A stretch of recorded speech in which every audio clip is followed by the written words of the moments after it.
Hello, dear friends. I hope you've all enjoyed the beauty of this spring day, with its blossoms and gentle breezes. As you settle in for the night, allow our bedtime stories to transport you to magical and peaceful places, where dreams dance like the petals in the wind. Thank you for choosing to spend your evening with us. Your presence is truly cherished. Let go of any worries, embrace this moment of tranquility, and prepare for a wonderful start to your upcoming day. Sweet dreams and welcome to our cozy storytelling haven. Story 1. In the heart of the whispering woods, where dandelion clocks chimed the hours and river currents hummed lullabies, lay a village called Tumblebrook. Its cobblestone streets wound like ribbon, past cottages with roofs of woven cinnamon sticks and gardens where carrots giggled when pulled. Here lived 3 dear friends, Twig, a sparrow with spectacles made of dewdrops who read cloud formations, Button, a round hedgehog whose spines held pockets full of rainbow pebbles, and Wisp, a rabbit whose ears glowed like lanterns when she told jokes. One misty morning, disaster struck. The great Glimmerstone, a crystal atop Tumblebrook's clock tower that spun sunlight into prism rainbows, sputtered and dimmed. Without its light, the village's famous singing sunflowers drooped silent. The bumblebee honey, known for its fizzy pop, turned flat, and worst of all, the dreamcatcher webs woven by elderly spiders lost their soothing hum. Mayor Mallow, a badger in a waistcoat of clover leaves, wrung his paws. The Glimmerstone's magic is fading. Without it, Tumblebrook's joy will vanish by moonrise. Twig adjusted his dewdrop spectacles. I read in the Cirrus Chronicles that only Stardust sap can reignite it, but it grows in the giggling grotto, guarded by the sneeze dragons. Button's pebble pockets clinked nervously. Sneeze dragons, their ticklish scales make them sneeze whirlwinds. Wisp's ears glowed bravely. Then we'll bring tickle feathers, friendship can't outsniffle any sneeze. They packed Button's pebbles, useful for hopscotch shortcuts, Twig's cloud map, and a bouquet of chuckle-clover for dragon diplomacy. Their path led through the Marsh of Mismatched Socks, where left-footed woolen socks hopped about seeking partners. Lost your soulmate, Wisp called kindly. A polka-dotted sock sighed. Every Tuesday. Button tucked a pebble into its fold. For luck, you'll find them by tea time. Next came the Bumbleberry Bog, where berries burst into harmless fireworks when touched. Twig navigated using cloud shadows, while Wisp's glowing ears lit their way through purple spark smoke. Suddenly, the ground rumbled. 3 sneeze dragons emerged, scales shimmering like crushed peppermints, nostrils twitching. The largest sniffle snort boomed, who disturbs our ah-achoo. His sneeze blew Twig's spectacles sideways. Bless you, cried Button, offering chuckle-clover. Sniffle snort sniffed. Flowers, how nice, ah-chew. The blast sent Wisp tumbling into a bumbleberry bush, setting off a riot of fizzy pink sparks. Stop, giggled Wisp, ears blazing gold. Your sneezes are splendid, but our Glimmerstone is sick. May we borrow Stardust sap? The dragons blinked. 6 sparkles, horrid, whispered little Snufflepop. But the sap's guarded by the giggle gargoyle. He's puns. Twig gasped. Puns are my weakness. Sniffle Snort nudged them toward the grotto. Take sap, just save our sunbeam naps. Inside the giggling grotto, crystal stalactites tinkled like piano keys. There sat the giggle gargoyle, moss-covered and cross-armed. Halt, I grant sap only to those who answer my riddle. What's purple buzzes and makes queens smile? Button whispered, bumblebees. The gargoyle groaned. Wrong, it's a jelly bean and a tutu, too easy. Fine, new riddle. Why did the wizard wear 2 watches? Twig's feathers ruffled. To track magic hours. Nope, cackled the gargoyle. He wanted to spell time. Get it, S-P-E-L-L. Wisp snorted, ears flaring violet. That's terrible, terribly brilliant. The gargoyle beamed. You groaned, that counts, sap's yours. He plucked a glowing acorn filled with liquid starlight from his ear. Now scram, I've got knock-knock jokes to polish. Racing back, they dripped sap onto the Glimmerstone just as dusk fell. F-whoomp. Light exploded not in rainbows, but in cascading silver sparkles that settled into every sunflower, web, and honey pot.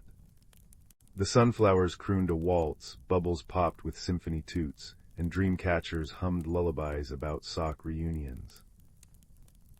But the best twist. Sniffle snort sneezes, caught in the sap's magic, now blew glitter instead of wind. Tumblebrook celebrated with a moonlit picnic. Dragons sneezed glitter over berry tarts, the giggle gargoyle told why did the chicken jokes to enchanted toadstools, and Button's lucky pebble helped a striped sock find its pair. As fireflies danced to sunflower songs, Wisp whispered, who knew saving magic just took a good groan. Twig's spectacles fogged with laughter, or a dragon sized a chew. And so, curled in their clover patch homes, Tumblebrook dreamed of marmalade rivers and friendly sneezes, their hearts as light as dandelion fluff, forever remembering that even the silliest problems sparkle when faced with giggles and glue. Story 2. The last blush of twilight painted the western sky in shades of lavender and rose as Pip scurried through the tall meadow grasses. Pip was a field mouse, small even for his kind, with fur the color of ripe wheat and eyes that held the constant, watchful gleam of one accustomed to staying unseen. Tonight, however, a different feeling stirred within him, a restlessness, a quiet yearning that rustled like dry leaves against his heart. The vastness of the starfall meadow, usually a comforting blanket of green and gold, felt immense and strangely lonely beneath the emerging first stars. He paused near the ancient boundary stone, a moss-covered monolith that marked the edge of his known world. Beyond it lay the Whispering Woods, a place of towering, shadowed trees and murmuring secrets that adult mice spoke of only in hushed, warning tones. Too deep, too dark, too many unseen things, they'd say. But Pip, drawn by a melody, only he seemed to hear a faint, silvery chime carried on the night breeze, felt an irresistible pull. Tonight the whispers weren't warnings, they sounded like an invitation. Taking a deep breath that smelled of damp earth and night-blooming jasmine, Pip scampered over the cool stone and into the embrace of the woods. Instantly the world changed. Moonlight filtered through the dense canopy in fractured beams, painting shifting patterns on the forest floor thick with centuries of fallen leaves. The air grew cooler, carrying the rich, loamy scent of decay and growth intertwined. Sounds amplified, the rustle whisper of unseen creatures in the undergrowth, the distant hoot of an owl, the drip plink of dew from high leaves onto broad ferns below. And beneath it all that persistent, haunting chime, growing clearer now, like tiny bells shaken by a gentle hand. Following the sound led Pip deeper, past gnarled roots that rose like sleeping dragons, past luminous patches of foxfire moss that glowed with an eerie green light. His small paws made barely a whisper on the soft earth. He stopped abruptly before the base of the mightiest oak he'd ever seen. Its trunk was wider than 3 mouse burrows put together, its bark deeply fissured like the map of an ancient world. The silvery chime seemed to emanate right from its heart. There, nestled amongst the roots, half hidden by velvety moss and a cluster of tiny, star-shaped white flowers, lay the source. It was a stone, but unlike any Pip had seen. Smooth and cool as river water, it was the deep blue of a midnight sky, shot through with veins of shimmering silver that pulsed with a soft, inner light. It hummed not with sound, but with the memory of sound, resonating with the chime that had drawn him here. Pip felt a tingle run up his paw as he cautiously touched it. Instantly, the world bloomed with sound. He heard the deep, slow heartbeat of the earth beneath him, a steady thrum, thrum, thrum. He heard the soft sigh of the leaves above, whispering secrets of the wind. He heard the intricate conversation of two beetles crawling on a nearby leaf stump, discussing the merits of a particularly juicy piece of fungus. He heard the distant, mournful song of a nightingale, clearer than if it were perched on his shoulder. The stone wasn't just humming, it was translating the hidden symphony of the forest. This, Pip breathed, his tiny voice swallowed by the immensity of the wood, yet amplified 1,000-fold in his own ears through the stone's magic, is the listening stone. He knew its name as surely as he knew his own. It felt warm and alive in his grasp, a conduit to the soul of the whispering woods. He carefully tucked it into the small woven pouch he always carried, slung across his chest.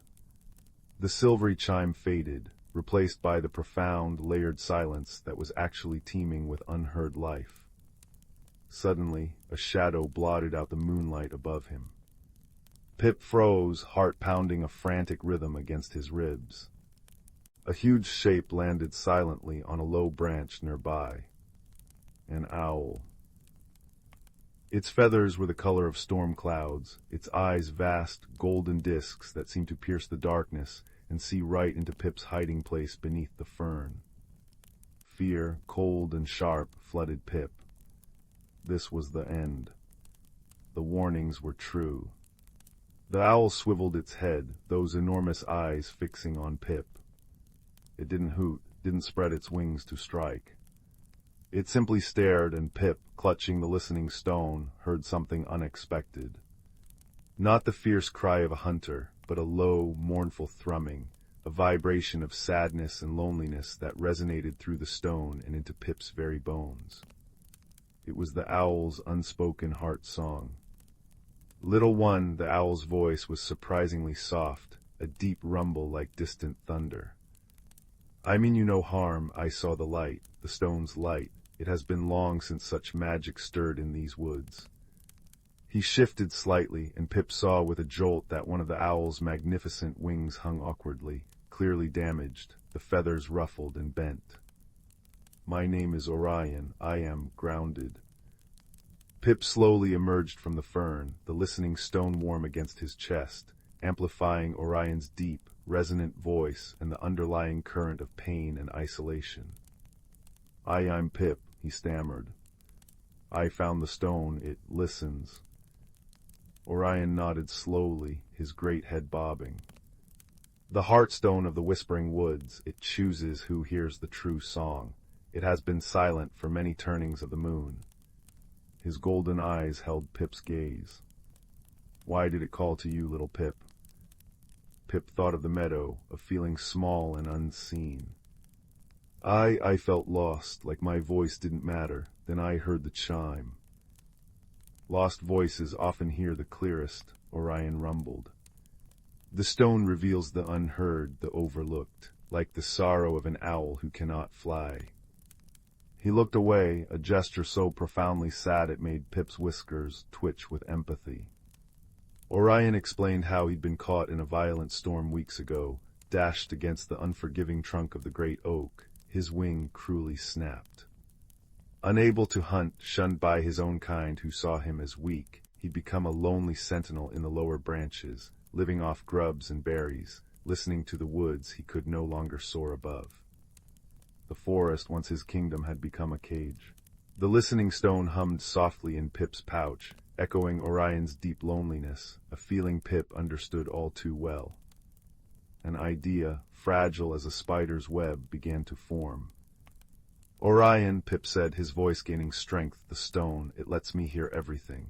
Maybe I can help, I can listen for you, tell you where the juicy beetles are, or where the clear pools are for drinking, and maybe, just maybe, the woods know a way to help your wing. Orion blinked, surprise flickering in his golden eyes. Help. From a mouse. Prey offering aid to the predator. It defied the ancient order of things. Yet the sincerity in Pip's small voice, amplified by the stone's gentle resonance, touched something deep within the owl. The stone's magic hummed with the possibility of this unexpected connection. Thus began an unlikely partnership. Pip, guided by the listening stone, became Orion's ears to the forest floor.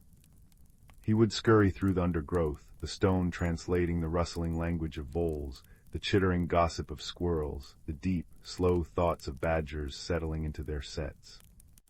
He learned the safe paths, the hidden springs, the patches where the sweetest berries ripened. He located plump, slow-moving grubs under rotten logs and led Orion to them. He listened for the telltale vibrations of approaching danger, a prowling fox, a hunting weasel, and warned Orion in time. In return, Orion, grounded but still possessing immense wisdom and presence, offered Pip protection and knowledge. He told Pip stories of the woods of the time, the great oak sheltered a family of pixies during a flood, of the secret glade where moonflowers bloomed only on the solstice, of the ancient truce between the spiders and the songbirds. He taught Pip to read the stars through the canopy, to understand the different whispers of the wind. He became a massive, feathered guardian, his mere presence deterring smaller predators who might have considered Pip an easy meal. One evening, as Pip was listening intently near a bubbling brook, the stone pulsed with a new, urgent rhythm. It wasn't the sound of water, but a deeper, distressed thrumming coming from the roots of the great oak itself. Pip pressed his ear and the stone against the rough bark. He heard a sound like tearing fabric deep below, and a mournful groaning vibration. The oak. Pip gasped, scrambling back to where Orion perched on a low, sturdy limb. Orion, the listening stone, it hears the great oak crying. Something's wrong deep in its roots. It sounds hurt. Orion's head snapped up. Hurt, the hard oak, that cannot be. A deep foreboding settled over him. The great oak was the anchor of the whispering woods, its oldest guardian. If it was truly suffering, it boded ill for the entire forest. Where, Pip, what does the stone tell you? Pip concentrated, letting the stone's magic flow through him. Down, deep down, where the roots drink from the underground river, but there's something else. A harsh sound like grinding rocks, and a feeling of sickness, like dark water pooling. Stone grinder worms, Orion hissed, his feathers ruffling in alarm. Vile creatures that tunnel through bedrock, poisoning the earth and water with their foul secretions. If they've reached the oak's deepest roots, they could kill it, slowly, painfully. But what can we do? Pip asked, his small body trembling. The thought of the ancient oak dying was terrifying. We must find the source of the poison, Orion declared, his voice grim with determination. We must stop the stone grinders before they choke the roots completely, but their tunnels are deep and treacherous, far too small for me, even if I could fly. He looked down at Pip, a desperate hope kindling in his eyes. You, little listener, with your stone, you might be able to hear the way. You might be the only one who can find their nest. A journey deeper than Pip had ever imagined loomed before him. Not just a physical descent into the dark, damp earth beneath the roots, but a journey into the heart of the forest's peril. He thought of the vast, unknown darkness of the poisonous worms. Fear, cold and sharp, pricked at him. He was just a field mouse. But then he looked at Orion, grounded yet unbroken, and felt the warm hum of the listening stone against his chest. It resonated with the oak's pain, but also with the quiet strength of the earth, the resilience of the roots. He thought of the meadow where he felt insignificant. Here now, he had a purpose only he could fulfill. He had a friend who needed him. The forest needed him. I'll go, Pip said, his voice small but steady. The stone will guide me. The descent was terrifying. Pip squeezed into a narrow crevice near the oak's base, following the path of a tiny, trickling stream that smelled faintly metallic and wrong. The listening stone became his beacon. In the oppressive, echoing darkness, it amplified the faintest sounds, the skittering of blind cave crickets, the drip of mineral-laden water, the distant, unsettling scritch-scratch of chitinous legs on stone. He followed the growing sense of wrongness, the increasingly harsh, grinding vibrations, and the sickly sweet stench of the stone grinder poison. The air grew thick and difficult to breathe. He navigated labyrinthine tunnels, slippery with slime, squeezing through cracks that seemed impossibly tight. He avoided treacherous drops by listening to the echoes of falling pebbles. He sensed the nearness of the worms themselves, massive, segmented creatures with jaws like rock crushers, sensed through the violent tremors they sent through the stone and earth. The listening stone didn't just warn him, it became his map, translating the subterranean world into a symphony of sound he could interpret. After what felt like an age in the suffocating dark, Pip emerged into a vast, echoing cavern deep beneath the oak's roots. The air here was thick and acrid. The cavern floor was littered with piles of crushed rock and glistening pools of viscous, dark liquid that reeked of decay, the stone grinder poison. And there in the center, clustered around the thickest, oldest root of the great oak, were the worms themselves. 3 enormous, pallid grubs, their bodies pulsing obscenely as they gnawed relentlessly at the root, their grinding mandibles sending shudders through the very earth. Pip could feel the oak's agony through the listening stone, a deep, resonant groan of pain. He had to stop them. But how? He was tiny, insignificant against these monstrous miners. Panic threatened to overwhelm him. He clutched the stone, seeking its calm hum. Listen, it seemed to whisper. Listen deeper. Closing his eyes, Pip pressed the stone against the cavern wall. He pushed past the grinding, past the oak's pain, listening for the rhythm of the earth itself. He heard the slow, patient pulse of groundwater, the shifting of ancient stones. And then, faint but clear, he heard the sound of rushing water. Not the trickle he'd followed, but a powerful underground river, flowing somewhere above this cavern. The cavern roof wasn't solid bedrock. It was a fragile layer of shale, weakened by the worms tunneling. An idea sparked, born of desperation and the stone's revelation. He scrambled back the way he came, faster than he'd ever moved, guided unerringly by the stone's memory of the sounds. He burst out of the crevice into the cool night air, gasping. Orion was waiting, anxiety etched on his feathered face. The river. Pip gasped, pointing a tiny paw upwards. There's a big underground river flowing above the cavern. The roof is weak. If we can make it collapse, the water will flood the cavern, wash away the poison, and drive the worms out, or drown them. Orion understood instantly. The river, the swift dark flow, its channel runs close to the surface near the Raven's Crag. He looked towards a rocky outcrop visible through the trees. But how? We cannot move mountains, little Pip. The roots. Pip exclaimed, the listening stone humming with frantic energy. The great oak's roots, they run deep and strong, right under the Raven's Crag. If I can go back down, if I can make enough noise, cause enough vibration right where the root meets the weak shale above the cavern, maybe it will crack. The stone can help me find the exact spot. It was a desperate, dangerous gamble. Pip would have to go back into the poisoned darkness, right to the edge of the worm-infested cavern, and attract enough destructive force without being crushed or poisoned himself. Orion saw the fear in Pip's eyes, but also the fierce resolve. The little mouse who felt unseen had found his voice, and it was the voice of the forest itself. "Go, Pip," Orion said, his voice thick with emotion. "I will be here, listen true." Pip plunged back into the earth. Guided by the stone, he found the critical spot at junction, where a massive oak root pressed against the fragile shale ceiling of the cavern. The grinding vibrations from below were constant, sickening. Pip took a deep breath. He started digging. Not a burrow, but a frantic, noisy assault on the earth, and rock right at the root shale junction. He scratched, he scrabbled, he pushed small stones loose. He drummed his hind legs against the root. He chittered and squeaked as loudly as he could, the sounds amplified and distorted by the listening stone, reverberating through the root and into the shale.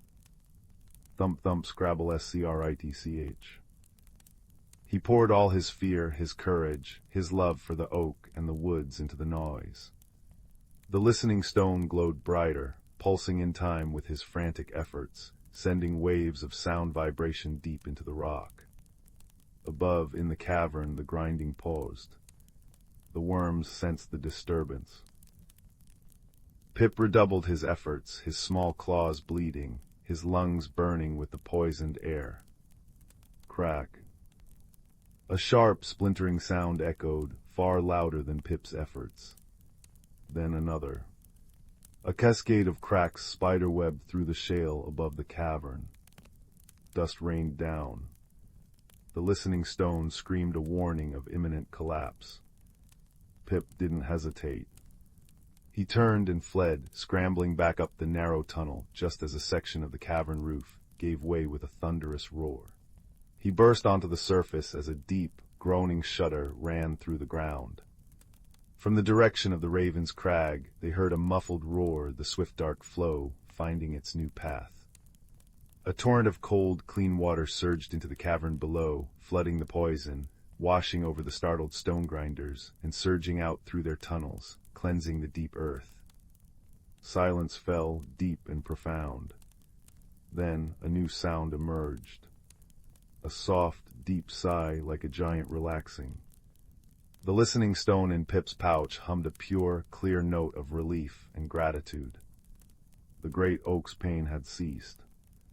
The forest breathed again. Exhausted, trembling, Pip looked up at Orion. The owl's golden eyes shone with awe and pride. You did it, little listener. You saved the heart oak. As the first rays of dawn painted the sky in peach and gold, a miracle unfolded. Orion stretched his injured wing. It felt different. Stronger. The clean water flooding the poisoned earth, the release of the oak's pain, the surge of pure forest energy, it had somehow reached him too. With a powerful beat, he lifted off the branch, soaring in a low, tentative circle above the clearing. He wasn't fully healed, not yet, but the crippling injury was gone. The joy in his deep hoot echoed through the awakening woods. Pip watched, tears welling in his eyes, the listening stone warm and quiet against his heart. He hadn't just saved the oak, he had found his place. He was no longer the unseen mouse. He was Pip, the listener, friend to an owl, guardian of the whispering woods. Days turned into weeks. Pip returned often to the woods, sometimes with Orion soaring overhead, sometimes alone, sitting by the great oak with the listening stone.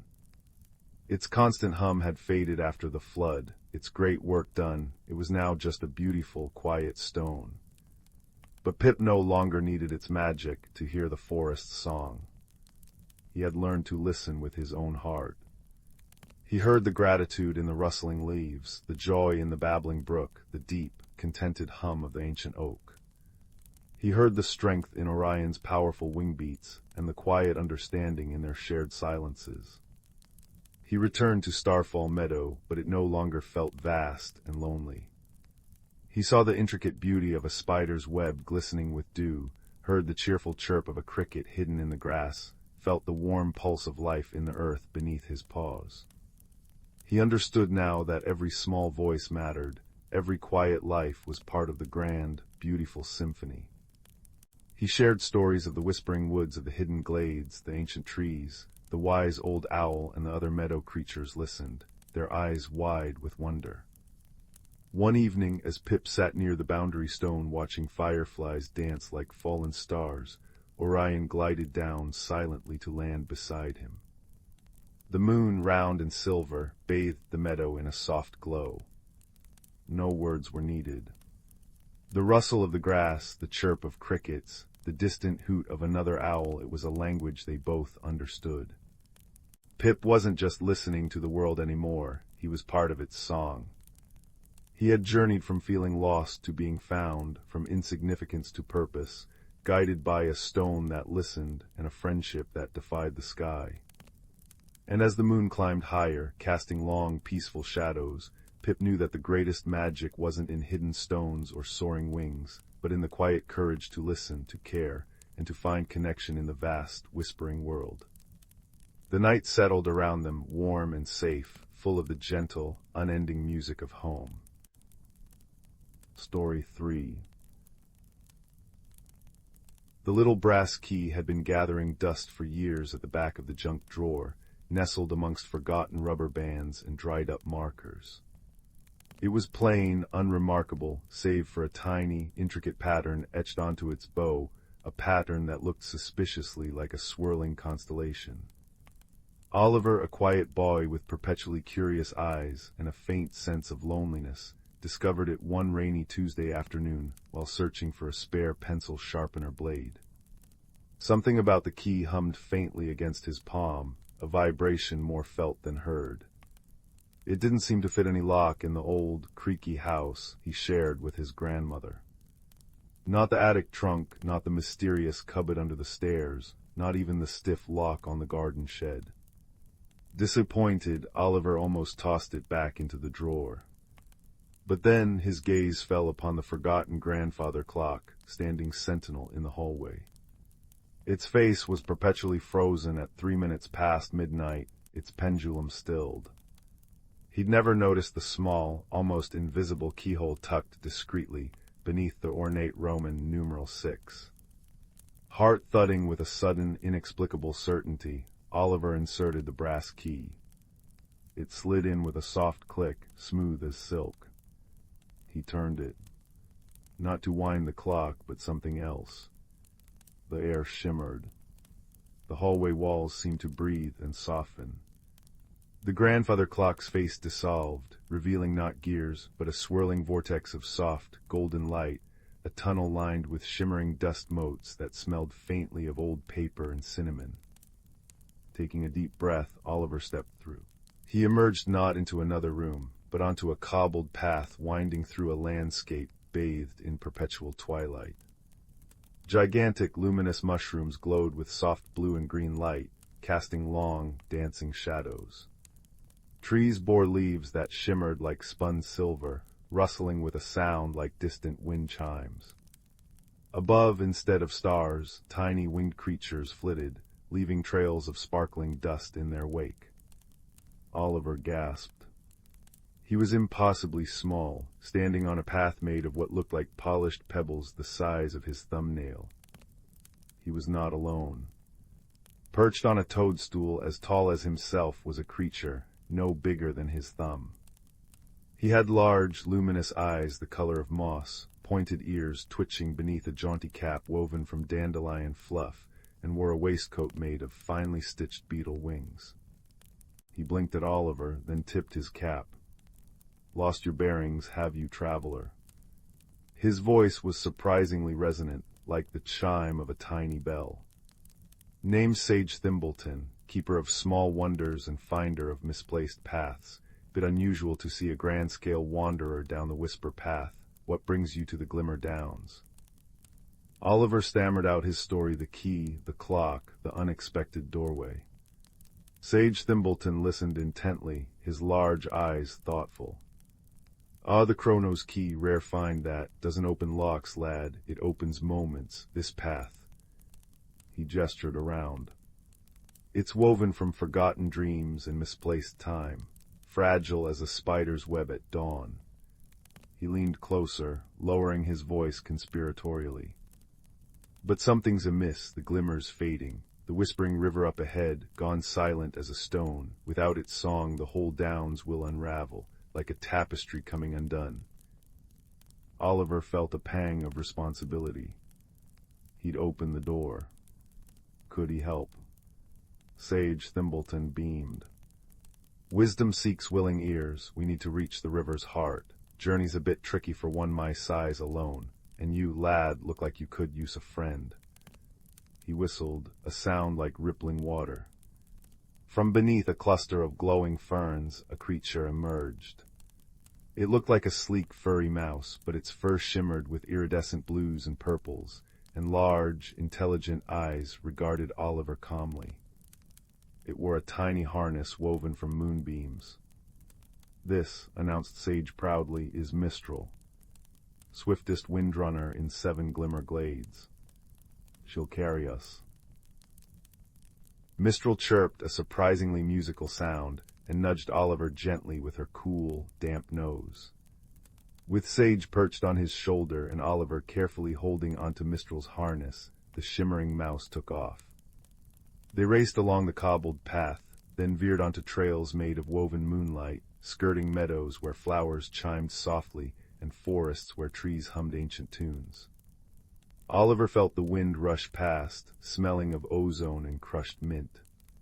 He saw impossible things, waterfalls flowing upwards into clouds of spun sugar, mountains that shifted shape like drifting smoke, creatures of pure light dancing in clearings.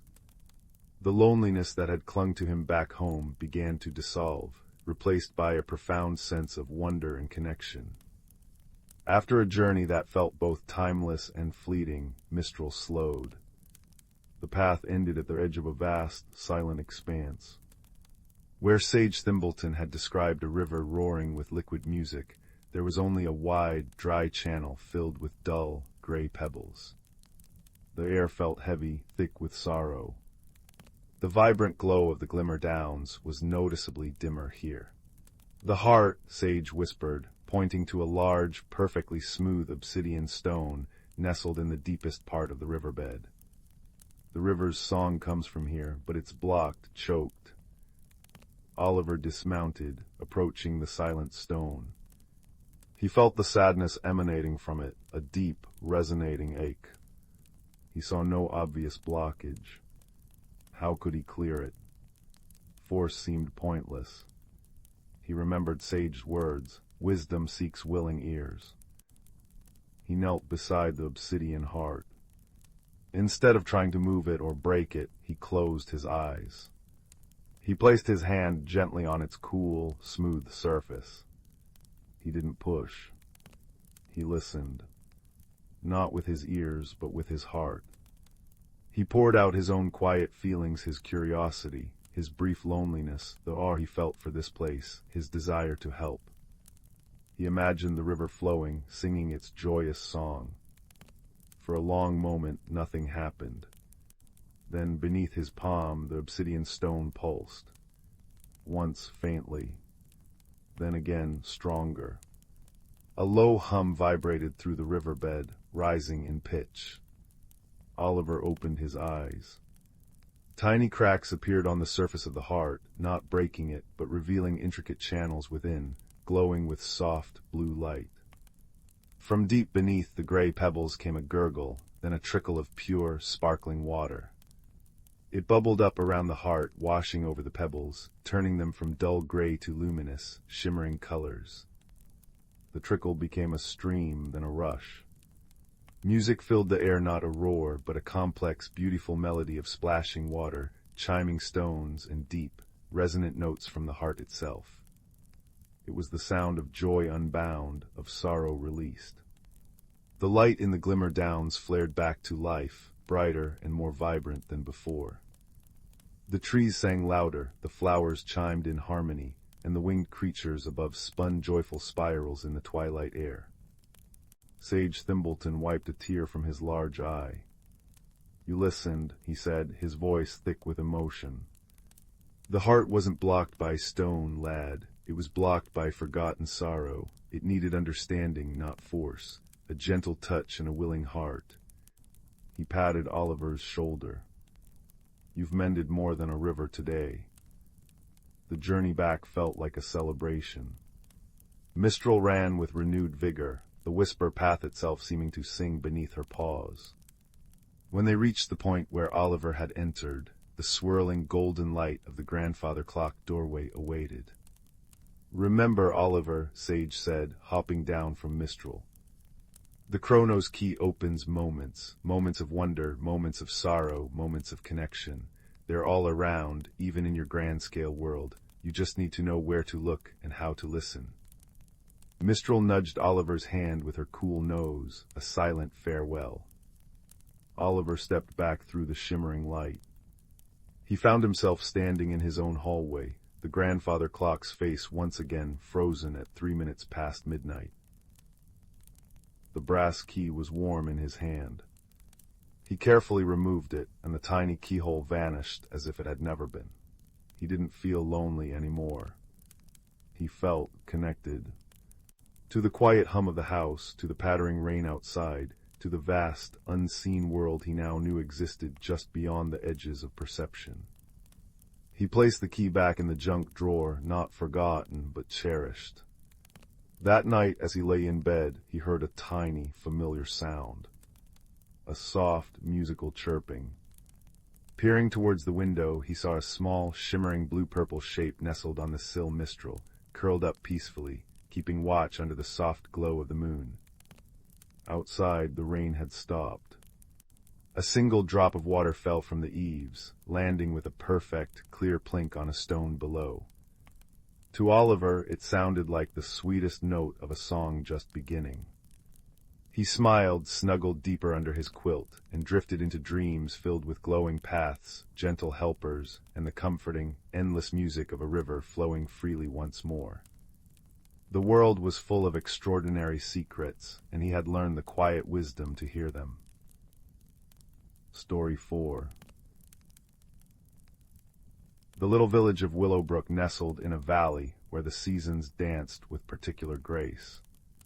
Spring arrived in a flurry of cherry blossoms that drifted like pink snow, summer brought fields buzzing with drowsy bees, autumn painted the woods in fiery hues, and winter wrapped everything in a soft, silent blanket. At the heart of Willowbrook lived a girl named Mira, who loved the predictable rhythm of her world. She knew the exact moment the first crocus would push through the frost, the precise day the fireflies would begin their nightly dance in the meadow, and the comforting scent of wood smoke that always heralded the first true chill of winter. But Mira harbored a secret worry deep within her heart, a fear of change. While others embraced the turning seasons, Mira felt a pang of unease as each one faded. She clung to familiar things, her worn blue shawl, the smooth stone she kept in her pocket, the comforting routine of helping her grandmother tend their small, magical garden. This garden wasn't ordinary. The plants seemed to hum with quiet energy, their leaves shimmering faintly in the twilight, and they responded not just to sunlight and water, but to the moods and whispers of those who cared for them. Mira loved this garden fiercely, seeing it as a constant in her shifting world.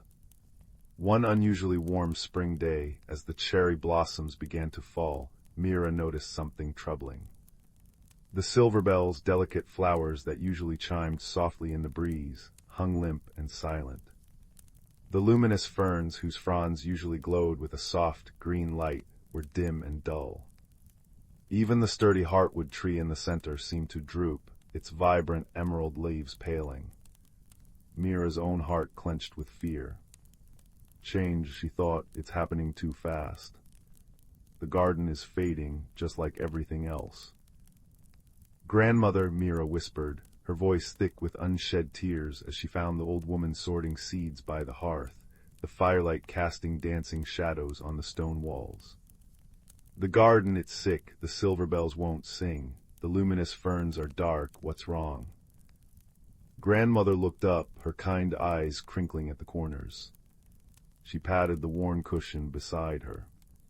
"Sit with me, little leaf." Mira curled up next to her, inhaling the comforting scents of lavender and wood smoke. "Gardens, like people, go through seasons within seasons, Mira. Sometimes what looks like sickness is simply waiting, transformation. But I don't want it to transform." Mira burst out, surprising herself. "I want it to stay just as it is, safe, known, the silver bells always sang in spring." Grandmother gently took Mira's hand. "Everything grows, my dear, even the mountains, though slowly. The garden feels your worry, you know. It mirrors the gardener's heart. Your fear of change is like a shadow falling over its leaves." Mira looked down, twisting the hem of her blue shawl. I like knowing what comes next." "Ah," Grandmother smiled softly. "But the greatest magic often lies in the unexpected bloom, the surprise frost that makes the berries sweeter. Trust the garden, trust yourself." The next morning, Mira tried to push away her worry as she watered the garden. She hummed a familiar tune, trying to project calm. But the silver bells remained silent, their bells closed tight. The luminous ferns flickered weakly. Discouraged, Mira slumped on the mossy bench beneath the heartwood tree. She felt stuck, like a seed afraid to crack its shell. A gentle cough made her look up. Finn, the village woodcarver's son, stood at the garden gate, holding a small wooden bird he'd just finished. Finn was quiet but observant, his hands skilled at shaping wood into creatures that seemed almost alive. He often visited, drawn to the garden's quiet magic. "The garden seems quiet today," Finn said softly, his voice as warm as the morning sun filtering through the leaves.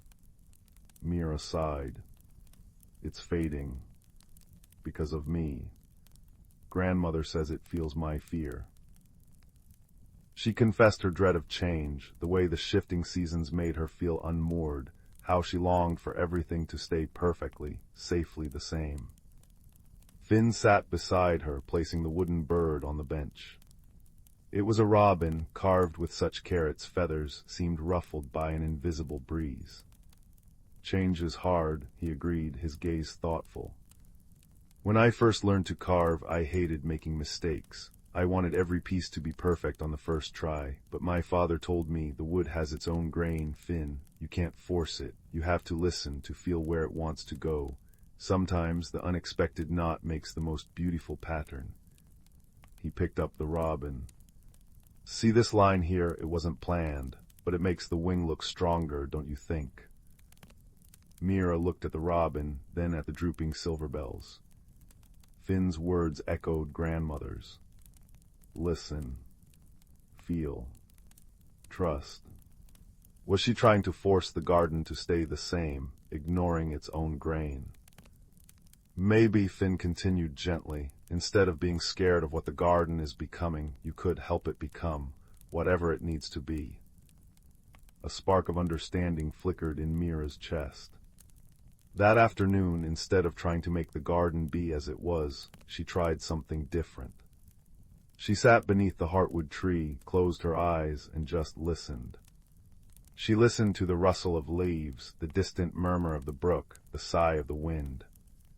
She listened to the quiet hum of the earth beneath her. And she listened to her own heart, acknowledging the fear, but not letting it drown everything else. She thought of Finn's robin, the beauty in the unplanned grain. As she sat, a sense of calm, tentative but real, began to settle over her. She imagined the garden not as it had been, but as it could be, full of potential, ready for its next chapter. She didn't force hope, she simply allowed space for possibility. When she opened her eyes, she gasped. The heartwood tree's leaves, though still pale, seemed to shimmer with a faint internal light. One silver bell bud had unfurled slightly, not into its usual bell, but into a delicate, star-shaped bloom she'd never seen before. It didn't chime, it pulsed with a soft, silver light. It was different. It was new. And it was beautiful. Hope, fragile but bright, bloomed within Mira.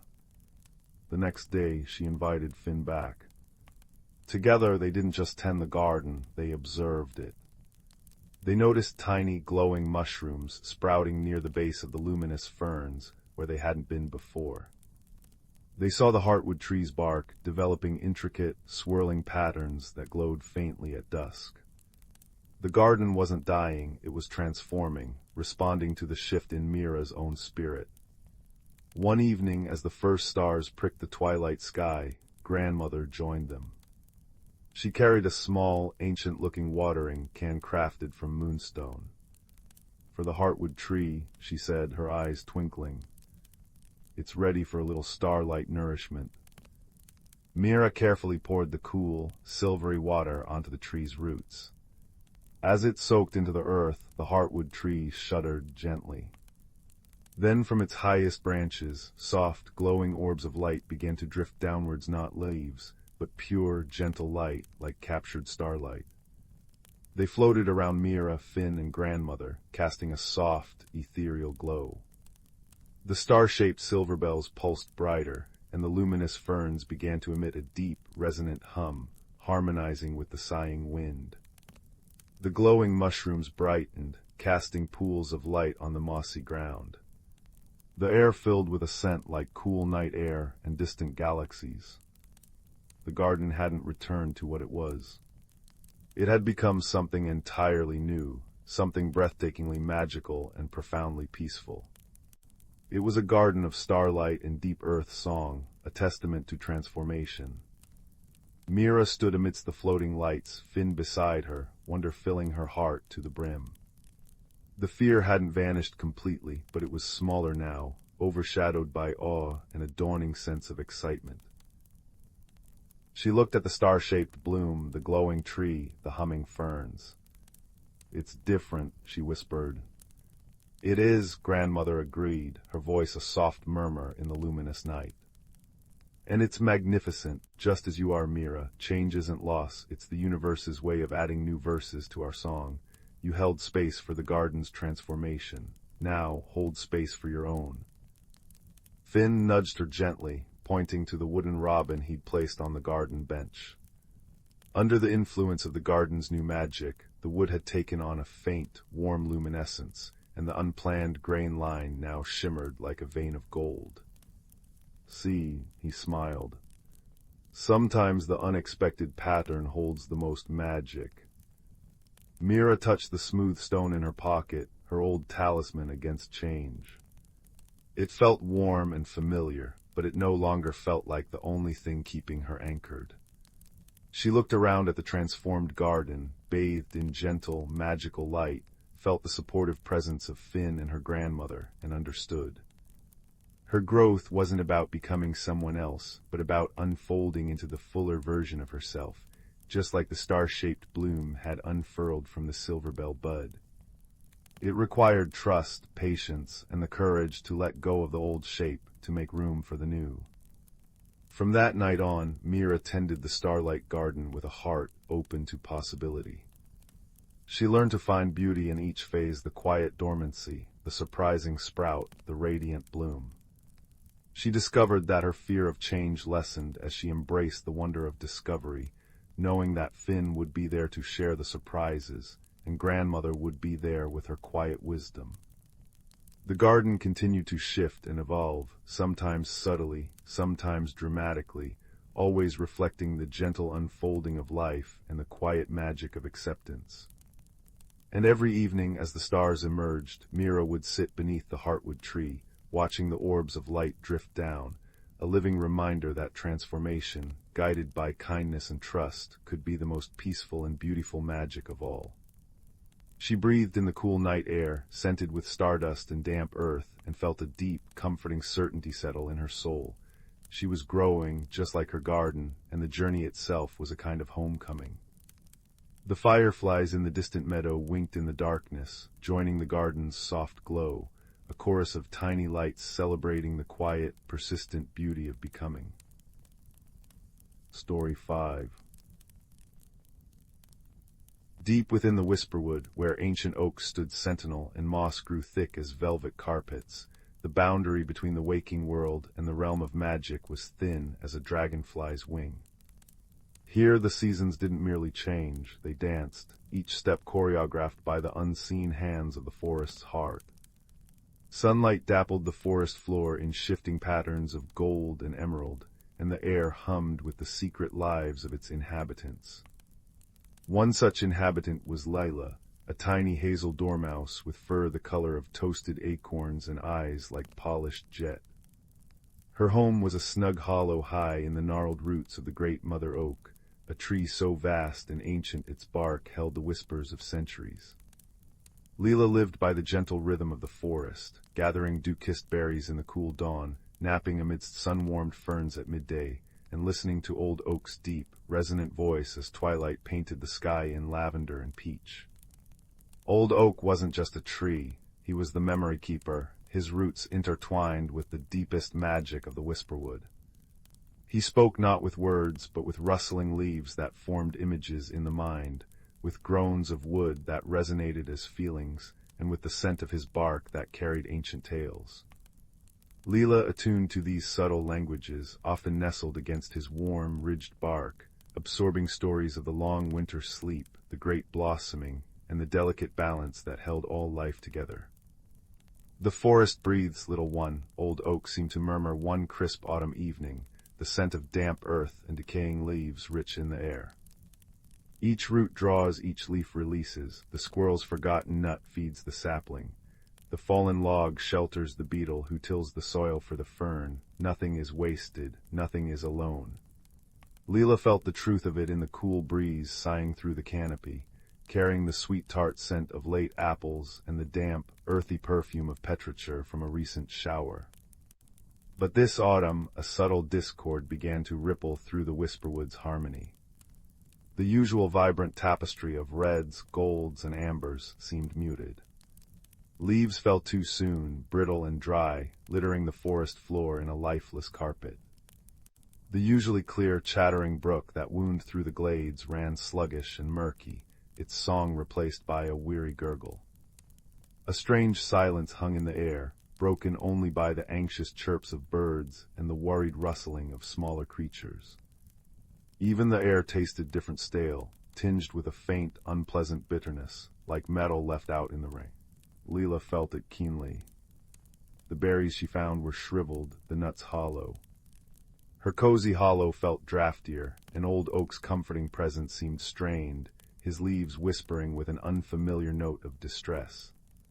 One moonlit night, venturing further than usual in search of untainted food, Leela stumbled upon the source. Near the forest's northern edge, where the oldest pines stood guard, a creeping blight was spreading. Sickly gray tendrils, like unnatural frost, snaked up the tree trunks. Where they touched, bark cracked and flaked away, and the life within seemed to shrivel. The ground beneath was bare and hard, sucking the vitality from the air itself. It was called the withering, a name whispered fearfully in old oak's oldest memories, a sickness born of imbalance, when the forest's breath grew shallow. Fear, cold and sharp, pricked at Leela's heart. She scurried back to the great mother oak, her tiny claws scrabbling on the moss. Pressing her small body against his massive trunk, she poured out her terror and sorrow through touch, her whiskers trembling. The image of the gray blight filled her mind. A profound sigh seemed to shudder through the ancient wood. Old oak's response wasn't fear, but deep, resonant sorrow, followed by a surge of steadfast wisdom. Images flooded Leela's senses, not of fighting the blight head-on, but of strengthening the forest's own song. She saw the resilient glow of moon-petal flowers that bloomed only in adversity, their silver light known to mend wounded roots. She smelled the potent, cleansing fragrance of crushed river lilies from the headsprings. She felt the collective warmth of the firefly swarms on Midsummer's Eve, their light a pure energy that could bolster fading life. The balance falters, old oak's message resonated within her. One voice cannot mend it, the harmony needs the choir. He showed her the path, gather the moon petals where the silver light fell purest, find the river lilies guarded by the patient trout, and call upon the fireflies before their season ended. Leela knew she couldn't do this alone. She sought out her friends. First she found Bramble, a sturdy badger whose black and white stripes seemed to gleam even in the gloom. His claws were strong for digging roots. Then she found Pip, a kingfisher whose plumage flashed like captured sapphires as he darted over the sluggish stream. His keen eyes could spot the moon petals from high above. Finally she sought Sorrel, a venerable tortoise whose shell was etched with patterns older than Leela's entire lineage. Sorrel moved slowly, but her knowledge of the forest's oldest paths and the language of the river spirits was unmatched. The withering spreads, Leela explained, her voice small but urgent amidst the rustling ferns. Old oak says we must sing the forest's strength back. We need moon petals, river lilies, and the firefly's light. Bramble rumbled deep in his chest, a sound like stones tumbling. For the roots in the earth, I will dig where the moon petals grow. Pip zipped in a bright circle. I'll find the clearest pools where the lilies hide. Sorrel blinked her ancient, wise eyes slowly. The headsprings remember the old songs, I will speak to the water. Their journey began at dawn. Pip soared ahead, a blue streak against the still pale sky, guiding them towards a secluded glade, where moonlight pooled like liquid silver even during the day.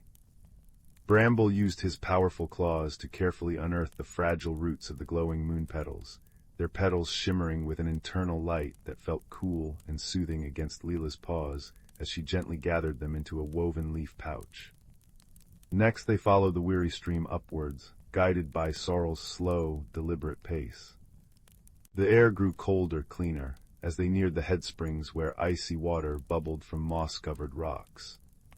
Here pristine white river lilies floated, their centers holding droplets like liquid diamonds, releasing a fragrance so pure it cut through the lingering staleness.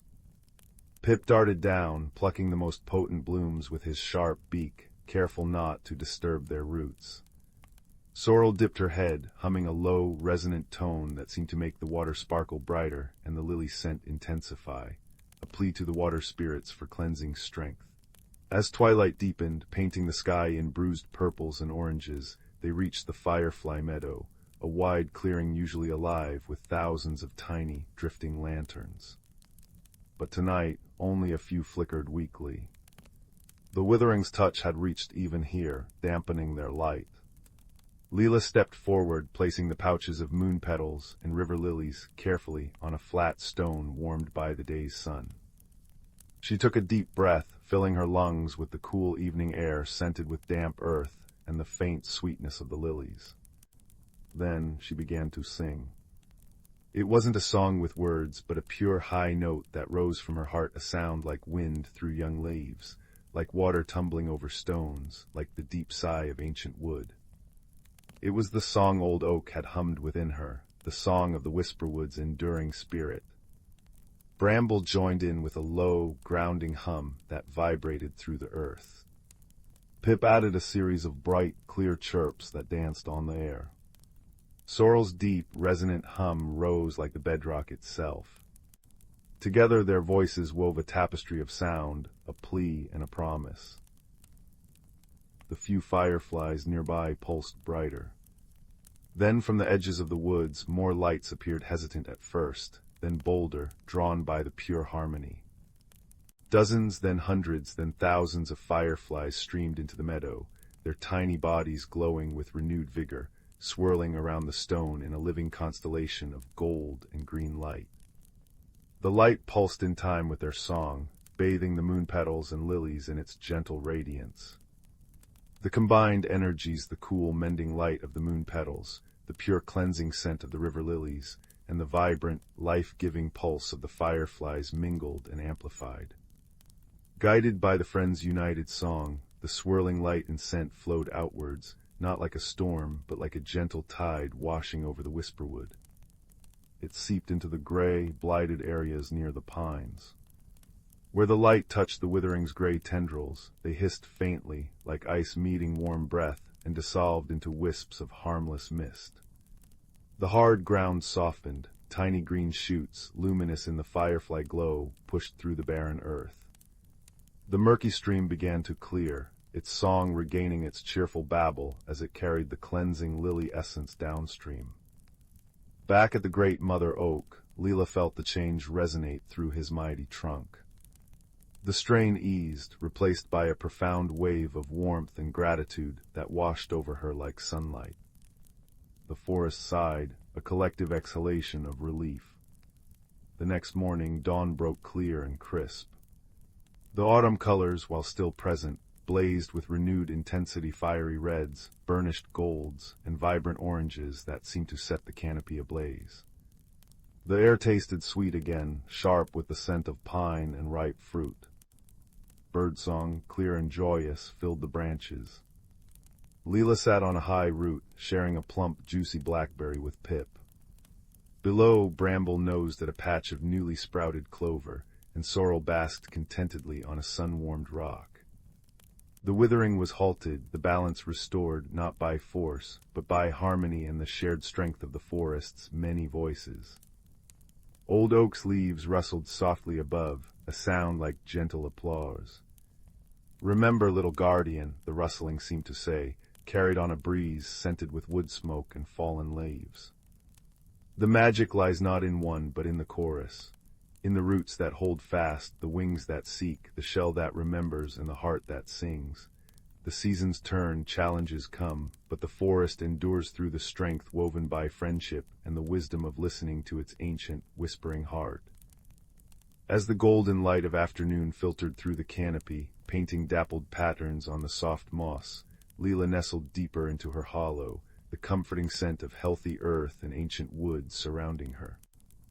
The whisperwood breathed deeply, a symphony of life restored, its secrets safe, its magic vibrant once more, a testament to the enduring power of harmony, whispered on the wind and held in the heart of every creature who called it home. The gentle hum of the forest, the rustle of leaves, and the distant song of the brook wove a lullaby of perfect peace, promising that all was well, and would be well, beneath the watchful gaze of the ancient trees. Sleep, little listener, sleep. The forest watches over all. Story 6. The village of Amberwood nestled in a valley where autumn lingered longest. Crisp air carried the scent of wood smoke and decaying leaves, and sunlight filtered through the canopy in shafts of molten gold. Here lived Finn, a young caretaker of the village's messenger birds. Finn loved routine, the dawn chorus, the precise flight patterns, the comforting sameness of cleaning coops and filling seed trays. But lately a strange restlessness stirred within him, mirroring the valley's shift towards winter. Change, like the chill creeping into the mornings, unsettled Finn deeply. His discomfort manifested in small ways. His usually steady hands fumbled with seed scoops. The birds, sensing his unease, became skittish. Most troubling was a peculiar tingling in Finn's fingertips, accompanied by faint, involuntary sparks of light that startled the birds and embarrassed him. He tried to ignore it, burying himself deeper in familiar tasks, but the tingling grew stronger, like tiny embers trapped beneath his skin. One blustery afternoon, tasked with delivering a message to the elder gardener, Thora, Finn hesitated at the edge of the whispering woods. The path was familiar, but the woods felt different, louder, more vibrant, as if pulsing with unseen energy that made his own tingling intensify. Taking a deep breath of damp earth and pine, he plunged in.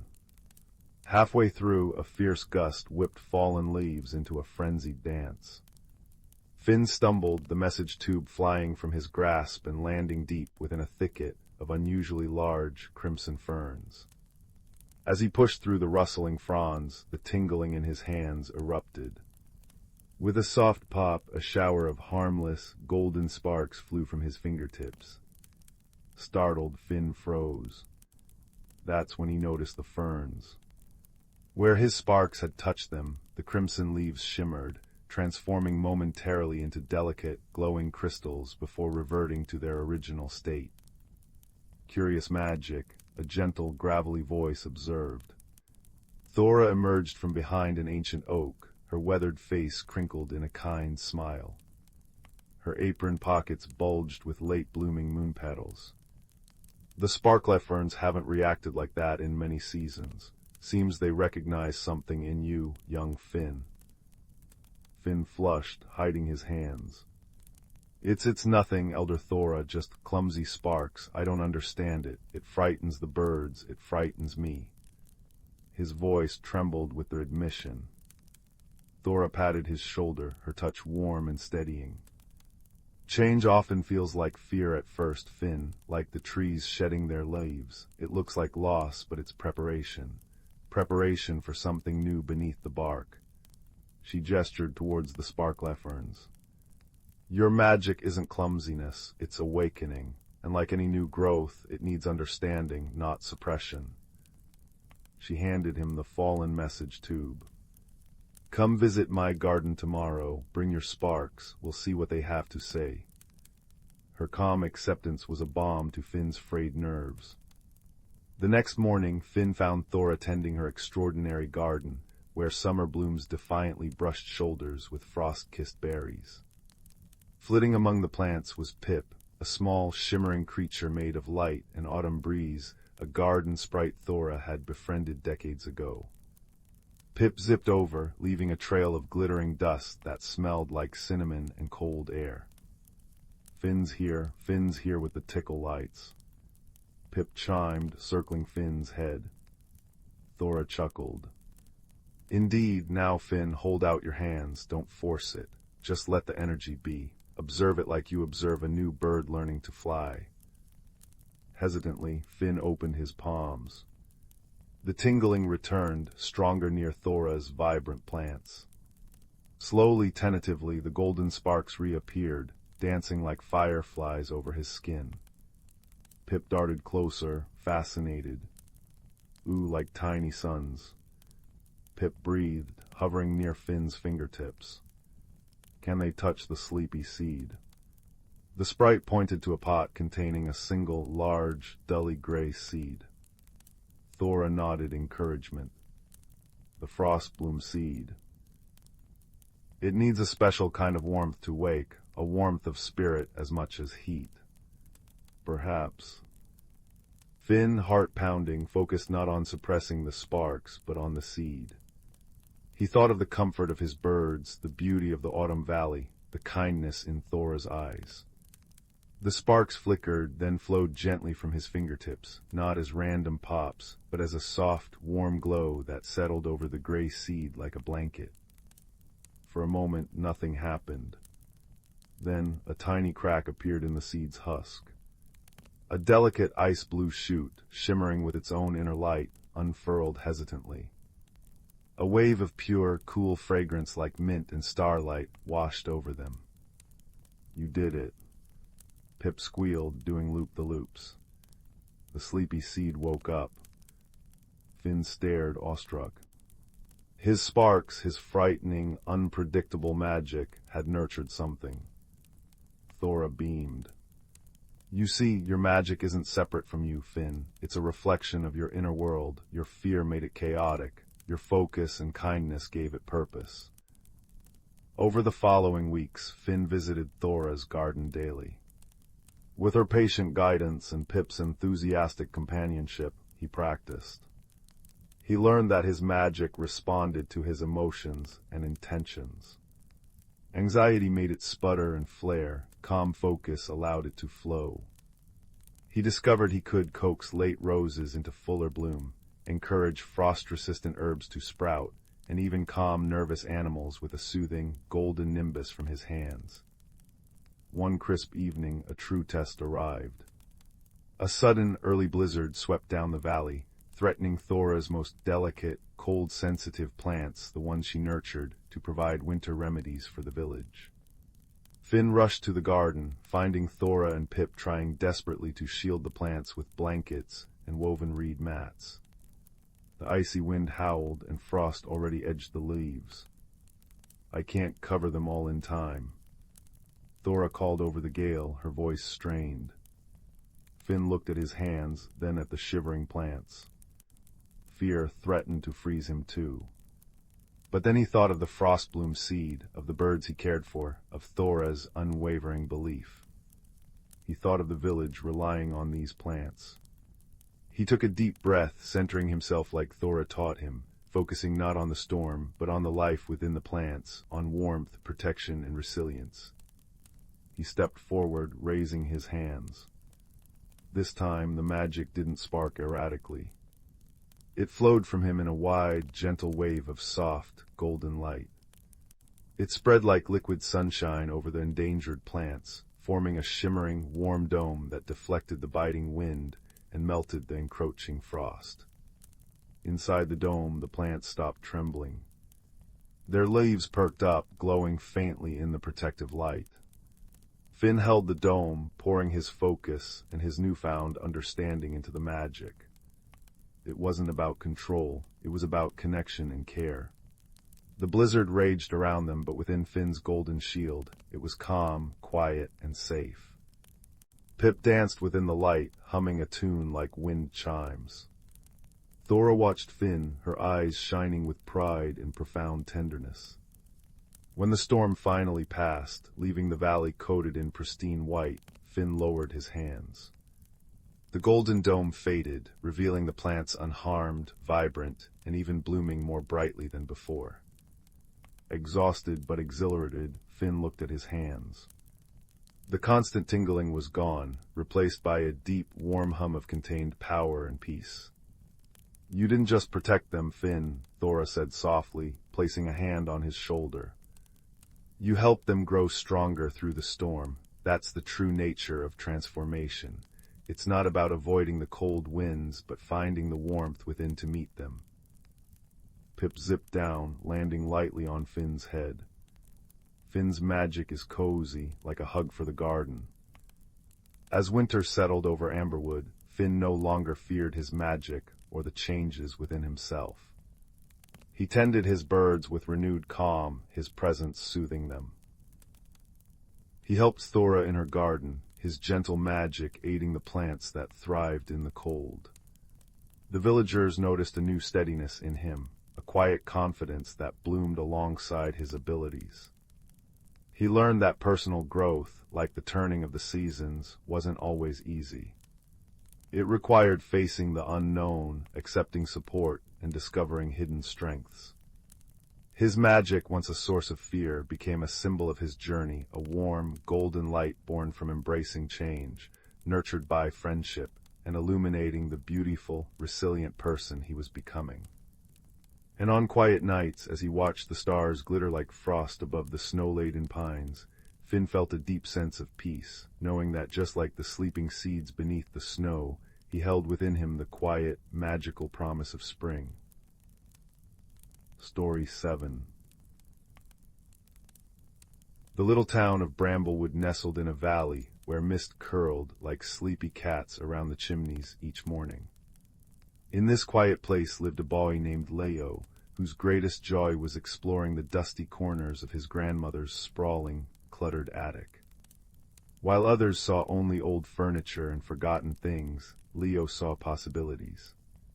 He believed quite firmly that every object held a whisper of a story, a secret waiting to be discovered. One rainy afternoon, while searching for a missing jigsaw puzzle piece, Leo pushed aside a heavy trunk draped with a faded tapestry. Behind it, tucked into a shadowy nook, sat a small, unassuming object. It was a wooden music box, no larger than Leo's hand. Its dark wood was smooth with age, inlaid with mother-of-pearl that shimmered like captured moonlight, even in the dim attic light. There was no key, no visible winding mechanism, just a simple latch. Intrigued, Leo lifted it gently.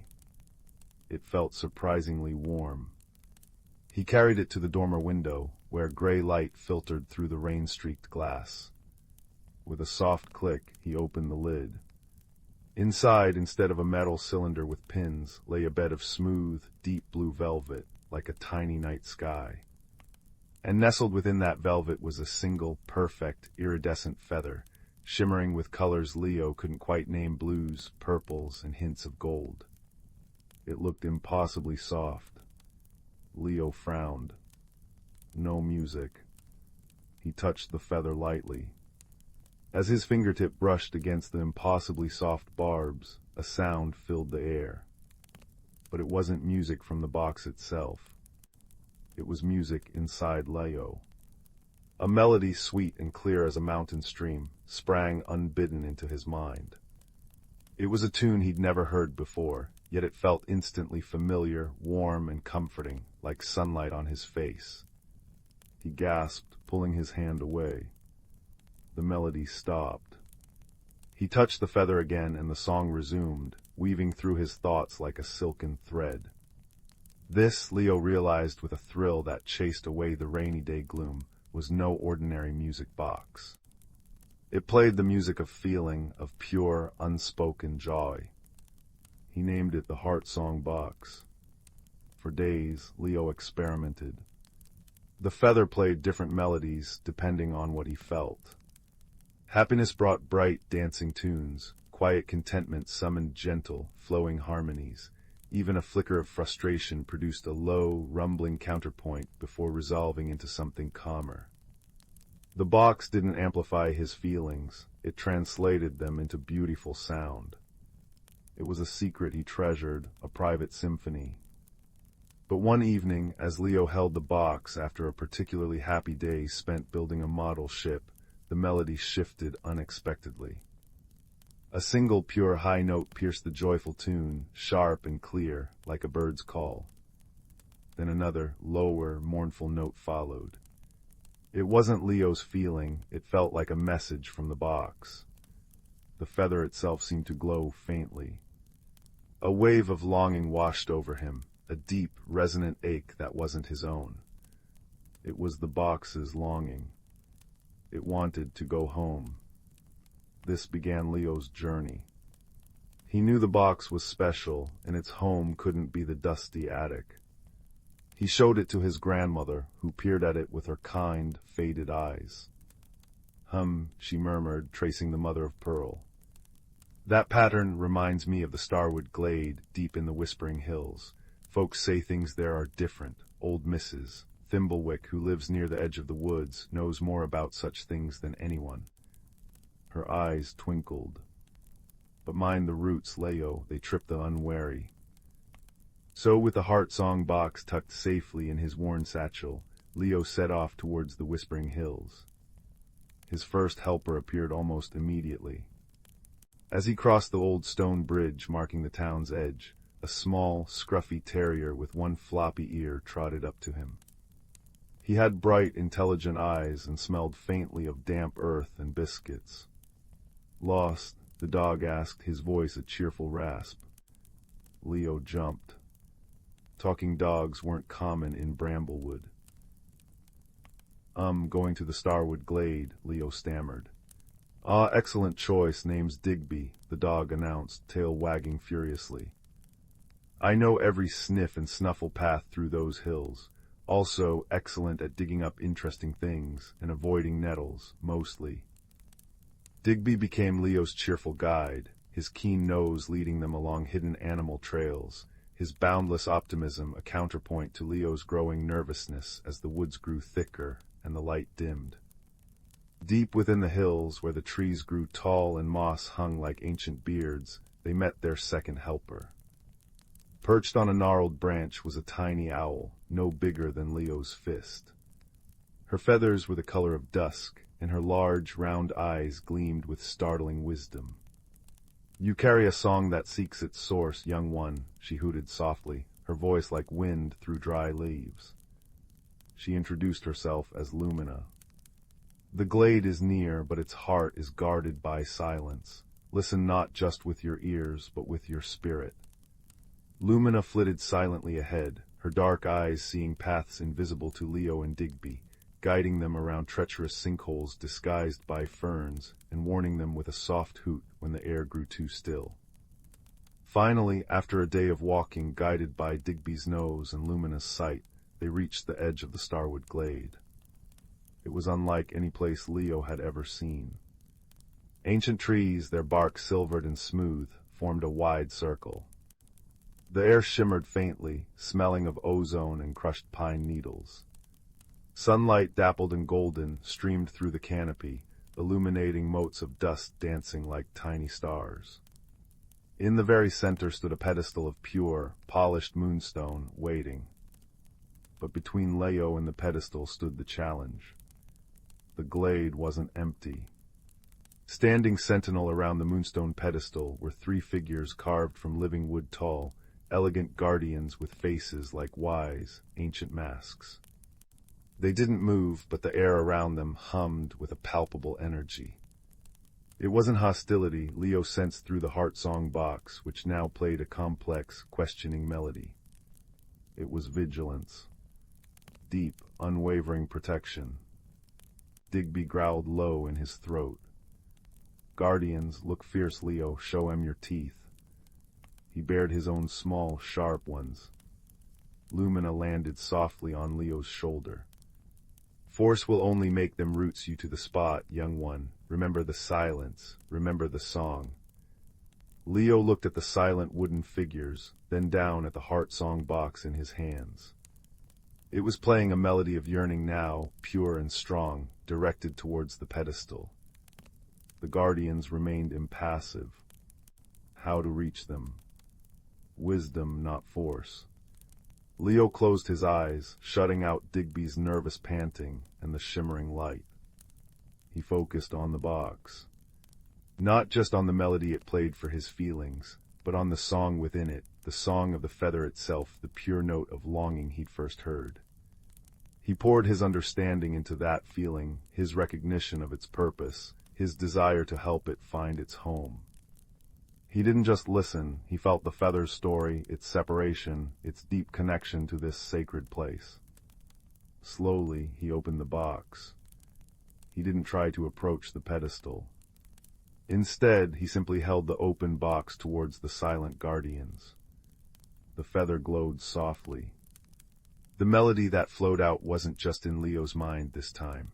It resonated in the very air of the glade, a pure, wordless song of homecoming, of belonging, woven with Leo's own empathy and respect. The air hummed louder. One of the wooden guardians shifted, its head turning slowly towards the sound. Its eyes, deep knots in the wood, seemed to soften. The rigid posture relaxed. A low, harmonious hum, like the deepest note of a cello, emanated from the guardian, harmonizing with the heart song box's melody. The other two guardians followed suit, their wooden forms seeming less rigid, more fluid. The humming grew, filling the glade with a sound that vibrated in Leo's bones, a sound of ancient approval and welcome. The path to the moonstone pedestal was clear. Leo walked forward slowly, reverently, Digby quiet at his heels, Lumina watching from his shoulder. The air felt warm and welcoming now. He placed the open heart song box gently onto the smooth moonstone. The iridescent feather seemed to pulse with light. The melody swelled, triumphant and achingly beautiful, filling the glade completely. Then the feather detached itself, lifted gently by an unseen breeze. It floated upwards, spinning slowly, shedding tiny motes of iridescent light like falling stars, before dissolving into the shimmering air above the pedestal. The music faded, leaving a profound, peaceful silence. The box remained, the blue velvet empty. But Leo felt no sadness. He felt a deep, resonant peace. The box had fulfilled its purpose, the song was home. As he looked at the empty box, a new, gentle warmth spread through him, the warmth of gratitude, of connection, of having helped something precious find its place. The wooden guardians bowed their heads slightly towards Leo. A sense of ancient blessing settled over him. He picked up the now ordinary, yet still beautiful, wooden box. It felt lighter. Lumina hooted softly. A song returned, a balance restored. Well done, listener. Digby nudged Leo's hand. Right mission accomplished. Now, about those biscuits I smell back in Bramblewood. The journey back felt different. The wood seemed friendlier, the sunlight warmer. Leo carried the empty box, but his heart felt fuller than ever. He understood now that the real magic wasn't just in the feather, but in the connection it fostered, the connection to his own feelings, to the ancient magic of the glade, and to the helpers who had guided him. He had learned to listen deeply, not just to music, but to the silent language of longing and the wisdom found in stillness and empathy. That night back in his room, Leo placed the empty heart song box on his windowsill. Moonlight streamed in, catching the mother of pearl. It was just a box now, beautifully made. But when Leo touched the smooth wood, a faint warmth remained. And sometimes in the quietest moments just before sleep, he thought he could hear the faintest echo of pure, joyful melody, not in his mind, but carried on the night air, a lullaby from the starwood glade, a reminder that kindness and listening unlock the deepest magic, and that even an empty vessel can hold the profound comfort of a journey completed and a song finally home. He drifted to sleep, wrapped in the peaceful resonance of understanding, knowing that wonder often hides in the quietest corners, waiting for a gentle heart to discover it. Story 8. The first frost had painted silver cobwebs on Lily's window pane that morning. Now, as twilight deepened into a velvety indigo outside, the familiar shapes of her room, the sturdy oak wardrobe, the bookshelf crammed with well-loved tales, the rocking chair draped with a worn quilt seemed to hold their breath, waiting for the night's story to unfold. Lily burrowed deeper under her patchwork duvet, the scent of lavender sachets mingling with the faint wood smoke drifting from the hearth downstairs. Her gaze drifted to the small, smooth stone resting on her bedside table. It wasn't much to look at by daylight, just a gray river pebble. But in the fading light it held a secret, a faint, pulsing warmth deep within its core, like a captured ember. She'd found it weeks ago, washed up on the bank of the Whispering Creek, and it felt alive. Tonight the stone hummed softly against her palm when she picked it up. A gentle vibration, almost a purr, resonated through her fingers. Lily closed her eyes, breathing in the quiet. That's when she heard it, a sound woven into the silence itself. Not the creak of the house settling, nor the distant hoot of an owl. This was a melody, faint and ethereal, drifting on the cool night air like the scent of moonflowers. It seemed to come from inside the stone, a song of longing and forgotten paths. Curiosity, a familiar friend, nudged Lily. Slipping out of bed, the polished wood floor cool beneath her bare feet, she padded to the window. The melody grew clearer, not from the stone now, but seemingly from the ancient oak tree that stood sentinel at the bottom of her garden. Its gnarled branches, silhouetted against the star-strewn sky, seemed to beckon. The stone pulsed warmly in her hand, its inner light flaring briefly, illuminating tiny veins of gold and amber within its gray surface. It felt like an answer, a key. Pulling on her thickest woolen socks and wrapping her faded dressing gown tightly around her, Lily slipped out of her room. The house was quiet, filled only with the rhythmic ticking of the grandfather clock in the hall. The cool night air kissed her face as she opened the back door, the scent of damp earth and decaying leaves sharp and inviting. Holding the glowing stone aloft like a tiny lantern, its soft amber light casting long, dancing shadows, she made her way down the dew-kissed garden path towards the old oak. As she approached, the melody swelled, no longer faint but rich and complex, the sound of wind through crystalline leaves, of water trickling over ancient stones, of laughter echoing down long corridors of time. It emanated from the massive, moss-covered roots that erupted from the earth like petrified serpents. Nestled between two particularly large roots, half hidden by curtains of ivy, Lily saw something she'd never noticed before, a gap.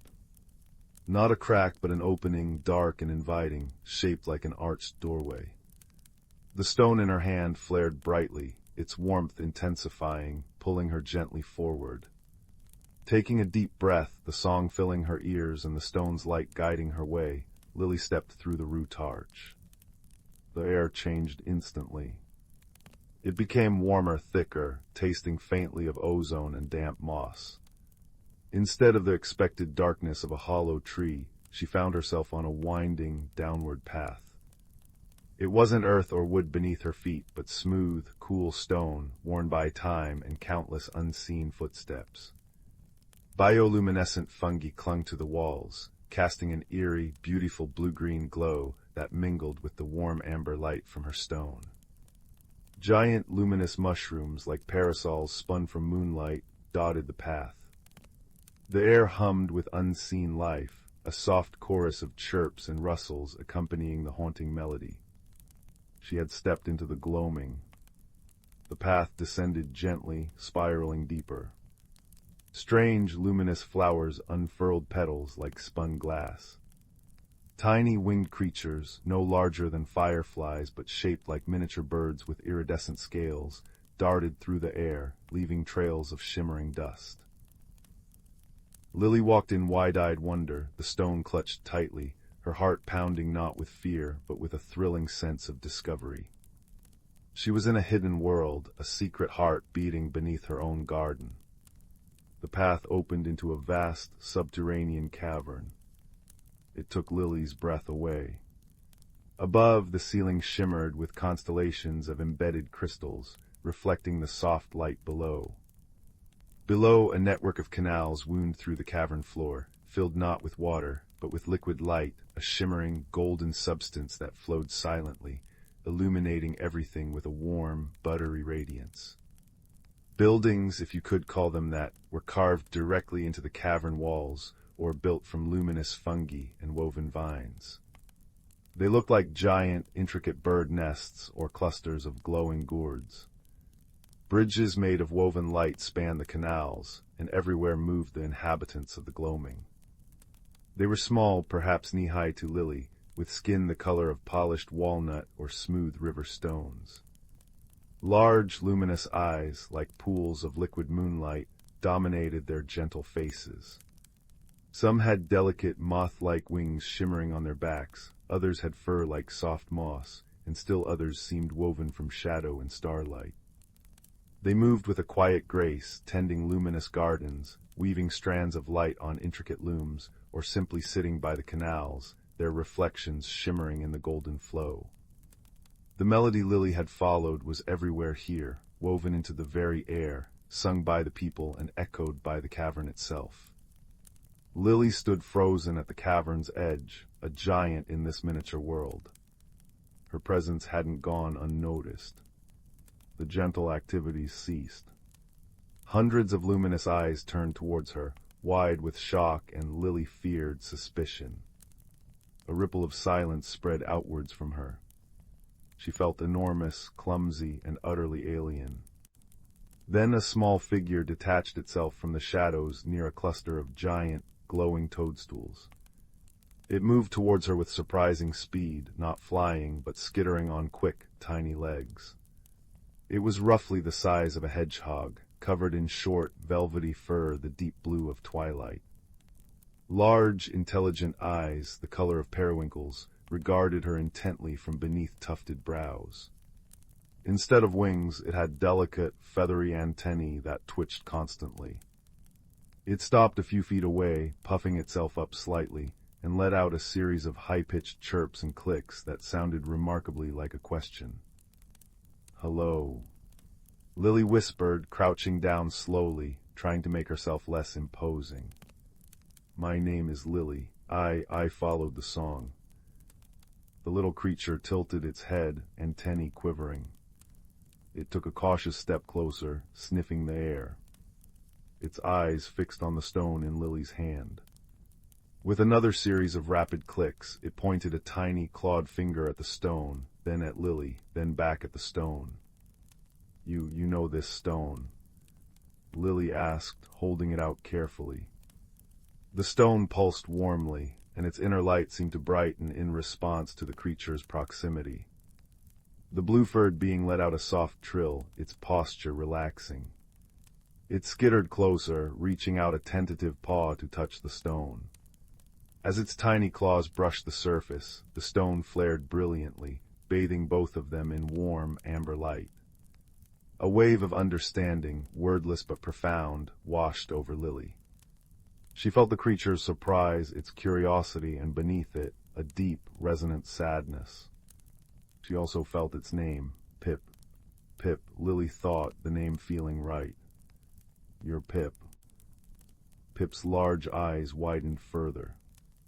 It chirped excitedly, a sound like tiny bells. It touched the stone again, then pointed urgently towards the center of the cavern, where a magnificent structure rose a towering spire, seemingly grown from a single, colossal crystal, pulsating with a soft, internal light.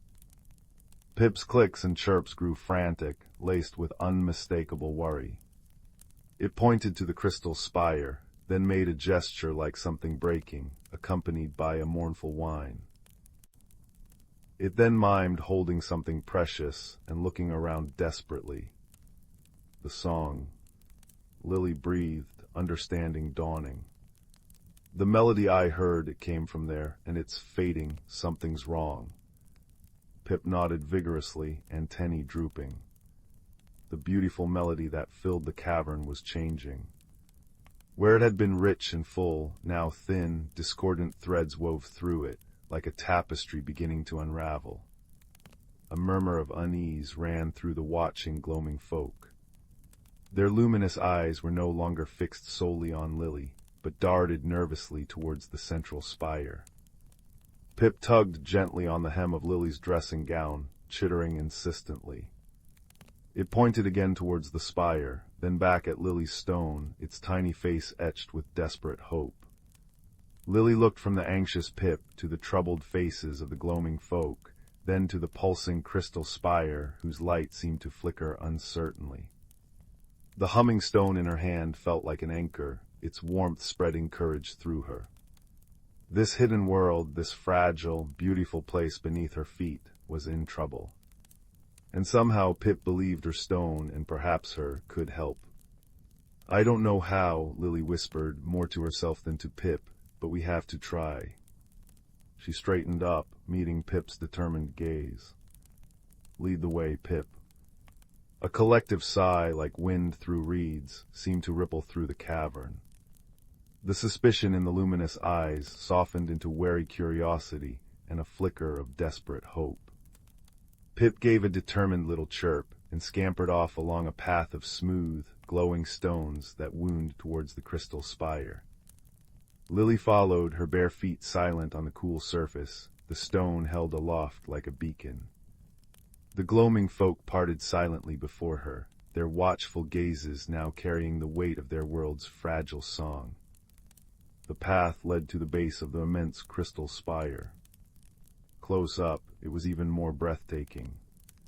Veins of gold, silver, and deepest amethyst ran through its translucent heart, pulsing slowly with light that seemed to breathe.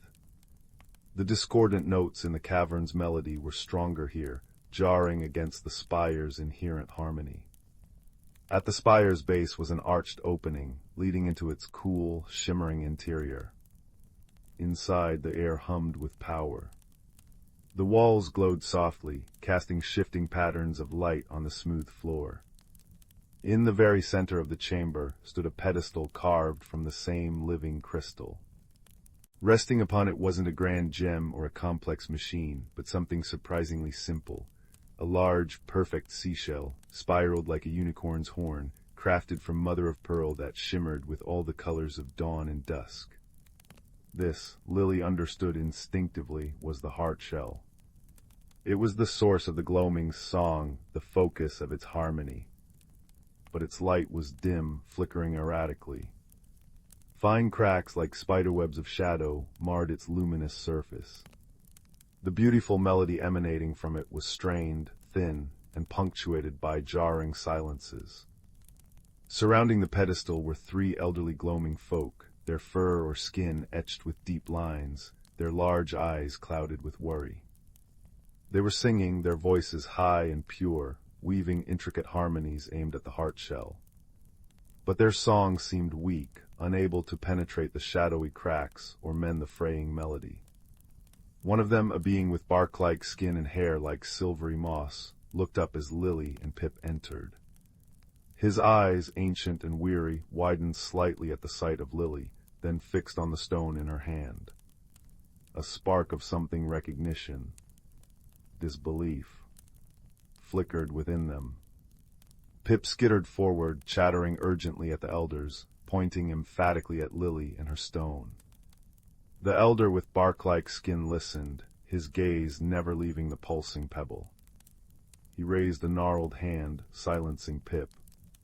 His voice, when he spoke, was surprisingly deep and resonant, like stones shifting in a deep riverbed, yet Lily understood its meaning through the same wordless connection the stone seemed to provide. "The songstone," he murmured, his voice thick with emotion. "It returns after so many turnings of the great wheel." He stepped towards Lily, his movements slow and deliberate. "Child of the surface, bearer of the sun's echo, you hold a fragment of the first light, a piece of the world heart that birthed both our realms. The heart shell weakens, the veil between worlds thins, and shadow seeps in, stealing our harmony." He gestured towards the cracked shell. Our song alone is not enough. The songstone, it remembers the first song. It can mend what is broken, but only if its light can reach the heart. Lily looked down at the warm stone in her hand, then at the faltering heart shell. The weight of responsibility settled on her small shoulders, but it felt less like a burden and more like a purpose. "What must I do?" she asked, her voice steady. "You must sing," the elder said simply. "Sing with your heart, let the songstone guide you. Its light carries the memory of the first song. Your voice, amplified by its power, might reach where ours cannot." Sing. Lily's heart fluttered nervously. She loved to hum to herself in the garden, but singing here, in front of these ancient beings, to save their world. The discordant notes from the heart shell seemed to mock her uncertainty. Pip nudged her ankle, chirping softly, its large eyes filled with unwavering trust. Lily looked at her small friend, then at the worried faces of the elders, and finally at the beautiful, suffering heart shell. This hidden world, discovered through wonder and a strange stone, needed her. Taking a deep breath, Lily stepped closer to the pedestal. The air vibrated with the strained song of the heart shell and the weakening harmonies of the elders. She closed her eyes, shutting out the enormity of the crystal chamber and the watchful eyes. She focused instead on the warm, pulsing stone in her hand. It felt like holding a tiny sun, a fragment of pure, ancient light. She remembered the melody that had drawn her here, the song of the gloaming, the song of the heart shell in its strength. It was a song of roots delving deep, of stars reflected in underground rivers, of quiet growth and enduring peace. She opened her mouth. No practiced melody came out, just a single, clear note. It was hesitant at first, thin as a spider's thread. But as the note hung in the air, the songstone in her hand flared. Its warm amber light intensified, bathing her and the pedestal in its glow. The light didn't just illuminate, it seemed to resonate with her voice, amplifying it, enriching it, weaving threads of golden sound around her simple note. Encouraged, Lily sang another note, then another. She didn't think about words or complex tunes. She poured her feelings into the sound, her awe for this hidden world, her worry for Pip and the gloaming folk, her hope for the heart shell. She sang of the cool garden earth, the rustling leaves of the old oak, the comforting crackle of the fireplace, the vast, starry sky above. She sang of connection, of light finding its way through darkness, of strength found in kindness. The songstone blazed. Its light streamed from her hand, not as a beam, but as tendrils of liquid gold, flowing towards the cracked heart shell. Where the light touched the shadowy cracks, they hissed faintly, like ice meeting fire. The darkness recoiled. Lily's voice, amplified and transformed by the stone's power, filled the crystal chamber. It wasn't loud, but it was profound, rich with the warmth of the surface world and the ancient memory held within the stone. It wove around the faltering song of the elders, strengthening it, guiding it. The discordant notes faltered. The jarring silences shortened. The heart shell itself began to glow brighter, its internal light fighting back against the invading shadows. The mother of pearl shimmered fiercely, the colors deepening. Lily felt the resistance, a cold, clinging darkness that fought the warm light pouring from the songstone and her voice. It felt like singing against a gale. Her throat ached. Doubt whispered. Could she hold on? Then a new sound joined hers. A soft, determined chirping. Pip, standing tall beside her, was singing too. Its tiny voice, pure and high, wove into Lily's melody, adding a thread of fierce courage. Then one of the elders joined, his deep voice rumbling like bedrock, adding strength. Another added their harmony, then the third. The combined song lilies amplified by the songstone, Pip's bright chirp, and the elders' ancient harmonies became a powerful river of sound and light, washing over the heart shell. With a final resonant chime that echoed through the entire cavern, the last shadowy crack sealing the heart shell vanished. The shell blazed with pure, radiant light, bathing the crystal spire in colors more vibrant than any rainbow. The melody that burst forth was triumphant, healing, and whole, the true song of the gloaming, restored in all its breathtaking complexity and beauty. It surged outwards from the spire, filling the cavern, washing over the gloaming folk who stood watching. A collective sigh of relief and joy rose from them, like leaves rustling in a grateful wind. Tears streamed down Lily's cheeks, but they were tears of pure, exhausted joy. The songstone's light slowly subsided, returning to its gentle, pulsing warmth. Lily lowered it, her voice falling silent. She felt utterly drained, yet filled with a profound sense of peace. Pip leaped up, chattering excitedly, doing a little jig of pure happiness. The elder with bark-like skin approached Lily. He placed a gnarled hand over his heart and bowed deeply. "Bearer of the sun's echo," he said, his voice thick with gratitude, "you have restored the heart song. You have saved the gloaming. Our harmony is your harmony now. You will always find welcome here." Lily smiled, a tired but radiant smile. "I just sang," she whispered. "The stone and Pip and all of you, we did it together." She looked around the now brilliantly lit chamber, the restored heart shell pulsing steadily. The fear and suspicion in the luminous eyes had vanished, replaced by warmth, gratitude, and wonder. She had come seeking the source of a song and found a hidden world and a friend. She had faced a darkness she didn't understand and found the courage to sing against it. The timid girl who had crept from her bed felt different, stronger, connected. The journey back through the luminous cavern felt like a dream. Gloaming folk bowed or waved as she passed, their faces alight with smiles. Pip scampered proudly beside her, occasionally darting off to excitedly chirp the news to others. The path upwards, lit by the gentle glow of the fungi and her now softly humming stone, seemed shorter. Stepping back through the root arch into her own cool, quiet garden felt like emerging from a vivid dream into comforting reality. Dawn was just beginning to blush the eastern sky, painting the frost on the grass with pale pinks and golds. The melody of the gloaming was a soft, contented hum in her mind now, no longer a call, but a gentle connection. Back in her room, the familiar shapes welcomed her. She placed the songstone back on her bedside table. It was warm, its inner light pulsing slowly, peacefully, like a resting heartbeat. The faint, beautiful melody of the gloaming seemed to resonate softly from it, a lullaby just for her. Pip had insisted on accompanying her to the surface, a tiny, blue-furred guardian. It now curled up contentedly on Lily's pillow, its feathery antennae twitching softly in sleep. Lily climbed back into bed, pulling the patchwork duvet up to her chin. The scent of lavender and wood smoke was sweeter than ever. She felt the cool sheets, heard the first tentative chirps of waking birds outside. She looked at the stone, then at the sleeping Pip, a small, miraculous friend from a world beneath the roots. She had journeyed into the unknown, faced darkness with light and song, and discovered that courage wasn't about being unafraid, but about singing anyway when something precious needed saving. She had learned that friendship could bridge worlds, and that the smallest stone could hold the greatest light.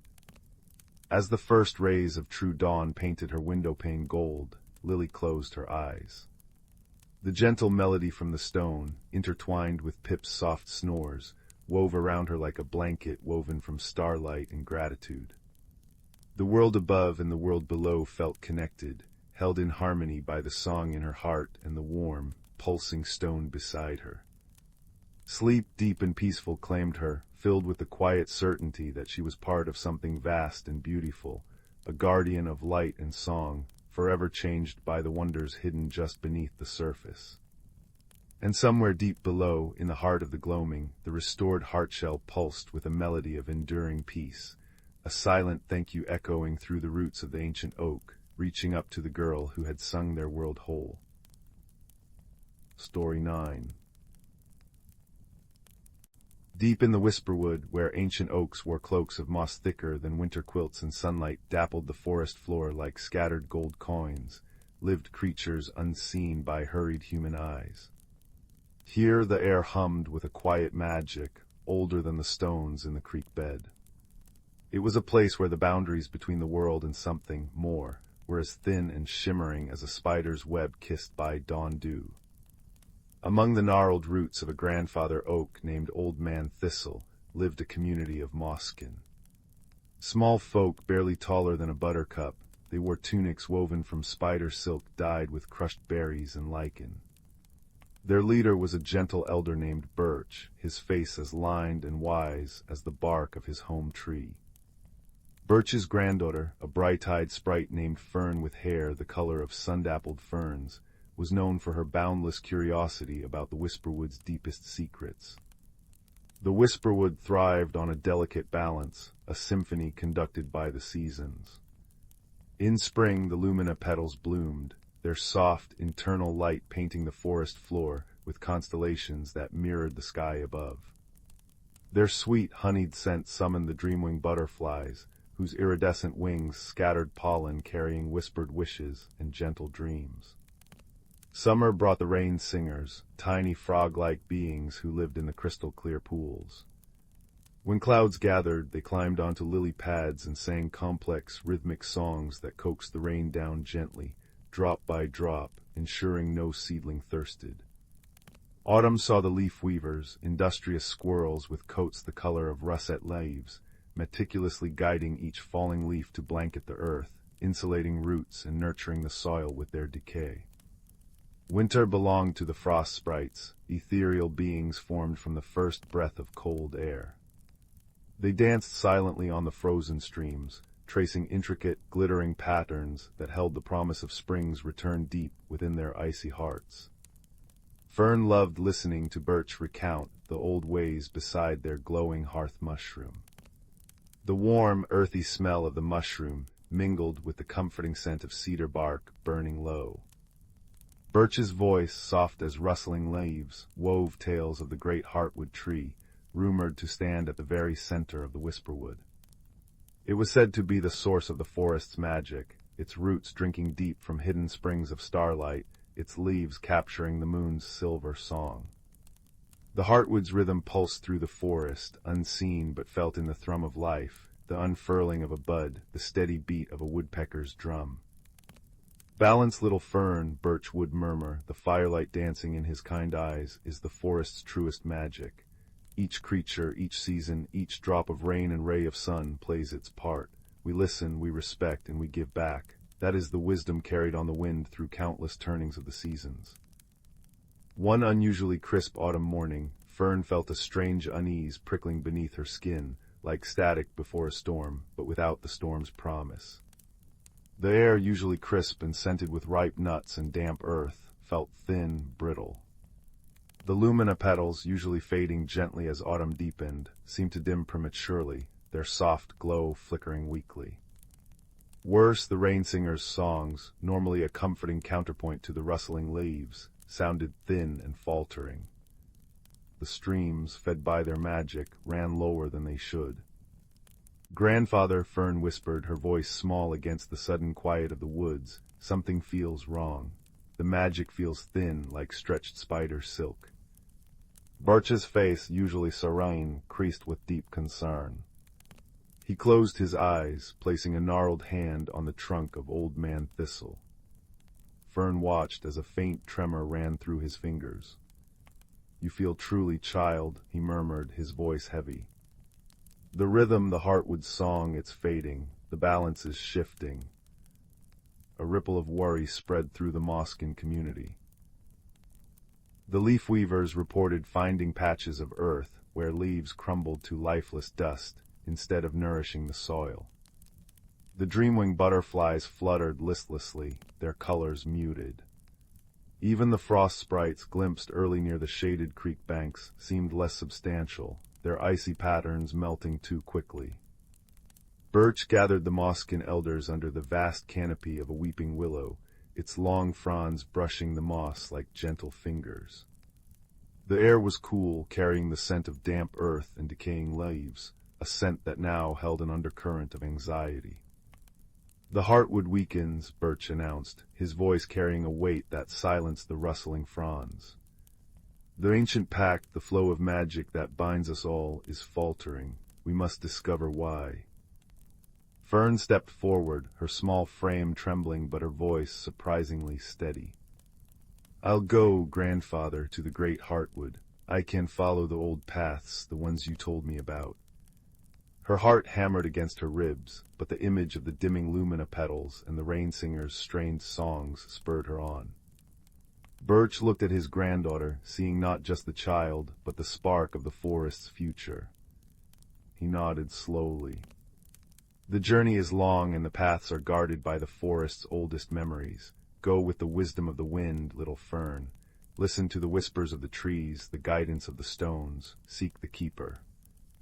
Equipped with a pouch of nourishing seed cakes, sweet with wild blueberries, a cloak spun from shimmering moth wings for warmth, and a tiny lantern crafted from a hollowed firefly abdomen that glowed with a soft, steady light, Fern set out. The deeper she ventured into the whisperwood, the stronger the sense of imbalance grew. The air tasted stale. The usual chorus of bird song was replaced by an unsettling silence, broken only by the dry rattle of leaves. The scent of healthy decay was overpowered by a faint, acrid tang, like metal left in the rain. She crossed a meadow where lumina petals lay scattered, their light extinguished like fallen stars. The sight filled her with a profound sadness. Guided by Birch's teachings, Fern listened intently. She pressed her ear to the cool, damp bark of an ancient yew tree. A deep, sorrowful groan vibrated through the wood, speaking of choked roots and poisoned soil deeper within the forest. A cluster of smooth river stones, warmed by a rare patch of sunlight, hummed a warning of tainted water seeping from the direction of the distant mountains.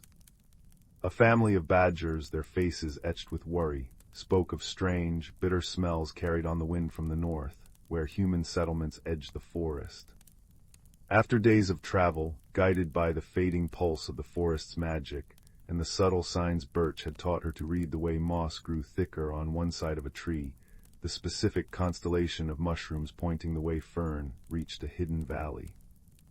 It was shielded by towering, impossibly old sequoias whose bark felt like warm, living stone beneath her tiny hand. The air here was still thick with unease, but beneath it, Fern sensed a deep, resonant thrumming, weak but persistent. It was the heartbeat of the heartwood. In the center of the valley stood the great heartwood tree. It was magnificent beyond words, its trunk wider than a dozen Mossglen homes, its branches reaching towards the sky like open arms, cradling the clouds. But Fern gasped. Great swaths of its bark were cracked and gray, like parched earth. Its leaves, normally a vibrant tapestry of emerald and silver, hung limp and dull, many already fallen, carpeting the ground in a sorrowful blanket. The air around it vibrated with a palpable sense of exhaustion and pain. The scent here was complex, the rich, ancient smell of deep wood, overlaid with the sickly sweetness of decay and a harsh, metallic tang that made Fern's eyes water. At the base of the immense trunk sat the keeper. Not a towering giant, but a figure woven from living vines, moss, and shifting shadows, shaped vaguely like an ancient, wise badger. Its eyes were pools of deep, still water reflecting the fading light. It radiated immense age and profound weariness.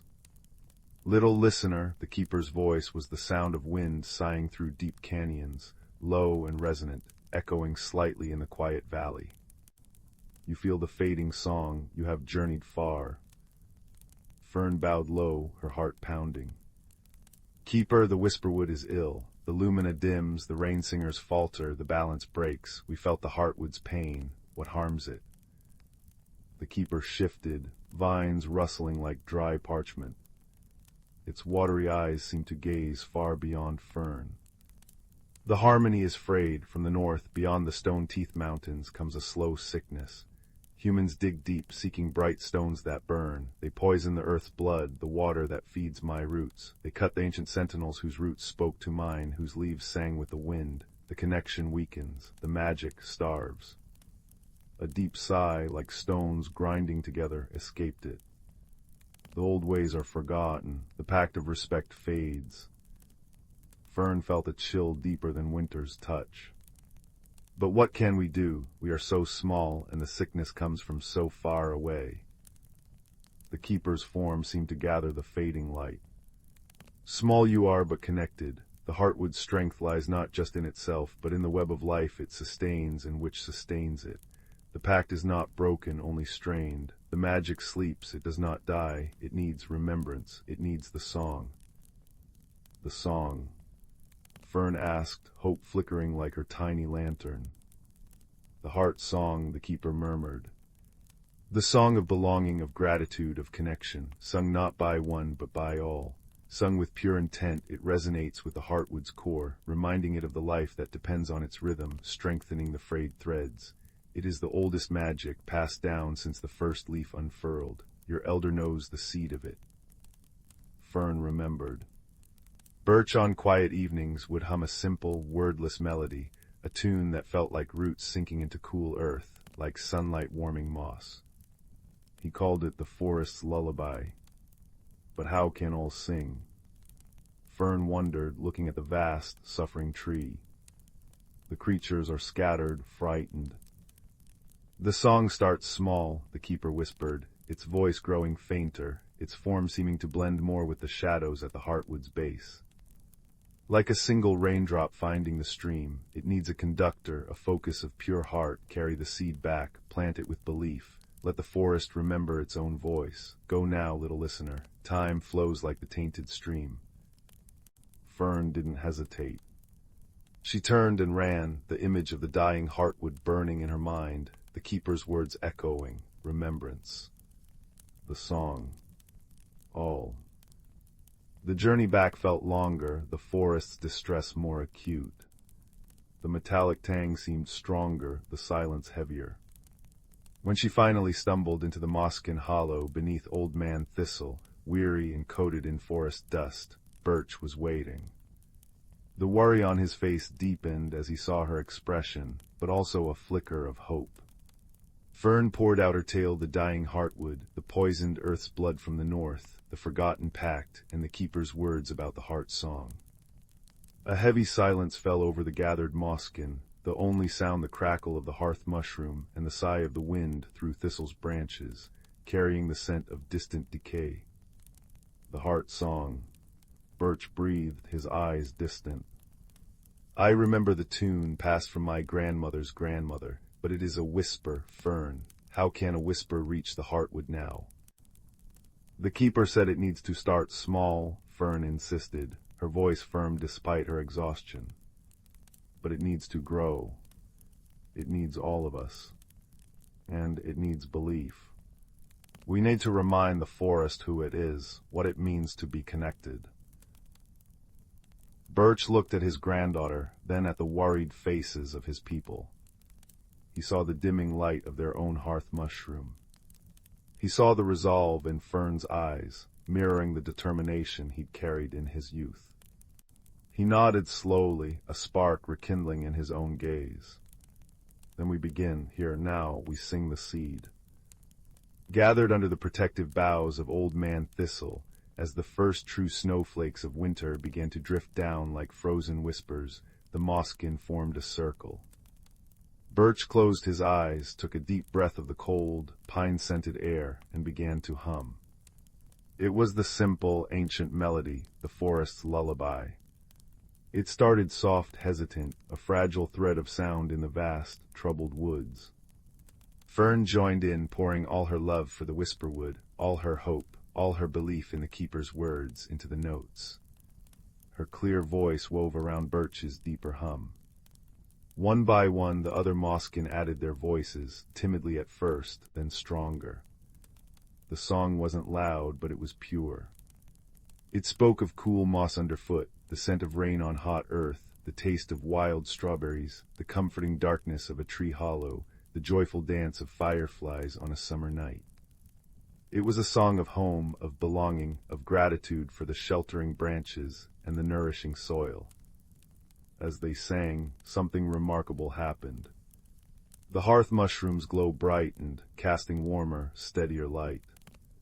The falling snowflakes seemed to dance gently to the rhythm. A family of field mice, drawn by the sound, peeked from their burrow, their tiny eyes wide.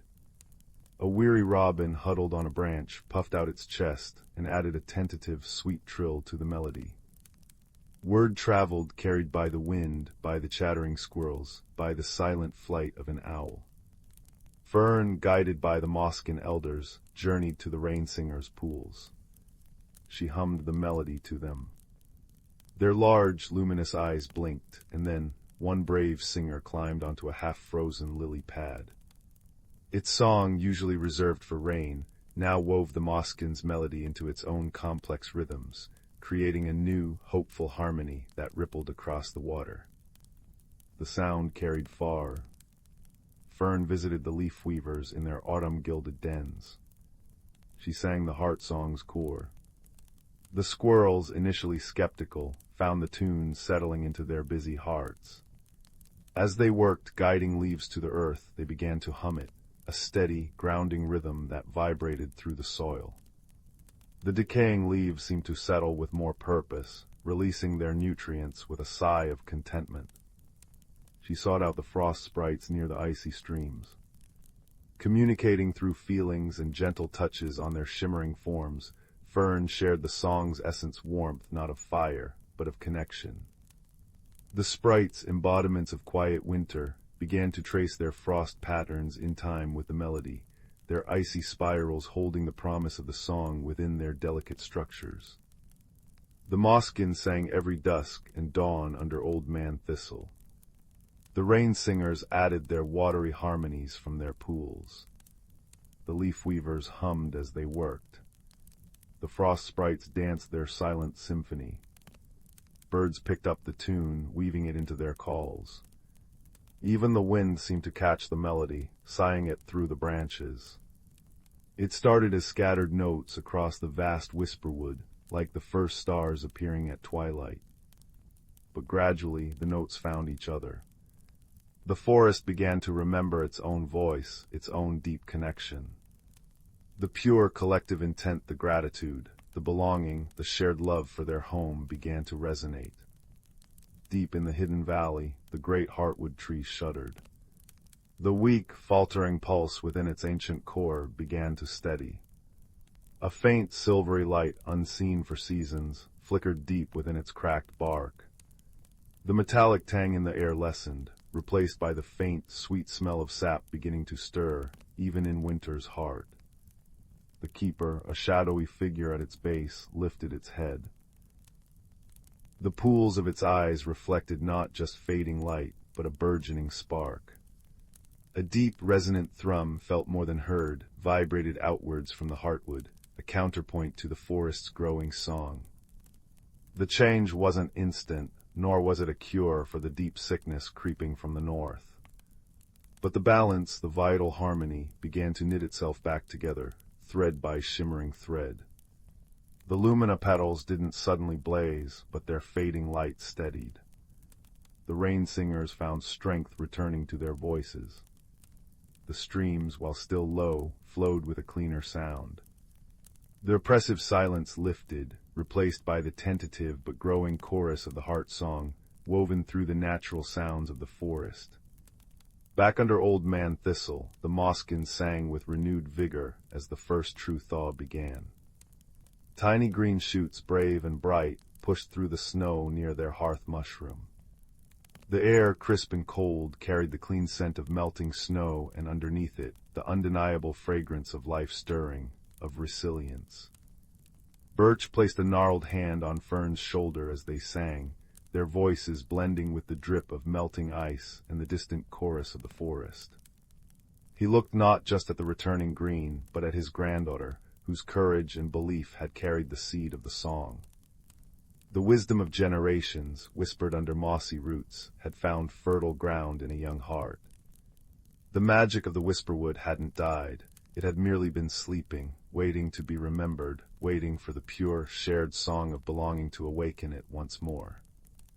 The heart song continued, a gentle, constant hum beneath the rustle of leaves and the babble of streams. It was a lullaby for the forest itself, a reminder of the deep, unbreakable connection binding root to rock, creature to tree, season to season. And as the first fireflies of the coming spring blinked their tiny lanterns in the velvet dusk, they blinked in time with the song, a constellation of hope echoing the ancient rhythm of the great heartwood tree, strong and steady once again. The Whisperwood breathed its magic, a soft, resilient glow in the gathering twilight, a testament to the enduring power of harmony, remembrance, and a song sung together. Story 10. The village of Mossglen nestled in a valley where the air always smelled of damp earth and cinnamon, where chimneys puffed contentedly, and where the cobblestone paths glistened after rain like scattered obsidian. For generations, life flowed as gently as the Willowbrook River, until the whispers began. It started with Old Man Hemlock's prize-winning rye loaf vanishing overnight from his windowsill. Then Miss Ivy's honey oat rolls disappeared from her cooling rack. Finally, the entire batch of sunrise buns baked by the village children for the Harvest Moon Festival poofed into thin air, leaving only a sprinkle of flour and a faint, sweet sigh in it. Young Milo, with eyes as curious as an owl's and a patchwork satchel always slung over his shoulder, decided enough was enough. He lived with his grandmother in a cottage draped in ivy, where the fireplace crackled like a contented cat. "Gran," he said one evening, tracing the flour-dusted outline where the sunrise buns had lain, "thieves leave footprints, ghosts leave chills. This leaves nothing but crumbs and questions." Gran, her silver braid coiled like moonlight, stirred a pot of lavender tea. "Some mysteries, dear heart, aren't solved by chasing shadows, but by listening to the silence between them. Perhaps ask the witness tree. It remembers what the wind forgets." The witness tree was an ancient oak at the forest's edge, its bark etched with faces carved by time and magic. It was said to speak through rustling leaves and creaking branches, if one listened patiently. Armed with a notebook and a jam-tart for courage, Milo ventured out at dawn. Mist clung to the mossy stones, and the world felt hushed, as if holding its breath. At the witness tree, Milo sat cross-legged, nibbling his tart. "Tree," he whispered, "who's stealing Mossglen's bread?" For a long moment, only birdsong answered. Then a soft pat-pat-pat echoed above. A tiny hedgehog, no bigger than Milo's palm, tumbled from the branches, landing in a puff of autumn leaves. It blinked up at him with eyes like polished coal.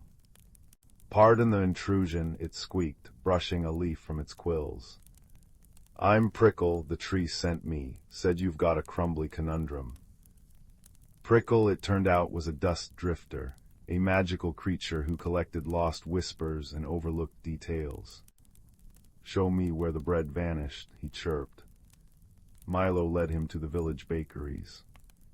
Prickle scurried along windowsills, sniffed door hinges, and even examined a stray flower fingerprint near Miss Ivy's geraniums. "No forced entry," he mused. "No muddy paws, but look here and here." He pointed his tiny snout at almost invisible sparkles near the empty trays, glinting like sugar in the sun. Moonfrost fades by noon, only forest sprites leave that. Forest sprites were shy, benevolent beings who tended wildflowers and sang dew into existence. They'd never stolen anything. But why bread? Milo wondered aloud. Prickle twitched his nose. "Follow the moonfrost, it'll lead us come nightfall." As dusk painted the sky lavender, they trailed the sparkles, a delicate path winding past Gran's herb garden, through the whispering reeds of Willowbrook and deep into the Whisperwood, where trees hummed lullabies. There, in a moonlit clearing, they found the answer. Dozens of sprites, no taller than acorns, fluttered anxiously around a hollow log. Inside, on beds of velvet moss, lay 3 sprite elders, frail and shivering. "They're ill," whispered a sprite with wings like dandelion fluff. "The first frost came too soon. Our healing nectar didn't bloom this year. We need warmth, and the village bread smells like summer sunshine. We only took what was left cooling, never from cupboards. We thought perhaps it was a gift." Her voice trembled. "We meant to leave pine cone coins, but they rolled away." Milo's heart squeezed. The theft wasn't malice, it was desperation wrapped in tiny, trembling hands. He remembered Gran's words, listened to the silence between the shadows.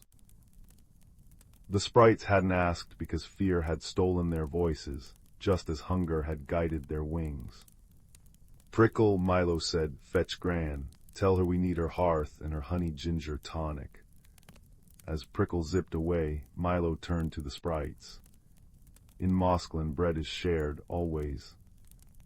By midnight, Gran's cottage glowed like a beacon. The sprite elders rested in thimble-sized cradles by the fire, sipping tonic from honeysuckle cups, while village children, tiptoed from their beds, helped Milo knead dough at the table.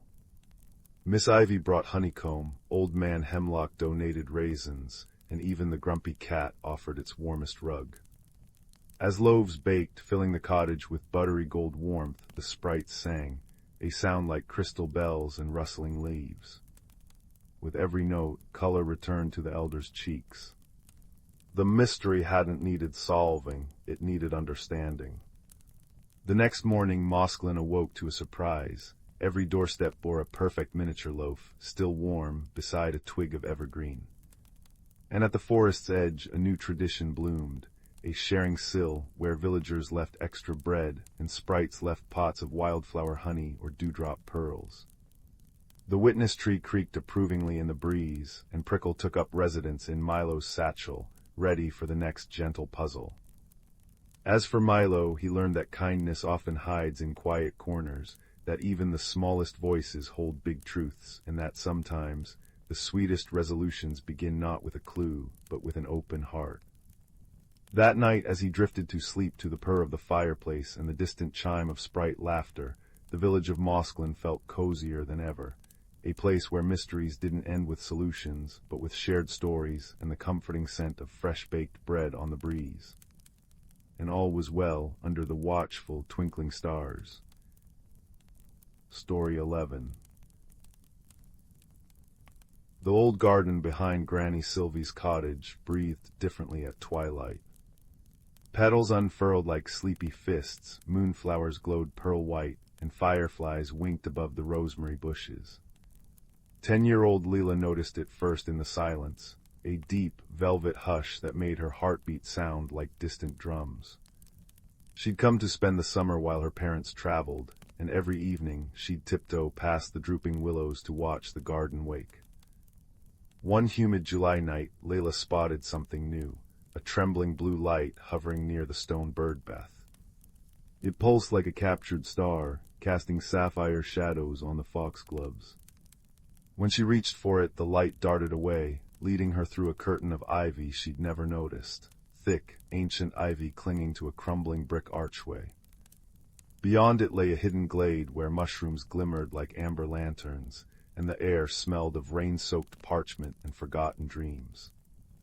There, beneath a silver birch tree, sat a badger. Not just any badger, this one wore tiny spectacles perched on his snout and held a thimble-sized teacup. "Ah," he rumbled, his voice like gravel rolling downhill. "You found the Whisper Gate. I'm Thorn." Leela's fear melted at his twinkling eyes. Thorn explained the glade was the heart of Sylvan, a hidden realm woven into the roots and dew of Granny's garden. But Sylvan was fading. Flowers lost their scent, streams ran sluggish, and Thorn's spectacles, magical lenses showing Sylvan's true health, revealed cracks spreading across the glade like shattered glass. "Balance is broken," he sighed. "We need the bloom key." The bloom key, Thorn said, wasn't a key at all, but a seed. A single crystalline seed buried generations ago by the first garden tender. It could restore Sylvan's magic if planted where 3 sacred elements converged: Starlight Hollow, Memory Falls, and the Chamber of Roots. But the seed was inert, hardened by decades of neglect. To awaken it, they needed tears of a moon-drenched fern, a song spun from spider silk, and a sigh from the wind that listens. So began their journey.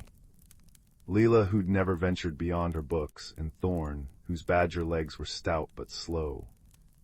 They climbed mossy stairs formed by twisted roots, guided by glowworm constellations. In Starlight Hollow, a fern wept diamonds only when bathed in pure moonlight.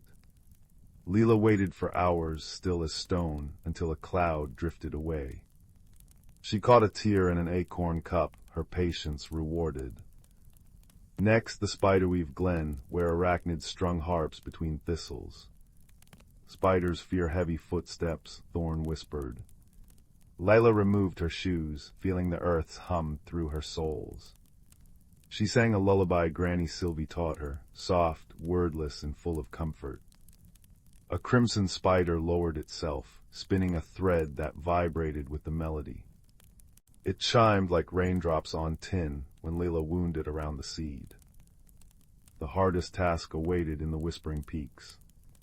The wind that listens only sighed for those who shared a true, selfless sorrow. Leela knelt on a cliff, clutching the seed. I'm lonely, she confessed to the gales. Granny's garden is beautiful, but I miss my parents, and I'm scared Sylvan will disappear. The wind stilled.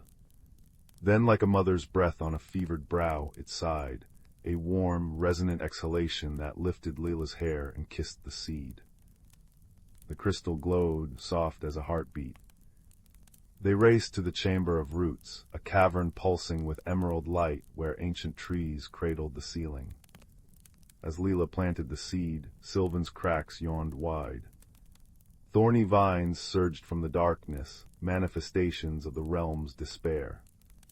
Thorn snarled, shielding Leela, but the vines wrapped his paws.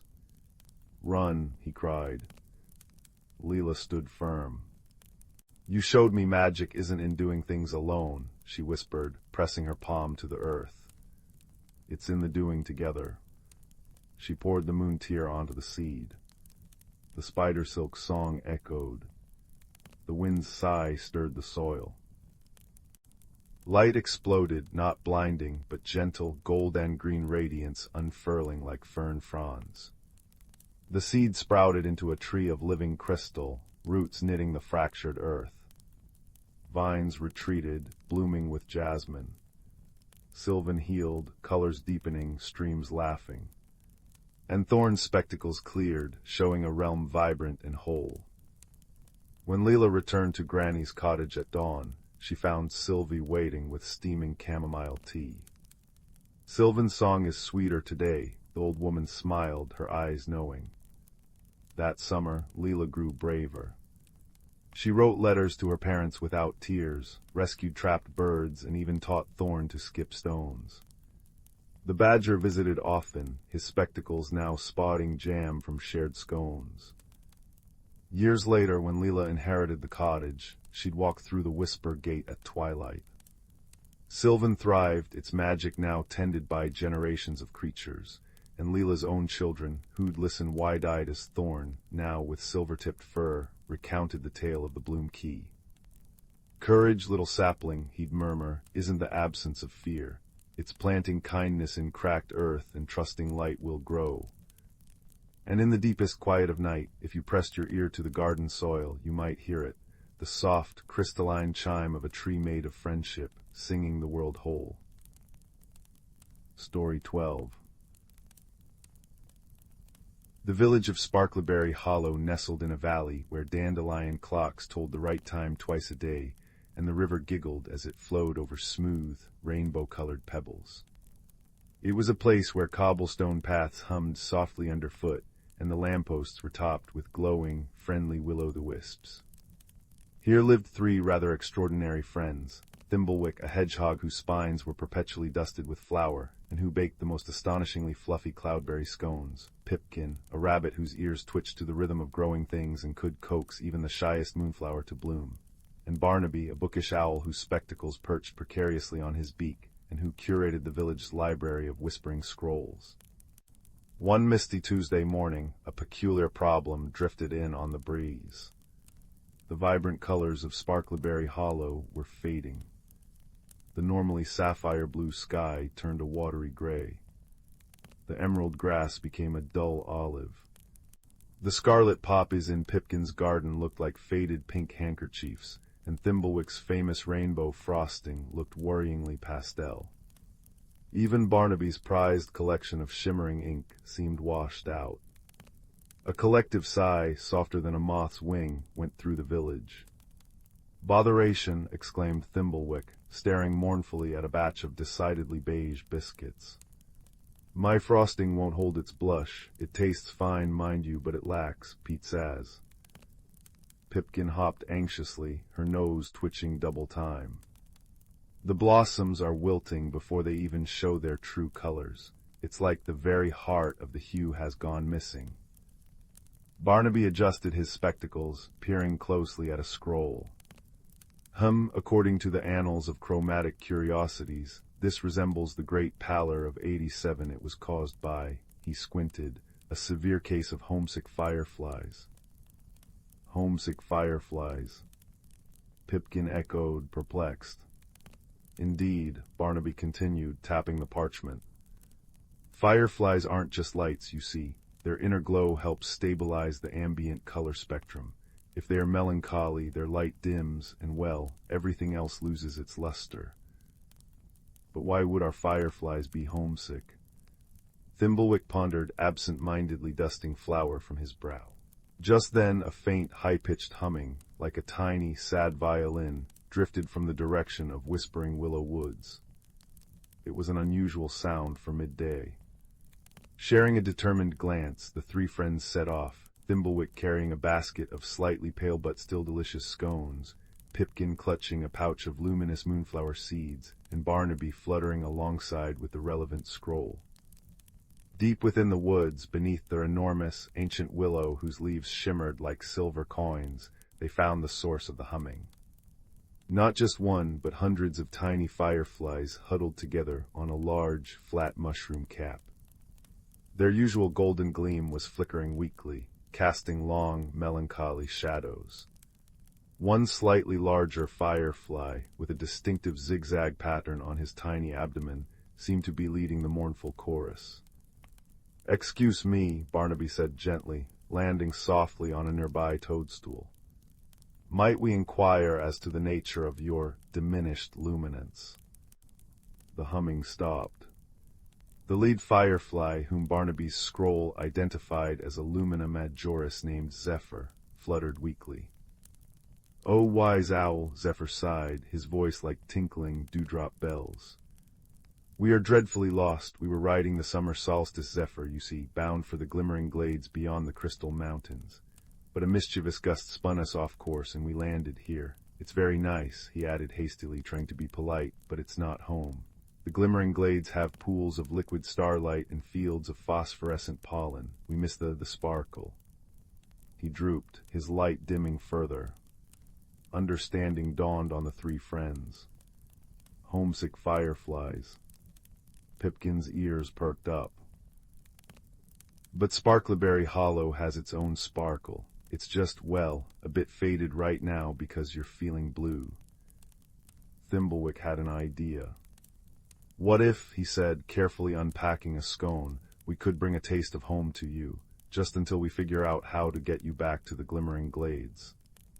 He broke off a tiny crumb and offered it. Cloudberry scone, they're famously comforting.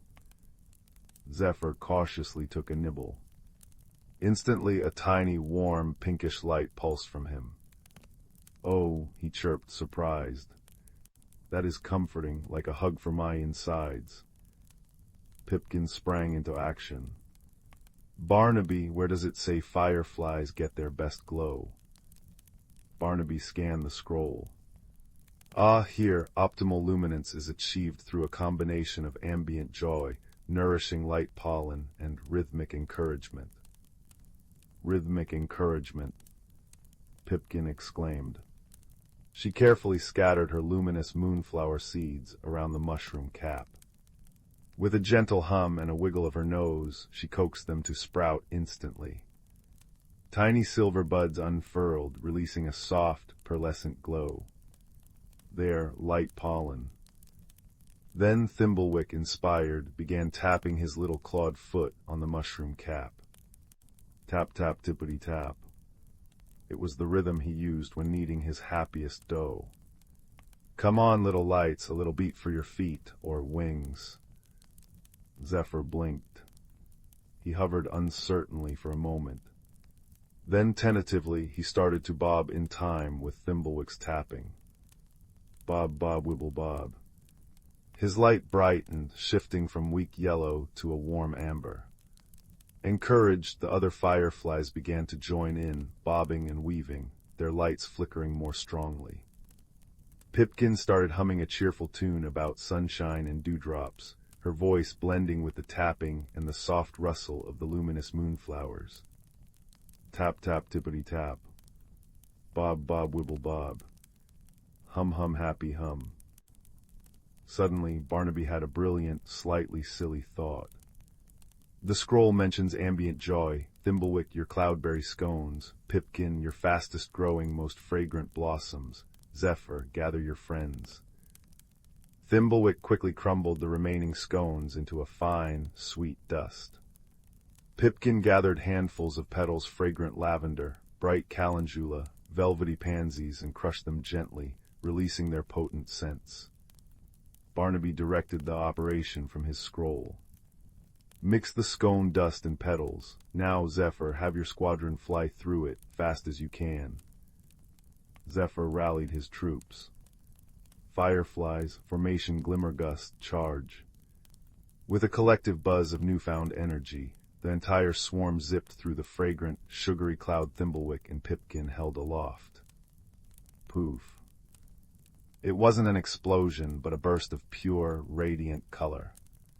Tiny particles of scone dust and petal essence, ignited by the firefly's brightening joy, erupted into a miniature firework display of dazzling hues shimmering gold, vibrant violet, electric blue, and sunbeam yellow. The colors didn't fade, they hung in the air like luminous confetti, drifting gently down. And as the colored motes settled on the grass, the trees, the flowers, and even the cobblestones back in the village, the magic happened. The gray sky blushed back to sapphire. The grass sprang up emerald green. Pipkin's poppies blazed scarlet once more. Thimblewick's frosting regained its rainbow brilliance. Sparkleberry Hollow was saturated in color again, more vibrant than ever, infused with the sweet scent of pastries and flowers and the electric buzz of pure happiness. The fireflies, now glowing like captured stars, zipped around joyfully.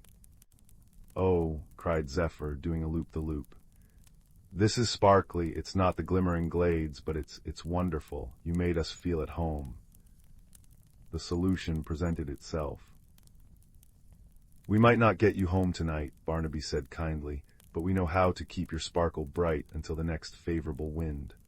Thimblewick can bake special comfort scones, Pipkin can grow luminous pollen patches, and I shall compose a daily joyful jig on my scroll for rhythmic encouragement." And so Sparkleberry Hollow gained not only its color back, but also hundreds of tiny, joyful residents. Thimblewick built miniature bakeries out of acorn caps dispensing scone dust. Pipkin cultivated special glowing flower beds. Barnaby's library now featured a dance floor for Dot's section, where fireflies practiced their bobbing. The village shimmered with shared light and laughter, the air perpetually sweet, and the colors impossibly bright. Every evening, as the sky turned peaky pink, the rhythmic tap-tap-tippity-tap and cheerful humming could be heard, a gentle, joyful lullaby reminding everyone that even when you feel a little lost, kindness, friendship, and a really good scone can make anywhere feel like home. And drifting off to sleep, the villagers smiled, their dreams filled with swirling colors and the comforting glow of happy little lights. Story 13. The first frost hadn't yet kissed the eaves of Rowan's cottage, but the air held a crisp promise of winter. Inside, nestled under a quilt stitched with constellations by her grandmother, Rowan felt the familiar pang of loneliness. Her parents, scholars of ancient lore, were weeks away on an expedition, leaving her in the care of kindly Mrs. Gable next door. Rowan loved Mrs. Gable's honey cakes, but she missed the low murmur of her parents discussing forgotten maps and whispered legends. Most of all, she missed the feeling of being part of something bigger, something secret. One blustery afternoon, seeking solace, Rowan wandered further into whispering pines than usual. Sunlight dappled through the thinning canopy, painting the forest floor in gold and russet. The air smelled of damp earth, decaying leaves, and the sharp, clean scent of pine resin. She kicked at a particularly large pile of crisp oak leaves, sending them swirling like miniature autumn storms. Underneath, half buried in the soft loam, something gleamed. Not metal, not glass, but a smooth, cool stone, deep obsidian black, yet holding within its heart a swirl of captured moonlight. It was no bigger than her palm, perfectly oval, and when she picked it up, it felt strangely warm against her chilled fingers. A faint, almost imperceptible hum vibrated against her skin. A moonstone, she breathed, remembering a fragment from one of her parents' books. A key or a compass. The book had been frustratingly vague, speaking of thresholds and hidden paths under the light of the full moon. Tonight, she realized with a jolt, was the full moon. The rest of the day crawled by. Rowan helped Mrs. Gable shell walnuts, her fingers moving automatically while her mind raced with the possibilities locked within the smooth stone. After a supper of thick vegetable soup and fresh bread, she pleaded tiredness, clutching the moonstone hidden in her pocket. Once safely in her room, she watched the silver moon climb higher, bathing the world outside in an ethereal glow. Heart pounding like a trapped bird against her ribs, she slipped out the back door, the cool night air sharp in her lungs. The forest at night was a different creature. Familiar paths became shadowed corridors. The sighing of the wind through the pines sounded like whispered secrets. Owls called from unseen perches, their hoots echoing in the stillness. Guided by the moonlight and the gentle, insistent pull emanating from the stone in her hand, Rowan ventured deeper than she ever dared. The moonstone began to glow with a soft, internal light, illuminating the path just ahead of her feet, painting the ferns and moss with silver. Suddenly the pull intensified, drawing her towards a massive, ancient oak tree, its gnarled roots twisting like sleeping dragons into the earth. Nestled between two enormous roots, almost invisible unless you knew where to look, was a curtain of shimmering, silvery moss. The moonstone pulsed warmly. Hesitantly, Rowan reached out. Her fingers didn't touch moss, they passed through it, encountering a cool, tingling resistance, like dipping her hand into a moonlit pool. Taking a deep breath, clutching the stone tightly, she stepped forward. The sensation was like being gently pulled through a veil of cool silk. There was a moment of disorientation, a soft chime in her ears, and then she was through. Rowan gasped. She stood on the edge of a vast, moon-drenched meadow, unlike anything she'd ever seen. The grass wasn't green, but shimmering silver blue, dotted with flowers that glowed softly with their own inner light, pale lavender, luminous white, and deep sapphire blue. Gigantic bioluminescent mushrooms, taller than Rowan, dotted the landscape like glowing street lamps, casting pools of soft violet and green light. Above, the sky wasn't black, but a deep, velvety indigo, scattered with unfamiliar constellations that pulsed gently. The air hummed with a low, musical resonance, the sound of the very land breathing. This was the Glimmerhold, a world hidden within the heart of the whispering pines. Awed, Rowan took a step forward. The silvery grass sighed beneath her feet. A cluster of glowing butterflies, wings like stained glass, fluttered past her face. She felt a wave of pure, unadulterated wonder wash over her, momentarily banishing her loneliness. This was the something bigger she'd yearned for, but the wonder was tinged with unease. The glimmerhold felt fragile. Patches of the luminous grass were dull and brittle. Some of the glowing flowers drooped, their light flickering weakly. The musical hum of the air held a discordant note, a faint, sorrowful sigh. The moonstone in her hand pulsed again, not just with warmth now, but with a sense of urgency. As she wandered deeper into the meadow, drawn towards a cluster of the giant mushrooms near a softly bubbling stream of liquid moonlight, she heard a sound that didn't belong to the gentle magic around her. It was a low, distressed keening, like the wind caught in a crack. Following the sound, Rowan found its source. Trapped beneath a fallen branch of luminous crystal was a creature. It wasn't like anything from her storybooks. It was roughly the size of a large cat, but built like a sturdy miniature badger. Its fur was a deep, iridescent charcoal that seemed to ripple with hidden colors, deep purples and blues under the moonlight. Instead of paws, it had wide, delicate hands with long, dexterous fingers, currently scrabbling weakly at the heavy crystal branch pinning its hindquarters. Its face was wide-eyed and expressive, dominated by large, luminous eyes, the color of molten amber, now filled with pain and fear. Two long, feathery antennae twitched feebly on its head. It saw Rowan and froze, its keening turning into a high-pitched whimper of terror, trying desperately to shrink away. Rowan's initial instinct was to recoil. It was strange, alien.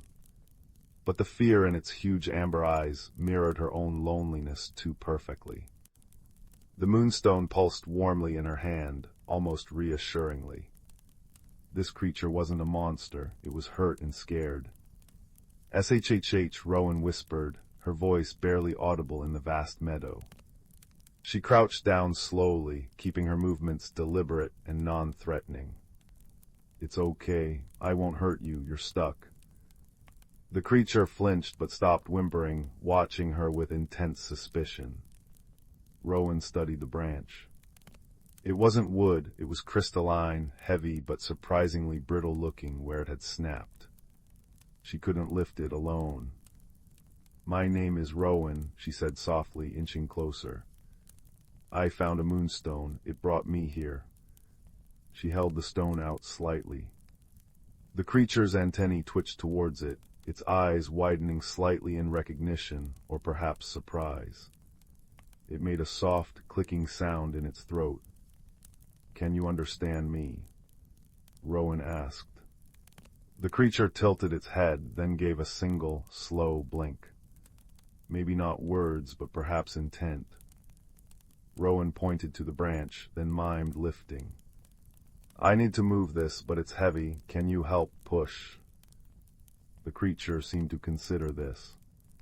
It wriggled its pinned hindquarters slightly, then nodded its head with a decisive little jerk. A spark of something hope flickered in its amber eyes. Bracing herself, Rowan gripped the cool, smooth crystal near where it touched the ground. "Okay," she breathed. "On 3, 1, 2, 3. She heaved with all her might, her muscles straining. The branch shifted slightly.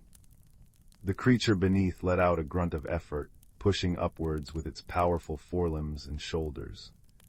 There was a sharp crack as the brittle crystal snapped further. The main weight lifted. The creature scrambled free, dragging its injured hind leg. It collapsed a few feet away, panting, its sides heaving. Rowan knelt beside it.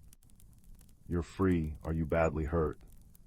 She cautiously reached out a hand towards its leg. The creature flinched but didn't pull away this time. Its fur was incredibly soft, like touching warm velvet. The leg wasn't broken, but badly bruised and scraped. Rowan remembered the little jar of healing salve misses. Gable always insisted she carry for scraped knees. She pulled it from her pocket. "This might help," she offered, showing the creature the jar before dipping her fingers in the cool, herbal-scented ointment.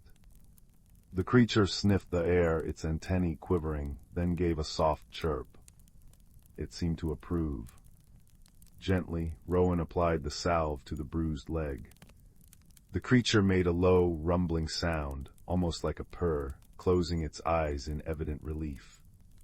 It nudged her hand gently with its head, a gesture of thanks. "You're welcome," Rowan smiled, a warm feeling spreading through her chest. "Do you have a name?" The creature tilted its head, then pointed a long finger at its own chest. "Crick," it said, the sound like pebbles clicking together softly. "Crick," Rowan repeated. "I'm Rowan." Crick nodded, then gestured urgently towards the heart of the Glimmerhold, where the land dipped into a valley filled with denser clusters of glowing flora. Its expression was worried. It pointed to the dull patches of grass, the flickering flowers, then to itself, miming weakness, and then pointed emphatically towards the valley. The discordant sigh in the air seemed to grow stronger. "Something's wrong here," Rowan said, understanding dawning. "The Glimmerhold is sick, and it's hurting you." Crick nodded vigorously, making a series of concerned clicks and whistles. It pointed to the moonstone Rowan still held. Then it pointed towards the valley again. The message was clear. The moonstone was the key, and the source of the Glimmerhold's ailment lay there. They needed to go. Thus began an unlikely journey. Rowan, the shy child from the world above, and Crick, the injured denizen of the hidden world below, became companions. Crick, despite its limp, moved with surprising speed and knew the hidden paths through the luminous meadows and crystalline groves. It guided Rowan around shimmering pools that reflected impossible depths and beneath arches woven from glowing vines. It showed her edible berries that tasted like starlight and cautioned her away from patches of iridescent moss that hummed with dangerous energy. Rowan in turn shared her honey cake. Crick nibbled it cautiously, then devoured it with delighted clicks, tended Crick's bruise, and offered quiet companionship. She learned that Crick communicated through gestures, expressive chirps, clicks, whistles, and the intricate dance of its antennae. She learned that Crick was a lumini, a caretaker of the Glimmerhold's delicate balance. And she learned that the lumini were weakening as the Glimmerhold faded. The deeper they traveled into the valley, the more pronounced the decay became. The silvery grass gave way to stretches of gray, lifeless dust. The glowing flowers shriveled. The giant mushrooms stood like skeletal sentinels, their light dimmed or extinguished. The musical hum was now a constant, sorrowful drone. Crick moved slower, its fur seeming less vibrant, its eyes clouded with worry and fatigue. Finally, they reached the valley's lowest point. Here, nestled within a circle of towering, obsidian-black stones carved with swirling, ancient symbols, lay the heartspring. Or rather, what was left of it. It should have been a fountain of pure, liquid moonlight, feeding the Glimmerhold's magic. Instead, it was a shallow, murky pool. A sickly greenish-black sludge oozed from a crack in the largest black stone, contaminating the water. The sludge pulsed faintly, emitting a low, discordant thrum that vibrated unpleasantly in Rowan's bones. This was the source of the blight. "The heartspring is poisoned," Rowan whispered, horrified. The moonstone in her hand flared with a sudden, intense light, bathing the corrupted pool in its pure silver glow. Where the light touched the sludge, it seemed to recoil, hissing faintly. Crick pointed frantically at the crack in the stone, then at the moonstone, then mimed placing the stone against the crack. "The moonstone can heal it," Rowan asked. Crick nodded emphatically, but then pointed to the sludge oozing out. It mimed something large, powerful, and dangerous stirring beneath the cracked stone. Its fear was palpable. Healing the crack would likely draw the attention of whatever was generating the sludge. Rowan's heart hammered. She wasn't brave. She got scared by owls hooting too close to her window. The thought of confronting some unknown, sludge-generating entity beneath the earth terrified her.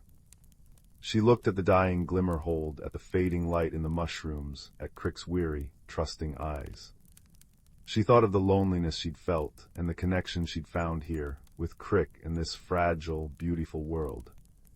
The moonstone warmed in her hand, not just with magic, but with a surge of unexpected resolve. Crick had trusted her.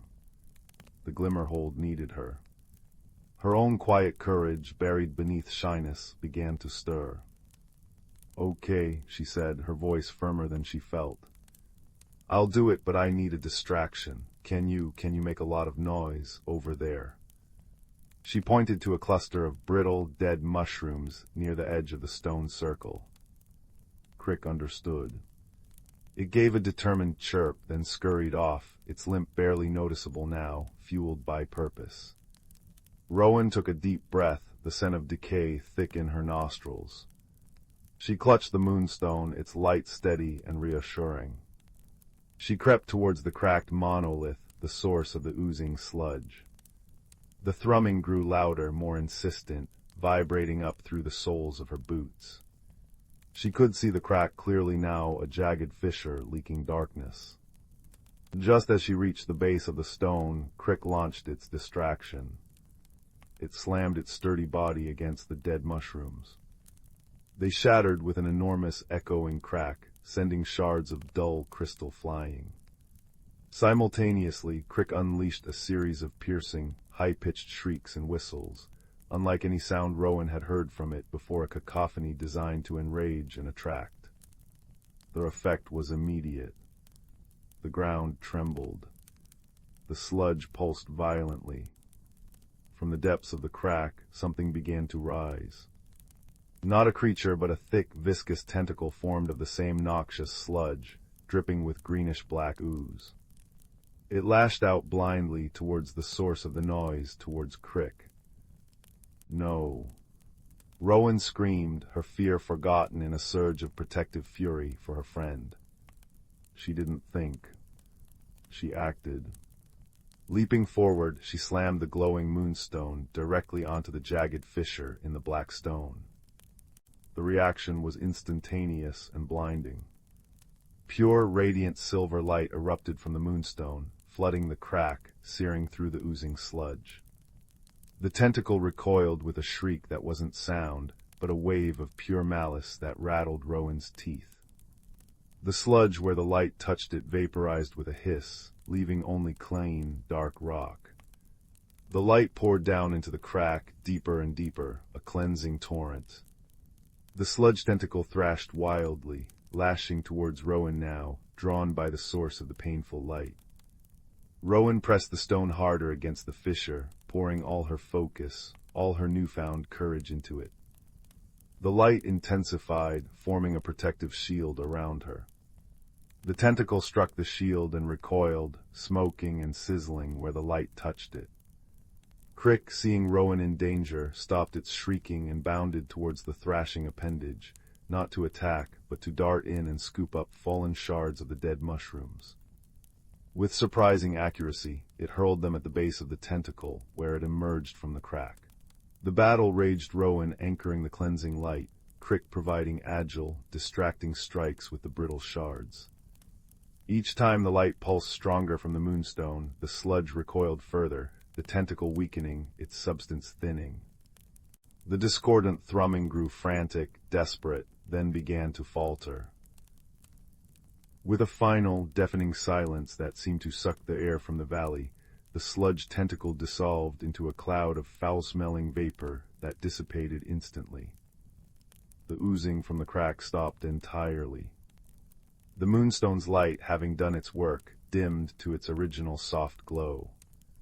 The crack in the black stone was sealed, not with rock, but with a vein of pure, solidified moonlight. The effect on the Glimmerhold was immediate and profound. The discordant drone ceased, replaced by a pure, sweet note that swelled through the air, stronger and clearer than before.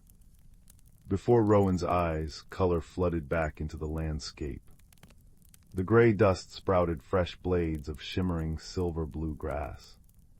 The shriveled flowers lifted their heads, their inner light rekindling, glowing brighter than ever.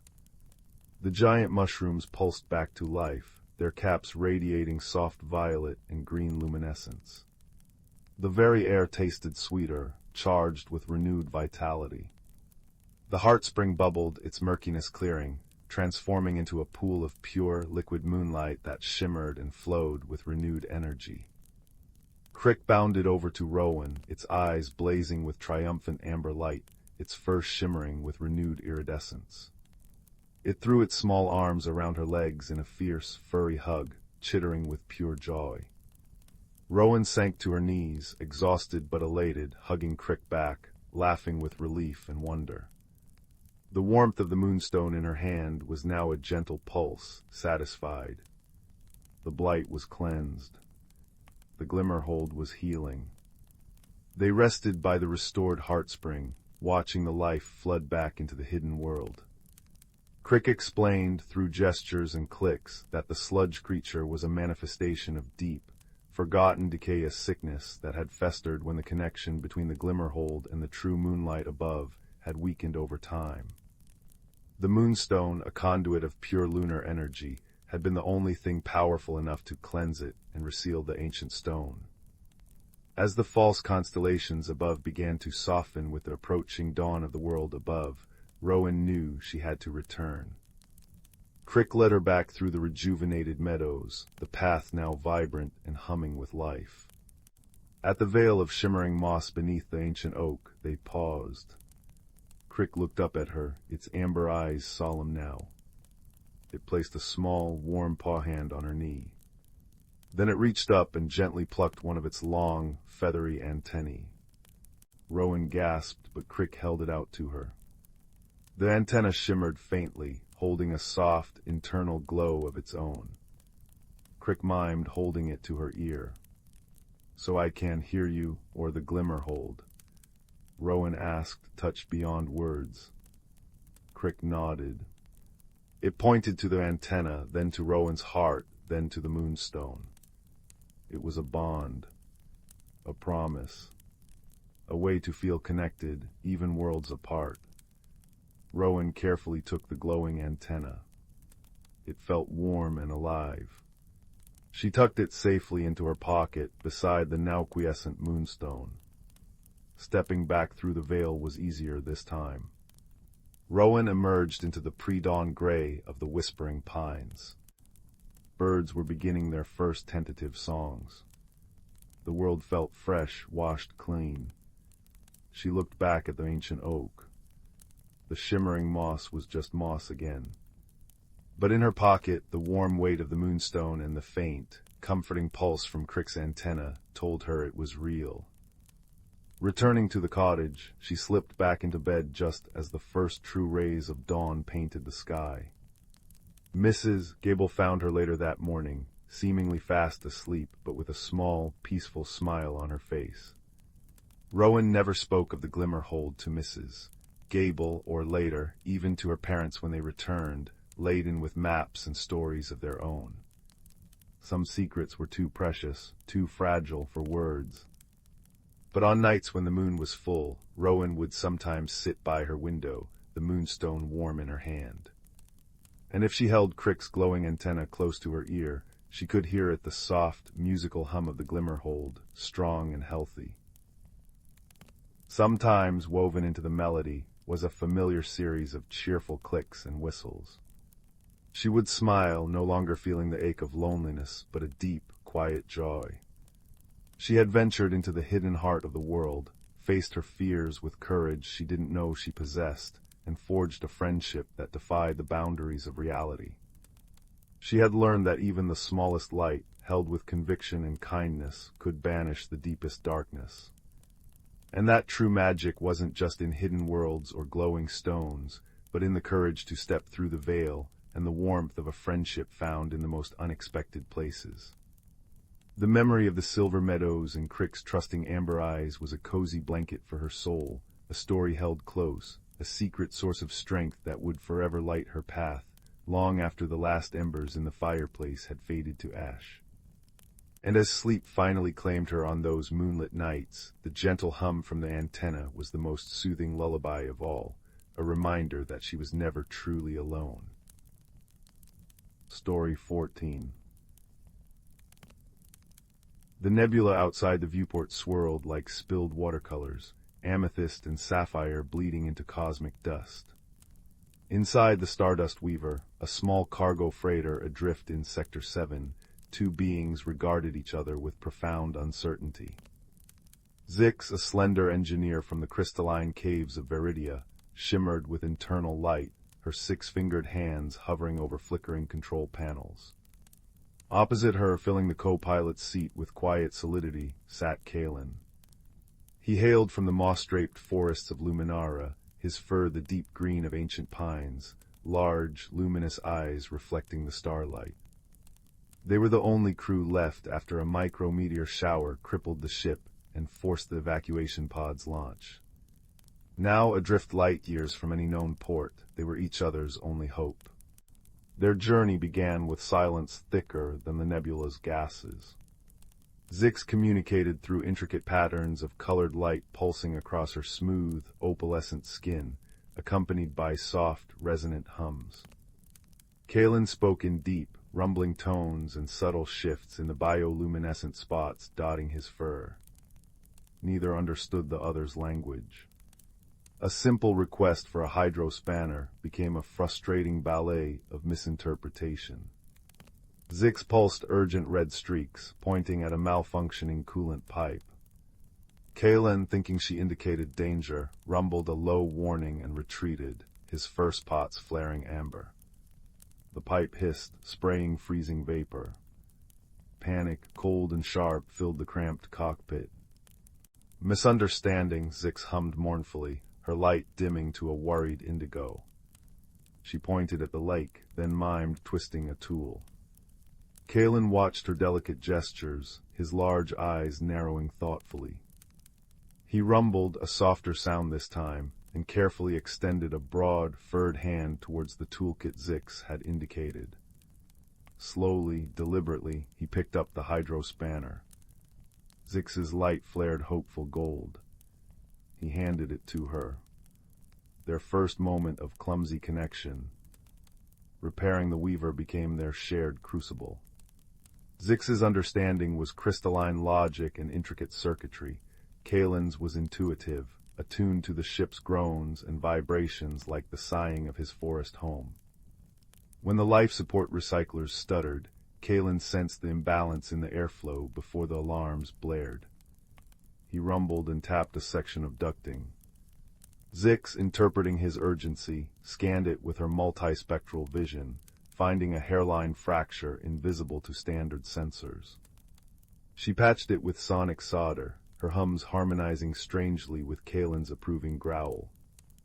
Hunger became another shared challenge. Their rations were incompatible. Zix metabolized ambient light and refined mineral solutions. Kalen needed complex proteins and starches. Zix watched, her light flickering with concern, as Kalen's fur lost some of its vibrant sheen. One day she noticed a faint, warm glow emanating from a sealed container in Kalen's small personal pouch.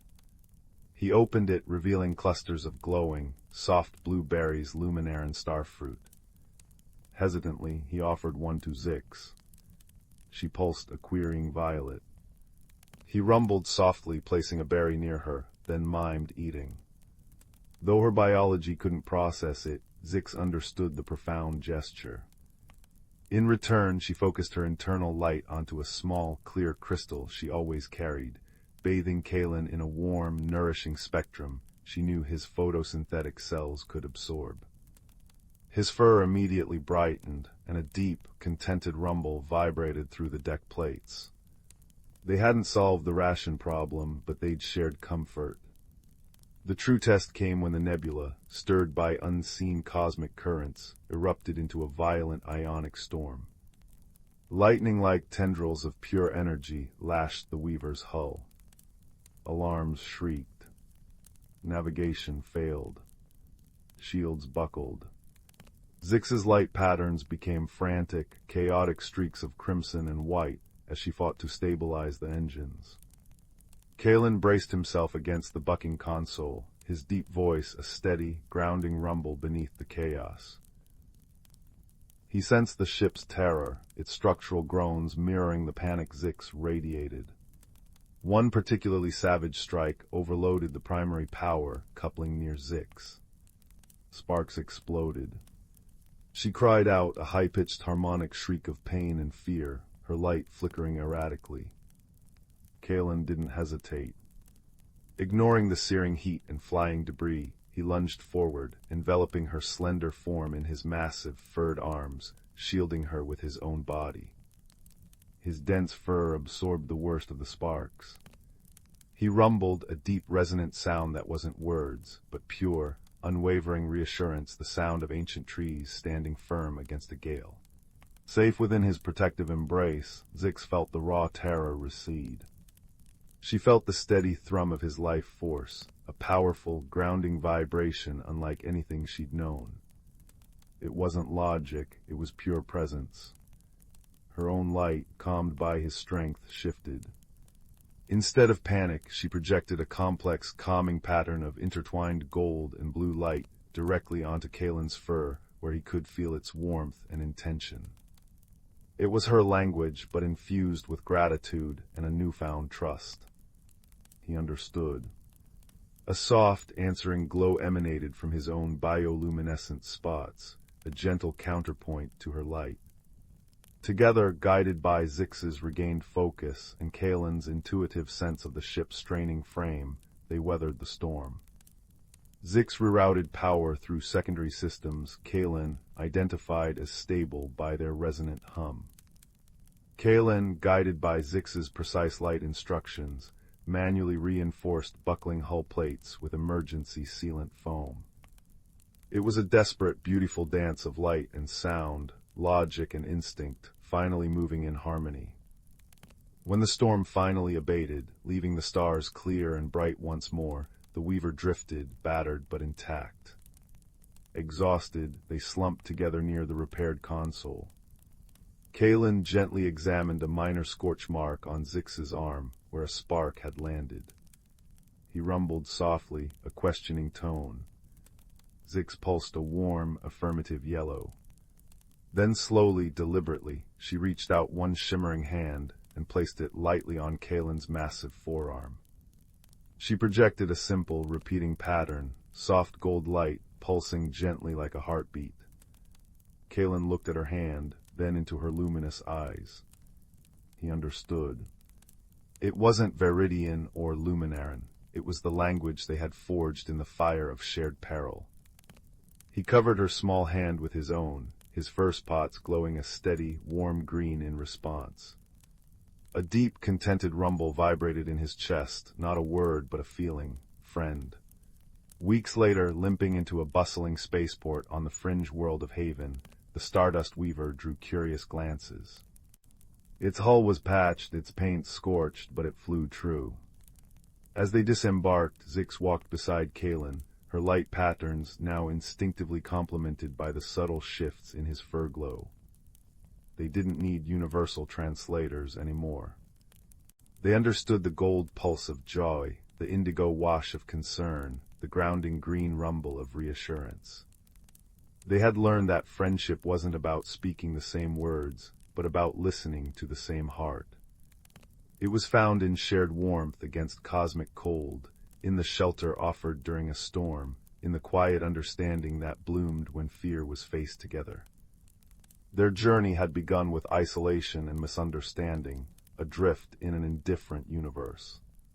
It ended here on the noisy docks of Haven, walking side by side, two beings from distant stars, forever bound not by shared origin, but by the luminous, resonant truth they had discovered, that the deepest connection often begins where understanding seems impossible and blossoms brightest in the fertile ground of kindness offered and received. The stars glittered above, vast and ancient, but the warm glow of shared understanding inside their small, battered ship felt like the truest home either had ever known. Story 15.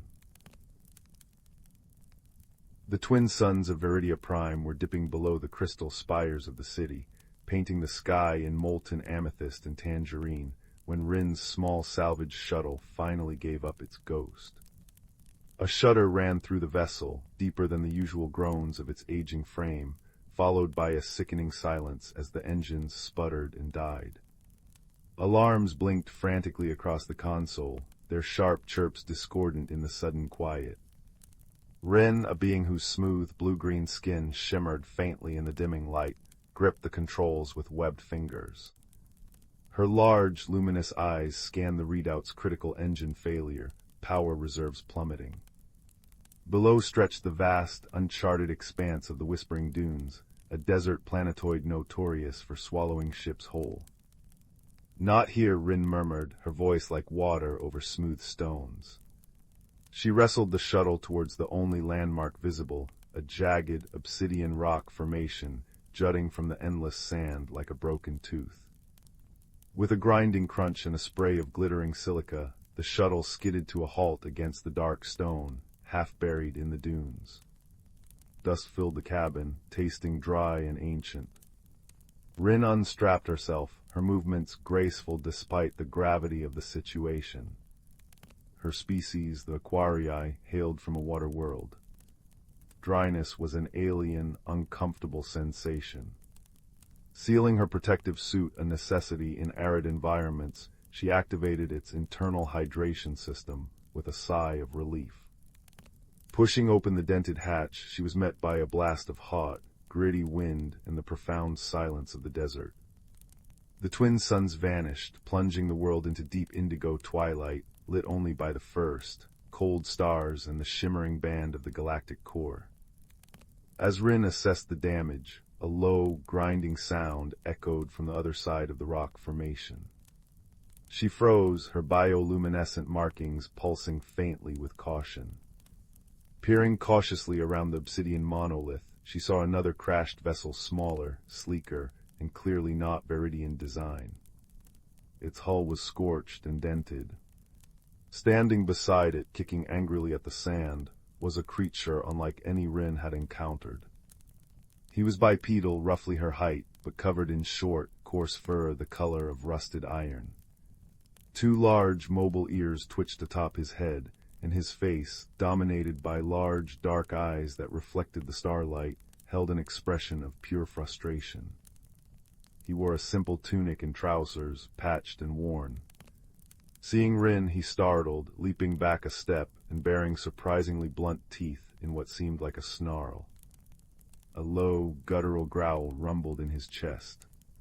Rin instinctively raised her hands, palms outward, the universal gesture of peace her people used.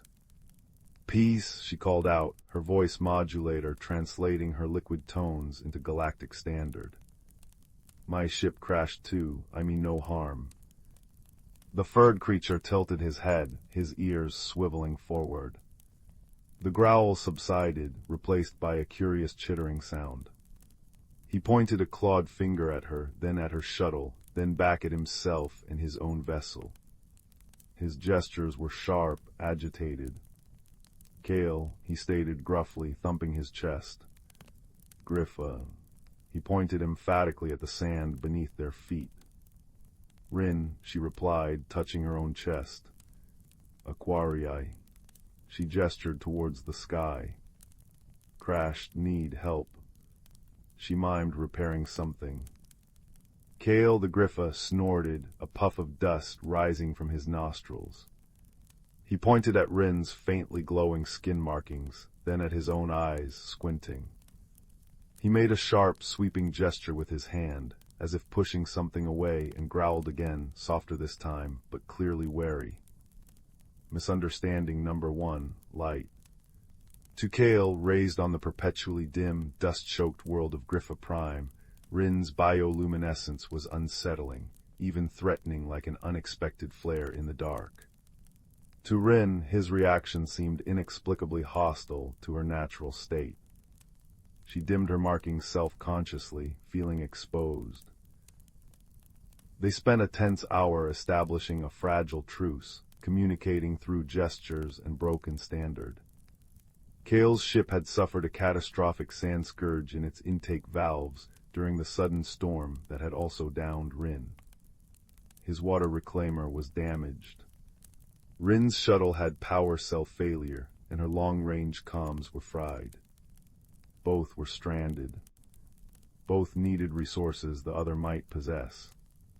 Kale, demonstrating surprising dexterity with his claws, managed to pry open a damaged access panel on Rin's shuttle.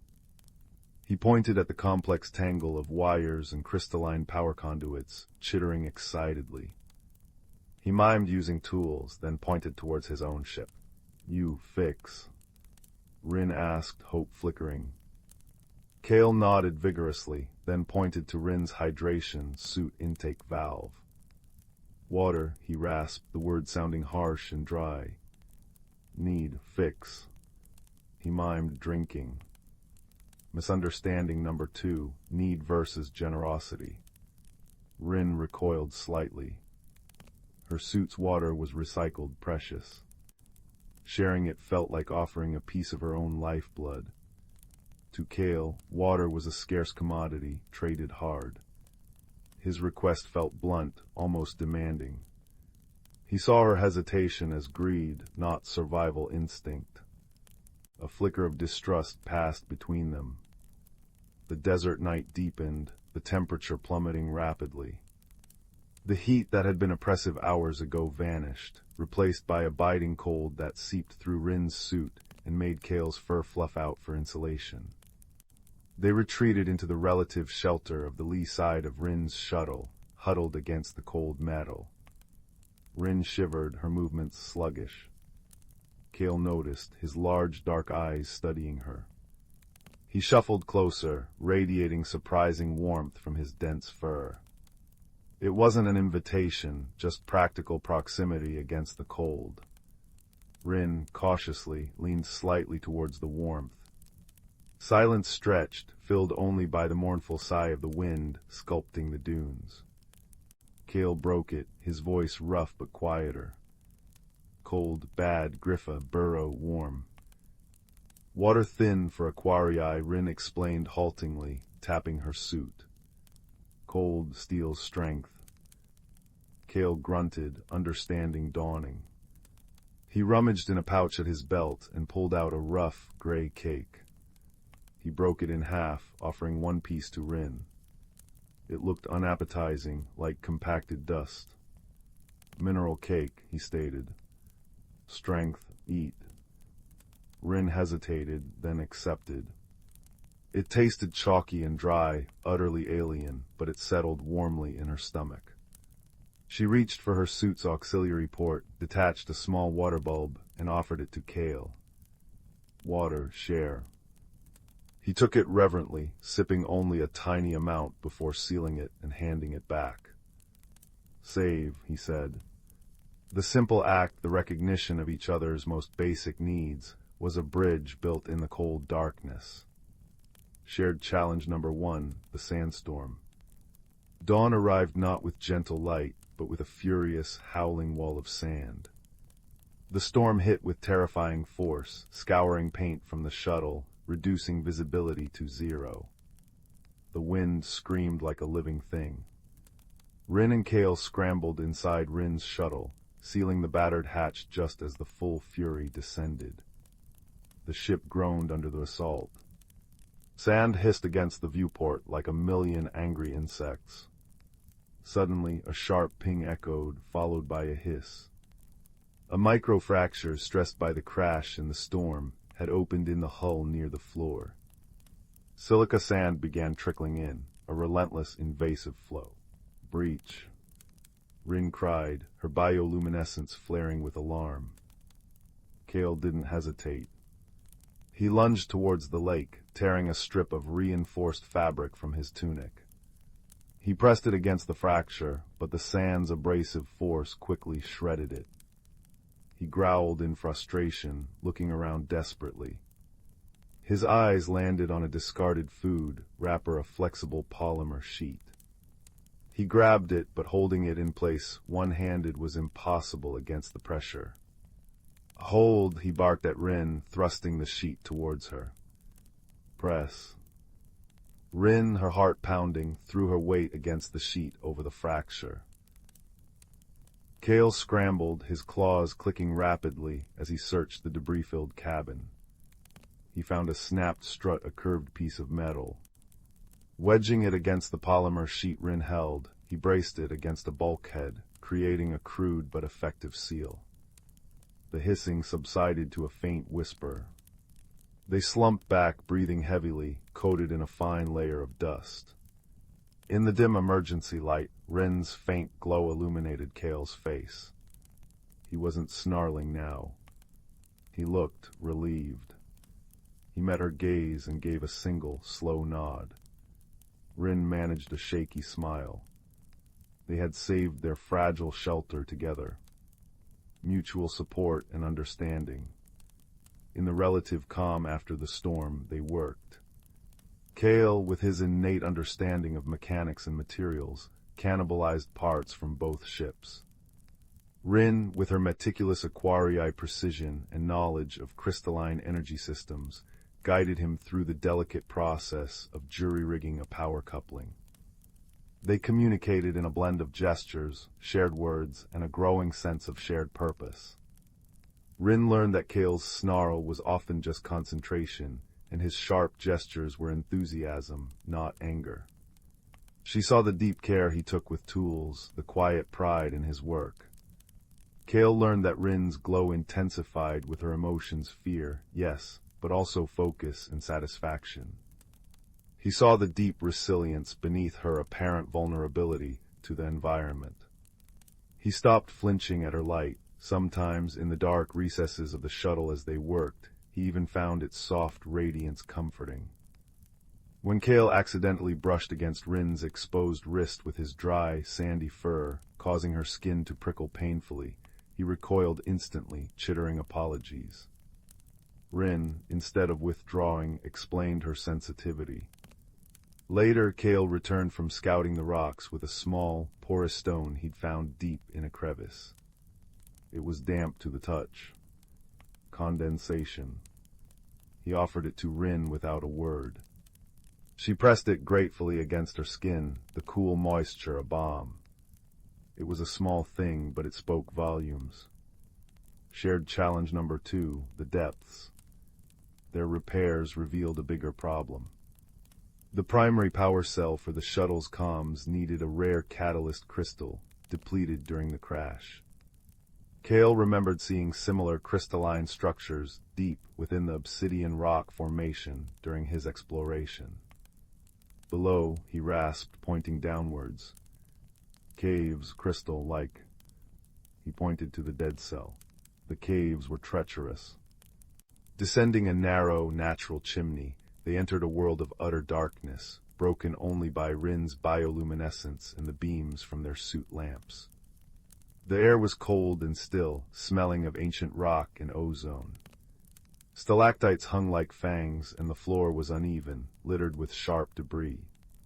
Kale's night-adapted eyes were invaluable, spotting pitfalls and unstable rock Rin's light couldn't always reveal. "Stop," he'd grunt, a clawed hand shooting out to halt her. "Edge, or weak here." He guided her with surprising gentleness.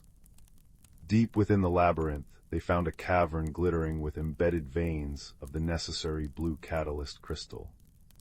But accessing it meant traversing a wide, deep chasm, bridged only by a narrow, crumbling ridge of rock. Kale tested it cautiously. A piece broke away, clattering into the abyss below. He froze, his ears flat against his head. Rin saw the fear in his posture, the way his fur bristled. Heights weren't his natural element. Slowly, she murmured, her voice calm and soft in the echoing darkness. "One step, I light path." She focused, intensifying her glow, bathing the treacherous path in a steady, pearly light, eliminating confusing shadows. See, solid there and there. Kale took a shuddering breath. He focused on the pool of light Rin projected just ahead of his feet. Step by cautious step, guided by her unwavering radiance, he crossed the ridge. On the other side, he quickly chipped away several large pieces of the blue crystal. His hands trembled slightly as he passed them back to Rin, who had followed carefully behind. Light good, he said simply, the words heavy with unspoken gratitude. He didn't shy away from her glow now, he met it, a silent acknowledgement of the trust it represented. Resolution and the true meaning. Back at the shuttle, working side by side in the soft light of Viridia's moons, they integrated the crystal. Power flickered, then surged steadily through the shuttle's console. The long-range comms crackled to life. Relief, warm and profound, washed over them. They contacted a passing freighter who promised rescue at dawn. As they waited, sharing the last of Rin's water and Kale's mineral cakes, they sat on the shuttle's ramp, looking up at the impossible tapestry of stars. The silence was comfortable now, filled with the soft hum of the reactor and the distant wind. Rin broke it. Before, I thought light scared you, made you angry. Kale made a soft, rumbling sound, almost like a purr. Griffa whirled dark, deep, sudden light danger sign, shock not, anger not at you. He paused, searching for words. Now light is safe, shows way, like in dark cave. Rin understood. And your sand, it hurt my skin. I thought maybe carelessness, but you didn't know. Kale nodded. Griffa skin tough like rock, didn't know water skin, soft like... He gestured vaguely, struggling. Like new leaf. Vulnerable, Rin supplied gently. Yes, vulnerable. He looked at her, his dark eyes reflecting the starlight. Friends see vulnerable, not weakness, truth. Rin felt a warmth that had nothing to do with her suit. Yes, Kale, truth. Friends see the needs beneath the fur or the glow, the fears beneath the growl or the silence. She gestured upwards. So many worlds, so many ways to be. Easy to fear the different light, the different skin, but beneath. Same needs, Kale finished gruffly. Warmth, water, safe, belong. When the rescue skiff arrived, bathed in the rosy light of dawn, the rescuers found two beings sitting side by side on the sand. One shimmered faintly blue-green, the other covered in rust-colored fur. They weren't just survivors of a crash, they were companions. As they boarded the skiff, Kale didn't flinch from Rin's glow. Rin didn't shy from Kale's dusty fur. They shared a look, a silent understanding deeper than words. The journey back was quiet.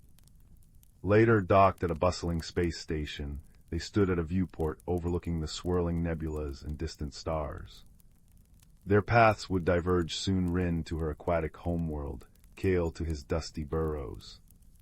Rin held out a small, polished piece of the blue catalyst crystal. Kale reached into his pouch and pulled out a smooth, uniquely patterned stone from the Whispering Dunes.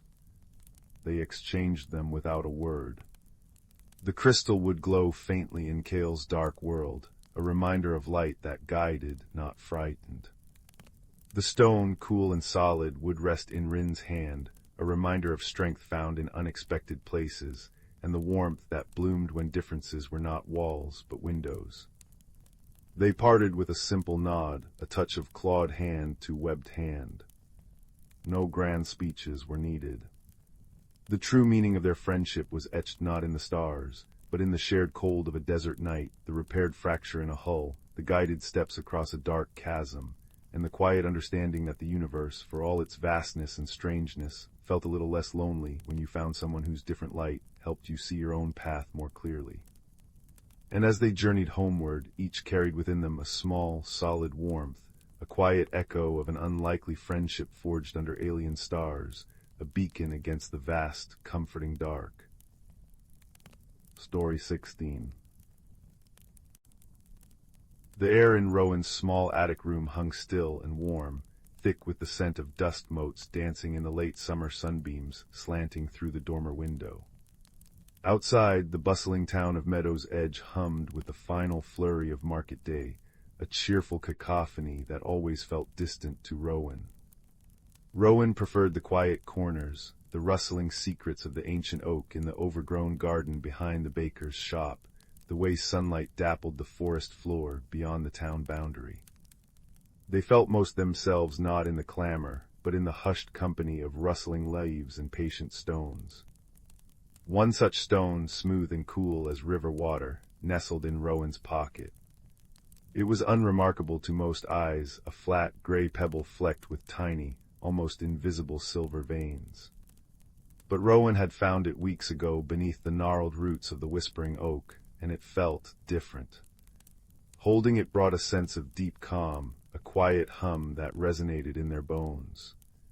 Tonight, restless despite the day's warmth, Rowan traced its familiar contours, seeking solace. As their fingers brushed the silver veins, a peculiar thing happened. The veins seemed to shimmer, not with reflected light, but with a soft, internal glow like captured moonlight. And then the faintest whisper brushed against their mind, not a sound but a feeling, follow the falling leaf. Startled, Rowan dropped the stone onto their quilt. It lay inert, just a gray pebble once more. Had they imagined it? The silence of the room pressed in, broken only by the distant laughter drifting up from the street. Yet the feeling lingered, an undeniable pull, a quiet insistence.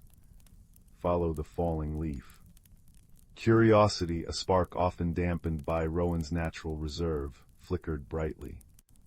They scooped up the stone, its coolness reassuring, and slipped silently down the creaking stairs and out into the twilight-dim garden. The air was cooler now, fragrant with honeysuckle and the damp earth scent of impending dew. The whispering oak stood sentinel, its massive branches casting long, intricate shadows. Rowan looked up, searching the canopy. A single large oak leaf, tinged with the first gold of autumn, detached itself. Instead of fluttering straight down, it drifted sideways, caught in an unfelt breeze, dancing on an unseen current. It sailed over the garden wall and into the deeper shadows of the woods bordering the town. Heart pounding with a thrilling mixture of apprehension and wonder, Rowan followed. They ducked under low branches, the forest floor soft with moss and decaying leaves underfoot. The ordinary sounds of the town faded, replaced by the chirping of crickets, the hoot of an owl far away, and the rustle of unseen creatures in the undergrowth. The leaf continued its erratic journey, always just ahead, glowing faintly with a light Rowan realized wasn't just the fading dusk, but a soft, internal luminescence.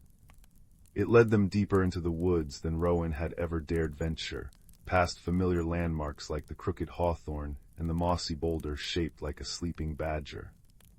Finally, the leaf spiraled down towards a dense thicket of ancient, intertwined holly bushes, their dark leaves sharp and forbidding. It landed silently on the mossy ground before a section of the thicket that seemed thicker, darker, almost impenetrable. Rowan hesitated, the cool stone humming gently in their hand. The whispering feeling returned, trust the quiet path. Taking a deep breath, Rowan reached out. Instead of the expected prick of holly leaves, their fingers met a strange resistance, cool and yielding, like pushing through thick, cold water. With a soft gasp, they stepped forward. The air shimmered, and Rowan stumbled through. They found themselves standing on the edge of a breathtaking glade bathed in perpetual twilight. Enormous, luminous mushrooms, taller than Rowan, dotted the mossy floor like glowing lanterns, casting pools of soft blue, violet, and green light. Trees unlike any in the outer forest soared overhead, their bark shimmered like mother of pearl, and their leaves were delicate, crystalline structures that chimed softly in a gentle breeze that smelled of crushed mint and starlight. Glowing insects like tiny, winged embers drifted lazily through the air. In the center of the glade stood a magnificent, ancient tree, its trunk wide and gnarled, its branches heavy with clusters of glowing, pearlescent fruit that pulsed with a slow, steady light. This was Silverbough Glade, a name that settled into Rowan's mind as naturally as breathing. It felt like stepping into the heart of a dream. Who trespasses in the glade of echoes? A voice deep and resonant like stones grinding together echoed through the clearing. Rowan jumped, clutching the stone tightly. From behind the luminous trunk of the great silverbough tree emerged a creature. It was roughly Rowan's height, but built like a sturdy badger covered in thick, shaggy fur, the color of storm clouds shot through with streaks of silver. Its face was broad and bear-like, but its eyes were large, luminous pools of deep amber, filled with intelligence and a profound sadness. Long, sharp claws glinted on its powerful paws.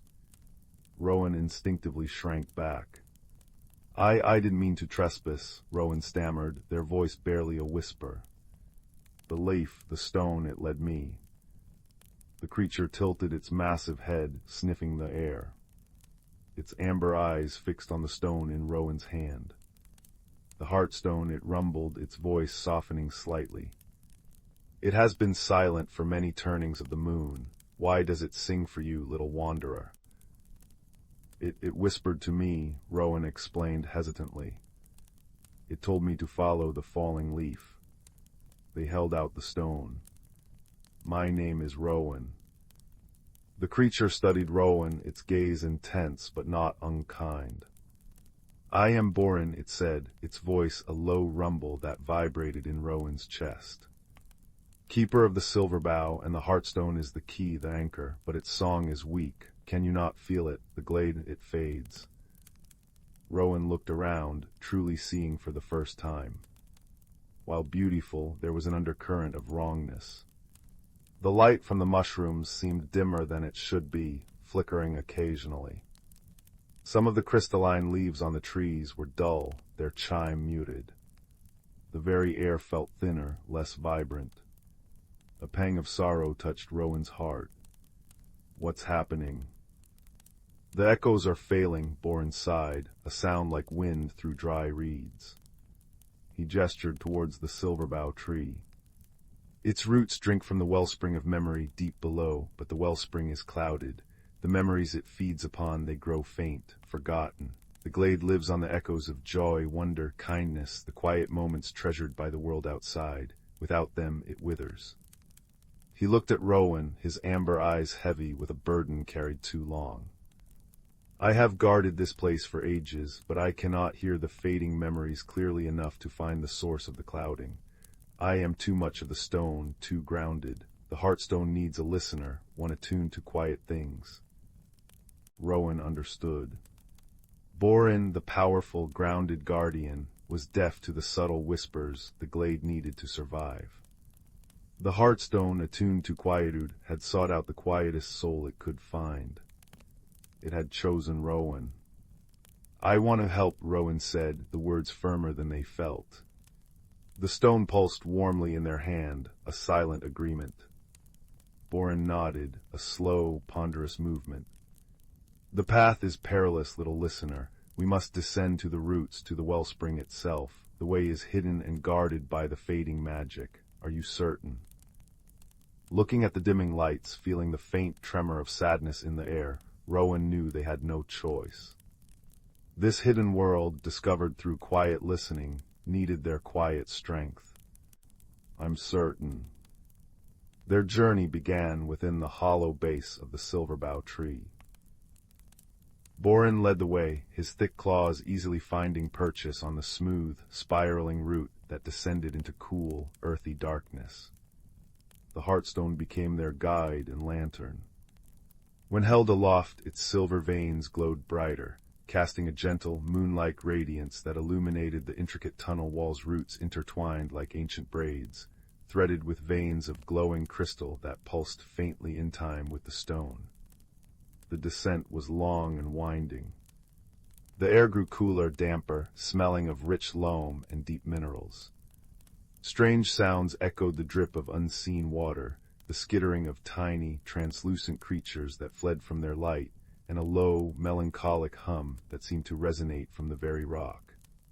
Rowan felt the hum vibrate through the stone and into their bones. It wasn't just sound, it was feeling. Echoes of emotions, fleeting joy, profound sorrow, quiet contentment, sharp regret brushed against their awareness like cobwebs. Borin moved with surprising grace for his bulk, but his expression was tense, his ears constantly twitching. He heard the physical sounds, the shifting earth, but the emotional tapestry woven into the hum was invisible to him.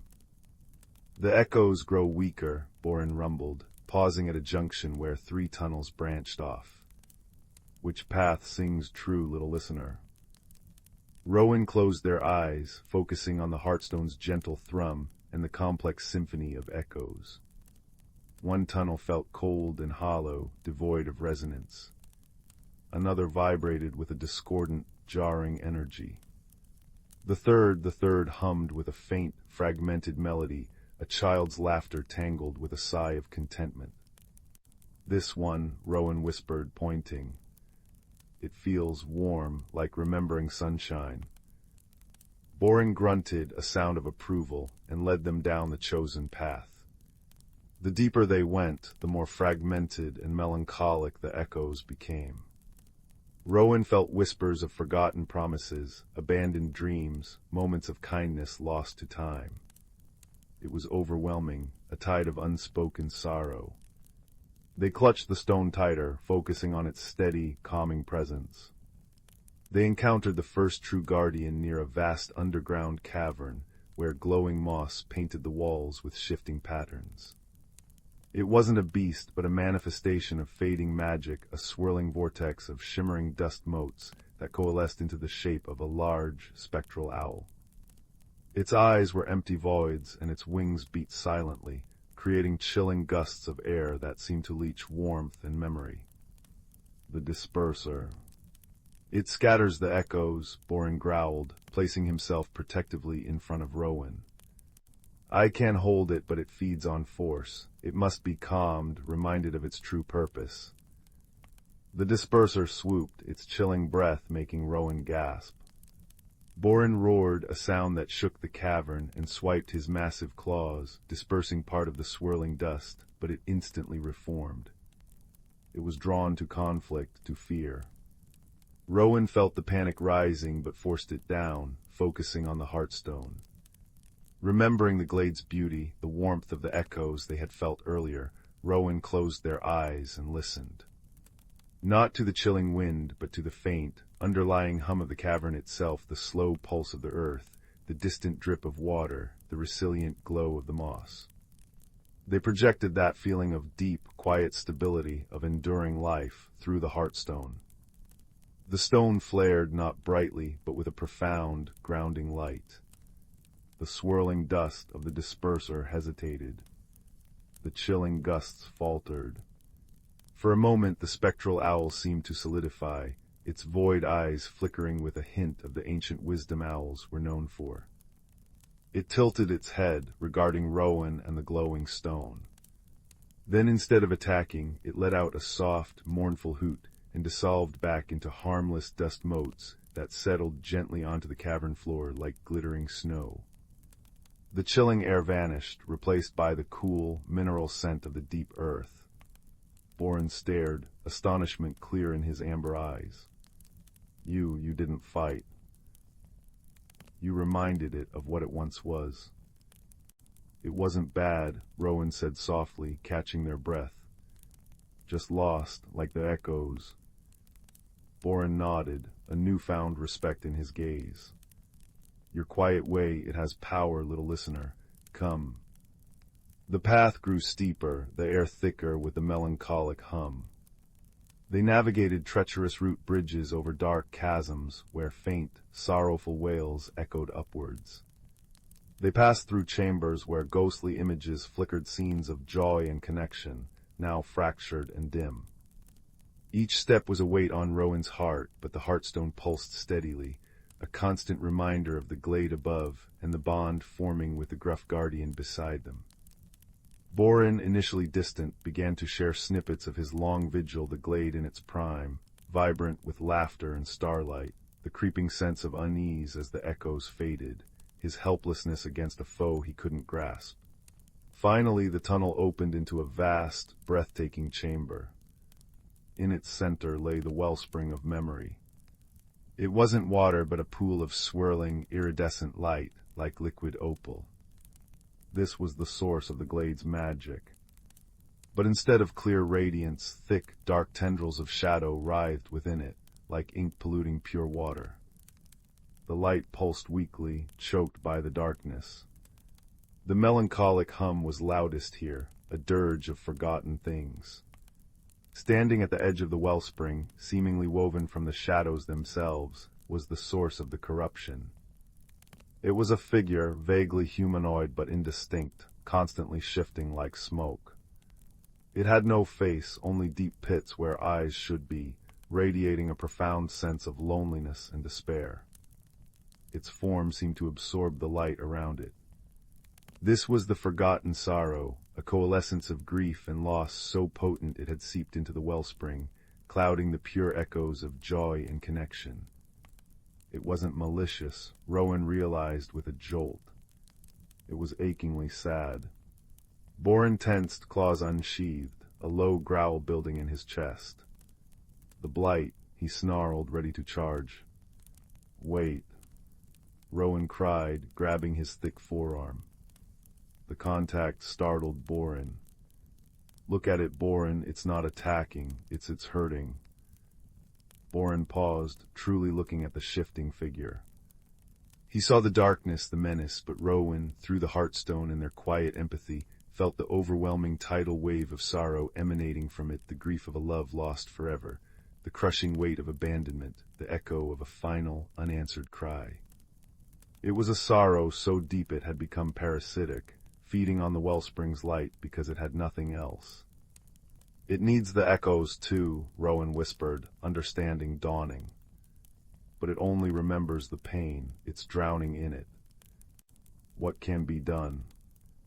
Boren asked, his voice rough with uncertainty. Fighting this thing felt wrong, even to him, now that Rowan had pointed it out. But leaving it was impossible. Rowan stepped forward, away from Boren's protective bulk, towards the edge of the swirling, corrupted wellspring.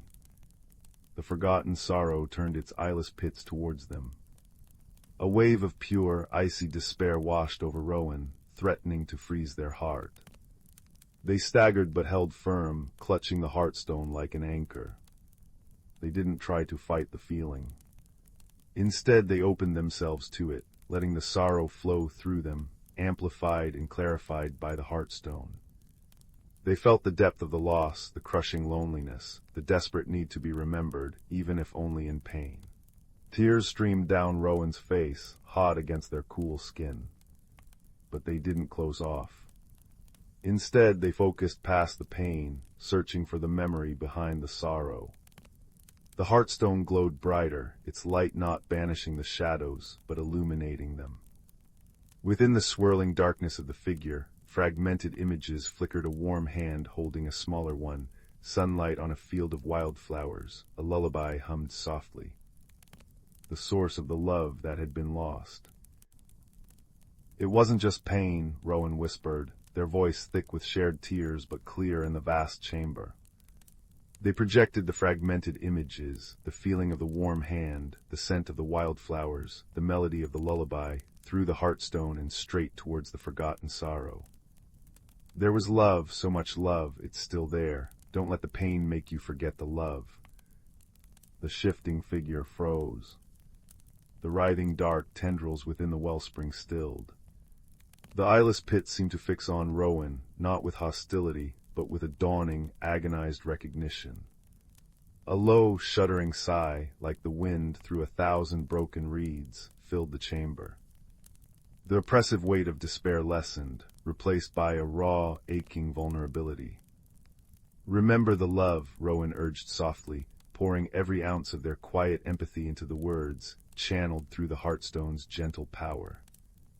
Let it be remembered, let it echo too. Slowly, painfully, the dark, shifting form began to change. The angry, grasping shadows softened, becoming translucent. The indistinct features resolved slightly, hinting at a gentle face. The overwhelming despair didn't vanish, but it was no longer all-consuming. It was joined by the fragile, bittersweet echo of the love that had been lost. The figure looked at Rowan, and though it had no eyes, Rowan felt a profound sense of gratitude, of release. Then, with a final sigh that sounded like a name whispered on the wind, the figure dissolved. Not into nothingness, but into thousands of tiny, shimmering points of light silver and gold that drifted upwards like luminous dust, joining the currents of the wellspring. As the forgotten sorrow transformed, the dark tendrils choking the wellspring dissolved. The iridescent light surged, pure and strong, swirling with renewed vitality. The melancholic hum faded, replaced by a complex, beautiful symphony, the laughter of children, the murmur of shared secrets, the comforting silence of companionship, the sigh of contentment, and yes, the poignant notes of sorrow, but now interwoven with the enduring melody of love and memory. The wellspring was clear. A wave of pure, revitalizing energy flowed upwards through the roots. Borin let out a deep, rumbling sound that was almost a purr of relief. He placed a massive, gentle paw on Rowan's shoulder. "You did it, little listener. You found the true way, not with force, but with listening, with remembering." Exhausted but filled with a profound sense of peace, Rowan leaned into Borin's solid warmth. The heartstone in their hand pulsed softly, its silver veins gleaming with a contented light. The journey back to the surface was easier. The tunnels felt brighter, the echoes stronger and clearer. The disperser was gone, replaced by a gentle drift of glowing spores. When they emerged back into Silverbow Glade, the transformation was breathtaking. The luminous mushrooms blazed with vibrant light. The crystalline leaves on the pearlescent trees chimed clear and sweet. The air itself shimmered with renewed magic, thick with the scents of blooming night flowers and warm earth. The great silverbow tree pulsed with radiant life, its pearlescent fruit glowing like captured stars. The sense of fading was gone, replaced by a vibrant, humming aliveness. Rowan stood beside Borin, looking at the restored wonder. The quiet child who had followed a whispering stone now felt a quiet strength they had never known. They had journeyed into the depths, faced a sorrow beyond imagining, and found the courage to listen, truly listen, with their heart. "The glade is strong again," Borin rumbled, his voice warm. "And its keeper has learned a new way to guard it.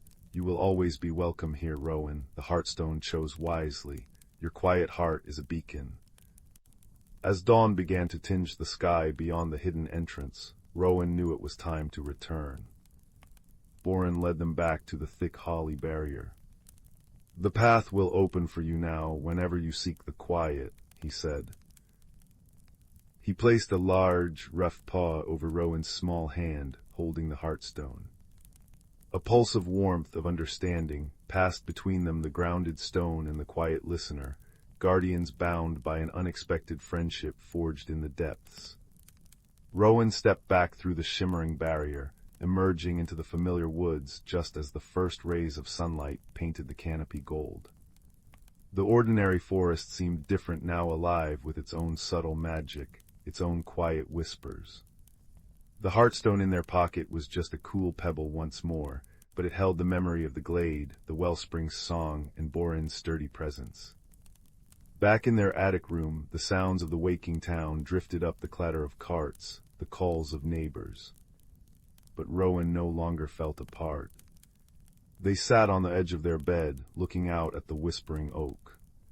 They knew now the hidden world it guarded, the echoes it held. They touched the stone in their pocket. The quiet wasn't emptiness. It was a space filled with deep listening, with hidden wonders, with the strength to face sorrow and find the love beneath. They had journeyed far and returned transformed, not into someone loud, but into someone deeply connected, someone whose quiet presence held its own gentle power. As they curled up under the quilt, the first bird song of morning filtering through the window, Rowan felt a profound sense of comfort and belonging. The glade was safe, its echoes strong.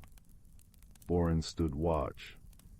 And the quiet child, holding a simple gray stone, drifted into a deep, peaceful sleep, filled with dreams of shimmering leaves, deep earth songs, and the warm, rumbling presence of a friend who defied all expectation. The story wasn't over, it was just another echo, resonating softly in the vast, quiet heart of the world. Story 17. Deep within the ancient embrace of elderwood forest, where sunlight filtered through the canopy like liquid gold, and the air hummed with a quiet, ancient magic, lived creatures whose lives were woven into the very roots and whispers of the trees. Here the boundary between the seen and unseen was as thin as a spider's silk, shimmering with possibility. Moss grew thick and soft as velvet cloaks, and the scent of damp earth, pine resin, and wildflowers mingled in a perfume older than memory. It was a place of profound balance, where every rustle of a leaf, every drop of dew, played its part in the grand, silent symphony of the wild. In a cozy burrow tucked beneath the gnarled roots of a grandfather oak lived a small, thoughtful hedgehog named Juniper. Her spines were tipped with silver moonlight, a mark of her family line, said to be touched by the forest's magic. She spent her days tending her tiny garden of luminous moonflowers and truly listening to the forest. She could hear the slow, deep sigh of the ancient oaks, the cheerful gossip of the brook as it tumbled over smooth stones, and the faint, crystalline chime of the fireflies as they lit their lanterns at dusk. Her grandmother Hazel, with spines like frosted thistles, had taught her this. The forest speaks, little one, not in words, but in sighs, in rustles, in the turn of a leaf. Listen with your heart, and you will learn its deepest secrets. Remember, balance is the forest's breath. Upset it, and the breath grows shallow. One unusually warm afternoon in late summer, a discordant note entered the symphony. Juniper was gathering fallen acorns near the whispering pool's deep, clear basins where the water seemed to murmur secrets when she felt it. The moss beneath her paws felt brittle, not soft. The air, usually thick with the sweet scent of honeysuckle, carried a faint, unsettling tang of dryness. The fireflies' light seemed dimmer, their chimes muted and anxious. Even the brook's voice sounded strained, a rasp instead of a giggle. That night, gazing up at the stars through a lattice of oak leaves, Juniper noticed something even more alarming. The Heartstone, a massive, moss-covered boulder deep within the forest that normally pulsed with a soft, emerald light on clear nights, was flickering erratically, like a dying candle. Its light was the forest's anchor, tied to the turning seasons and the health of the land. Its distress was a deep tremor in the world's foundation. Worry gnawed at Juniper like a hungry beetle. She sought out Old Badger, whose set lay beneath the sentinel pine, the tallest tree in Elderwood. His fur was grizzled gray, his eyes deep pools of calm wisdom that had seen countless seasons turn. He listened gravely as Juniper described the brittle moss, the dry air, the dim fireflies, and the flickering Heartstone. He closed his eyes, his broad nose twitching as he inhaled the forest air. "Aye, Juniper," he rumbled, his voice like stones tumbling in a gentle stream. The balance trembles, the deep roots stir uneasily. The magic woven into the seasons, it feels thin.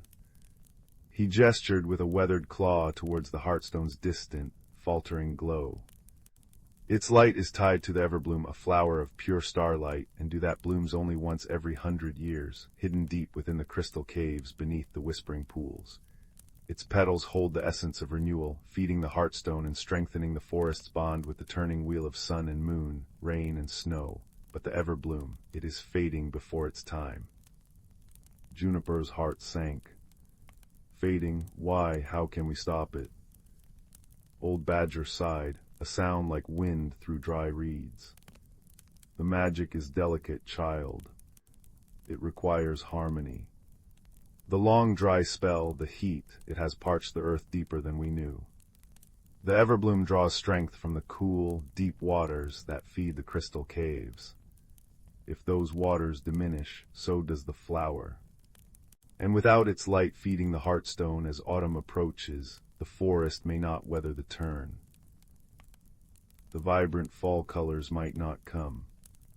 The gentle snows of winter might turn harsh. The spring rebirth could falter." A determined spark lit in Juniper's small chest. "We must help the everbloom. We must find the source of the water that feeds the caves." Old Badger nodded slowly, a glimmer of pride in his old eyes. "Wisdom speaks, but the path to the source is perilous. It lies beyond the glimmering falls, through the thicket of whispers where the wind speaks riddles, and only one who listens with the heart of the forest as you do might navigate it. Will you go, little listener? Will you seek the spring of eternal rain, the hidden source that feeds the everbloom? Juniper felt a flutter of fear, but the image of the flickering heartstone, the brittle moss, and the worried chime of the fireflies steeled her resolve. I will go, old badger, for Elderwood. Her journey began at dawn. The air still held the unnatural warmth, making the dew vanish quickly.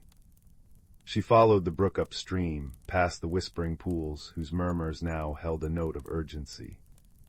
The water level was visibly lower, exposing damp, dark stones that should have been submerged.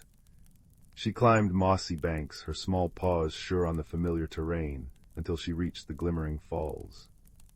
Usually they were a cascade of silver, catching sunlight and fracturing it into rainbows.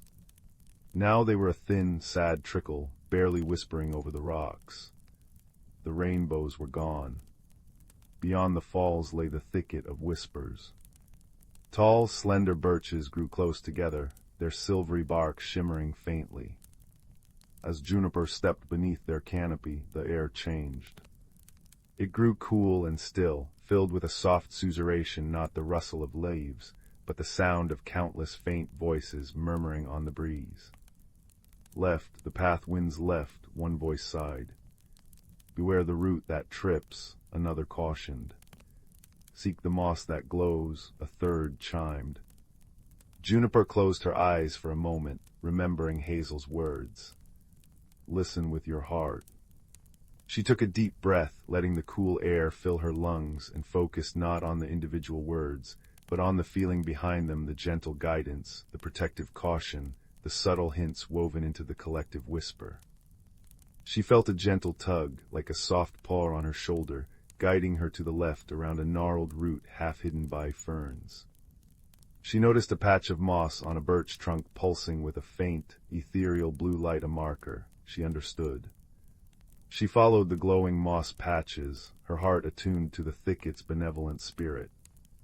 The whispers became a comforting chorus, guiding her safely through the labyrinthine trees. Emerging from the thicket, she found herself in a hidden valley carpeted with the softest, greenest moss she had ever seen. Ferns unfurled like emerald scrolls, and the air was cool and damp, smelling richly of fertile earth and pure water. In the center of the valley, nestled within a grove of ancient weeping willows whose long fronds trailed in a crystal-clear pool, was the spring of eternal rain. It wasn't a gushing geyser, but a deep, still wellspring, its surface perfectly calm like polished obsidian. From its very center, tiny droplets of water rose upwards, defying gravity, shimmering like liquid diamonds in the dappled sunlight, before falling back with soft, musical plinks that echoed in the serene silence. This was the heart's blood of Elderwood. But Juniper saw the problem immediately. The pool surrounding the spring was shrinking. Its usual banks, marked by lush reeds and water forget-me-nots, were now a handspan away from the water's edge, leaving cracked, dry mud. The weeping willows' trailing fronds barely touched the water, their tips brown and brittle. The magical droplets rose slower, fewer, their musical chime muted. The deep earth beneath was thirsty, and the spring was struggling to give. Juniper approached the water's edge, her paws sinking slightly into the cool mud. She dipped her snout, tasting the water pure, icy, and alive with magic. But the level was too low. How could she make the spring flow stronger? She remembered old Badger's words about harmony. The spring needed connection, not just to the deep earth, but to the life above. An idea bloomed in her mind, as delicate and hopeful as a moonflower opening. She worked tirelessly. With her strong little claws, she carefully dug shallow channels in the damp mud leading away from the shrinking pool, not to drain it, but to guide the precious water towards the thirsty roots of the weeping willows and the parched moss at the valley's edge.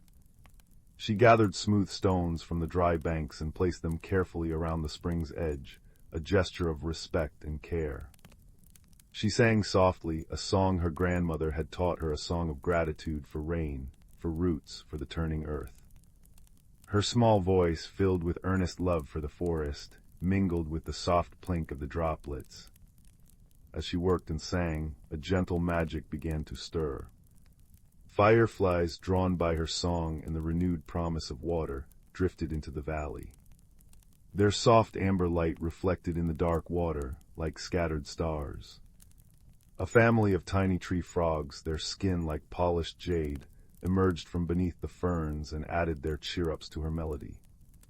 A breeze sighed through the willow fronds, carrying the scent of damp earth and hope. Juniper felt a subtle vibration beneath her paws.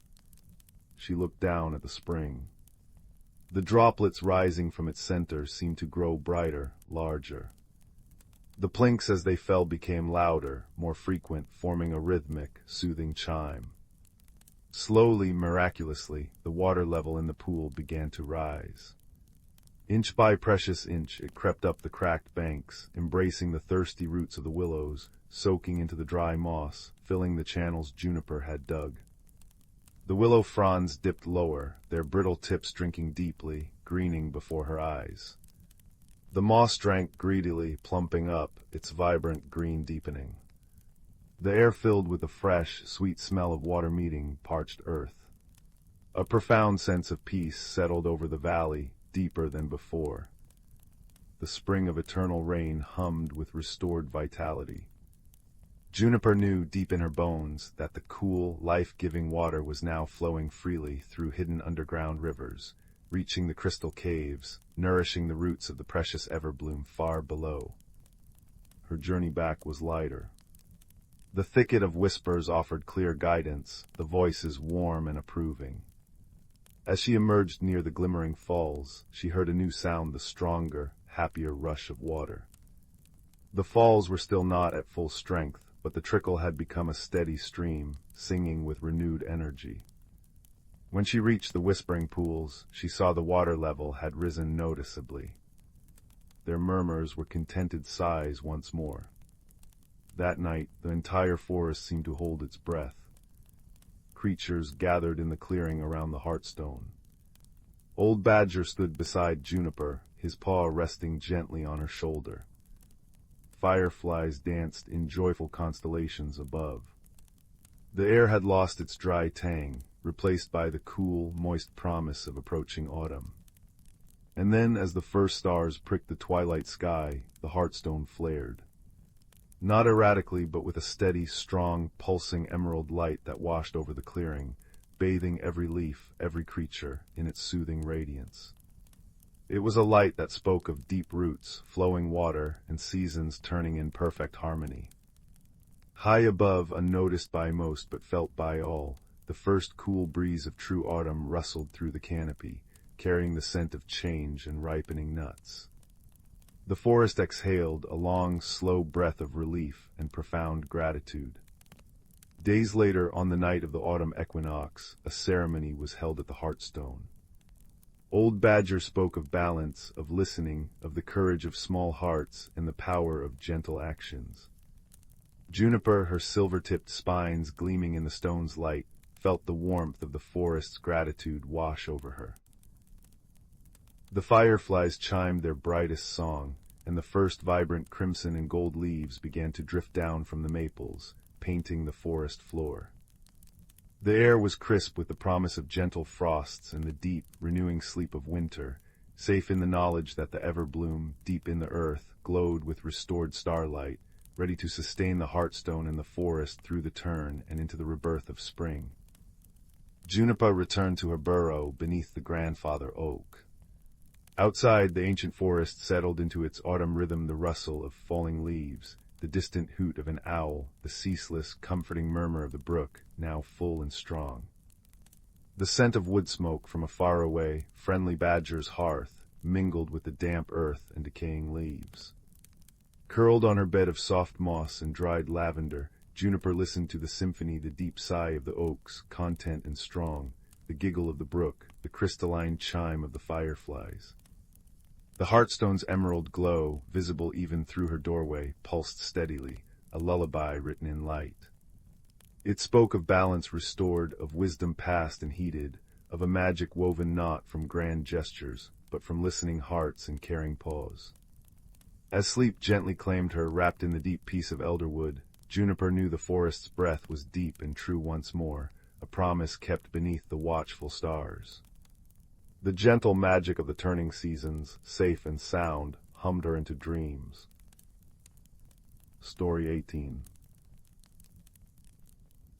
Leo had always been curious. He loved tracing the paths of ants in his backyard garden, wondering where they led. But beyond the familiar fence, where the rolling hills met the edge of the whisperwood, lay a boundary he'd never crossed. His grandmother often spoke of it in hushed tones, her eyes twinkling. "A place where the leaves sing and the stones remember," she'd say, stirring her cinnamon tea.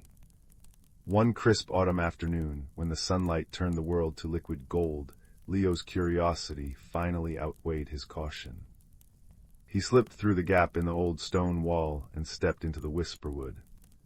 The change was immediate. The air hummed softly, tasting of cool earth and something sweet, like crushed wild honey. Sunlight filtered through a canopy unlike any he'd seen.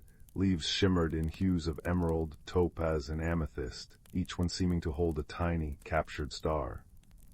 The path beneath his feet wasn't dirt, but a carpet of luminous moss that pulsed gently with a soft, green light. It felt warm and springy, like walking on a giant, living cushion. Trees with trunks like polished silver birch leaned gracefully, their bark etched with swirling patterns that seemed to shift and change if he stared too long. High above, gossamer strands, glowing faintly blue, stretched between branches, catching the light like dewy spiderwebs woven from moonlight. Leo walked, his breath catching at every turn. He passed a clearing where giant, luminescent mushrooms, striped in candy pink and buttercup yellow, stood sentinel. A faint melody drifted from them, a harmonious hum that vibrated pleasantly in his chest. As he watched, tiny creatures, no bigger than his thumb, emerged. They looked like rabbits sculpted from moss and twigs, with bright, berry-like eyes. They bowed politely as he passed, their leafy ears twitching. "Mossglen," Leo whispered, remembering his grandmother's stories. He bowed back, and they chittered happily before hopping back into the fungal forest. Further along, the path forked. One way led deeper into the shimmering woods, the other towards the gentle sound of trickling water. Choosing the water, Leo soon found a stream. But this was no ordinary brook. The water flowed clear as crystal, yet it shimmered with every color imaginable, like liquid rainbow swirling over smooth, obsidian pebbles. Kneeling, Leo dipped his fingers. The water felt cool and tingling, filling him with a sudden surge of energy. Tiny fish, scales like polished opals, darted around his hand, leaving trails of soft light. Then he saw them, creatures with wings like stained glass, delicate as dragonflies but larger, flitting gracefully over the water. They were glimmerwings, their iridescent wings catching the light and painting fleeting rainbows on the leaves. One landed lightly on his knee, its multifaceted eyes regarding him with gentle intelligence before flitting away on a breeze that smelled of wild roses. Lost in wonder, Leo wandered deeper, following the enchanting stream. He crossed stepping stones that glowed amber under his feet. He watched as leaves detached themselves and floated upwards, carried by unseen currents towards the glowing canopy. Time seemed to stretch and soften. But when he finally looked up, intending to turn back towards the familiar wall, he realized the landmarks he'd noted were gone. The trees all looked similar, the path behind him seemed to have vanished, and the sun was dipping lower, casting long, velvety shadows. A prickle of unease touched his heart. He was lost in the whisperwood. He took a deep breath, remembering his grandmother's calm voice. "When unsure, child, be still. Listen. The world speaks if you let it." Leo sat on a large, warm root covered in velvety moss. He closed his eyes, not in fear, but in concentration. He listened past the thumping of his own heart. He heard the rustle of leaves, not just wind, but a soft, rhythmic chime. He heard the gentle gurgle of the rainbow stream, and beneath it, a faint, pulsing hum from the luminous moss path. He felt the warmth of the root, the soft air on his skin. And then he heard something else, a faint, high-pitched giggling like tiny bells. Opening his eyes, he saw them. Dozens of tiny points of light, no bigger than fireflies, but glowing with a pure, warm white light, were gathering around him. They zipped and darted playfully. Sparkflies, his grandmother had called them guardians of the lost and the curious. They didn't speak, but they communicated in feelings, warmth, reassurance, and a gentle pull. One hovered right before his eyes, pulsing brightly. Leo felt an understanding, follow. Trusting the little lights, Leo rose. The sparkflies formed a shimmering constellation around him, illuminating the path he hadn't seen. They led him away from the stream, through a grove of trees whose leaves chimed louder as he passed, creating a gentle, welcoming melody. They guided him over a small hillock covered in fragrant lavender moss that released puffs of sweet-scented pollen with each step. The light of the sparkflies grew brighter as the shadows deepened, casting a safe, cozy circle around him. Finally, they led him to a part of the woods where the trees parted to reveal the comforting sight of the old stone wall. Just beyond it, he could see the warm glow of lanterns from his own home. The sparkflies gathered in a dense cluster near the gap in the wall, pulsing brightly one last time, filling him with a profound sense of calm and accomplishment. Then, like dandelion seeds caught in a breeze, they dispersed, their lights winking out one by one, returning to the depths of the whisperwood. Leo slipped back through the gap, the familiar scent of his grandmother's baking washing over him. He ran to the kitchen, bursting with his tale the singing leaves, the mossglen, the rainbow stream, the glimmerwings, the warm moss, and the kind sparkflies who guided him home. His grandmother listened, her eyes soft, a knowing smile on her lips. She didn't seem surprised. She simply pulled him close, wrapping him in a thick, knitted blanket smelling of wood smoke and lavender. "Ah, the whisperwood," she murmured, handing him a mug of warm milk. "It welcomes the brave heart, little explorer. You weren't truly lost, you see. You were simply finding your way. Remember how still you were, how you listened. That's where your true courage lies, not in never feeling unsure, but in trusting yourself and the kindness offered, even from the tiniest light." She tapped his chest gently. "You carried the courage with you all along. The wood just helped you see it." Leo snuggled deeper into the blanket, the warmth seeping into his bones. He looked out the window at the dark line of the whisperwood, now mysterious under the starlight. It didn't feel frightening anymore. It felt like a friend, a place of wonder he had been brave enough to visit. He thought of the sparkflies, their gentle guidance, and the mossglen's polite bow. He hadn't conquered anything grand, but he had explored, he had trusted, and he had found his way back.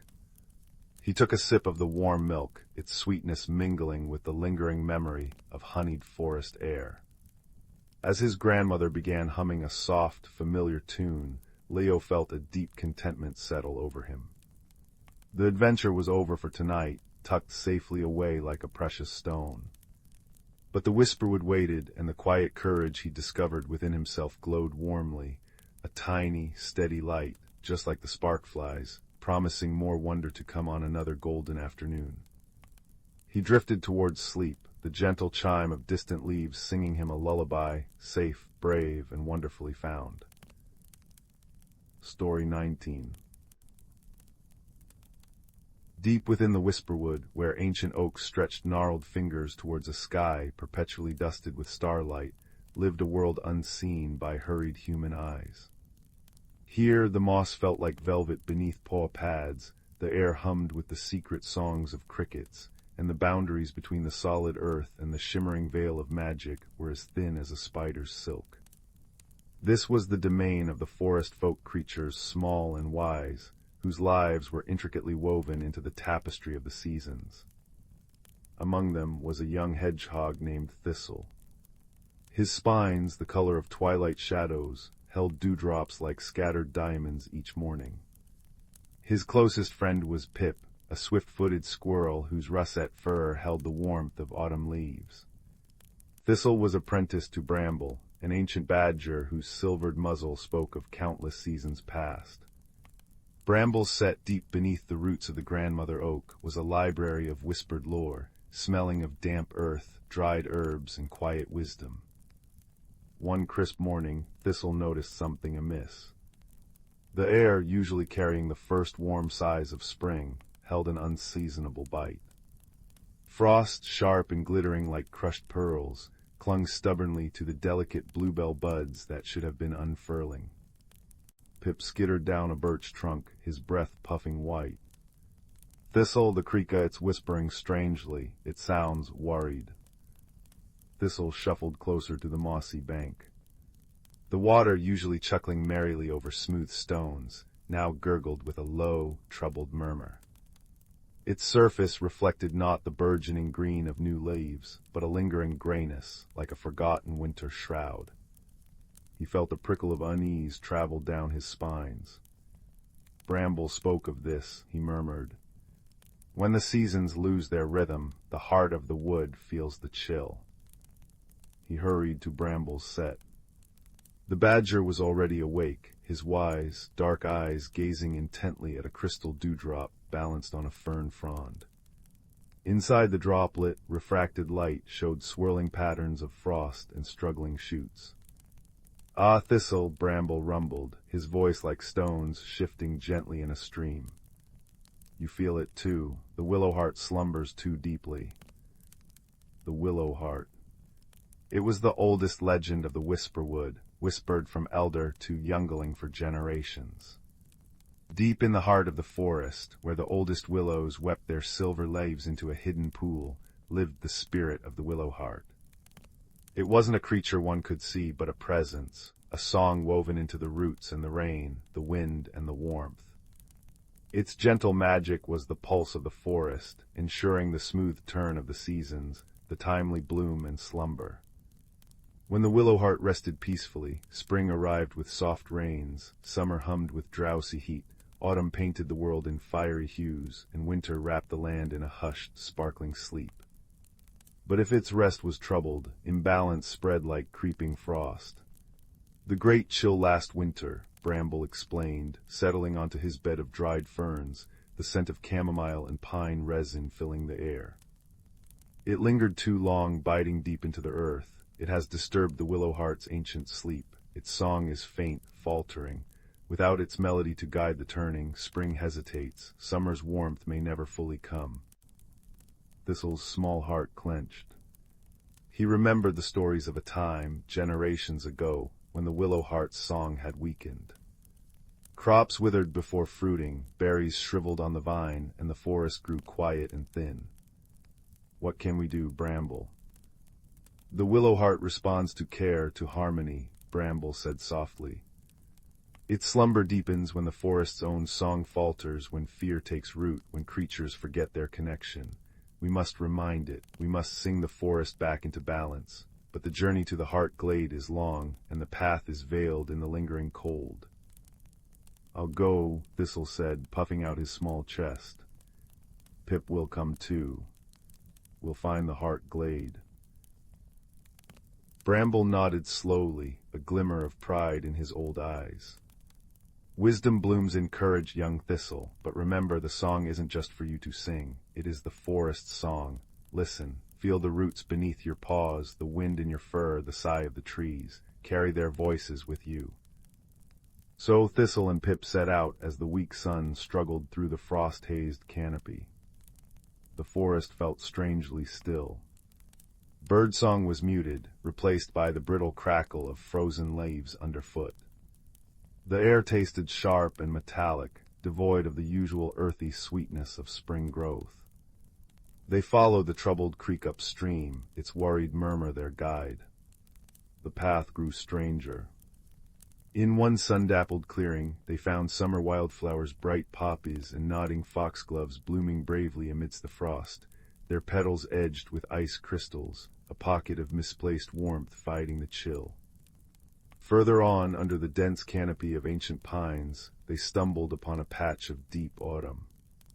Crisp golden-brown oak leaves carpeted the ground, and the air smelled richly of damp earth and decay, a season trapped out of time. Pip shivered. It's like the forest is confused. The willow heart's dream is tangled, Thistle murmured, remembering Bramble's words. The seasons are lost without its guiding song. As dusk painted the sky in lavender and bruised plum, the frost deepened, biting through Thistle's thick underfur. Pip tucked his bushy tail close. They huddled beneath a shelf of rock, sharing a meager meal of stored nuts that tasted like dust in the unnatural cold. Thistle closed his eyes, trying to push past his own shivering fear. "Listen," Bramble had said. He pressed his small paws against the cold earth. Deep below he felt a faint, sluggish thrum the forest's pulse, slow and weak. He heard the sigh of a nearby birch, the creak of an old pine burdened by ice, the tiny, frightened heartbeat of a mouse hidden in the roots. He felt the creek's persistent, worried flow. He listened, truly listened, not just with his ears, but with his heart. A warmth bloomed within him, not physical, but a sense of connection. He wasn't just Thistle the hedgehog, alone in the cold. He was part of the sighing birch, the creaking pine, the frightened mouse, the flowing water. He was the forest. He hummed softly, a low, steady note that vibrated in his chest, trying to echo the deep, ancient rhythm he felt beneath him. Pip, startled at first, cocked his head. Then, understanding, he joined in, adding a lighter, chittering counterpoint. They didn't know the Willowheart's song, but they sang the song of the forest as they felt it, the worry, the cold, but also the deep resilience, the waiting life, the enduring strength of roots and stone. The next day, guided by an instinct Thistle couldn't explain, they left the creek and pushed through a thicket of weeping willows. The air grew heavier, damper, smelling of deep water and ancient wood. The frost here was less severe, but a profound stillness hung in the air, thick as fog. The trees grew closer, their silver-gray trunks twisted and nodded, their long, trailing leaves brushing the ground like ghostly fingers. They had reached the edge of the Heart Glade. In the center of the glade lay a pool, black as obsidian and perfectly still. Around it grew the oldest willows, their branches forming a whispering, silvery dome. The silence here was immense, pressing in on their ears. It wasn't peaceful, it was the silence of deep, troubled slumber. Thistle could feel it, a vast, weary presence beneath the water, its dreams fractured by the lingering cold, its song reduced to a faint, discordant hum that vibrated unpleasantly in the bones. "It's sleeping," Pip whispered, his voice swallowed by the stillness. "But it sounds so sad." Thistle approached the water's edge. He saw his reflection small, spiky, insignificant against the vast, dark mirror. Doubt gnawed at him. How could he wake the ancient heart of the wood? Then he remembered the feel of the earth, the sigh of the birch, the creek's murmur. He remembered Bramble's words, carry their voices. He took a deep breath, the damp air filling his lungs. He closed his eyes and reached out again, not just with his senses, but with his spirit. He felt the deep roots of the grandmother oak, miles away, holding fast. He felt the patient waiting of the frozen bluebell buds. He felt the silent strength of the stones in the creek bed. He felt Pip's warm presence beside him, brimming with nervous energy and hope. He gathered all these sensations, all these quiet voices, into his heart. Then Thistle began to sing. It wasn't a loud song, but a soft, deep hum that resonated from his very core. It was the sound of roots drinking deep, of seeds pushing through dark earth, of ice reluctantly melting under a persistent sun. It was the murmur of the creek, the rustle of thawing leaves, the distant, hopeful chirp of the first returning robin he imagined in the branches above. Pip joined him, his voice adding the skitter of sunlight on water, the wind through high branches, the chatter of life stirring. They sang the forest awake. They sang of green shoots unfurling, of warm rains coming, of berries swelling sweet and plump. They sang of the deep, enduring strength beneath the frost, the interconnectedness of every root and wing, every stone and stream. They poured their love for the whisperwood, their shared home, into the song. At first, nothing happened. The pool remained dark and still. The oppressive silence held. Thistle's voice faltered for a second, despair threatening to freeze his song. But Pip nudged him gently, his eyes bright with unwavering belief. Thistle took another breath, deeper this time, and sang again, pouring every ounce of his being, every whisper of the forest he carried, into the melody. Then a ripple, tiny, almost imperceptible, disturbed the obsidian surface of the pool. Another followed. A soft, golden light began to emanate from the depths, gentle as the first rays of dawn. The discordant hum beneath the water shifted, softened, began to harmonize with their simple song. The air in the glade stirred, warm and fragrant, carrying the scent of wet earth and new growth. The trailing willow leaves rustled with a sound like distant, contented sighs. The golden light pulsed, growing stronger, washing over the silver bark of the willows, making the dewdrops clinging to Thistle's spines glitter like captured stars. A profound sense of peace, deep and ancient and utterly right, settled over the glade. The troubled slumber was over. The willow heart had heard the forest's song, carried on the voices of two small friends, and its own majestic harmony was rekindled. The journey back was different. The unseasonal frost retreated before them like a startled ghost. As they walked, they saw the bluebells finally unfurl, their delicate heads of vibrant, triumphant blue against the greening moss. The misplaced summer flowers and the trapped autumn leaves faded, absorbed back into the rightful flow. Birdsong erupted around them, clear, joyful trills, celebrating the true arrival of spring. The creek chuckled merrily again, its waters sparkling under the strengthening sun. When they reached Bramble's Set, the old badger was waiting outside, basking in the genuine warmth. He didn't need to ask. He saw it in Thistle's eyes, bright with wonder and quiet accomplishment, and in the vibrant energy radiating from Pip. He felt it in the deep, resonant hum of the earth beneath his paws, steady and strong once more. The forest breathed a sigh of profound relief. That night, as fireflies sparked like tiny embers in the velvet darkness, the forest folk gathered near the grandmother oak. Thistle and Pip recounted their journey, their voices soft in the warm, fragrant air. They spoke of the confused seasons, the silent glade, and the song that wasn't just theirs, but belonged to every root, every leaf, every creature listening in the rustling dark. Bramble nodded, the starlight catching the silver in his fur. "You have learned the deepest truth, young ones," he rumbled, his voice a comforting vibration in the stillness. "The willowheart's song is the forest's song. Its strength is our collective harmony. When we listen, when we care, when we remember we are part of the whole, not apart from it, the balance holds. Every small voice matters. Every act of kindness towards the moss, the stream, the winged one, or the rooted one, strengthens the melody." High above, an owl hooted softly, a resonant note in the symphony of the night. The leaves whispered secrets to the gentle breeze. The creek sang its lullaby over the stones. And deep in the heart of the whisperwood, the ancient, benevolent presence of the willow heart pulsed in perfect, peaceful rhythm with the turning world, its song a lullaby of enduring balance, woven through the roots and the rain, heard by those who knew how to listen with their hearts wide open. The forest slept not in troubled silence, but wrapped in the profound, comforting hum of harmony restored. Story 20. Deep within the whisperwood, where ancient oaks stretched moss-draped arms towards a sky perpetually dusted with starlight, the boundaries between the world seen and unseen grew thin as spider silk. Here, beneath the emerald canopy, lived creatures seldom glimpsed by hurried human eyes. Fireflies weren't mere insects, they were tiny lantern-bearers, their gentle glows painting constellations on the forest floor.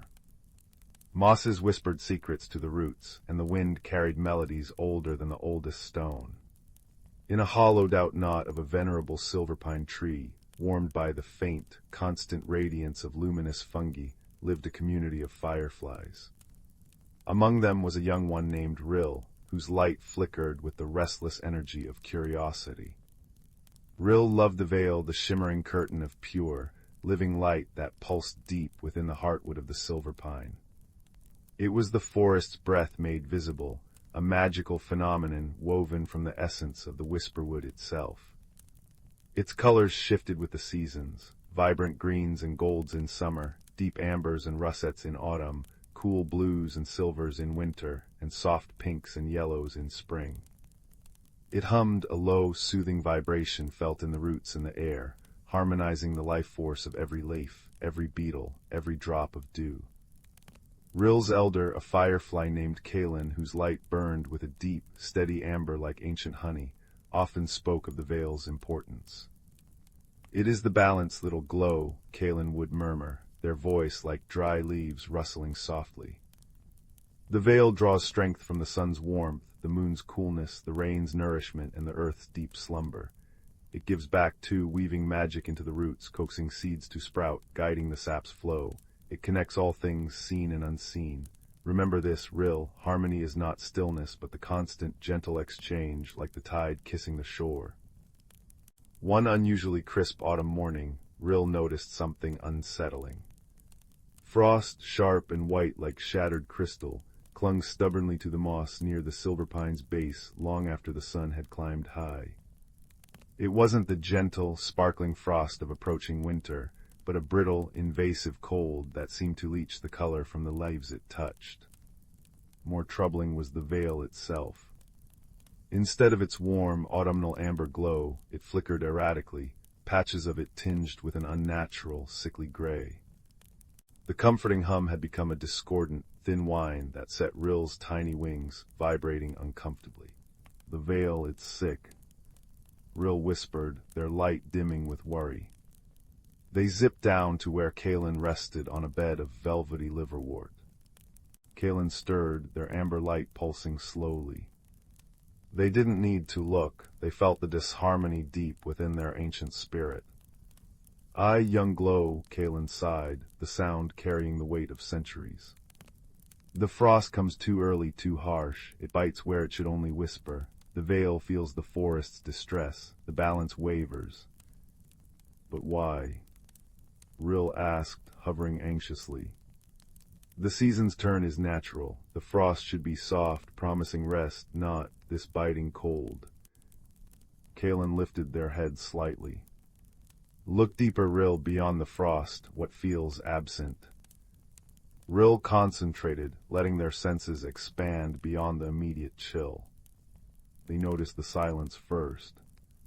The usual cheerful chirping of the tree crickets, the busy rustle of the bark beetles, it was muted, subdued. The air, usually thick with the sweet, decaying scent of fallen leaves and damp earth, carried a metallic tang like cold iron.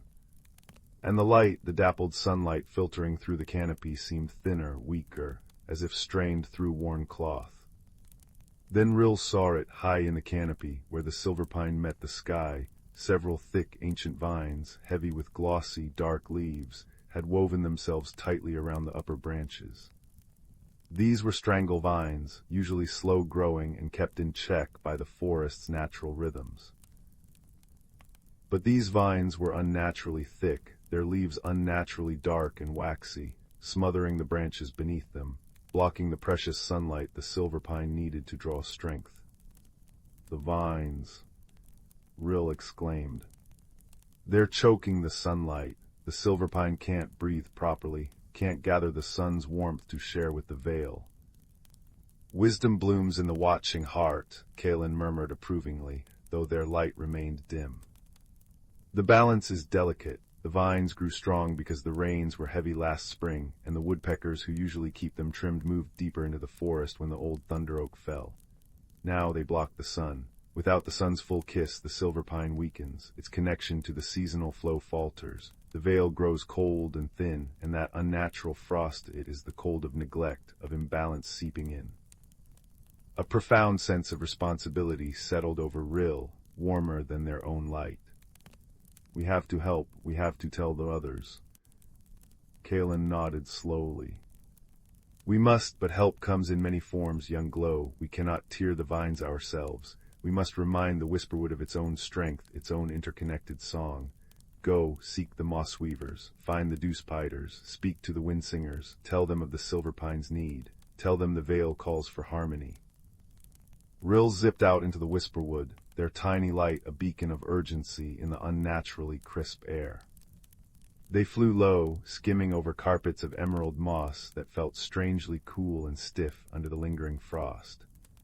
They found the moss weavers deep in a sheltered grove, tiny, furred creatures no bigger than acorns, diligently stitching fallen leaves and soft fibers into intricate, insulating blankets for the roots of saplings. Their fur shimmered with trapped dewdrops. Friends, Rill called, their light pulsing rapidly. The silver pine suffers, strangle vines choke its crown, stealing the sun. The veil flickers and a bitter frost takes hold. The moss weavers paused, their tiny paws still clutching threads of spider silk and dried grass. Their large, liquid eyes reflected Rill's worried glow.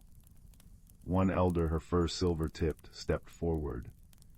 We feel the cold deep in the earth, she whispered, her voice like water trickling over stones. The roots shiver, we weave warmth, but the chill comes from above. What can our small paws do? Kalen says the forest must remember its song, Rill explained. Can your weaving, can it hold warmth, true warmth like the sun's memory? The elder moss weaver considered, touching the soft moss beneath her. The deep moss, the heart moss near the oldest stones, it holds the earth's own fire. We can weave blankets from that, imbued with its enduring warmth, but it will take time and much gathering. Gather swiftly, Rill urged, hope flickering brighter. Bring your warmest weavings to the silver pine's roots. Next, Rill sought the dew spiders. They lived high in the canopy, their webs glistening like intricate necklaces strung between branches, catching the morning light and the evening dew. Rill found their matriarch Eris, resting at the center of a vast, shimmering web that trembled with every breeze. Eris was large for her kind, her body a deep, iridescent blue, her 8 eyes reflecting the troubled gray sky. Spinner of starlight, Rill hailed her, respectful of the Ancient One's craft. The veil grows weak, the silver pine is shadowed, and a harsh frost bites the earth. Your webs catch dew and light, can they catch something else? Can they reflect the sun's strength back to the tree, even through the vines? Eris remained still for a long moment, the vibrations in her web speaking a language only she understood. The light is thin, she finally replied, her voice a delicate chime. The vines cast heavy shadows, but she shifted slightly, her spinnerets glinting. True dew, pure dew gathered at the first true light, holds a spark of the sun's fire within it. My kin and I can weave strands infused with such dew. They will not cut the vines, but they may amplify the light that finds its way through, focusing it like 1,000 tiny lenses onto the silver pine's bark. It will be a slow glow, a patient light, but it is within our art. Please weave this light, Rill pleaded. Bring your sundew threads to the shadowed branches. Finally, Rill sought the wind singers. These were not birds, but a colony of delicate, translucent-winged sylphs who dwelt amongst the highest fronds of the giant ferns. Their voices were the forest sigh, the rustle in the leaves, the gentle whistle around stones. Rill found their chorus leader, Zephyr, whose form seemed woven from mist and dappled sunlight, resting on a broad fern leaf. Zephyr, singer of the air. Rill called, their voice barely a whisper against the sylph's ethereal presence. The veil's song is fading, a cold silence falls where warmth should linger. the silver pine struggles beneath smothering vines. Can it carry warmth? Can it whisper encouragement to the tree, or perhaps discourage the vines? Zephyr's form shimmered, and a soft, complex melody like the distant murmur of a mountain stream, combined with the sigh of summer grass, filled the air around Rill. We feel the discord. Zephyr's voice was the melody itself. The air grows stagnant where the vines tighten. Cold settles where air should dance. We cannot blast or tear, but we can weave currents. We can sing the songs of the south wind, the gentle breezes that carry the promise of sun. We can murmur against the vines, a constant, soft reminder of movement, of change, a subtle discouragement to their grip. And we can carry the scent of warmth, the distant fragrance of sun-baked rocks. The memory of blooming meadows to the silver pine's weary spirit. Sing those songs, Rill implored. Carry those scents, let your breath stir the air around the silver pine. Rill returned to the great tree as dusk painted the sky in bruised purples and cold blues. The unnatural frost still glittered malevolently, and the veil pulsed weakly, its gray patches spreading. But Rill wasn't alone. Soon the moss weavers arrived, a procession of tiny, determined creatures. They carried bundles of the deep heart moss, radiating a surprising, earthy warmth. With meticulous care, they began weaving thick, insulating blankets around the silver pine's massive roots and the lower parts of its trunk. As they worked, a subtle, comforting heat began to emanate from the moss, pushing back the biting chill of the frost near the ground. The earth itself seemed to sigh in relief. Then high above, a faint, golden light began to glimmer. The dew spiders, led by Eris, were at work. They moved with impossible grace over the thick strangle vines and the shadowed branches of the silver pine. Wherever they went, they trailed strands of silk so fine they were almost invisible, but each strand was beaded with pure, first light dew. These beads caught the fading dusk light and the first brave stars, magnifying it 100-fold, transforming the strands into delicate threads of captured sunlight. Patches of the silver pine's bark, previously lost in gloom, began to glow softly with this amplified, gentle radiance. It wasn't the full sun, but it was a promise, a reminder of warmth held close. As the first stars pricked the darkening sky, the wind singers arrived. Zephyr and her kin took their places amongst the ferns and the higher branches. They didn't howl or shriek. They began to sing. It was a complex, layered melody, woven from the sound of distant, sun-warmed breezes, the sigh of contented earth, the gentle rush of thawing streams. They directed subtle currents of air, not to buffet, but to persistently nudge and whisper against the thick strangle vines. The air around the silver pine, previously still and cold, began to stir with a soft, warm breath. It carried faint, sweet scents, the ghost of summer clover, the warmth of sun-baked pine resin that seemed to seep into the ancient tree's bark. Rill watched, their own light pulsing in time with the growing harmony.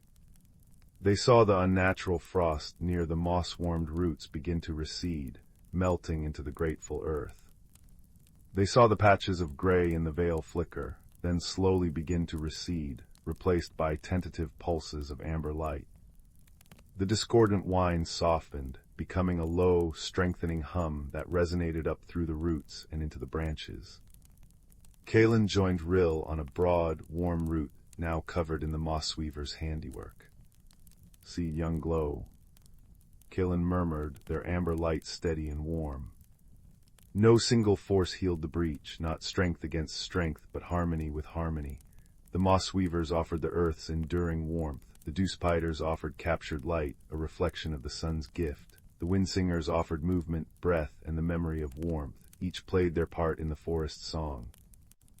For 3 days and nights, the whisperwood worked. The moss weavers reinforced their blankets. The dew spiders tirelessly spun their light-amplifying strands.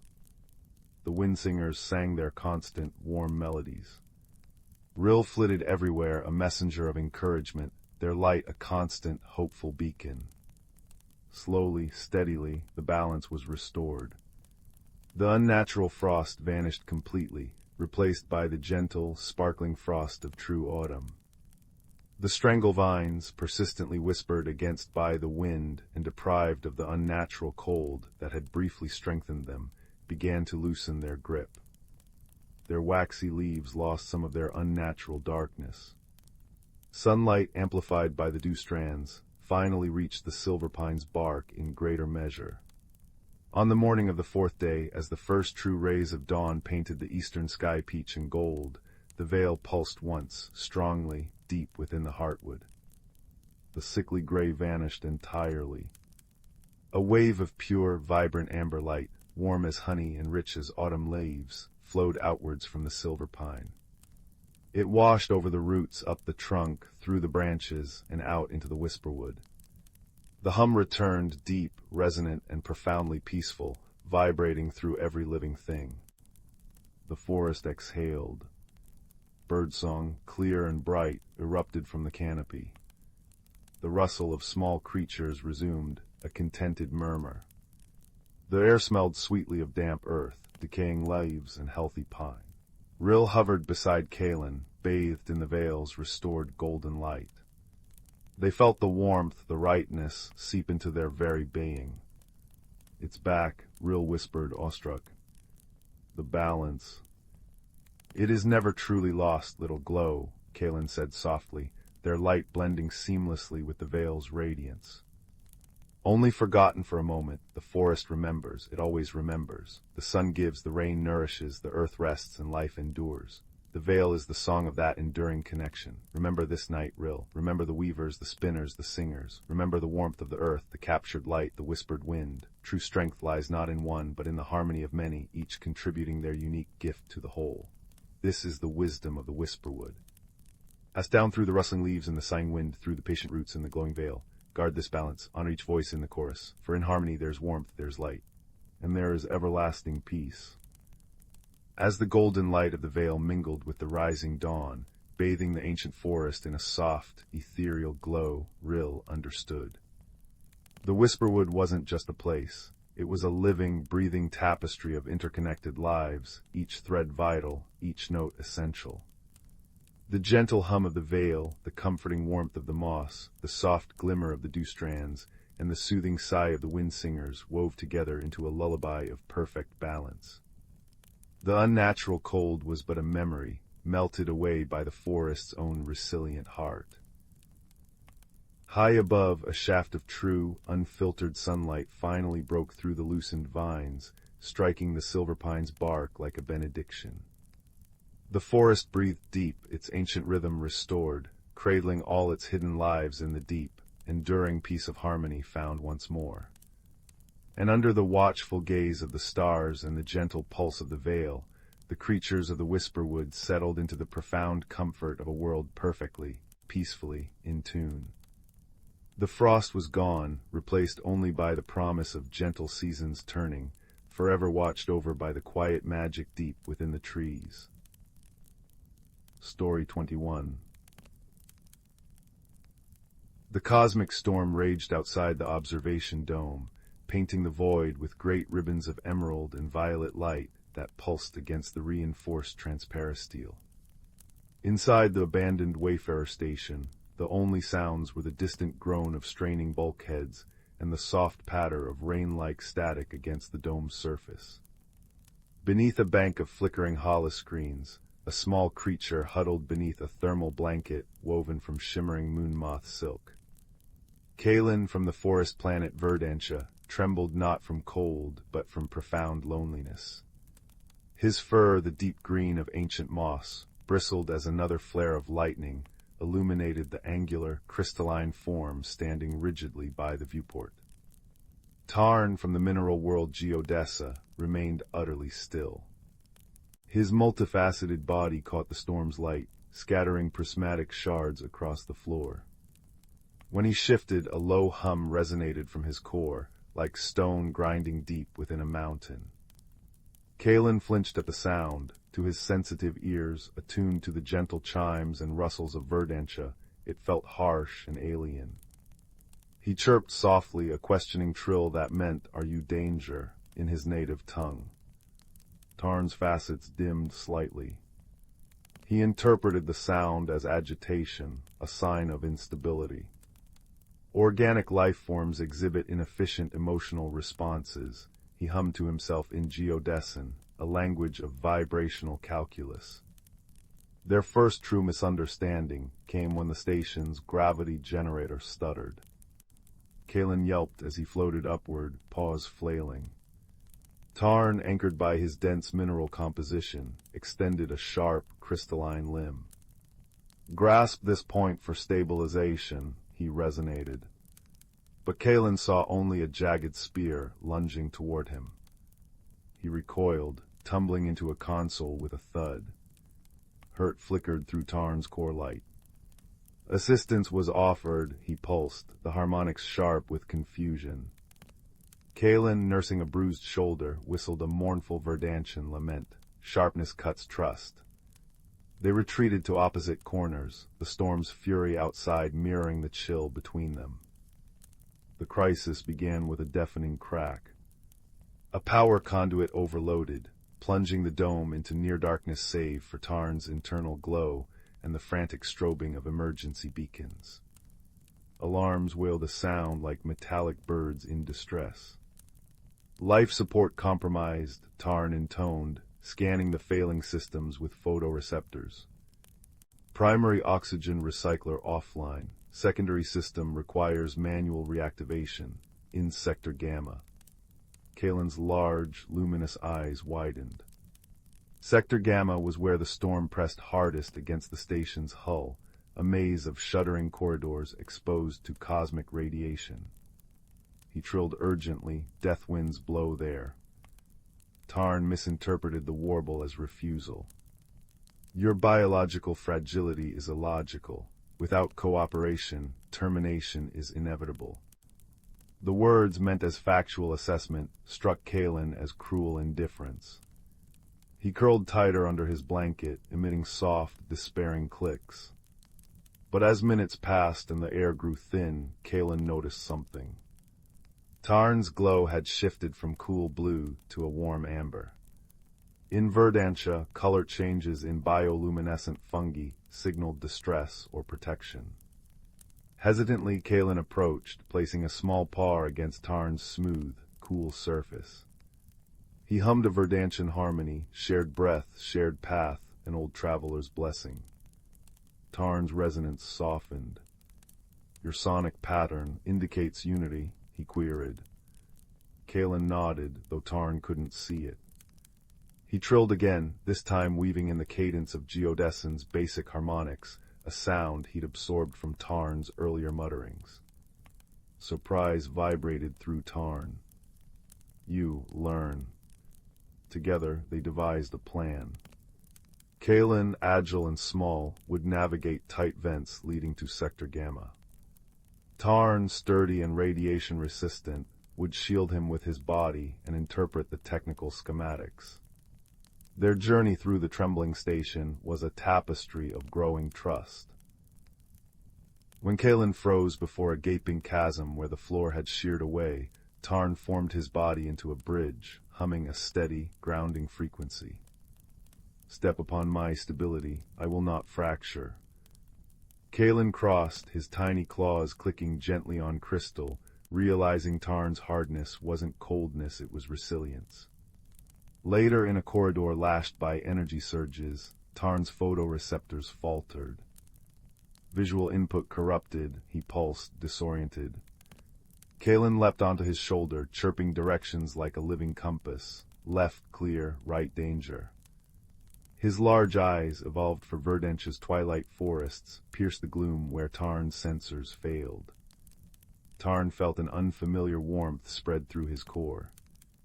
This was not inefficiency, it was synergy. At the oxygen recycler, they faced their greatest trial. The manual override was jammed, buried under collapsed plating. Kalen squeezed into the cavity, but his strength couldn't budge the metal. Radiation warnings blared, Tarn's facets began to dull. Withdraw, he resonated. My structural integrity is depleting. Prioritize your survival. Kalen whistled back, fierce and bright, together root, together eyes. Remembering how Tarn communicated through vibration, he pressed his paws against the jammed mechanism and hummed a Verdantian strength song, its rhythms perfectly mirrored to the metal's resonant frequency. Tarn, understanding, joined his deep harmonic to Kalen's higher pitch. The plating shuddered, groaned, and finally shifted. As Kalen threw the switch, oxygen hissed through the vents like a forest sigh. Back in the dome, with air sweet and lights restored, they sat side by side watching the storm's dying embers. Kalen nestled against Tarn, his fur warmed by the crystal's gentle amber glow. Tarn had learned to modulate his hum into something soothing, a lullaby of low, rhythmic pulses. "You called me stability." Tarn resonated softly. "Yet you are flexibility. Without both, systems fail." Kalen chirped in agreement, then produced a small, woven circle from his fur, a Verdantian friendship not made of iridescent vine. "For you," he chimed, heart song visible. Tarn detached a tiny, glowing crystal shard from his own form. And this data note of shared memory, to remember, friend. As rescue ships finally pierced the clearing nebula, they stood at the viewport. Kalen would return to his rain-drenched forests, Tarn to his silent crystal peaks. But as they parted, Kalen to a leafy shuttle, Tarn to a geometric cruiser, they touched their tokens. The vine glowed softly against Tarn's crystal, the shard pulsed warmly in Kalen's paw.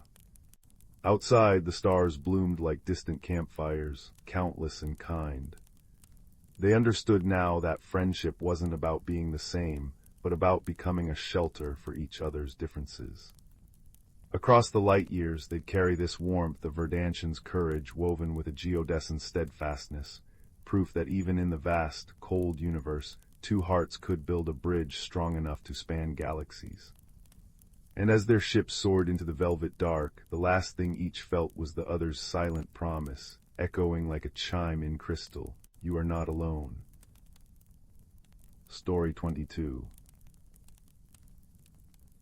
Deep in the valley of Sunbeam Hollow, where rivers flowed with liquid starlight and trees hummed lullabies at dusk, lived a village woven from cobblestones and laughter. Here every chimney puffed cinnamon-scented smoke, and door knockers chirped like cheerful sparrows. But the heart of Sunbeam Hollow was its Glimmer Gardens, a place where flowers bloomed in polka dots, bushes rustled with secrets, and fireflies danced in patterns that painted stories on the night sky. One morning, young Pip discovered a peculiar problem. Pip, whose freckles shimmered like copper pennies when he giggled, could hear the whispers of roots and the gossip of daisies. As he skipped past the snapdragon gate, a frantic tulip trembled, its petals drooping. "Oh, Pip, the Glimmer Gardens are fading," it wailed. "The forget-me-not fountain has stopped singing, and the fireflies, they've forgotten how to glow." Pip's eyes widened. Without the fireflies' light, the nightly sky paintings would vanish. He raced to find his friends. First Thistle, a squirrel whose tail wasn't just fluffy, but changed color with every emotion, currently streaked anxious lavender. Thistle could juggle acorns into glittering constellations, though one always bonked his nose. Then came Luna, a girl with hair like spun moonlight and pockets full of knitted clouds. Luna could weave sounds into scarves, capturing giggles, raindrops, or even a cat's purr in soft wool. Something stole in the garden's sparkle. Pip panted. Thistle's tail flickered stormy gray. Impossible, unless... Luna gasped, pulling a half-finished scarf from her bag. It lay silent and dull. The magic's gone quiet, like a snuffed candle. They followed the trail of gloom. Marigolds yawned instead of singing. The peppermint path smelled faintly of dust, and the once bubbling forget-me-not fountain stood still as a frozen teardrop. Beside it they found the first clue, a single, oversized footprint shaped like a squished marshmallow, glistening with sticky honey. The honey gobbler. Thistle squeaked, tail blazing sunflower yellow with excitement. Old Granny Nettle told tales of it, a shy beast who adores sweets but sneezes clouds of glitter when nervous. Tracking sticky footprints past the biscuit bridge, where gingerbread tiles crunched underfoot, they reached the sighing caves. Inside, crystals chimed like wind chimes, illuminating walls painted with glowworm constellations. And there, curled atop a cushion of caramel moss, snored the honey gobbler. It resembled a furry teapot with stumpy legs, drooling honey onto a pile of pilfered treasures, the fountain's sapphire songstone, Luna's missing jingle bell, and, most importantly, a jar pulsing with captured firefly light. Thief. Thistle chattered, but Luna shushed him. Look, it's crying honey tears. Indeed, the creature whimpered in its sleep, each sniffle puffing out sad, gray glitter. Pip knelt, pressing his ear to a nearby buttercup. It says the gobbler's lonely, he whispered. It took the sparkles to make friends, but got scared when the garden went quiet. Just then Thistle tripped over his own tail, sending acorns clattering. The gobbler jolted awake, achoo, and sneezed a hurricane of silver glitter. Chaos.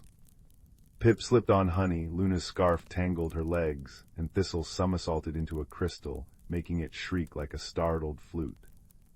The gobbler panicked, grabbing the light jar and waddling deeper into the caves. After it, Luna cried, untangling herself. They scrambled through tunnels where stalactites dripped rainbow syrup and echoes giggled back at them. The gobbler scurried onto a bridge woven from spider silk, high above a chasm of singing violets. But halfway across it froze, trembling.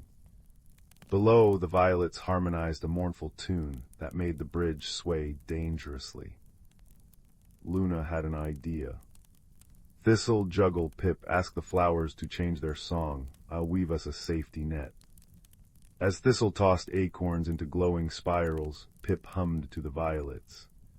Slowly their song shifted into a waltz, bright and bouncy. The bridge steadied. Luna knitted furiously, her needles clicking as she stitched the sound of thistles juggling into a stretchy, shimmering net. Gobbler, she called gently. We know you're lonely. Give back the light and we'll be your friends. The creature blinked its big, caramel eyes. With a hopeful hiccup, it placed the jar on the bridge. But just as Pip reached for it, Thistle's rogue acorn struck a crystal above, crack, and a shard tumbled down, shattering the jar. Light exploded, not lost but freed. It zipped through the cave like 1,000 firefly ghosts, painting the walls with swirling galaxies. The gobbler wailed, but Pip laughed. Don't you see, the light wasn't stolen, it was bottled up. It needs to fly free to glow. Luna beamed. And friends don't need bribes with sparkles, they need shared silliness. To prove it, she tossed her jingle bell scarf around the gobbler's neck. It jingled merrily. Thistle bowed, offering a glittery acorn. Ta-da. The gobbler's next sneeze was a rainbow. Hand in hand and paw in hoof, they marched home. Luna wove the free light into a new scarf, one that hummed with the garden's joy. Pip asked the forget-me-not fountain to drink it, and with a gurgle it burst back to life, singing a tune about sticky adventures. Thistle juggled above it, his acorns reflected in the water like dancing stars. And the gobbler. It splashed happily, sneezing glitter that settled on flowers, making them bloom in sequined patterns. That night the fireflies returned, brighter than ever. Their sky painting told a new story, a teapot-shaped creature juggling acorns beside a boy with shining freckles and a girl wrapped in light, all waltzing under a bridge of stars. Villagers gathered, munching honey-drizzled cloud puffs Luna knitted, while children chased Thistle's rainbow tail. As the moon rose, Pip, Luna, Thistle, and the now-named Glitterpuff snuggled under the snapdragon gate. Glitterpuff snored softly, its honey dribble glinting in the firefly light. Best adventure yet, Thistle yawned, tail fading to sleepy periwinkle. Luna tucked her glowing scarf around them. Magic isn't in jars or sparkles, she murmured. It's in sharing laughter and forgiving sneezes. Pip smiled, his freckles dimming like contented stars. Around them the garden sighed happily, a chorus of rustling leaves, bubbling fountains, and one contented honey gobbler's snore. High above, fireflies sketched their dreams across the velvet sky, weaving Sunbeam Hollow into a tapestry of gentle light and endless, cozy tomorrows. And in that warm, honey-scented darkness, every heart hummed the same soft tune, all is well, all is bright. Rest now, dreamers, through the night. Story 23. The village of Willowbrook nestled in a valley where the air always smelled faintly of damp earth and wild honeysuckle. At its heart, beyond the cobblestone square and the murmuring brook, lay the garden of sunlight, a vibrant patchwork of color, tended by a small, quiet hedgehog named Thalia. Thalia loved her garden with a fierce devotion. She knew every petal, every root, every whispering leaf. Each morning she'd rise with the dawn, her small paws brushing dew from velvety pansies and carefully pruning rambling roses. Her world was predictable, orderly, and deeply comforting. But change, like an insistent breeze, began to stir. The old willow tree at the garden's edge, Thalia's favorite resting spot, started shedding more leaves than usual, its branches groaning softly in the wind. The path of smooth river stones she'd laid so meticulously began to shift, sinking slightly into the soft earth. New, unfamiliar seedlings pushed through the soil in unexpected places, not weeds, but strange, shimmering sprouts Thalia had never seen before. It unsettled her. Her neat rows felt threatened, her familiar routines disrupted. She found herself staring at the shifting stones, a knot of worry tightening in her chest. Why can't things just stay as they are? She murmured to a drowsy ladybug on a sunflower stalk. One crisp autumn afternoon, while carefully lifting a heavy clay pot, Thalia unearthed something extraordinary.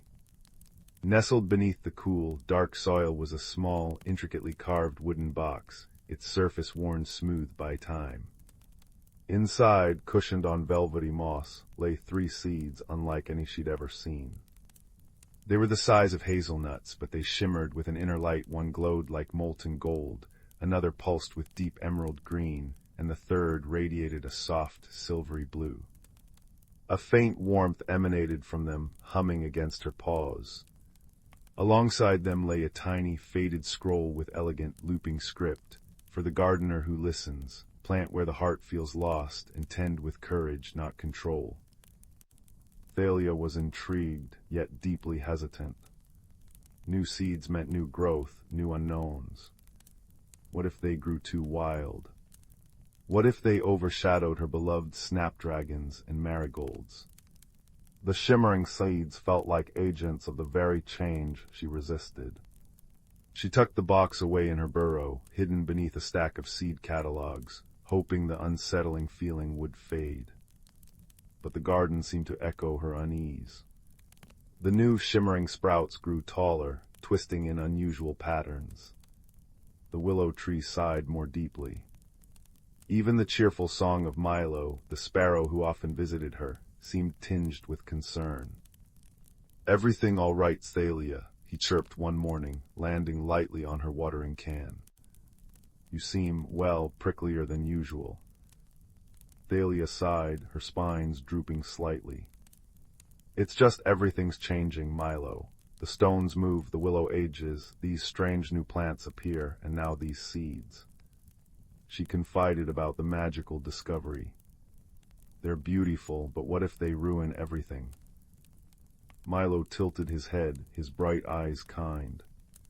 "Change is just the garden breathing, Thalia. Remember the great storm. We thought it was the end, but the sunflowers grew back taller than ever. Maybe these seeds aren't a problem, but a promise." He fluttered his wings encouragingly. Plant one, just one, see what happens. I'll help you watch it. Bolstered by Milo's unwavering cheer, Thalia decided to plant the golden seed. She chose a spot near the shifting stones, a place that felt perpetually unsettled, mirroring her own heart. She dug a small hole, her paws trembling slightly, and nestled the glowing seed into the rich, dark earth. She covered it gently, whispering, "Grow well, little one," more out of habit than conviction. Days passed. Nothing happened. Thalia watered the spot diligently, but the soil remained undisturbed. Her worry returned, sharper this time. Had she done it wrong? Was the magic gone? The silver-blue seed seemed to pulse faintly in its box, almost reproachfully. The emerald one remained still. One evening, as Thalia sat dejectedly near the silent planting spot, she felt a gentle vibration beneath her paws. Not from the seed, but from the ancient oak tree that stood sentinel at the garden's far corner. Its massive roots seemed to hum with a deep, resonant energy. Thalia approached cautiously. She'd always respected the oak, finding comfort in its immense, unchanging presence. She placed a small paw against its rough, cool bark.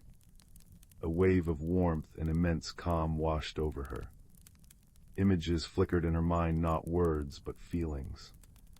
She saw the oak as a tiny acorn buried deep. She felt its struggle pushing through dark soil towards the distant sun. She sensed its joy in unfurling its first leaves, its resilience during droughts and gales, its quiet strength as it provided shelter for countless creatures.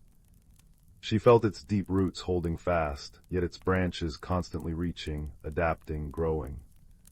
The message was clear. Growth was not about rigid control or resisting the inevitable. It was about deep roots and flexible branches. It was about holding steady while embracing the reach towards the light, even when the light shifted. Tears welled in Thalia's eyes. She understood.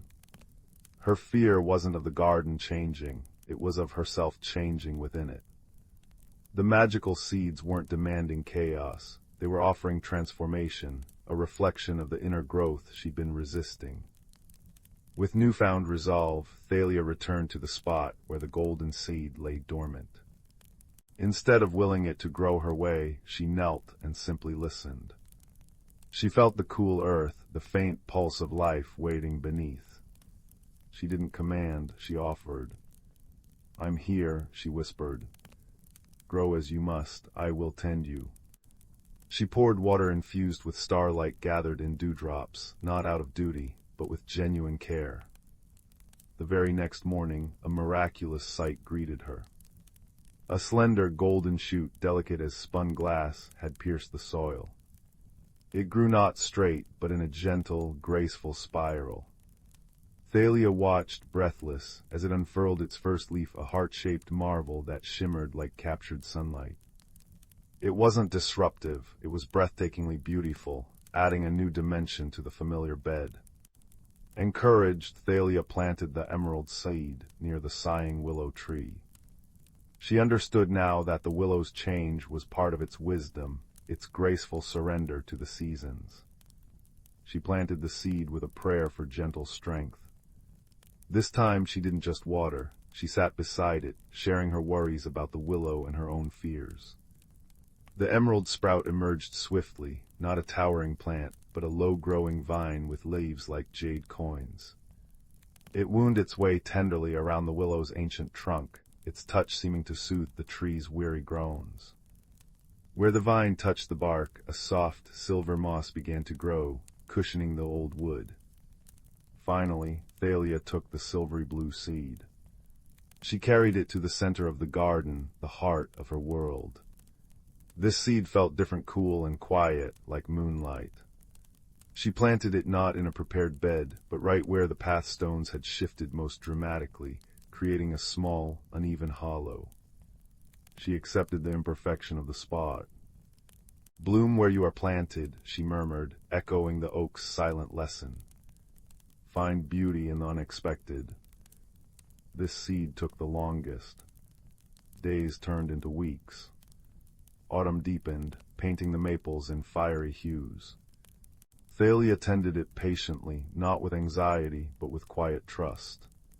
Milo kept her company, his cheerful chatter a constant comfort. He brought her berries and sang songs about resilience. The oak stood watch, its presence a steady anchor. The golden spiral plant grew taller, its leaves chiming softly in the breeze, casting dancing light patterns. The emerald vine flourished, its silver moss spreading peace around the willow. Then on the first frosty morning, when the world glittered under a thin veil of ice, the silvery blue seed bloomed. It didn't grow upwards, but outwards. From the uneven hollow, a plant unfurled like frozen starlight. Its stems were crystalline, holding aloft flowers shaped like tiny, intricate snowflakes. They didn't wilt in the cold, they glowed brighter, radiating a gentle, cool light that bathed the shifting stones in an ethereal luminescence. The uneven path, once a source of anxiety, was transformed into a magical walkway of shimmering blue light and frost-kissed flowers. It was the most beautiful imperfection Thalia had ever seen. Thalia stood amidst her transformed garden, tears of pure joy tracing warm paths down her furry cheeks. The garden hadn't been ruined, it had been revealed. The changes weren't disruptions, they were layers added to its story. The magical plants hadn't replaced the familiar, they had woven themselves into the tapestry, reflecting the transformation within her own heart. She learned that personal growth, like tending a garden, required deep roots of values and kindness, her love for the garden, but also flexible branches that could bend with the winds of change. It needed the courage to plant the unknown seed, the golden beginning, the patience to nurture new growth through discomfort, the emerald vine support, and the acceptance to find beauty in unexpected outcomes, the silvery blue bloom in the imperfect hollow. She learned that supportive friends, like Milo's cheerful presence and the oak's silent wisdom, were the sunlight and rain for the soul. And she learned that magic wasn't about control, but about co-creation, listening, tending, and trusting the inherent potential within, mirrored so beautifully in the world outside. That winter, the Garden of Sunlight became the Garden of Sunlight and Starlight. Thalia still rose with the dawn, but her routine had softened. She tended her familiar blooms with the same love, but now she also marveled at the golden spiral reaching for the weak winter sun, traced the silver moss on the willow with a gentle paw, and watched the frost-kissed, starry flowers illuminate the path each evening. The stones still shifted slightly, the willow still sighed, and new surprises still sprang from the earth. But Thalia no longer felt a knot of worry. She felt a deep, resonant peace, as steady as the oak's roots and as adaptable as its branches. The changes were simply the garden breathing, growing, and so was she. And as the first snowflakes began to fall, dusting the magical blooms in her own prickly back with a layer of soft white, Thalia knew, with a heart full of quiet wonder, that the most beautiful transformations often began when you stopped fearing the fall and learned to trust the bloom.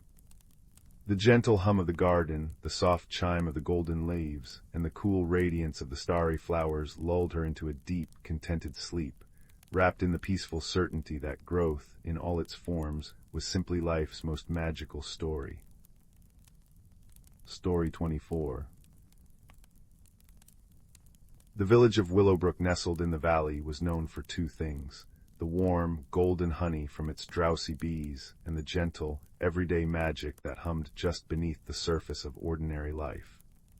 Cobblestone streets wound past cottages with thatched roofs that shimmered faintly in the rain, gardens where sunflowers turned their faces precisely with the sun's arc, and bakeries where the scent of cinnamon rolls seemed to linger permanently in the crisp autumn air. But lately a quiet mystery had settled over Willowbrook, as soft and persistent as morning mist. It began with small things vanishing. Not stolen, it seemed, but misplaced in impossible ways. Old Man Hemlock's favorite whittling knife, always kept on his windowsill, vanished overnight only to reappear tucked neatly into the hollow of the ancient oak tree near the village green. Young Lily's prized blue hair ribbon, securely tied before bed, was found at dawn draped over the head of the stone squirrel statue in the park. Then Widow Mallow's cherished porcelain teacup, chipped but beloved, disappeared from her drying rack and materialized the next morning balanced precariously on the lowest branch of the whispering willow beside the brook. There were no signs of forced entry, no muddy footprints, just these impossible displacements. A murmur of confusion, touched with unease, rustled through the village like wind through dry leaves. Leora, a girl with eyes the color of moss and a quiet, observant nature, felt the shift in the village's usual peace. She lived with her grandmother in a cottage draped in climbing roses that bloomed year-round. Leora loved puzzles, the way seemingly random pieces could fit together to reveal a hidden picture. This mystery, unsettling as it was, tugged at her curiosity. She decided to pay attention. Her first clue came near the whispering willow. Kneeling where Widow Mallow's teacup had been found, Leora noticed something the adults had missed in their concern: tiny, faintly glowing specks of pale blue dust, almost like crushed moonlight, sprinkled on the damp grass beneath the branch. They shimmered briefly when the dappled sunlight hit them just right. She carefully collected a few specks on a smooth leaf. Her second clue came at the ancient oak. While examining the hollow where Old Man Hemlock's knife had been found, she heard a soft, raspy voice nearby. "Lost something, have you, little observer?" Leora turned to see Bramblewick, a portly hedgehog with spectacles perched precariously on his snout, peering at her from behind a cluster of bright red toadstools. Bramblewick was known as the village's wisest and most well-read creature, his burrow lined with scrolls and dried herbs. "Not lost, Master Bramblewick," Leora replied respectfully, showing him the leaf with the faint blue dust. "Found, perhaps. Something strange is happening." Bramblewick adjusted his spectacles, his beady eyes sharpening. Moonmoth dust, rare, fades quickly in strong light. Belongs to the Luminara moths, usually deep dwellers in the Glimmerwood. He tapped a thoughtful claw. "Curiouser and curiouser, they are peaceful souls, gatherers of lost light and forgotten dreams, not prone to relocation services." He pondered. "Something is drawing them or troubling them. Tell me, child, what do you see?" Leora described the pattern. Personal, cherished items, moved overnight to specific, slightly whimsical locations: the oak hollow, the stone squirrel, the willow branch. "It's like someone's trying to put them somewhere safe or noticeable." "Perceptive," Bramblewick rumbled. "Safety. Noticeability. Perhaps both. The dust suggests Luminara involvement, but their motives remain veiled. We need more observation. Tonight, little observer, keep watch. Near Widow Mallow's garden, perhaps. But keep your lantern dim. Luminara shy from harsh light."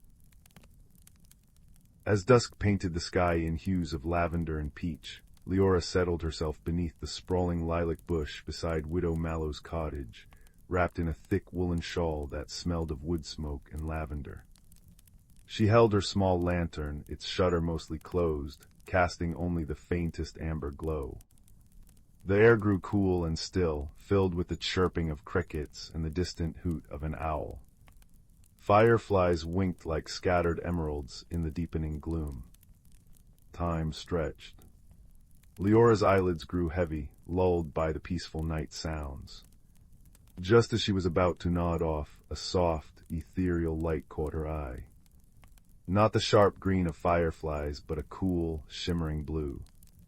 It drifted from the direction of the Glimmerwood, a solitary, fragile light bobbing gently through the air. A Luminara moth. Its wings were large and velvety, patterned with swirls that seemed to hold captured starlight. It fluttered silently towards Widow Mallow's cottage window, left slightly ajar for the evening breeze. Leora held her breath.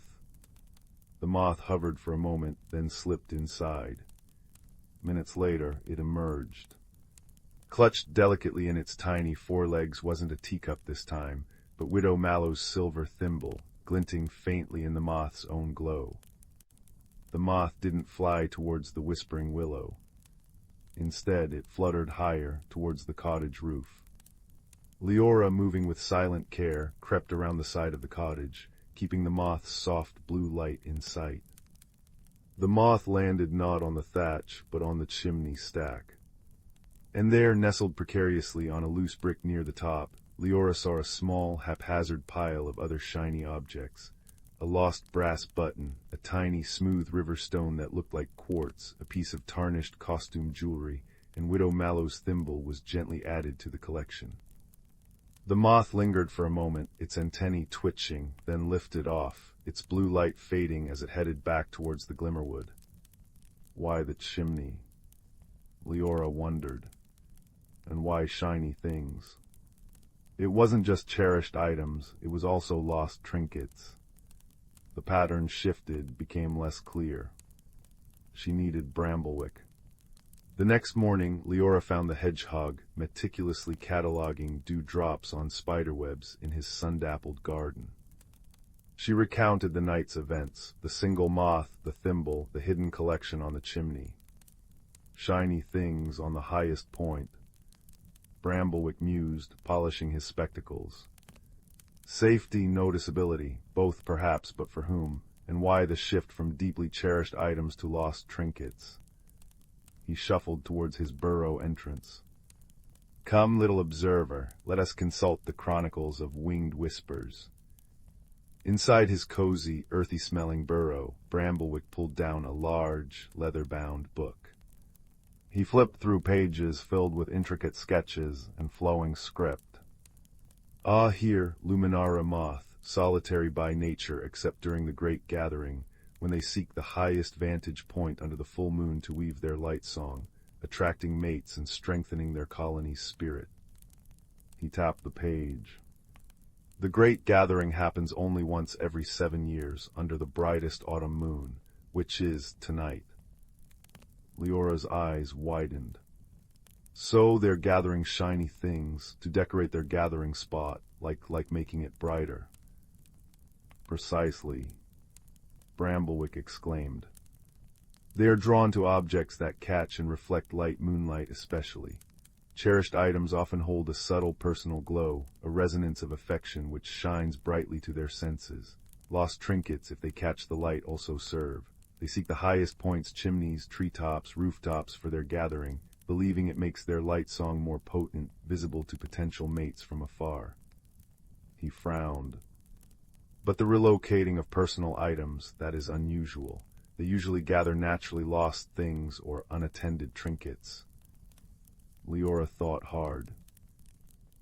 Maybe they thought the cherished items were lost or abandoned. Old man Hemlock leaves his knife on the windowsill every night.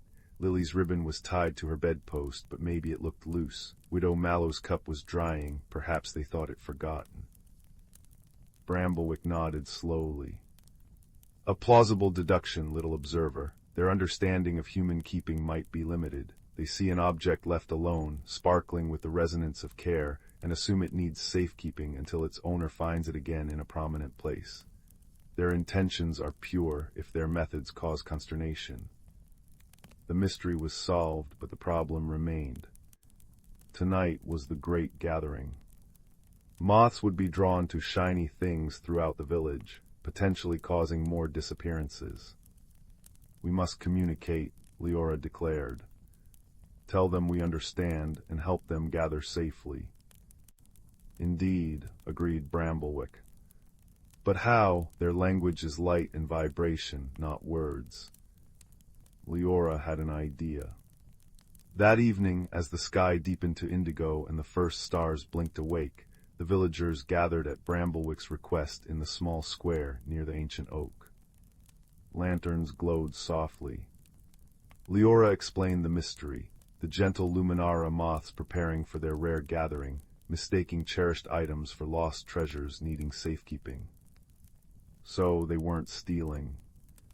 Lily asked, clutching her returned ribbon. No, Leora smiled. They were helping in their own way, and tonight is their special night. We can't help them. Bramblewick directed the plan. Instead of hiding their treasures, villagers brought out baskets of safe, sparkling offerings, polished pebbles, bits of colorful sea glass, tinsel, small mirrors, even spare buttons and beads. They placed these baskets on rooftops, chimney stacks, carefully away from Widow Mallow's collection, and sturdy tree branches, the high places the moths favored. Then they dimmed their lanterns and settled down to watch, blankets spread on the cool grass. As the enormous honey-colored moon rose above the Glimmerwood, bathing Willowbrook in soft silver light, the air began to shimmer. Not one but dozens, then hundreds of soft blue lights emerged from the forest. The Luminara moths, drawn by the moon and the collective anticipation, swirled upwards like a living constellation. Their wings hummed with a faint, melodic vibration, the light song. It wasn't sound heard with ears, but felt in the heart, a gentle thrum of peace and ancient wonder.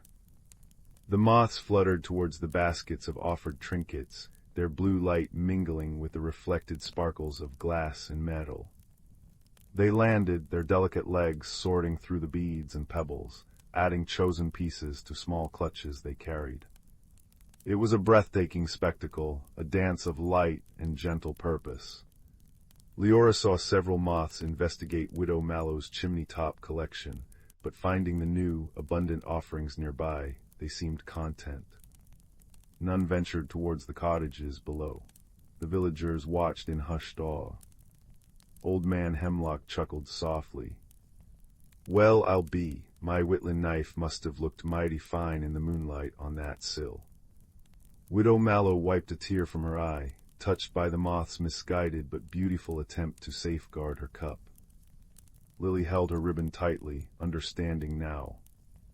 The light song swelled, a vibration of pure, harmonious energy that seemed to seep into the stones of Willowbrook and the hearts of its people. It spoke of cycles, of light returning, of gentle gatherings and quiet understanding. As the moon reached its zenith, the moths, their gathering complete, lifted off as one. They swirled in a final, dazzling spiral above the village, their collective blue light pulsing brighter for a moment, showering faint, cool moon dust over the watching villagers, before streaming back towards the Glimmerwood like a river of stars flowing home. A profound silence followed, filled only by the sigh of the wind and the distant brook. Then, a soft sigh of contentment rippled through the crowd. The mystery was not just solved, it had transformed into a shared moment of unexpected magic and understanding. In the days that followed, the strange displacements ceased. Sometimes a villager would find a particularly shiny pebble or a lost button placed neatly on their windowsill, a tiny thank you gift, perhaps, from the luminous gatherers of the night. And Willowbrook learned a gentle lesson, that sometimes what seems like a puzzling problem is simply a different kind of creature trying to help in its own beautiful way. They learned to appreciate the quiet magic not just in their gardens and bakeries, but in the gentle misunderstandings and surprising connections woven into the fabric of their world. Leora would often sit on her grandmother's porch in the evenings, watching the fireflies dance, and smile, knowing that high above, under the watchful moon, the Luminara moths rested, their light song a quiet hum in the heart of the Glimmerwood, a reminder of the night the whole village learned to speak the language of moonlight and kindness. And the cozy magic of Willowbrook felt warmer, deeper, and more comforting than ever before. Story 25. 26. The little town of Bramblewood nestled in a valley where cobblestone paths wound like sleepy serpents between cottages with mossy roofs. In a crooked house at the very edge, where the forest whispered secrets to the garden, lived a quiet boy named Finn. Finn noticed things others didn't, the precise way dew clung to a spiderweb at dawn, the different size the old oak tree made in various winds, and the faint, almost musical hum that seemed to emanate from certain objects in his grandmother's cluttered attic. One rainy afternoon, seeking shelter from the drumming on the roof, Finn climbed the creaky stairs to that dusty realm. Amongst trunks of faded dresses and boxes of yellowed letters, his gaze fell upon a small, unassuming object tucked behind a rocking chair, missing a runner. It was a teacup. Not fine porcelain or painted with flowers, but simple earthenware, the color of warm honey, with a tiny chip on its rim. Yet as Finn picked it up, the faint hum he sometimes heard grew stronger, vibrating gently against his palm. It felt expectant. Curiosity, a quiet but persistent flame, ignited within him. He carried the cup downstairs to the kitchen, filled it with hot water from the kettle, and dropped in a pinch of dried chamomile from the garden. Steam curled upwards, carrying the gentle scent. Finn peered into the cup. Instead of seeing the pale yellow infusion, the liquid swirled, cleared, and suddenly he wasn't looking into tea. He was looking through it, as if through a window.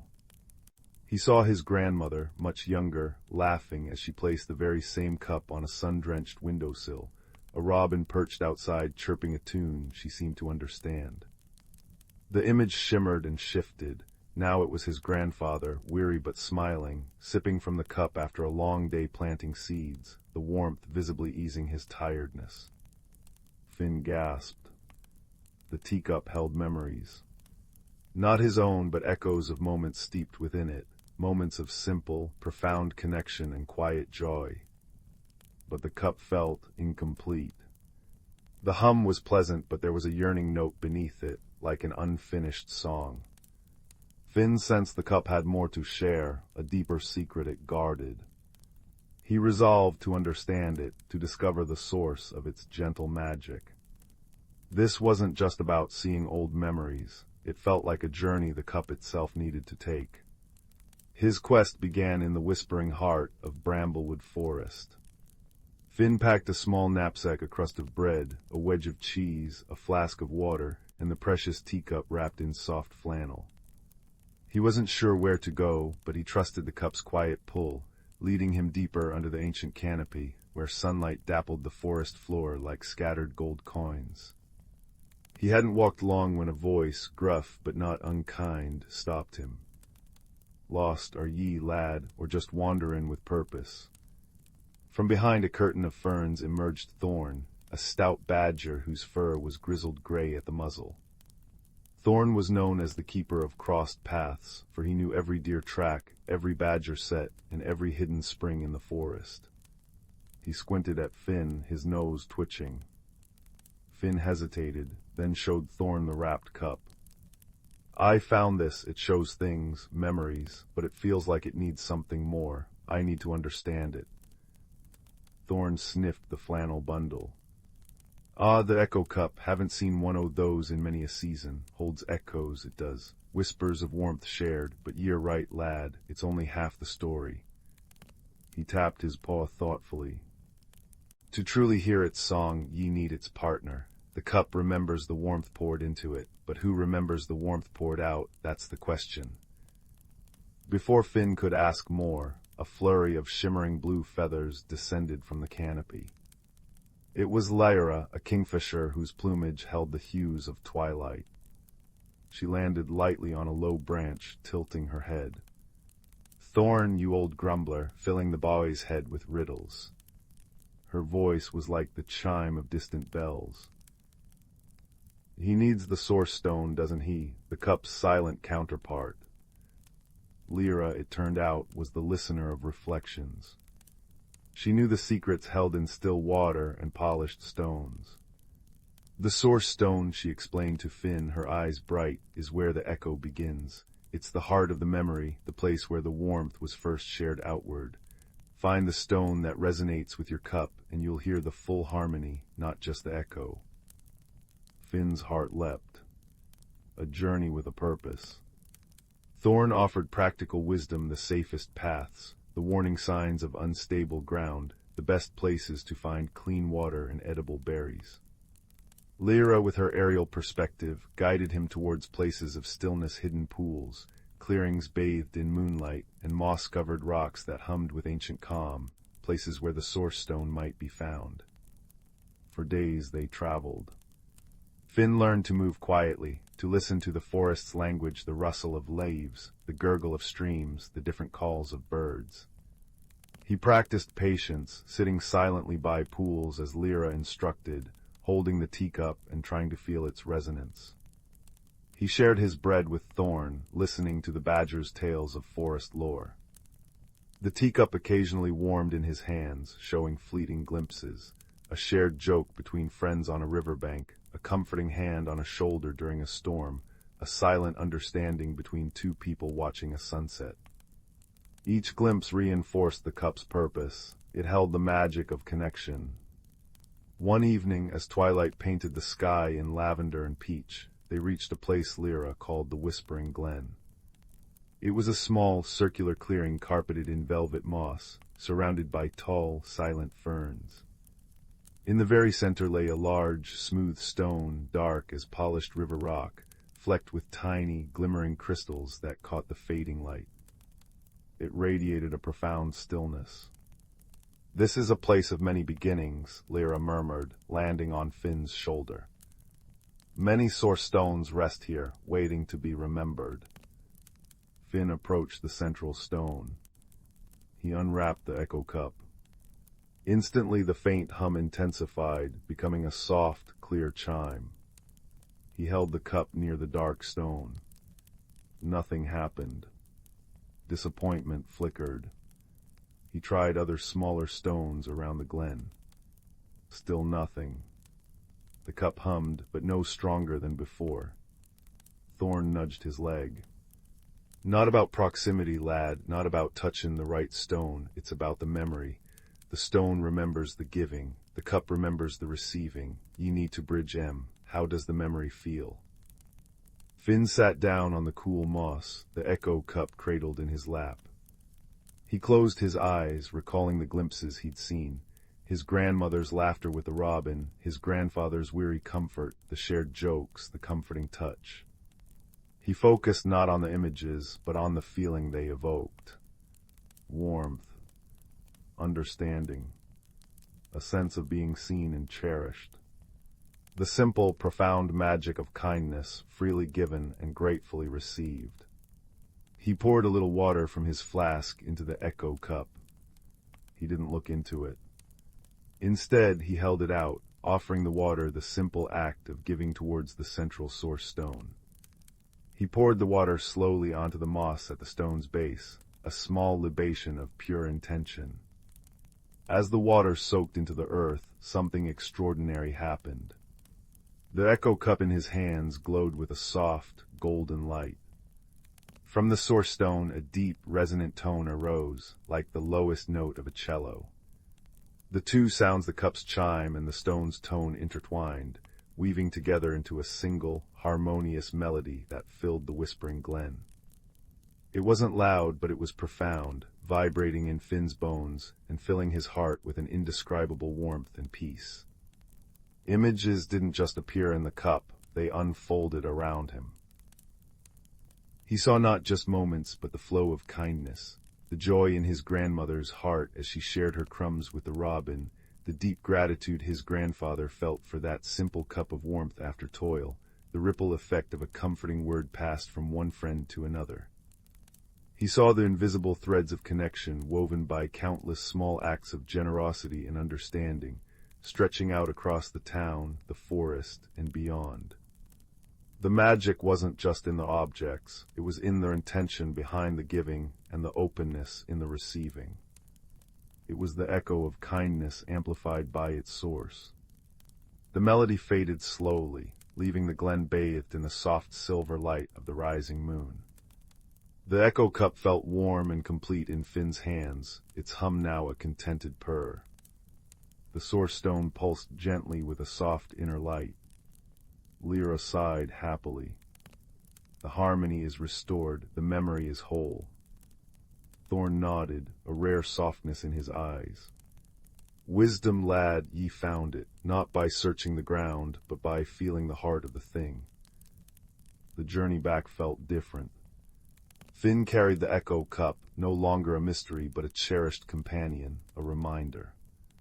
He understood now that the extraordinary secret wasn't locked away in forgotten attics or hidden glens. It lived in the everyday. It lived in the warmth of a shared cup of tea, in a helping hand, in a listening ear, in the quiet intention behind the smallest kindness. The magic was connection itself, echoing through time when nurtured with care. Back in his crooked house by the whispering forest, Finn placed the echo cup on his own windowsill. Sometimes he'd fill it not to see memories, but simply to feel its gentle hum, a reminder of the invisible symphony of kindness that wove the world together. And sometimes on quiet evenings he'd share a cup with a friend, pouring the tea slowly, savoring the warmth in his hands and the deeper warmth in his heart, knowing that in that simple act he was adding his own small, beautiful note to the everlasting echo of good things. The ordinary cup held an extraordinary secret, yes, but the greatest secret of all was how very ordinary and how very powerful true kindness could be. And with that comforting thought, the gentle hum of the cup seemed to blend with the crackle of the hearth, lulling him towards peaceful dreams filled with golden light and harmonious chords. Story 27. Story 28. Story 29. Story 30. Story 31. Story 32. Story 33. Story 34. Story 35. Story 36. 37. Story 38. Story 39. Story 40. Story 41. Story 42. Story 43. Story 44. Story 45. Story 46. Story 47. Story 48. Story 49. Story 50. Story 51. Story 52. Story 53. Story 54. Story 55. Story 56. Story 50. Story 58. Story 59. Story 60. 61. Story 62. Story 63. In a quaint village nestled between the lush, rolling hills and a gentle stream that sang softly as it wound its way through the countryside, there lived a young woman named Linnea. Her home was a modest cottage, its roof adorned with moss and ivy, and its windows framed by cheerful boxes bursting with lavender and daisies. Linnea was known for her kind heart and gentle spirit, yet she was often troubled by the winds of change that seemed to blow ever stronger in her life. Each morning she would awaken to the sweet melody of birdsong, the air alive with the scent of dew-kissed grass and blooming wildflowers. But beneath this serene surface, Linnea felt an unease growing within her, like a vine creeping through her soul. She feared the unknown changes that loomed in the distance, much like the approaching autumn wind that rustled through the trees, turning their leaves to gold. Her life had been simple and predictable, revolving around the village and its gentle rhythms. She tended her garden, baked bread, and often helped her neighbors with their daily tasks. However, as the seasons turned, she felt a stirring within her, a yearning for something beyond what she knew, yet she was hesitant to embrace it, fearing what it might bring. One crisp, clear morning, as Linnea wandered through the village square, she noticed an unfamiliar figure setting up a colorful stall draped with vibrant silks and shimmering trinkets. This was Marisol, a traveling enchantress known for her wisdom and the magical wonders she carried in her caravan. Intrigued yet apprehensive, Linnea approached, her curiosity piqued by the mystical aura that surrounded Marisol. Marisol welcomed her with a warm smile, her eyes twinkling like stars. "Ah, dear Linnea," she said, her voice like a gentle breeze, "I see in you a heart that longs for growth and transformation, yet fears the journey it may require." Linnea nodded, her voice barely a whisper. "I feel something inside me changing, but I don't know what to do. How can I embrace what I don't understand?" With a knowing look, Marisol reached beneath her counter and retrieved a small, intricately carved box. "This," she said, presenting it to Linnea, "is a seed of transformation. Plant it under the full moon, and it will guide you on your path to discovery."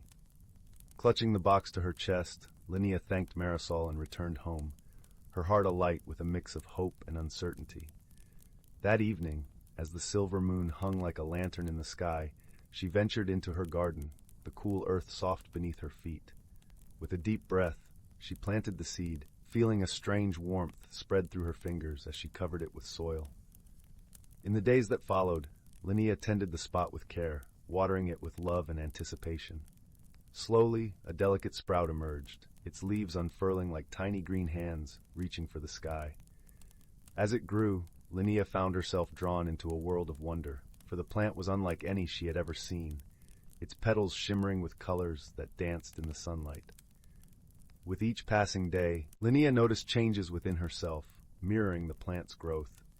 She became more attuned to the whispers of the wind, the rustle of leaves, and the songs of the birds. Her heart, once heavy with doubt, began to lighten, filled with a newfound sense of purpose and connection to the world around her. The villagers, too, noticed the change in Linnea. Her eyes sparkled with a vitality that seemed to brighten even the cloudiest days. Encouraged by her transformation, they sought her advice, drawn to her warmth and wisdom. Linnea, in turn, found joy in sharing her journey, realizing that by helping others, she was also nurturing her own spirit.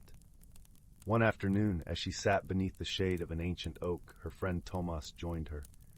Tomas was a gentle soul with a love for stories and a knack for seeing the world in hues of wonder. "Linnea," he said, his voice soft and thoughtful, "the changes in you are like the seasons, inevitable and beautiful. You've learned to dance with them, and that is the true magic." Linnea smiled, her heart swelling with gratitude. "The seed Marisol gave me was just the beginning," she replied. "It taught me that change is not something to fear, but to embrace. Every leaf that falls, every blossom that blooms, carries a lesson if we're willing to listen." As the seasons continued to turn, Linnea's garden flourished, a testament to her journey of growth and self-discovery. She had learned that change, like the gentle flow of the stream, could lead to new and wondrous places. Her fears had dissolved like morning mist, replaced by a deep-seated belief in the beauty of life's ever-unfolding path. And so, in the heart of the village where magic and wisdom mingled beneath the starlit sky, Linnea found her place. She had become a beacon of hope, reminding all those around her that the most profound transformations often begin with a single, daring step into the unknown. As the sun set over the hills, painting the sky with hues of lavender and rose, Linnea stood in her garden, surrounded by the soft hum of twilight. She whispered a silent thank you to Marisol and the seed that had set her on this path of discovery, for in the gentle embrace of nature and the kindness of others, she had found the courage to grow, to change, and to truly become herself. And so, dear reader, as you drift into the gentle embrace of sleep, remember that, like Linnea, you too can find magic in the changes life brings. For every challenge holds the promise of growth, and every ending is but the beginning of a new and wondrous journey. Story 64. The Whispering Locket and the Guardian of Glimmerwood. Beneath skies painted in twilight lavender, where chimney smoke curled like sleeping cats above thatched roofs, there lived a girl named Leela whose footsteps fell softer than dandelion fluff. Each evening, as the village of Willowmere settled into its quilted silence, she would kneel by her windowsill, listening to the distant murmur of Glimmerwood, an ancient forest said to hold secrets in its knotted roots. But tonight was different. Tonight the wind carried not the usual pine-scented lullabies, but a shiver that made the oil lamps gutter and the village dogs whine into their paws. It began with a flicker of silver in the meadow, a light darting between thistles like a minnow in a stream. Leela's breath fogged the window pane as she pressed closer, heart drumming a curious rhythm. The light led her past moonlit haystacks, through dewy grass that clung to her nightdress like shy fingers, until she stood at the forest's edge where shadows pooled thick as ink. There, tangled in a hawthorn bush, hung a locket no larger than a hazelnut, its surface etched with spirals that seemed to shift when touched by starlight. "Don't." The voice came from a fox seated primly on a mossy stone, its fur the color of smoldering embers. It tilted its head, amber eyes reflecting the locket's glow. That trinket isn't for the clumsy-handed child. Layla froze, one hand hovering near the thorny branches. You talk. And you gawk, the fox sniffed, twitching a whisker. Names are currency here. Mine's Ember, yours. Leela, why shouldn't I touch it? Ember's tail curled tight. Because that's no mere bauble, it's a whisperstone, last of its kind. Choose wisely, leave it be, or wake the old magic and see this forest as it truly is. The locket pulsed warmly, and suddenly Leela understood the hum she'd heard all her life. The creak of oaks, the chuckle of brooks, was a language half-remembered. Her fingers closed around the chain. The world unraveled. Where gnarled trees once stood, now rose pillars of living amber, their canopies a mosaic of jade and citrine leaves chiming in the breeze. Fireflies waltzed in formal gowns of light, and the path beneath Leela's feet shimmered with crushed opal dust.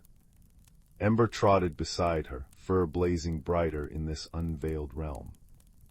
Welcome to Glimmerwood's heart, or what's left of it. They crested a hill, and Leela gasped. Below stretched a valley veined with luminous rivers, but great swaths lay desolate, trees skeletal, earth cracked and oozing a viscous blackness that smelled of burnt sugar and regret. A figure moved in the blight, a towering stag with antlers like ice, dragging a scythe that left withering scars in the soil. The Shade King, Ember whispered. He feeds on forgotten magic. The locket's song could heal the land, but only if you learn to wield it before the blight consumes. A twig snapped. The stag's head swiveled, hollow eyes locking onto Leela.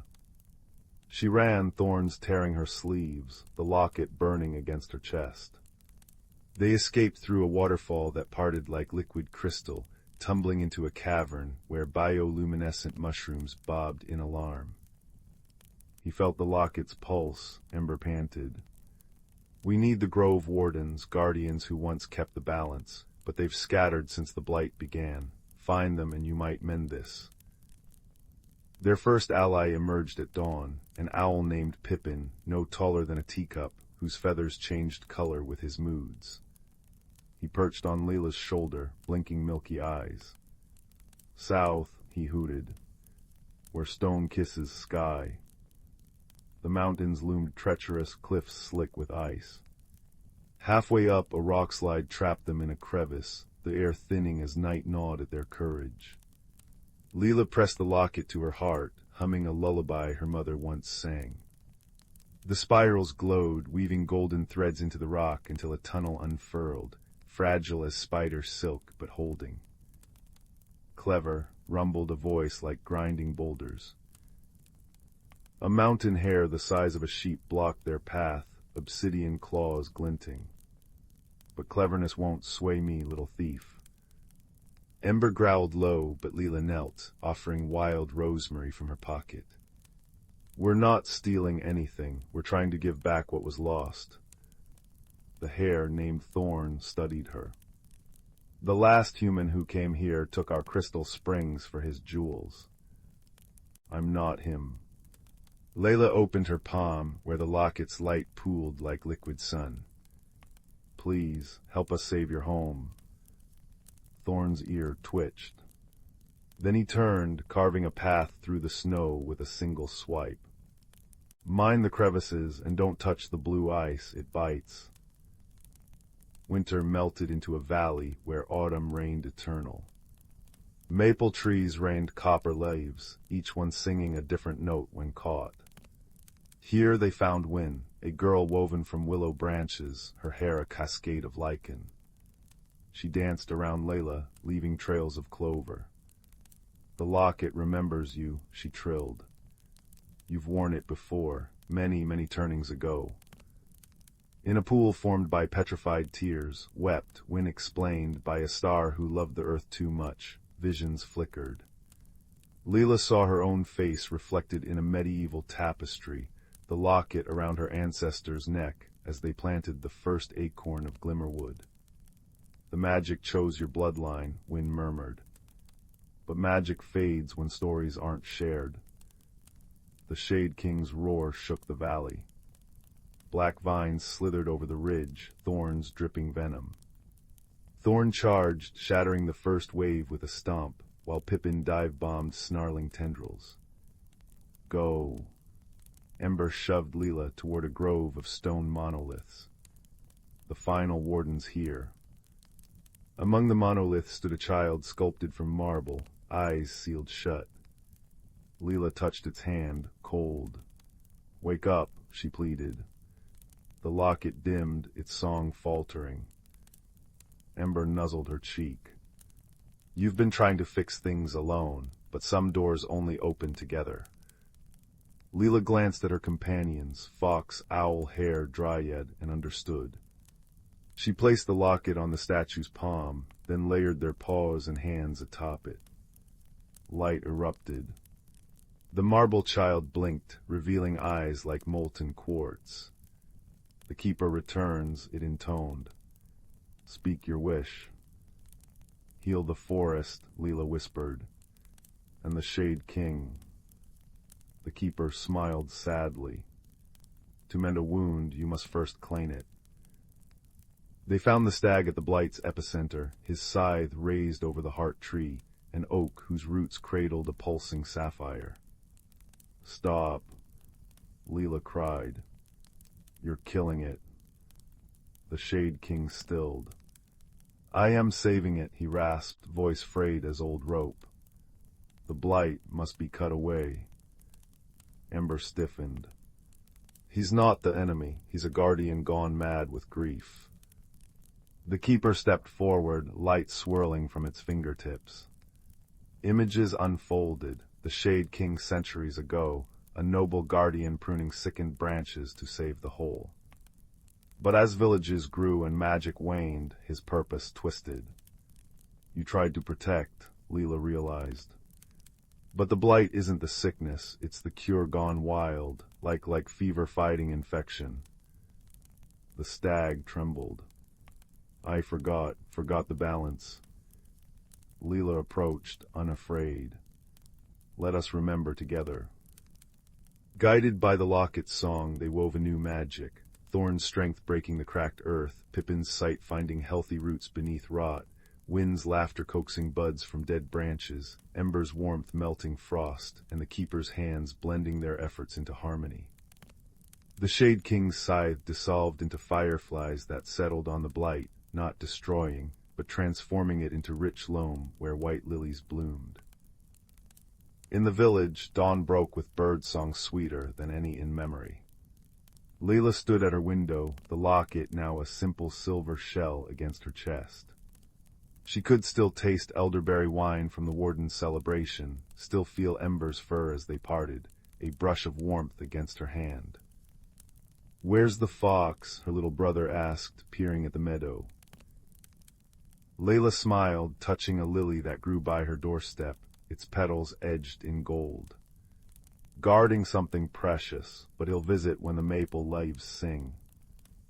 And if some nights when the wind carried the scent of snowdrops and cedar, she'd slip into the forest to speak with stones and dance with shadows, well, that was a story for another twilight. The locket's whispers grew fainter each season, its magic seeping into the soil, the streams, the children who left breadcrumbs for red foxes. But in dreams, Leela still heard them all, the creak of roots stretching, the sigh of mountains settling into sleep, and a voice like smoldering embers murmuring, "Well done, keeper. Well done." Story 65. Story 66. Story 67. Story 68. Story 69. Story 70. Story 71. Story 72. Story 73. Story 74. Story 75. Once, in a small village cradled between emerald hills and a golden sea of daisies, there lived a curious young girl named Lila. Her eyes, sparkling like the morning dew on a spider's web, often wandered far beyond the horizon, where she imagined lands of untold wonders. Her favorite place was the edge of the whispering woods, where trees stood so tall and thick that their tops seemed to tickle the heavens. One crisp autumn morning, When the air was filled with the scent of ripe apples and the sky was painted in hues of orange and pink, Lila felt a gentle tug at her heart. It was as if the woods themselves were calling out to her, whispering secrets through the rustling leaves. With a deep breath of courage and a heart full of wonder, she decided to venture into the unknown. As she stepped past the familiar boundary of the village, the forest enveloped her in a cool embrace. The path was lined with moss that felt like the softest velvet beneath her feet. Sunlight streamed through the branches in playful patterns, and Lila felt as though she was walking through a living cathedral of nature. The air was alive with the symphony of chirping birds and the gentle babble of a hidden brook nearby. A little way into her journey, Lila stumbled upon a clearing where the ground was carpeted with mushrooms of all shapes and colors. Sitting atop one of the largest mushrooms was a peculiar creature with fur the color of twilight and eyes that sparkled with the light of 1,000 stars. It was a wisp fox, a creature as rare as it was wise, known for guiding lost travelers. "Welcome, dear Lila," the wisp fox greeted, its voice as soft as a lullaby. "I see you have a heart full of questions. Would you like some answers?" Lila, though surprised that the creature knew her name, nodded eagerly. "Yes, please. I wish to learn about the wonders of these woods." The wisp fox flicked its bushy tail and smiled. "Then follow me, for this forest holds more magic than you can imagine." As they ventured deeper, the forest unfolded like a storybook. They passed trees with bark that shimmered like silver and leaves that sang gentle tunes when the wind caressed them. They walked alongside streams that flowed with water as clear as crystal, reflecting the sky's ever-changing moods. At one point, they came across a glen where luminous butterflies danced in the air, their wings casting rainbows with every flutter. Lila reached out, and one alighted on her finger, its tiny heart beating in rhythm with her own. It was in that moment she realized the importance of gentle curiosity and respect for the wonders of the world around her. Suddenly, the path divided into three. Lila hesitated, unsure which way to go. The wisp fox looked at her kindly. "Sometimes, the right path is the one that calls to your heart, not your mind." Remembering the gentle tug she felt that morning, Lila chose the path to the right, which was lined with glowing fungi that lit up under her steps like warm, welcoming lights. The path led them to a serene pond, its surface like a mirror reflecting the sky. By the water's edge sat an elderly turtle, wise with the weight of centuries. The turtle looked up and spoke slowly. "Every journey brings new lessons, young one. It's the courage to take the first step that shapes who we become." Lila pondered the turtle's words, feeling a warmth spread through her. She realized that it was her curiosity and bravery that had brought her here, and that sometimes simply daring to explore could be the most rewarding adventure of all. As the sun began to dip behind the trees, painting the sky with strokes of lavender and gold, Lila knew it was time to return home. The wisp fox led her back to the edge of the forest, where the village lay in the gentle embrace of twilight. "Thank you for guiding me," Lila said, her heart full of gratitude and newfound wisdom. The wisp fox nodded, its eyes twinkling. "Remember, Lila, the world is full of wonders waiting to be discovered. Keep your heart open and your spirit curious." With one last look at the enchanting forest, Lila stepped back into the familiar world of her village. The evening air was cool and comforting, and the first stars began to appear in the sky. She felt a peaceful contentment, knowing that the magic of the whispering woods would always be with her, in her heart and in her dreams. And so, with a smile and a heart full of dreams, Lila returned home, ready to share tales of her wondrous journey, to inspire others to listen to the whispers of the world and explore the magic waiting just beyond the horizon. Story 76. Story 77. Story 78. Story 79. Story 80. Story 81. Story 82. The amber light of autumn afternoons had always been Lila's favorite time of year. It was when the forest behind her cottage seemed to hold its breath, leaves rustling secrets in hues of burnt umber and gold, and the air carried the crisp scent of apples and distant wood smoke. But this autumn felt different. The trees shed their leaves too quickly, the squirrels buried nuts with frantic urgency, and the river sang a lower, slower song than she'd ever heard. Layla clutched her woven basket of herbs tighter, her boots crunching over brittle ferns. She didn't like changes, not in her routines, not in her forest, and certainly not in herself. Lately her hands trembled when she tried to stitch her embroidery, and the tea she brewed, usually fragrant with mint and memory, tasted bitter, as if the plants themselves resisted her touch. That evening, as she sat by the hearth unraveling a knotted thread, a sound fluttered against her window, a moth with wings the color of twilight, tapping gently with antennae that glimmered like dewdrops. When she opened the pane, it alighted on her wrist, and she felt a strange warmth pulse through her veins. The moth led her gaze to the old oak desk by the wall, where her grandmother's journal lay open to a page she'd never seen before. The ink shimmered, words rearranging themselves. When the heart fears turning seasons, the roots must learn to bend. The next morning, Leela found the first crystal growing in her garden. It emerged from the soil where her rosemary plant had withered, a slender spire of amethyst humming faintly. By noon, 3 more had sprouted along the garden path, their facets catching the sunlight like prisms. She reached to touch one, and a vision flashed behind her eyes, a forest floor covered not in leaves, but in thousands of tiny crystals, each pulsing with soft light. A voice, deep and earthy, murmured, "You've forgotten how to listen." Panicked, Leela ran to the one person who might understand, old Bram, the beekeeper who lived at the forest's edge. His cottage smelled of honeycomb and pine resin, and his beard was dusted with pollen from his hives. He didn't look up from his carving as she burst in, breathless. "Ah," he said, smoothing the wooden owl in his hands. "The stones have been whispering about you." "What's happening to me?" she asked, her voice trembling.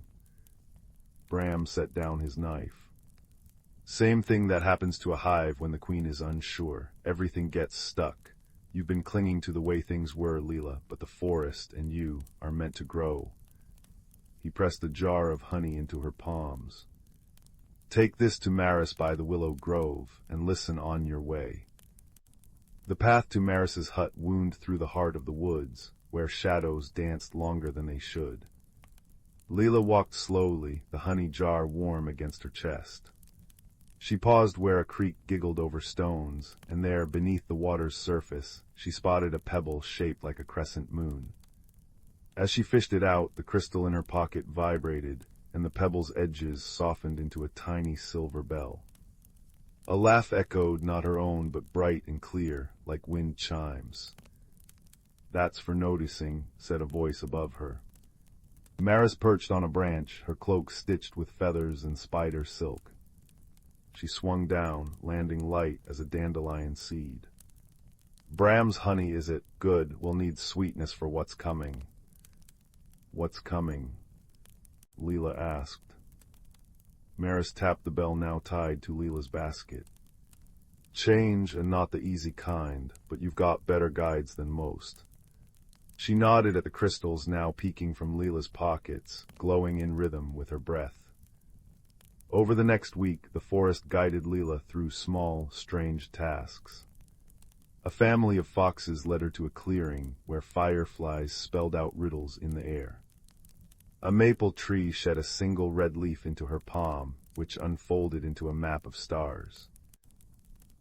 Each time she solved a puzzle or followed an instinct, trusting the tug in her chest rather than her doubting mind, the crystals grew brighter and the bitterness in her hands faded.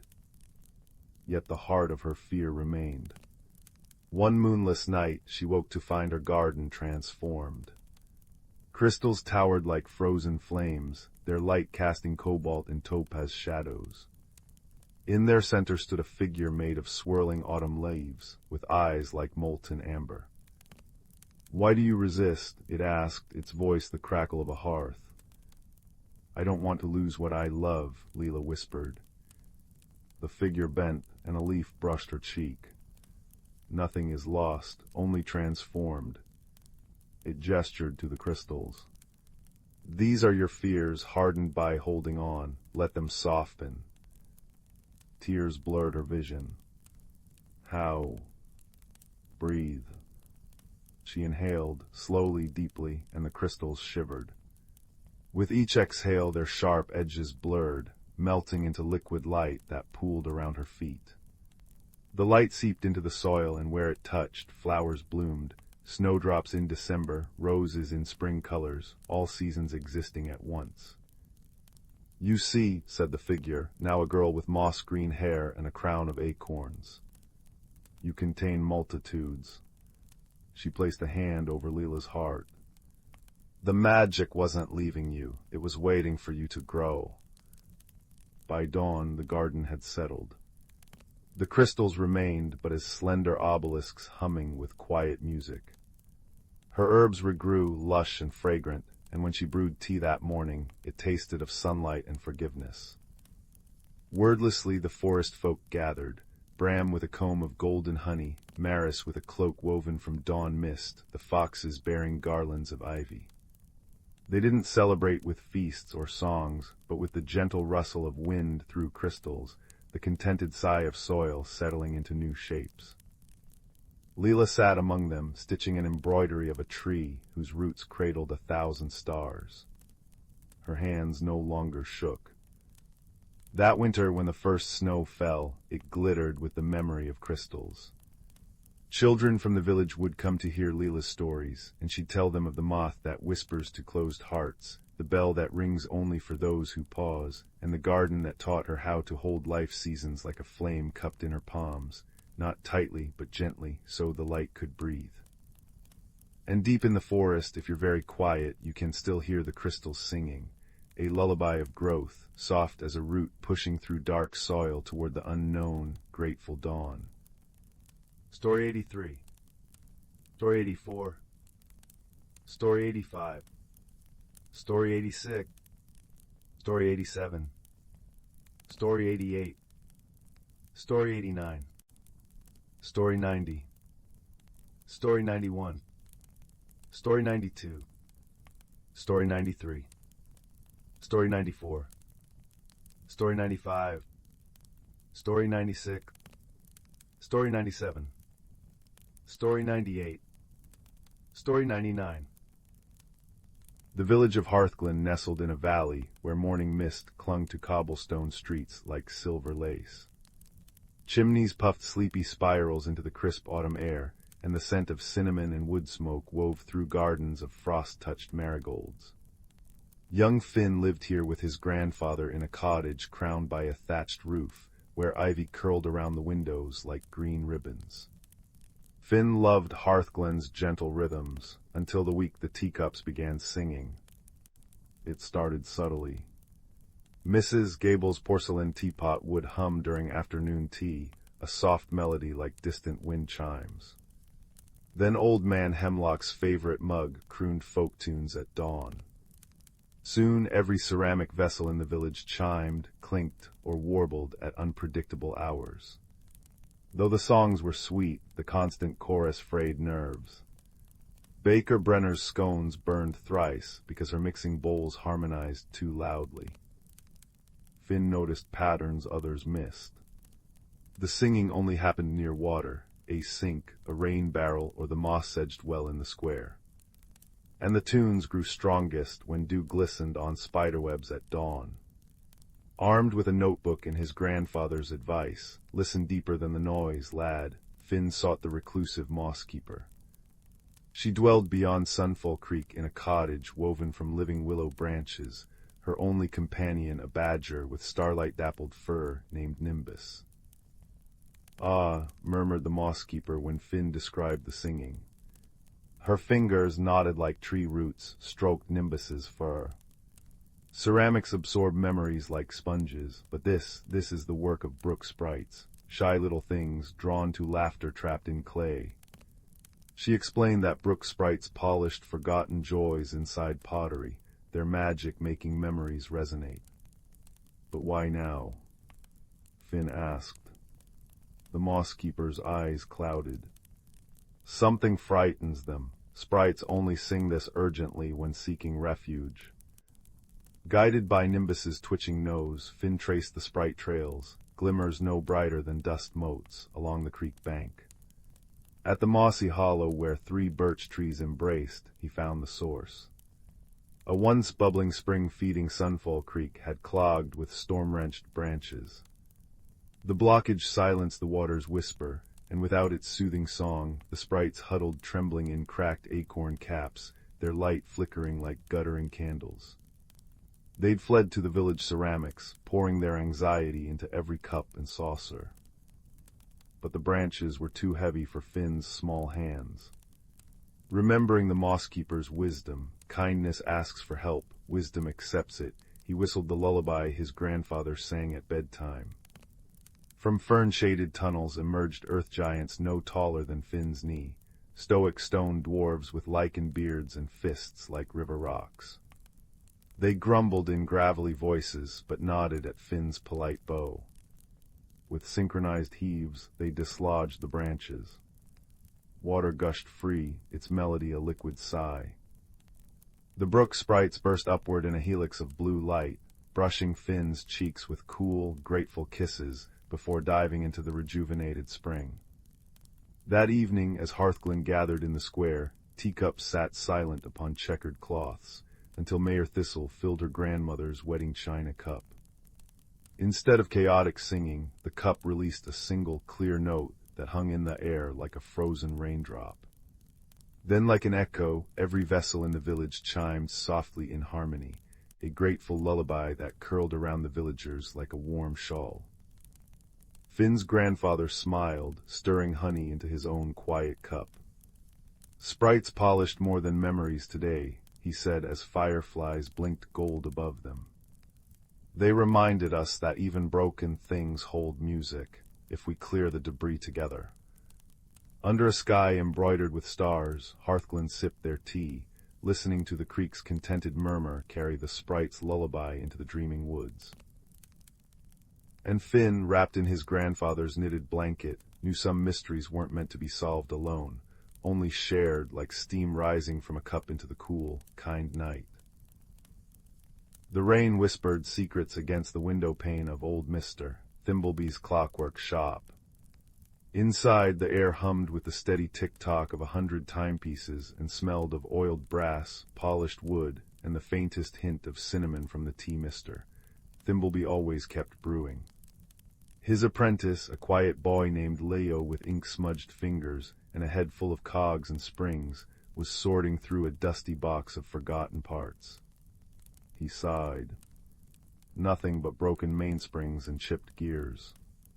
Then his fingers brushed something smooth and cool beneath the tangle of metal.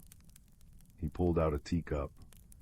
Not brass or porcelain, but something else entirely like polished moonlight held in a curve.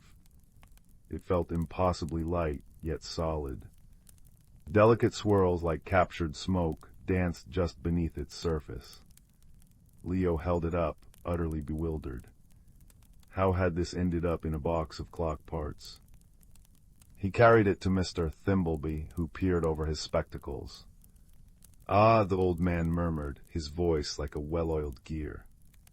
The luminous cup thought it was lost to the dust bunnies years ago. He didn't seem surprised, only thoughtful. Not for telling time, that one, for finding things.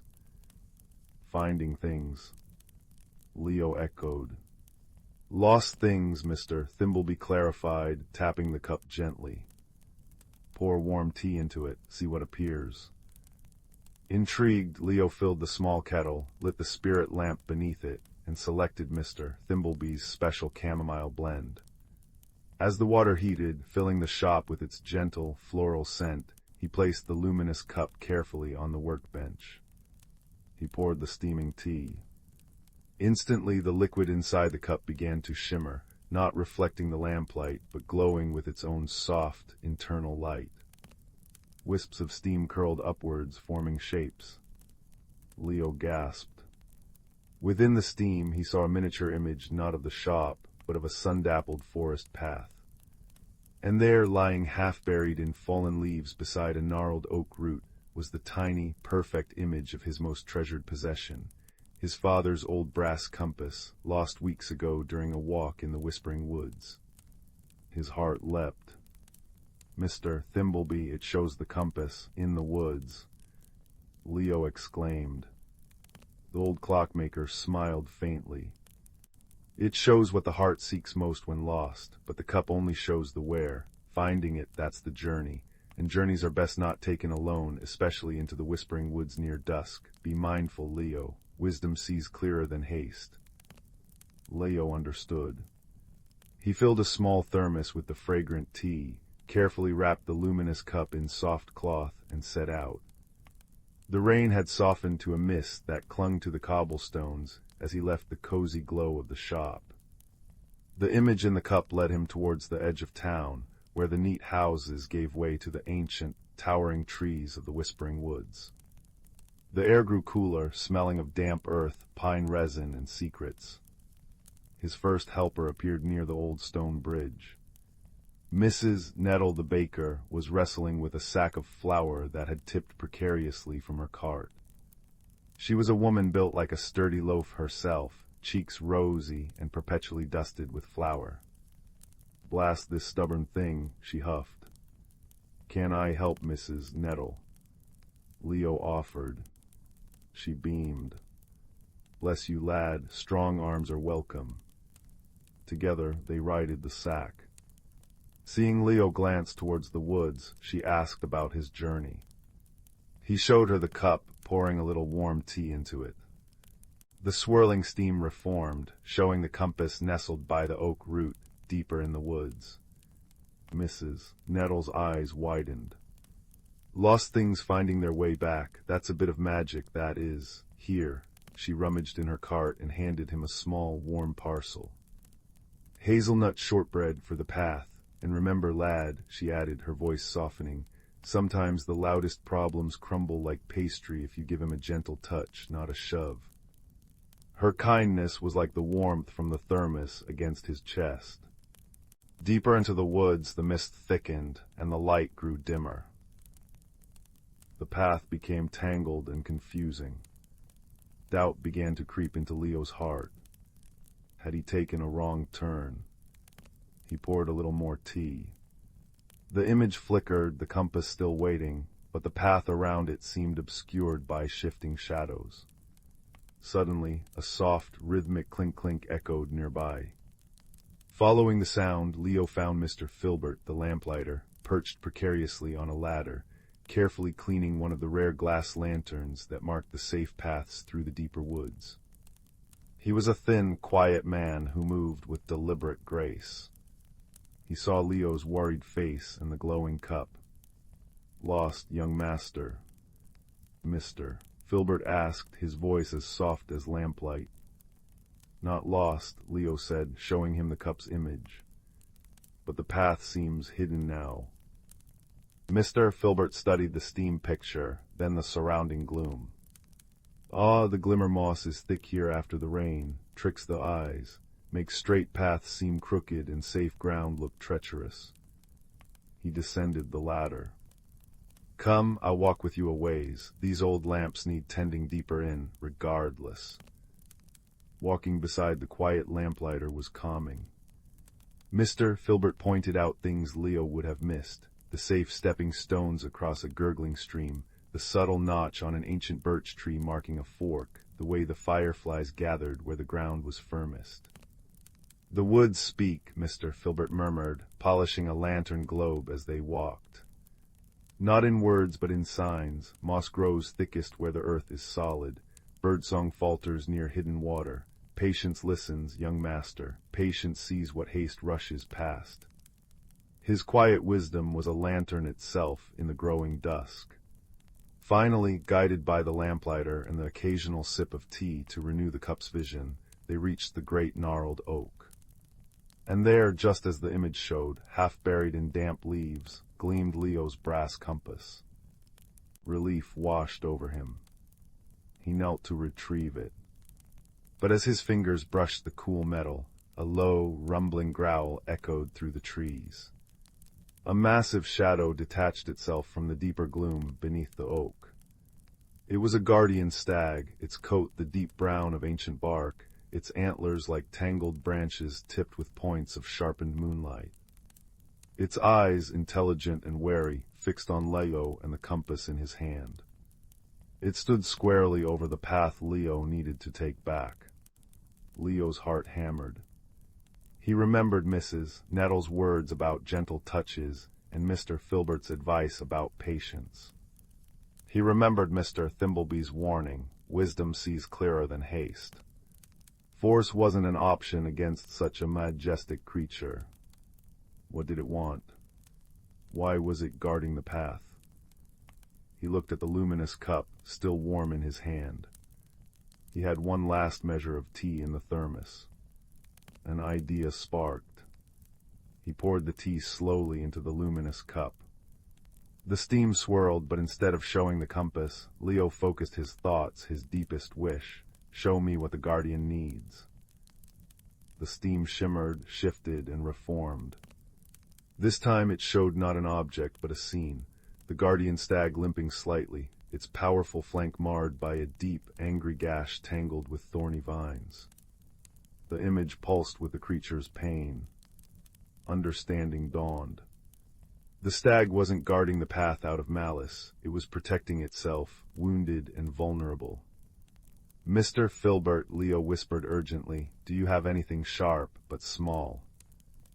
The lamplighter, understanding instantly, pulled a tiny, precise folding knife from his pocket used for trimming wicks. Leo took it gratefully. He held up the luminous cup, showing the stag the image of its own wound. The great beast snorted, its eyes fixed on the glowing steam. Slowly, cautiously, Leo approached, not towards the path, but towards the stag's flank. He spoke softly, words he didn't fully understand, but that felt calm and reassuring, like the ticking of a well-made clock. The stag remained tense but didn't move away. With painstaking care, using the tiny knife, Leo gently began to cut and unwind the cruel thorns biting into the creature's hide. It took time. He moved slowly, deliberately, whispering apologies whenever the stag flinched. Mr. Filbert stood quietly nearby, his presence a steady anchor. Finally, the last thorn came free. Leo stepped back. The guardian stag shook its massive head, then lowered it. Not in threat, but in what looked remarkably like gratitude. It nudged Leo gently with its velvet nose, then turned and limped away, disappearing silently into the trees, leaving the path clear. Leo's hands trembled, but his heart felt light. He had his compass, cold and reassuring, in his palm. He looked at the luminous cup. The steam had faded, leaving only the dregs of chamomile tea. Its magic felt spent for now, but its lesson glowed warmly within him. The journey back through the whispering woods felt different. The mist still curled, but it seemed softer. The sounds, the rustle of leaves, the distant hoot of an owl felt like companions, not mysteries. Mr. Filbert walked beside him, his lanterns casting warm pools of light on the path, his quiet presence a comfort. They parted ways at the edge of the woods, the lamplighter heading back to his rounds with a nod and a soft, well-found young master. Back in Mr. Thimblebee's warm, ticking shop, the smell of cinnamon and brass was a welcome embrace. Leo placed the brass compass carefully on the workbench and set the now cool, ordinary-looking luminous cup beside it. He told the old clockmaker everything: the finding, the woods, Mrs. Nettle's kindness, Mr. Filbert's guidance, the guardian stag, the thorns. Mr. Thimbleby listened, polishing a gear with a soft cloth. When Leo finished, the old man nodded, a slow, satisfied smile spreading across his face. Extraordinary secrets hide in ordinary things, lad, he said, his voice a soft rumble. But the greatest magic isn't always in the object. Sometimes it's what the object helps us find within ourselves. Wisdom, patience, kindness, and the courage to use them. He poured fresh tea chamomile into 2 ordinary mugs. You found more than a compass today, Leo. You found your own true north. Leo sipped the warm tea, the gentle floral taste soothing. He looked at the luminous cup, now just a beautiful, silent vessel on the bench. It had shown him the way, but the journey, the helpers, the gentle wisdom to overcome the challenge, that had all been his own. The steady tick-tock of the clocks filled the cozy room, a comforting rhythm marking the peaceful end of an extraordinary day. Outside, the night was still and quiet, holding its secrets close, while inside, warmed by tea and accomplishment, Leo felt a deep sense of calm settle over him, as soft and sure as the moonlight finally breaking through the clouds outside the window. He had journeyed, he had discovered, and he had returned, not just with a lost treasure, but with a quiet understanding that would tick steadily within him, like the most reliable clock of all. Sleep, when it came, would be deep and dreamless, wrapped in the cozy certainty that even in a world of hidden wonders, kindness and wisdom were the truest magic. In the heart of the whispering woods, where sunlight filtered through ancient, towering trees and cast dappled patterns on the soft forest floor, there nestled a quaint little village. The village was known as Willowbrook, famous for its lush gardens and the gentle, melodic hum of the river that wound its way through the land. In Willowbrook, the residents lived harmoniously with the magical creatures that dwelled in the forest. Among these creatures were the Fae, tiny beings with wings like gossamer, who tended to the flowers and whispered secrets to the wind. There were also the wise owls, who perched high above in their leafy abodes, watching over the village with kind, knowing eyes. One peaceful evening, as the sun dipped below the horizon and painted the sky in hues of orange and purple, an unusual event began to unfold. The villagers noticed that each morning the flowers in their gardens were blooming in peculiar patterns, spirals and stars, unlike anything they had seen before. The villagers were puzzled, for these flowers seemed to change their formations overnight, as if by some unseen hand. Among the villagers was a gentle-hearted girl named Leora. Her curiosity was as boundless as the forest itself, and she had a knack for noticing the smallest details. Leora loved the mysteries of the woods and often spent her days exploring its hidden paths and listening to the stories told by the forest creatures. Determined to uncover the mystery of the changing flowers, Leora set out one misty morning, her heart full of excitement. She wandered through the village, her senses alive with the scent of fresh earth and the sound of leaves whispering in the breeze. As she approached the edge of the village, she was greeted by the soft, musical laughter of the Fae, who flitted around her like a shower of glittering rain. "Good morning, Leora," sang a Fae with wings that shimmered like pearls. "What brings you to the woods today?" "Good morning, dear friends," Leora replied with a smile. "I'm hoping to solve the mystery of the enchanted flowers. Have you seen anything unusual in the forest?" The Fae exchanged knowing glances, their eyes twinkling with mischief and delight. "Perhaps you should speak with Elderwise," suggested another Fae, her voice as gentle as a lullaby. "He knows many things and might have the answers you seek." Eager to visit Elderwise, the wise old owl, Leora thanked the Fae and made her way deeper into the forest. The air was cool and fragrant with the scent of pine and wildflowers, and as she walked, the ground beneath her feet felt like a soft, comforting carpet of moss. Elderwise's home was a grand, ancient oak tree, its bark gnarled and wise, and its branches spreading wide like welcoming arms. Leora approached the tree with reverence and called up into the leafy heights. "Elderwise, wise owl of the forest, may I speak with you?" From high above, a gentle hoot echoed through the branches, followed by the soft rustling of feathers. Elderwise descended gracefully, his eyes as deep and mysterious as the night sky fixed kindly upon her. "Ah, young Leora," he said, his voice a warm, resonant melody. "What brings you to my tree this fine day?" Leora explained the strange occurrences in the village gardens, her voice filled with wonder and a touch of concern. Elderwise listened intently, nodding his head with understanding. "Ah, the flowers," he mused, his gaze turning thoughtful. "I have heard whispers of a playful spirit who roams the woods at night. This spirit, known as the petal weaver, delights in creating beauty in the most unexpected ways." Leora's eyes widened with intrigue. "The petal weaver? How fascinating! But why would this spirit visit our village?" Elderwise chuckled softly, a sound like the rustling of autumn leaves. "The petal weaver is drawn to places where love and harmony dwell. Your village, with its kind hearts and gentle ways, is a beacon to such a spirit. Perhaps it seeks to share its joy with you all." Leora nodded, her heart swelling with warmth at the thought. "Thank you, Elderwise. I shall share this with the villagers. Perhaps we can find a way to welcome the petal weaver." With a grateful heart, Leora made her way back to the village, her mind alive with ideas. As evening fell and the stars began to twinkle in the clear night sky, the villagers gathered in the square, eager to hear what she had discovered. Leora shared Elderwise's wisdom, her voice soft and soothing as she spoke. "The petal weaver means us no harm. It seeks to share its joy and art with us. I believe if we welcome it with open hearts, we might come to understand its ways." The villagers nodded, their faces alight with understanding and acceptance.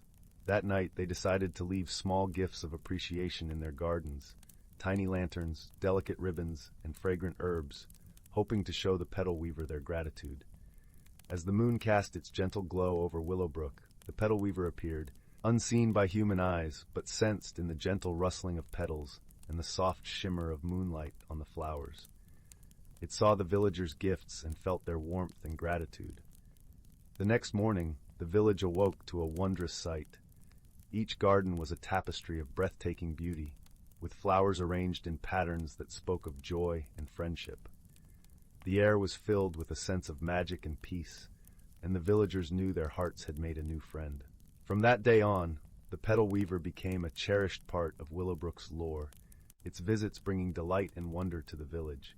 And Leora, with her gentle spirit and love for the mysteries of the world, continued to explore the forest, knowing that the greatest magic of all was the love and kindness shared among friends. As the fire crackled softly and the shadows danced on the walls, the tale of Willowbrook and the petal weaver lulled the village into a restful slumber, their dreams filled with the colors and fragrances of a world where magic and friendship intertwined like the petals of a never-ending blossom. Once upon a time, nestled in a serene valley where misty mornings kissed the verdant hills, lay the quaint village of Willowbrook.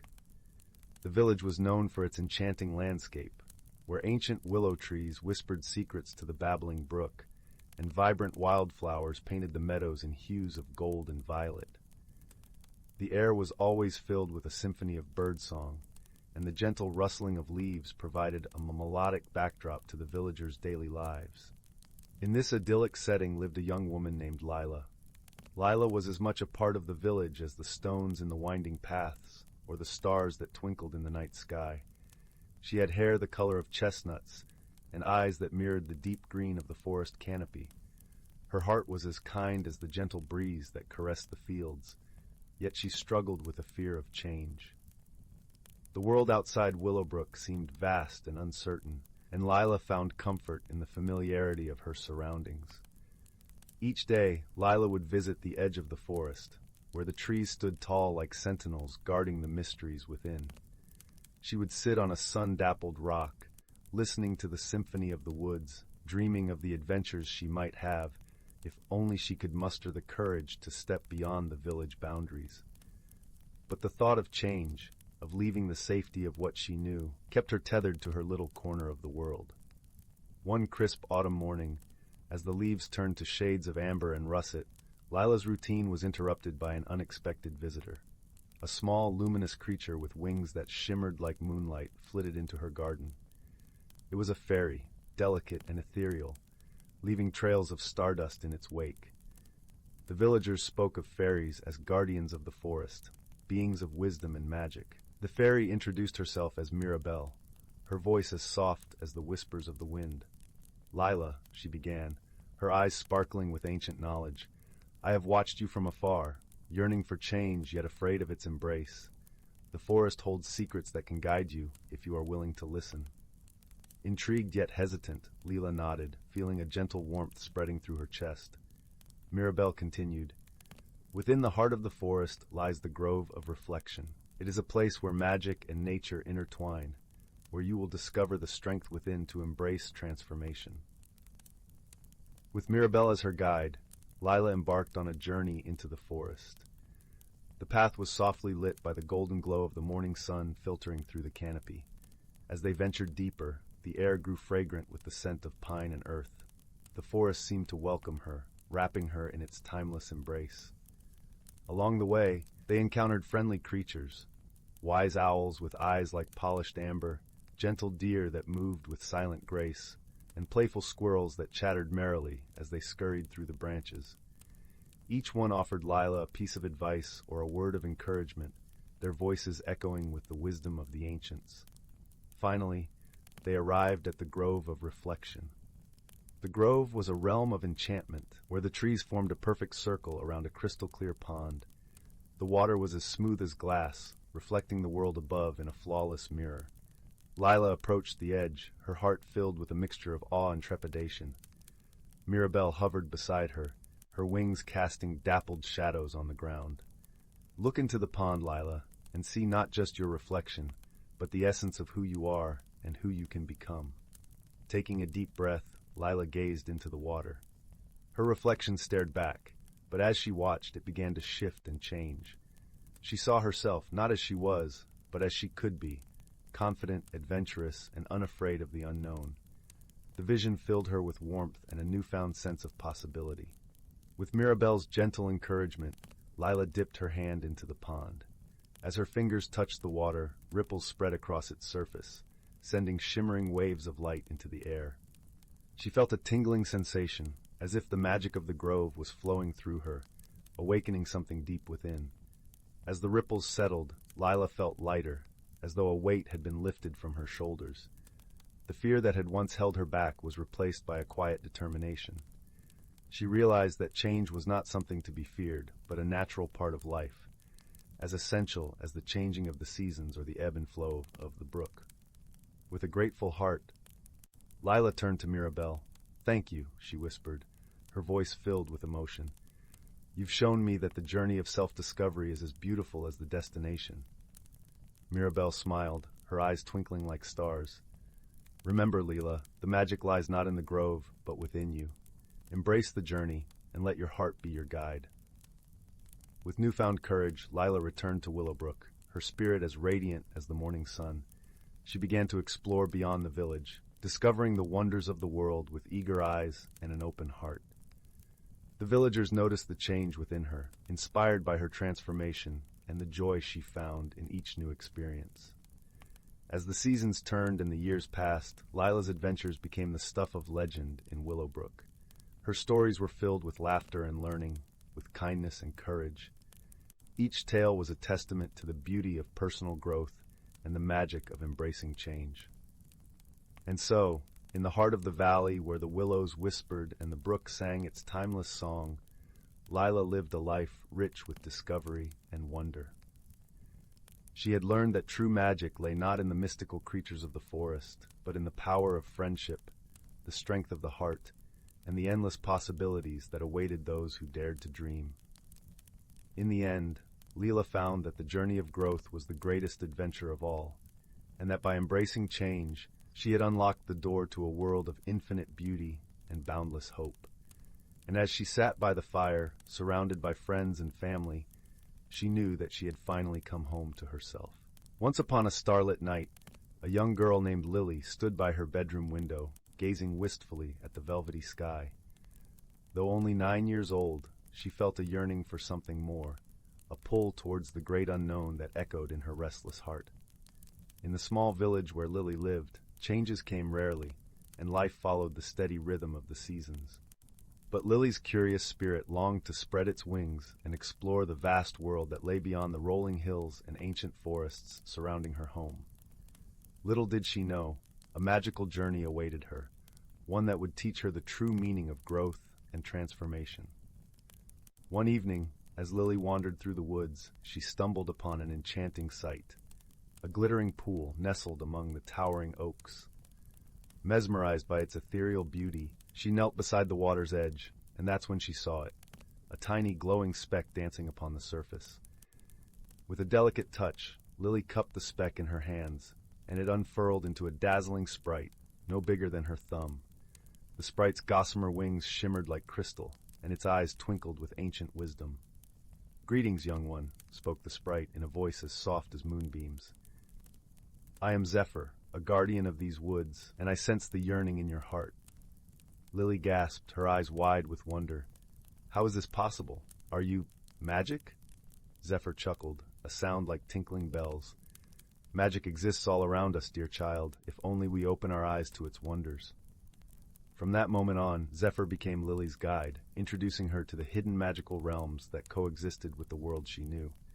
Together they explored enchanted glades where pixies danced among the wildflowers, and ancient trees whispered secrets of bygone eras. Yet as wondrous as these experiences were, Lily's true transformation unfolded within her heart and mind. Zephyr's gentle teachings helped Lily understand that growth was not merely a physical change, but a journey of the spirit.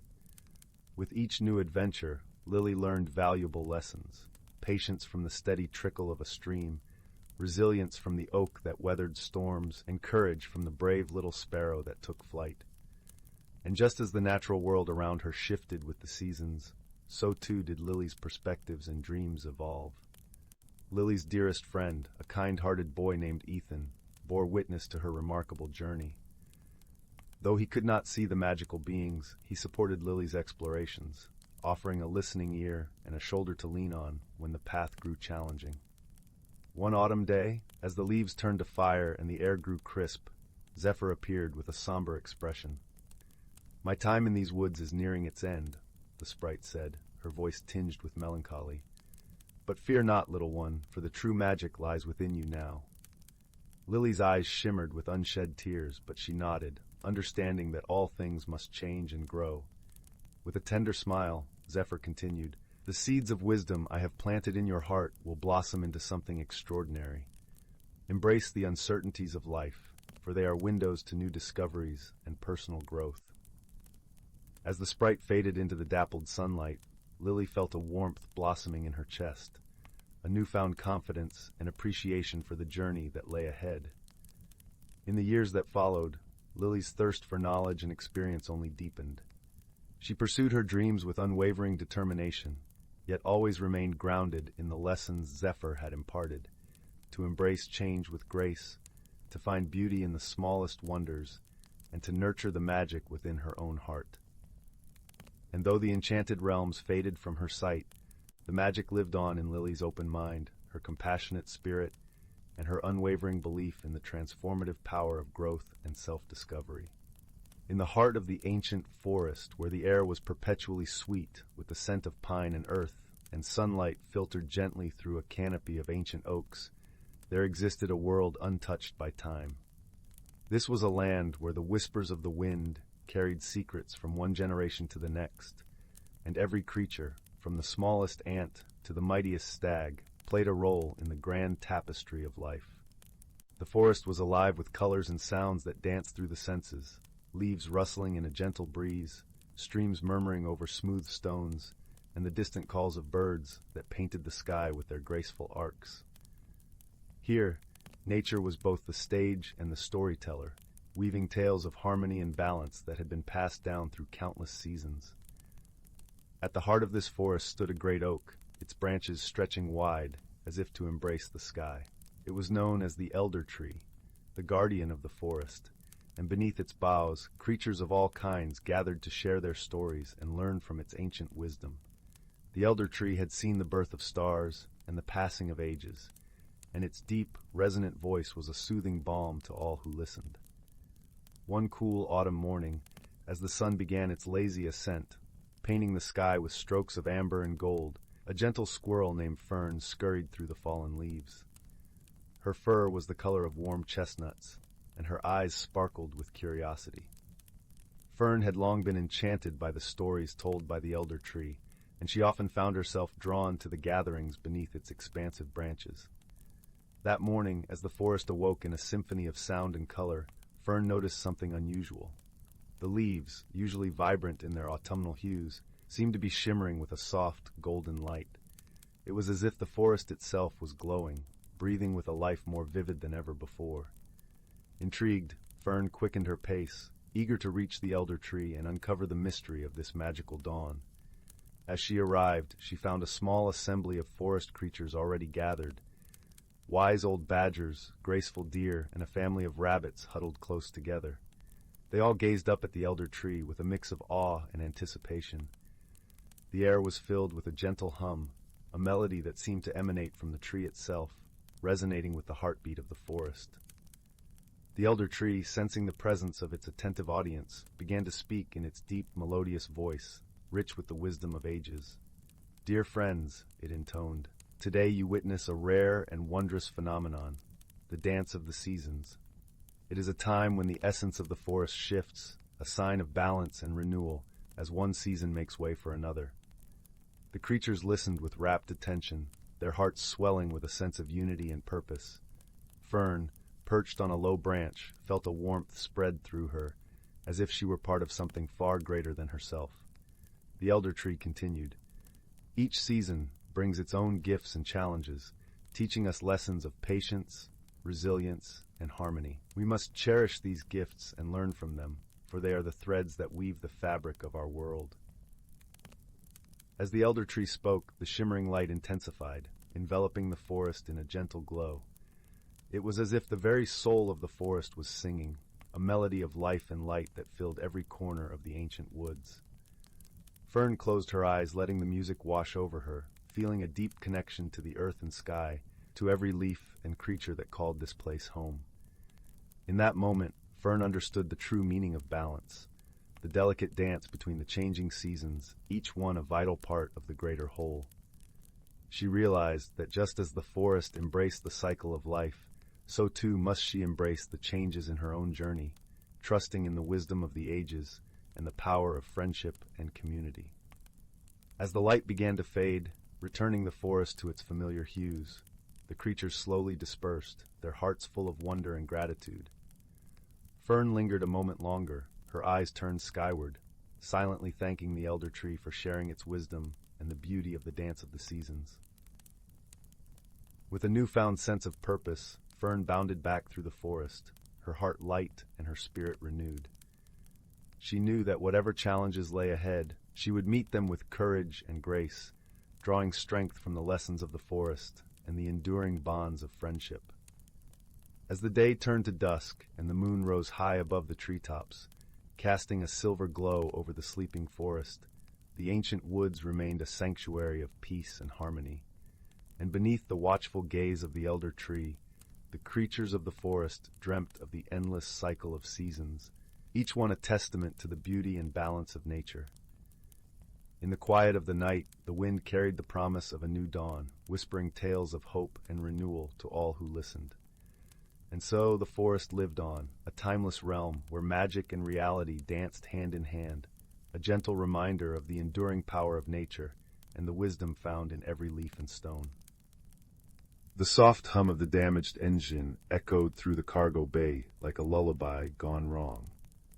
Zara tucked her three-fingered hands deeper into the pockets of her patched flight suit, the lavender scales along her neck rippling with unease as she stared at the blinking red lights on the console. Outside the cracked viewport, the emerald mists of the uncharted planet swirled in lazy patterns, tendrils occasionally brushing against the ship's hull with a sound like whispering silk. "Diagnostic complete," chimed the ship's AI in its usual monotone. "Atmospheric composition breathable. Survival probability 67.3%. The Zalian mechanic snorted, her vertical pupils narrowing at the readout. "Survival's always been better than average odds for me," she muttered, securing the last magnetic clamp on her repair belt. The belt jangled with tools collected from 7 different star systems, a wrench from the methane forges of Typhon V, a molecular welder traded from a cyborg merchant in the Cerulean Belt, and her lucky hydrospanner with the dent from that time she'd fixed a stellar Empress's yacht during a meteor shower. The ramp descended with a protesting whine, revealing a landscape that made Zara's breath catch. Towering crystalline trees pulsed with inner light, their faceted leaves chiming like glass wind chimes in the gentle breeze. The ground beneath them shimmered with bioluminescent moss that dimmed and brightened in slow waves, as if the planet itself were breathing. Somewhere in the distance, liquid silver streams sang as they tumbled over smooth obsidian rocks. Her boot had barely touched the glowing moss when a sharp, trilling sound cut through the musical landscape. Zara froze, her hand flying to the ion cutter at her belt. Emerging from behind a cluster of amber ferns was a creature, unlike anything in her star charts, a being of shifting mercury-like substance, its form constantly flowing between something resembling a six-legged fox and a floating cluster of liquid spheres. Its surface reflected the forest colors in rippling patterns that hurt to look at directly. "Hey now," Zara said carefully, keeping her palms visible in the universal gesture of peace. "Just here to fix my ship, no trouble intended." The creature responded with a burst of crystalline chimes that vibrated in Zara's chest bone.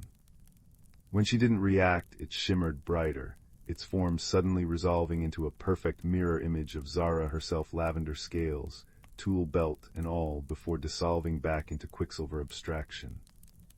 "Well, that's a new one," Zara breathed, her tail twitching nervously behind her. She'd met shapeshifters before in the asteroid markets, but none that mirrored her down to the chipped scale on her left elbow. The creature seemed to take her hesitation as invitation, flowing closer until Zara caught her own reflection warping in its silvery surface. Their uneasy truce shattered when Zara's boot crunched on something brittle beneath the moss. The creature recoiled with a sound like shattering stained glass, its form splintering into jagged shards that hovered menacingly in the air. Between them lay the remains of a delicate honeycomb structure, perhaps a nest or food storage, now crushed beyond recognition. "Criff," Zara whispered, watching the shimmering shards begin to rotate faster. "Didn't see that there, friend, let me just..." She reached slowly for her repair kit, thinking to offer some form of compensation. The motion proved disastrous. A silvery tendril lashed out, sending her tool belt flying into the luminescent underbrush. Zara scrambled backward as the creature advanced, its chiming now shrill and discordant. She barely registered the strange warmth spreading through her chest, where the tendril had grazed her flight suit. Her entire focus was on the glowing yellow mineral deposit, now clutched in her hand, the closest thing she had to a defensive weapon. The standoff might have ended in tragedy, were it not for the sudden groan from above. Both looked up as a massive crystalline branch cracked under the weight of Zara's ship, shearing off and plummeting toward them. Without thinking, Zara lunged forward, tackling her quicksilver adversary out of the path of destruction. They tumbled together into a bed of glowing ferns, the creature's surface bubbling with shock where it made contact with her scales. For 3 heartbeats they stared at each other, Zolian mechanic and alien enigma, both breathing heavily. Then the creature extended a trembling mercury droplet toward Zara's chest. Where it touched, the fabric of her flight suit dissolved to reveal nothing. No wound, no scar, just smooth lavender scales glowing faintly with the same golden hue as the creature's core. "Ah," Zara said softly, understanding dawning. "You weren't attacking, you were trying to..." She gestured helplessly at her chest, where the creature's healing touch had apparently neutralized some unknown planetary toxin. The guilt settled heavy in her stomach as she looked from the crushed hive to the creature's still quivering form. "And I thought you were..." The chiming softened, the creature's shape melting into something rounder, less threatening. It extended a tendril toward the broken hive, then toward Zara's scattered tools. When she didn't move, it chimed impatiently and nudged the hydrospanner toward her with a mercury paw. Repairs took on new meaning as they worked through the planet's long twilight. Zara learned to read the creature's shifting hues: warm gold for approval, cool blue when she nearly made a mistake with the delicate crystal structures. In turn, she taught it basic tool functions, laughing when it attempted to mimic her 3-fingered grip with comically oversized silver claws. They discovered the crushed hive could be restored using resin from the crystal trees, mixed with flecks of Zara's discarded ship parts that the creature insisted on adding with artistic flair. When the first meteor shower struck that night, it was the creature who alerted her, its surface flashing urgent crimson as it herded Zara toward an underground cavern.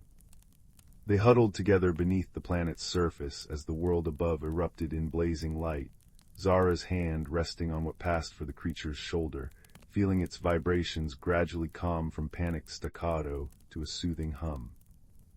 "You know," Zara said during a lull in the bombardment, watching the creature fashion a makeshift light globe from some glowing moss and a discarded fuel cell, "I never caught your name." The creature tilted its head, then pressed a mercury tendril to her temple. Images flooded her mind, starlight on liquid metal, the secret names of flowing streams, the vibration pattern that meant home in a language of light and motion. "Keth," Zara breathed, the sound feeling right in her mouth. The creature Keth chimed in approval, its surface rippling with pleasure. Their final challenge came with the dawn. Zara stood before her repaired ship, the ramp extended, tool belt heavier with a new addition, a perfect mercury droplet hardened into glass. Keth's form wavered at the forest edge, its usual gold hues muted to soft amber. "It doesn't have to be goodbye," Zara said, crouching to meet what passed for Keth's eyes. "The galaxy's smaller than you think. I could." She trailed off, suddenly aware of the vastness between star systems. But Keth chimed softly, extending a tendril to touch the ship's hull. Where mercury met metal, faint golden lines spread through the plating like veins of starlight, a permanent piece of Keth's essence woven into the ship's framework. Years later, when Captain Zara of the starship Mercurial regaled wide-eyed listeners with tales of her most improbable friendship, she'd always pause at this part. "That's when I understood," she'd say, polishing her lucky hydrospanner with its new mercury swirled designs, "that true companionship isn't about speaking the same language or sharing the same form. It's about the spaces between stars where understanding grows and the courage to reach out when everything tells you to pull back." As her ship ascended through the emerald atmosphere that day, Zara watched Keth's form shimmer and expand below a quicksilver constellation waving goodbye. The comm console beeped with an incoming transmission, displaying coordinates to a previously unknown planet rich with crystalline ore. Attached was a single image, their repaired hive structure, now glowing with the combined artistry of Zalian engineering and Mercury native artistry. And in her chest, where Keth's healing touch had left its mark, Zara carried a warmth that no deep space chill could ever extinguish, the quiet certainty that somewhere among the singing forests and silver streams, a being of light and motion would always remember the scale-kinned mechanic who learned to listen with more than her ears. In a corner of the galaxy where stardust painted the skies with hues of lavender and gold, there existed a quaint little planet named Luminara.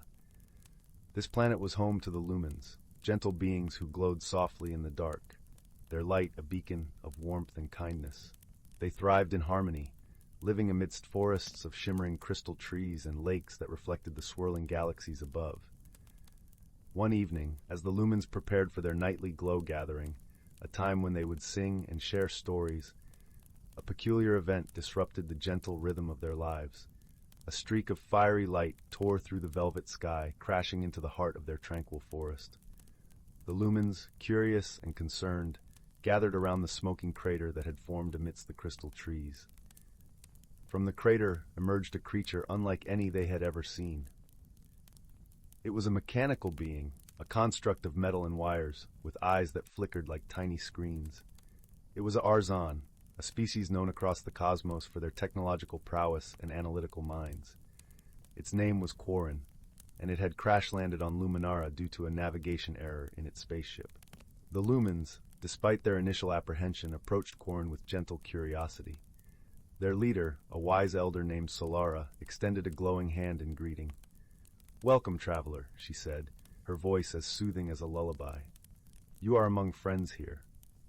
Quarren, though grateful for the hospitality, felt out of place. The Arzan were a solitary species, and the concept of friendship was as foreign to it as the lush, vibrant world it now found itself in. It communicated through a series of beeps and mechanical whirs, which the lumens found both fascinating and perplexing. Despite their differences, Solara invited Quarren to stay and recover.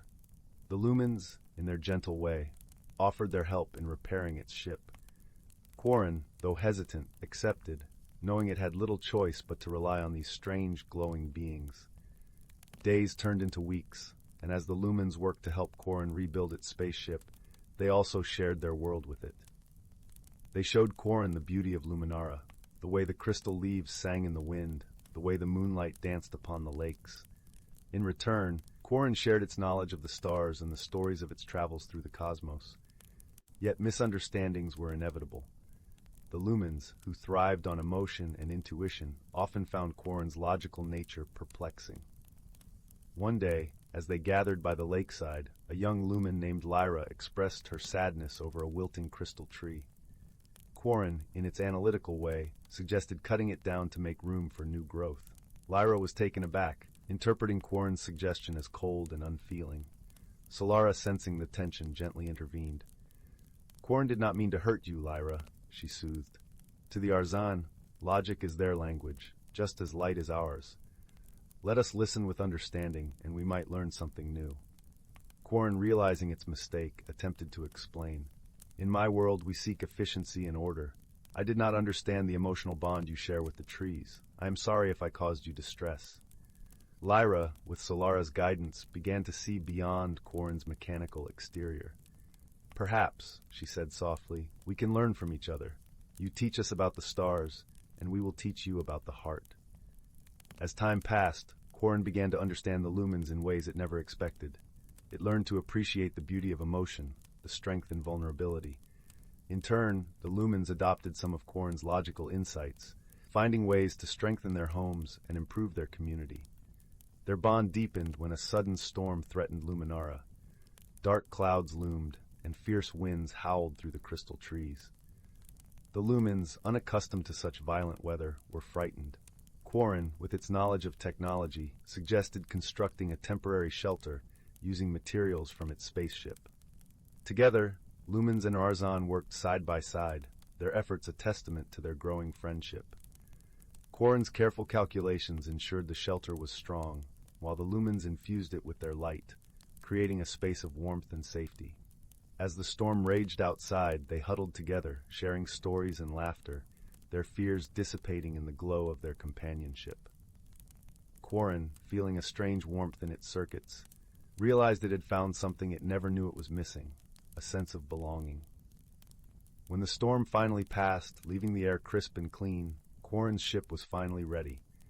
The lumens gathered to bid farewell, their hearts heavy yet full of gratitude for the lessons learned and the bonds forged.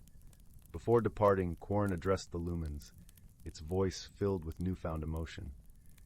"I came to your planet as a stranger, and I leave as a friend. You have taught me the beauty of connection, the power of understanding. For that, I am eternally grateful." Solara smiled, her light brighter than ever. "And you have shown us the stars, Corin. May your journey be safe, and may you carry our light with you wherever you go." With that, Corin's ship ascended into the azure skies, its path marked by the shimmering luminescence of its newfound friends. The lumens watched until the ship was but a speck against the vast tapestry of the universe, their hearts aglow with the knowledge that true friendship transcends all boundaries, be they of stars, species, or worlds. And so, in the gentle embrace of Luminara's nights, the lumens continued their glow gatherings with stories of a mechanical being who taught them to see the stars and themselves anew. Once upon a time, in a cozy village nestled among rolling hills, there lived a young doe named Willow. She was a gentle creature with a soft brown coat and eyes that shone like amber in the sunlight. Willow loved the comfort of her daily routines, nibbling on sweet clover in the meadow, resting in the dappled shade of the ancient oak, and listening to the soothing melodies of the woodland birds. Yet lately, Willow couldn't shake a restless feeling stirring within her. She watched as her friends shed their winter coats, their new fur glistening with renewed vibrancy. But Willow's coat remained dull and threadbare, clinging to her like an itchy reminder that change was afoot, whether she was ready or not. One crisp morning, Willow wandered to the forest's edge where she often found solace among the ferns and wildflowers. There she met an old friend, a wizened tortoise named Sage, who moved with great care and contemplation. "You seem troubled, little one," Sage said, her voice as gentle as the rustling leaves. Willow confided her fears about the impending change. "I feel stuck, like this tattered coat is weighing me down. I'm afraid if I let it go, I'll lose a part of myself forever. Sage smiled knowingly. The cycle of rebirth can be daunting, but it's nature's way of helping us grow. Think of the butterfly emerging from its chrysalis. A wondrous transformation takes immense courage. As if on cue, a shimmering light danced through the trees, catching Willow's eye. It was a radiant sprite named Glow, one of the forest's fabled guardians. "Don't fret, dear Willow," Glow chimed, her ethereal voice like a tinkling brook. "Every ending is a new beginning in disguise." With a wave of her tiny hand, Glow conjured a glittering pool of water before them. Images began to swirl across its surface, a kaleidoscope of vibrant colors representing the stages of growth and renewal. Willow was transfixed, seeing reflections of her own journey mirrored in nature's eternal rhythm. Glow gestured toward the water. "You'll know when you're ready to embrace the change within you. Trust in the magic that guides all living things."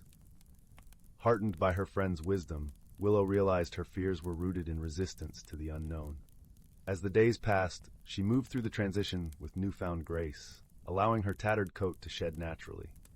Beneath the weathered exterior, a lustrous new coat emerged, its rich chestnut hues shimmering like sunlight on autumn leaves. Willow felt lighter, revitalized, as if she were seeing the world through fresh, wondering eyes.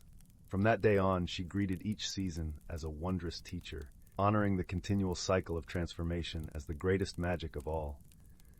For in surrendering to change, Willow discovered her truest self, resilient, radiant, and beautifully renewed. In the heart of the lush, emerald-green woods, where the golden sunbeams filtered through the canopy like threads of silk, there lay a small village named Willow Glen. It was a place where time seemed to stand still, wrapped in the gentle embrace of nature's beauty and serenity. The villagers there lived simple, harmonious lives, tending to their gardens and sharing stories by the fireplace. Among the villagers was a young girl named Lila, known for her kind heart and curious spirit. Lila had a way of seeing the world that others often overlooked, finding magic in the mundane and joy in simplicity. Her days were filled with exploration, as she wandered the woods, collecting wildflowers and listening to the whispers of the wind.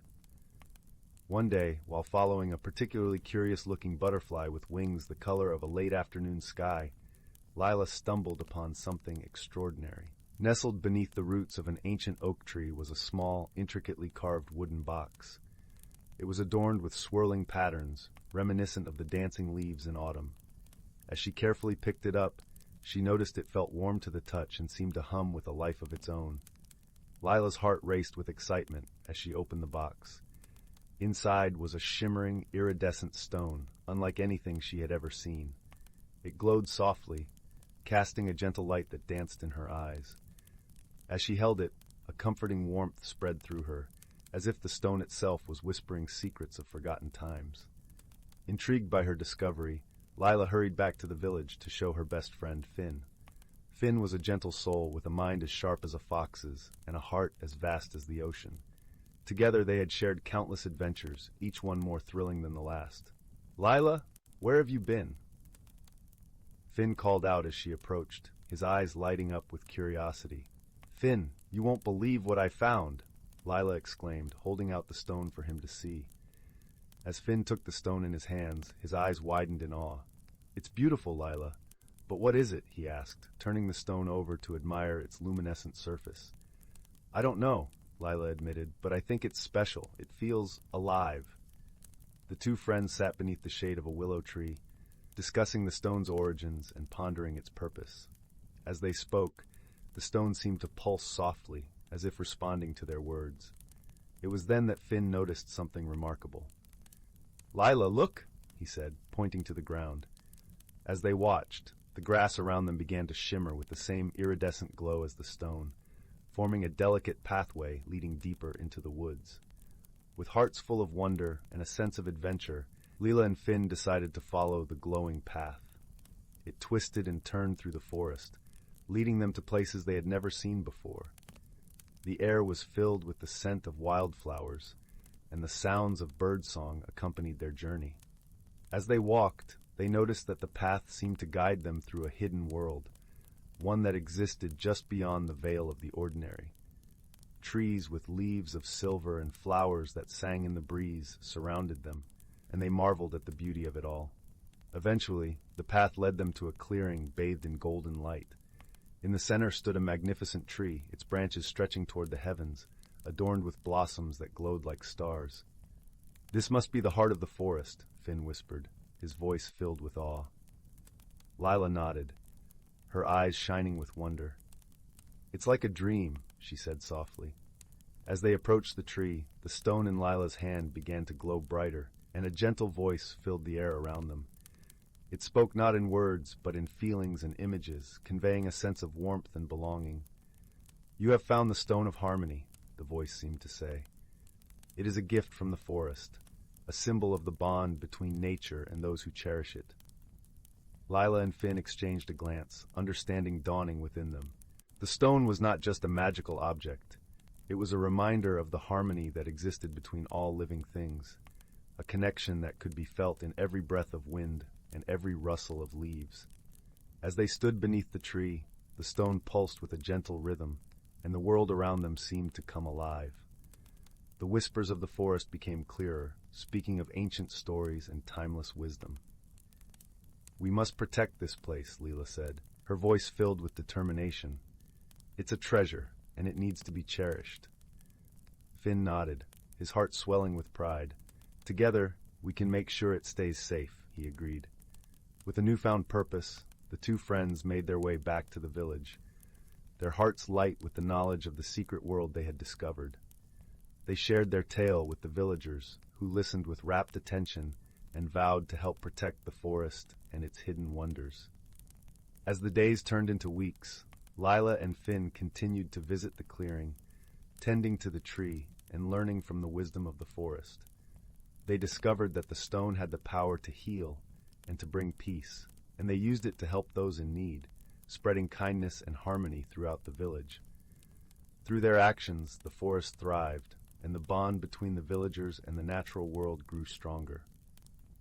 Lila and Finn's friendship blossomed, their shared adventures bringing them closer than ever. In the heart of Willow Glen, where the sun cast its warm embrace over the land, the village flourished, a testament to the power of harmony and the beauty of friendship. And in the depths of the forest, beneath the shade of the ancient tree, the stone of harmony continued to glow, a beacon of hope and peace for all who dared to dream. As the years passed, Lila and Finn grew older, their lives rich with the memories of their adventures and the joy of the world they had helped to protect. And though they eventually passed the stone of harmony on to the next generation, its magic remained, a timeless reminder of the bonds that connected them all. And so, in the quiet moments as dusk settled over the village, the whispers of the forest could still be heard, telling tales of a young girl and her friend who had found the heart of the world and learned that true magic lay not in the stone itself, but in the love and friendship that it inspired. The end. Deep within the whispering woods, where ancient oaks wore cloaks of moss thicker than velvet and sunlight dappled the forest floor like scattered gold coins, the boundaries between what is and what could be shimmered like heat haze on a summer afternoon. Here, beneath the watchful gaze of stars, seen only through the leafy canopy, lived creatures who understood the forest's quiet heartbeat. Among them was Pip, a young squirrel with fur the warm brown of freshly turned earth and eyes that held the sparkle of dew-kissed cobwebs. Pip loved the turning seasons. He thrilled to the crisp crackle of autumn leaves underfoot, the sleepy hush of winter snows muffling the world, the vibrant explosion of green and blossom in spring, and the drowsy, sun-drenched hum of high summer. Each shift was marked by subtle magics known only to the forest's inhabitants.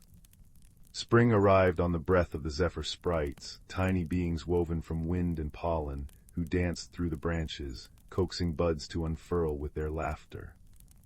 Summer was ushered in by the sunfire beetles, whose glowing carapaces cast warm, shifting patterns on the forest floor at dusk, encouraging berries to plump and sweeten. Autumn belonged to the amber weavers, spider-like creatures spinning threads of pure golden light that painted the leaves in fiery hues and guided them gently earthward. And winter was the domain of the frost whisperers, gentle spirits who breathed intricate frost patterns on frozen streams and tucked seeds safely beneath a blanket of white. This delicate balance, this intricate dance of magic and nature, was the forest's lifeblood. It was wisdom passed down through generations, from the oldest, gnarled badger in her deep-set burrow to the newest hatchling in a robin's nest. Pip learned it from Bramble, a wise old hedgehog whose spines held fragments of forgotten moonlight and whose voice was as comforting as the rustle of dry ferns. "The forest breathes, little Pip," Bramble would murmur, her dark eyes kind. "Each season is an inhalation and exhalation. The magic is the rhythm, the creatures the steady beat. Disturb one and the song falters." One unusually warm autumn, Pip noticed something amiss. The air, usually crisp and smelling of wood smoke and ripe apples, felt thick and sluggish, tasting faintly of dust. The vibrant tapestry woven by the amber weavers seemed muted, patches of leaves turning a sickly brown instead of gold and crimson. The streams, normally chuckling over stones smoothed by centuries, ran low and silent. Most worrying, the zephyr sprites were nowhere to be seen, and the sunfire beetle's glow was dim, casting long, melancholy shadows instead of warm light. The forest felt tired. Perched high in his oak tree home, Pip felt a prickle of unease. He remembered Bramble's words about the rhythm faltering. Gathering his courage, he scampered down to the mossy clearing where Bramble often rested near the great heartstone, a smooth, moss-covered boulder that pulsed with a faint, warm light, said to be the forest's anchor. Bramble was already there, her snout twitching as she sampled the heavy air. "The song is off-key, Pip," she sighed, her voice thick with concern. "The amber weavers grow weak, the pools of seasonal essence they are not filling as they should. The connection is blocked." Pip knew of the pools. Deep within the whispering woods, hidden in root-choked grottos or beneath waterfalls, were sacred places where the pure essence of each season pooled. These pools fed the magic that sustained the sprites, the beetles, the weavers, and the whisperers. If they were blocked. "We must find out why," Pip declared, his small chest puffing out. "For the forest." Bramble nodded slowly. "Wisdom lies in seeking, little one, but remember harmony requires many voices. Seek the elder." The elder was Thorn, an ancient owl who lived in the hollow heart of the oldest oak, a tree whose roots were rumored to touch the very soul of the world. Pip journeyed towards the sentinel oak, the path unfamiliar in the oppressive stillness. The usual symphony of bird calls was muted. The rustle in the undergrowth sounded hesitant. The scent of decay hung heavier than the scent of fallen leaves. Reaching the sentinel oak felt like stepping into a cool, green cathedral. Moonbeams, even in daylight, seemed to filter through the dense canopy, illuminating the intricate carvings of lichen on the bark. Pip chirruped a soft greeting. Slowly, with immense dignity, Thorn emerged from the shadowed hollow. His feathers were the color of storm clouds in ancient silver, and his eyes, large and luminous, held the depth of star-strewn skies. "Little Pip," Thorn hooted, his voice a soft rumble like distant thunder. "The forest whispers of imbalance. You feel it too in the heavy air, the fading colors." "Yes, Elder Thorn." Pip chattered urgently. "Bramble says the seasonal pools are blocked, the amber weavers are weak, autumn isn't singing right." Thorn closed his great eyes for a moment, as if listening to a voice only he could hear. "The spring pool," he intoned.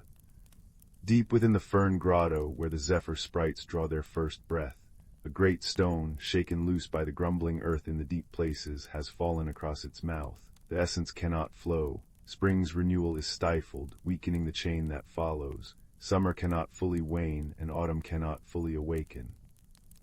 "But how can we move a great stone?" Pip asked, his heart sinking. He was just a squirrel. Alone. Thorn opened his eyes, a spark of gentle wisdom within them. "No creature of the whispering woods stands truly alone. Strength lies in the root, not just the branch. Seek the diggers, seek the lifters, seek the clearers. Remember the harmony. Pip understood. He raced back through the unnervingly quiet woods, his small heart pounding not just with fear, but with purpose. He found Badger Clan near their set. Brock, the sturdy leader, listened gravely to Pip's tale, the scent of disturbed earth clinging to his fur. A blockage. Brock grunted. Badgers know the ways of earth and stone. We will dig for the forest. Next, Pip sought the mighty stags. Orion, the herd leader, stood tall and proud, his antlers like a crown of polished wood catching the weak sunlight. The stone is large. Orion mused, his voice deep and calm. Strength we have, we will lift for the forest.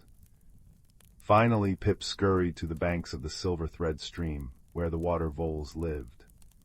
Their matriarch Willow, sleek and quick-eyed, listened intently. Debris clogs the path, she chittered. Water voles know the flow we will clear for the forest. Guided by Thorn's silent wisdom carried on the wind, the unlikely procession made its way to the fern grotto.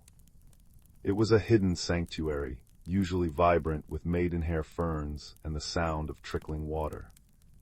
Now it felt choked. The air was stale. At its heart, where crystal-clear water should have bubbled from a cleft in the rock, a massive, moss-slicked boulder lay lodged, completely blocking the entrance. Behind it, a faint, struggling blue-green light pulsed weakly the trapped essence of spring. Without a word, the Badger clan set to work. Powerful claws, used to digging deep burrows, scraped and pulled at the earth around the base of the boulder, loosening its grip. The scent of damp soil filled the grotto. Orion and the strongest stags lowered their magnificent heads. With a collective grunt of effort that echoed softly off the stone walls, they pressed their broad foreheads and mighty shoulders against the boulder. Muscles strained, tendons stood out like ropes. The stone groaned, shifted infinitesimally. But it was not enough. Soil and smaller rocks, dislodged by the badger's digging, threatened to tumble back and block the path further. This is where Willow and her water voles sprang into action. With incredible agility and teamwork, they darted in, their small, strong paws swiftly pushing aside loose earth and pebbles, clearing channels for the water that would eventually flow, ensuring the path remained open. Pip, feeling a surge of determination, joined them. He might not move mountains, but he could carry small stones, clear tiny paths, chirp encouragement to the straining stags. It was hard, slow work. The air grew thick with effort and the smell of damp fur and earth. Moonlight began to filter into the grotto, painting the struggling creatures in silver. Pip's paws ached, his fur was matted with mud, but he looked around at the badgers digging tirelessly, the stags straining with noble effort, the voles darting with precise purpose, and felt a profound sense of belonging. This was the forest harmony, different strengths, different skills, working together for the whole. Finally, with a deep, grating rumble that vibrated through Pip's small bones, the boulder yielded. It rolled ponderously aside, crashing onto the soft earth the badgers had prepared. A gasp seemed to go through the grotto. Then, with a sound like 1,000 tiny sighs of relief, the trapped spring essence surged forth. It wasn't water, but pure, liquid light, cool, blue-green, smelling of snowmelt and crocuses and the very first breath of dawn. It flowed over the stones, soaking the earth, revitalizing the drooping ferns instantly. They unfurled, glowing with renewed life. The effect was immediate and magical. Outside the grotto, the oppressive warmth began to lift, replaced by the true, crisp kiss of autumn air. A gentle breeze, carrying the faintest giggle, rustled the leaves the zephyr sprites, revived, darting through the canopy. High above, the dim glow of the sunfire beetles flickered, then brightened steadily, casting warm, dancing patterns once more. And most gloriously, Pip saw the amber weavers emerge from hidden crevices. they moved with renewed energy, their spinnerets glowing. Where their threads touched the leaves, the sickly brown vanished, replaced by vibrant golds, fiery oranges, and deep, regal reds. Autumn's true colors began to blaze across the whispering woods. Exhausted but elated, the creatures gathered near the now freely flowing spring pool. The blue-green light pulsed healthily, reflecting in their weary but happy eyes. Orion dipped his great head to drink the cool, magical essence. Brock nodded solemnly. Willow chittered softly with her kin. Pip scampered up onto Bramble's back, who had arrived silently to witness the restoration. "See, Pip," Bramble murmured, her voice thick with emotion, as she watched the amber weavers paint a nearby maple in brilliant crimson. No single root holds up the tree, no single note makes the song. It is the harmony, the digging, the lifting, the clearing, the caring that keeps the forest breathing. The wisdom passed down is not just knowledge, but the understanding of connection. High in his sentinel oak, Elder Thorn watched the transformed woods. The air hummed with the restored magic, clean and sharp. The leaves rustled a joyful chorus in the proper autumn breeze. The silver thread stream chuckled over its stones, reflecting the brighter glow of the sunfire beetles and the newly vibrant canopy. He gave a soft, satisfied hoot that echoed like a benediction through the trees. Pip snuggled into his nest later that night, woven from soft moss and lined with thistledown. The air drifting in was properly cool, carrying the rich, comforting scent of damp earth and wood smoke. Through his little window in the oak, he saw the forest bathed in moonlight. The leaves, now ablaze with the amber weaver's artistry, shimmered like stained glass. The gentle chirp of crickets, the distant hoot of thorn, the rustle of a badger settling into its set, it was the sound of balance restored, a deep, peaceful sigh from the ancient woods. He thought of the straining stags, the digging badgers, the darting voles, the wise guidance of bramble and thorn. The lesson wasn't loud or preaky. It was woven into the very fabric of the night, as tangible as the moonlight on his fur. True strength wasn't about size or power alone. It was about knowing your part in the great, interconnected web of life, and acting with kindness and cooperation to preserve its delicate, beautiful harmony. The forest breathed evenly once more, its magical rhythm steady and sure. And as Pip drifted into a deep, contented sleep, the whispering woods cradled him in its timeless, peaceful embrace, whispering its ancient secrets of balance on the gentle autumn wind. The story of the blocked pool and the creatures who mended it would become another thread in the tapestry of wisdom passed down, a quiet reminder that even the smallest paw, guided by a kind heart and joined with others, could help heal the world. In a quiet village nestled between whispering pines and a brook that sang lullabies over smooth stones, there lived a round-cheeked girl named Tilly who collected curious things.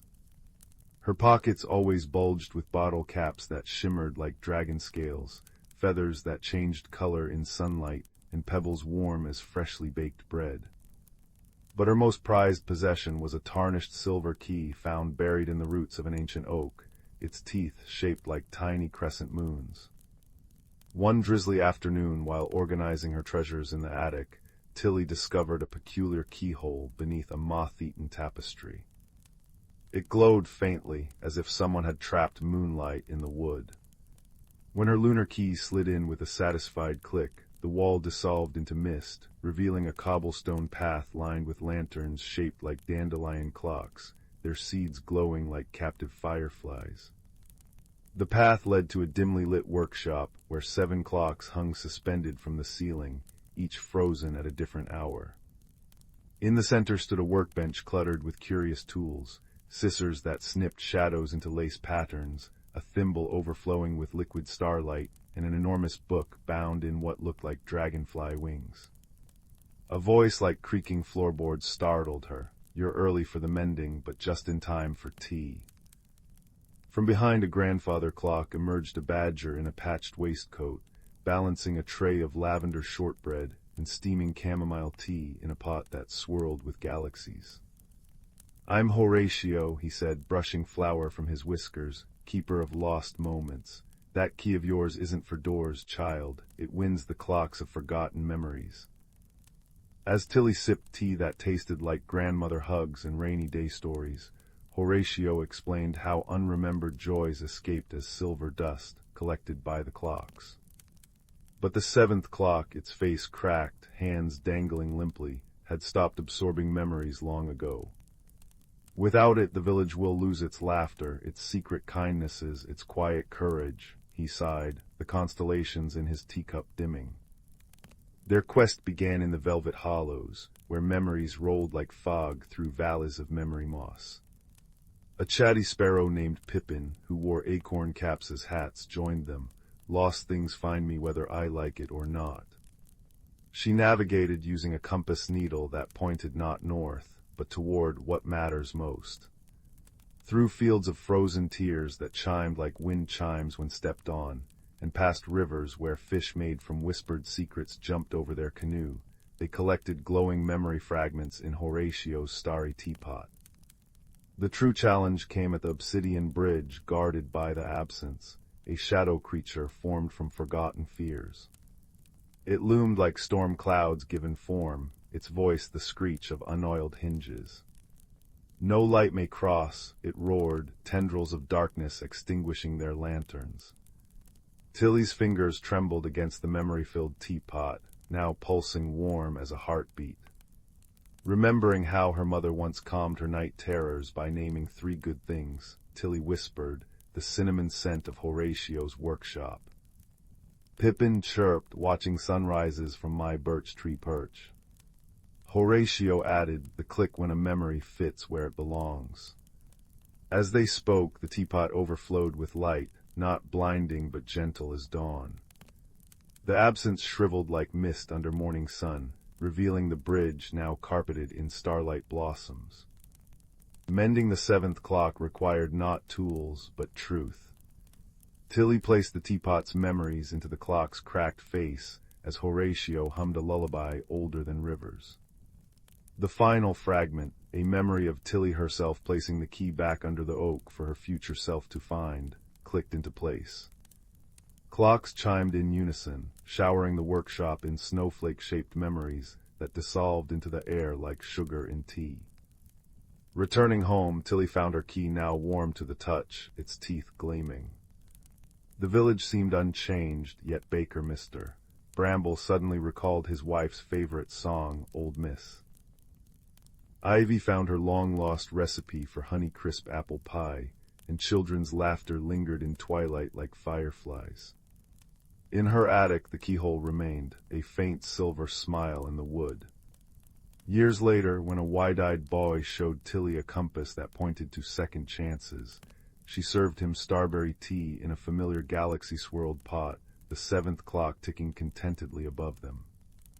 And if sometimes, when the world seems too quiet, you might hear the soft chime of memory clocks drifting through dreams, reminding us all that what we cherish never truly fades, so long as we share it with kindred spirits under the same velvet sky.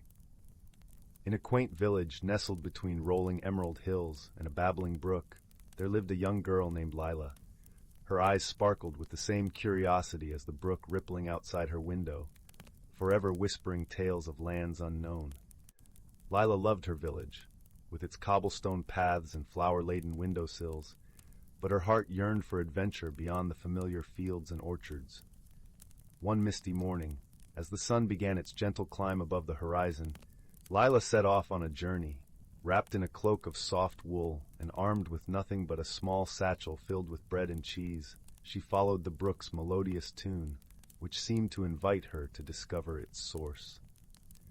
As Lila ventured deeper into the forest, the air shimmered with the scent of pine and earth, and the sunlight danced through the canopy, casting playful patterns on the forest floor.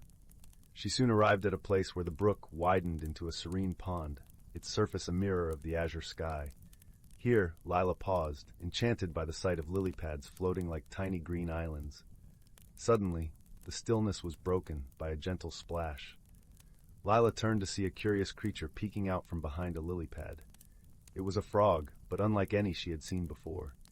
Its skin was a vibrant mosaic of emerald and gold, and its eyes twinkled with the wisdom of ages. "Hello there," croaked the frog in a voice that sounded like the rustle of leaves. "I am Finn, the guardian of this pond. Few travelers venture this far. What brings you here, young one?"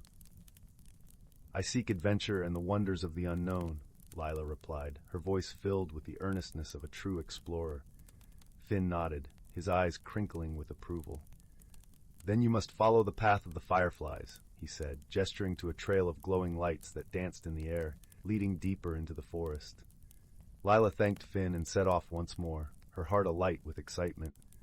The fireflies twinkled like tiny stars, guiding her through groves of whispering willows and fields of wildflowers that swayed in the gentle breeze.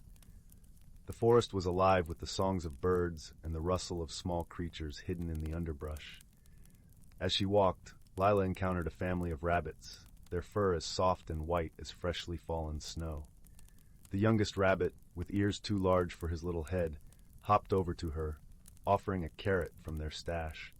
Touched by their kindness, Lila shared her bread and cheese, and they all feasted together under the shade of a towering oak. The path of the fireflies led Lila to a clearing bathed in golden sunlight, where a shimmering waterfall cascaded into a crystal-clear pool. The air was filled with the scent of honeysuckle and the gentle hum of bees. Here Lila rested, letting the soothing sound of the waterfall wash over her. As she sat in peaceful contemplation, a soft voice floated to her on the breeze. "Welcome, brave traveler," it said. Lila turned to see a figure emerging from the mist of the waterfall. It was a deer with antlers that glistened like silver in the sunlight, adorned with delicate flowers. "I am Seraphina," the deer said, her eyes as deep and calm as the pool at her hooves. "Few have the courage to follow the path of the fireflies. You possess a rare spirit, Lila." Lila blushed at the compliment, feeling a warmth spread through her. "Thank you, Seraphina, but I only followed where the brook and fireflies led me." "Ah," Seraphina nodded, "but it takes courage to step into the unknown, to trust your heart and the kindness of strangers along the way." With these words, Seraphina dipped her head, and the air shimmered with a soft luminescence. Lila felt a gentle tingling, as if the forest itself was wrapping her in an embrace. The feeling was one of unity, of being part of something larger and wondrous. After a time, Lila knew it was time to return to her village. She bid farewell to Seraphina and retraced her steps, the path now familiar, yet filled with a newfound wonder. The forest seemed to hum with a melody she had not noticed before, a song of life and harmony. When Lila finally emerged from the forest, the sun was setting, painting the sky in hues of pink and gold. Her village lay before her, a tapestry of warmth and welcome. As she crossed the stone bridge over the brook, she paused, looking back at the path she had traveled. In her heart, she carried the magic of the forest, the kindness of its creatures, and the courage she had discovered within herself. That night, as Lila lay in her cozy bed, the whisper of the brook lulled her to sleep. She dreamed of fireflies and waterfalls, of silver-antlered deer and emerald frogs. Her adventure had taught her that the world was full of wonders, waiting just beyond the horizon, and that sometimes the greatest journey was the one that led back home, with eyes opened anew to the beauty all around. And so, with a heart full of courage and dreams as bright as the stars, Lila's adventures continued. Each day a new story waiting to unfold, each night a gentle reminder that the world is a place of endless magic and possibility. Once upon a time, in a quaint village nestled between rolling emerald hills and a shimmering, winding river, lived a young lad named Finn. With tousled auburn hair and eyes that sparkled like the morning dew, Finn was known throughout the village for his boundless curiosity and gentle heart. Finn often wandered to the edge of the village, where the whispering woods began. These woods were a place of legends, filled with tales of enchantment and wonder. The villagers spoke of it in hushed tones, for it was said to be a realm where the ordinary met the extraordinary. One golden afternoon, as the sun dipped low in the sky and painted the world in hues of amber and rose, Finn felt a tug at his heart, a call to explore the unknown depths of the whispering woods. Clad in his favorite cloak, as soft as the down of a fledgling bird, Finn set off with a sense of excitement bubbling within him. The air was crisp and carried the scent of pine and earth. mingled with a hint of something sweet and unnameable. As he ventured deeper, the trees stretched taller, their leaves whispering secrets to one another. Shafts of sunlight danced through the branches, creating patterns on the forest floor that seemed to guide Finn onward. Before long, Finn came upon a glade bathed in a gentle silvery light. In its center stood a tree unlike any he had ever seen. Its bark shimmered like mother of pearl, and its leaves were delicate as lace, whispering with the softest breeze. At the foot of this magnificent tree, a circle of toadstools formed a perfect ring, each cap a brilliant shade of violet. As Finn marveled at the beauty around him, a soft rustle caught his attention. Out from the underbrush hopped a creature so whimsical it seemed plucked from a dream. It was a rabbit, yet not quite. Its fur sparkled as if dusted with stardust, and its eyes twinkled with an intelligence that belied its small size.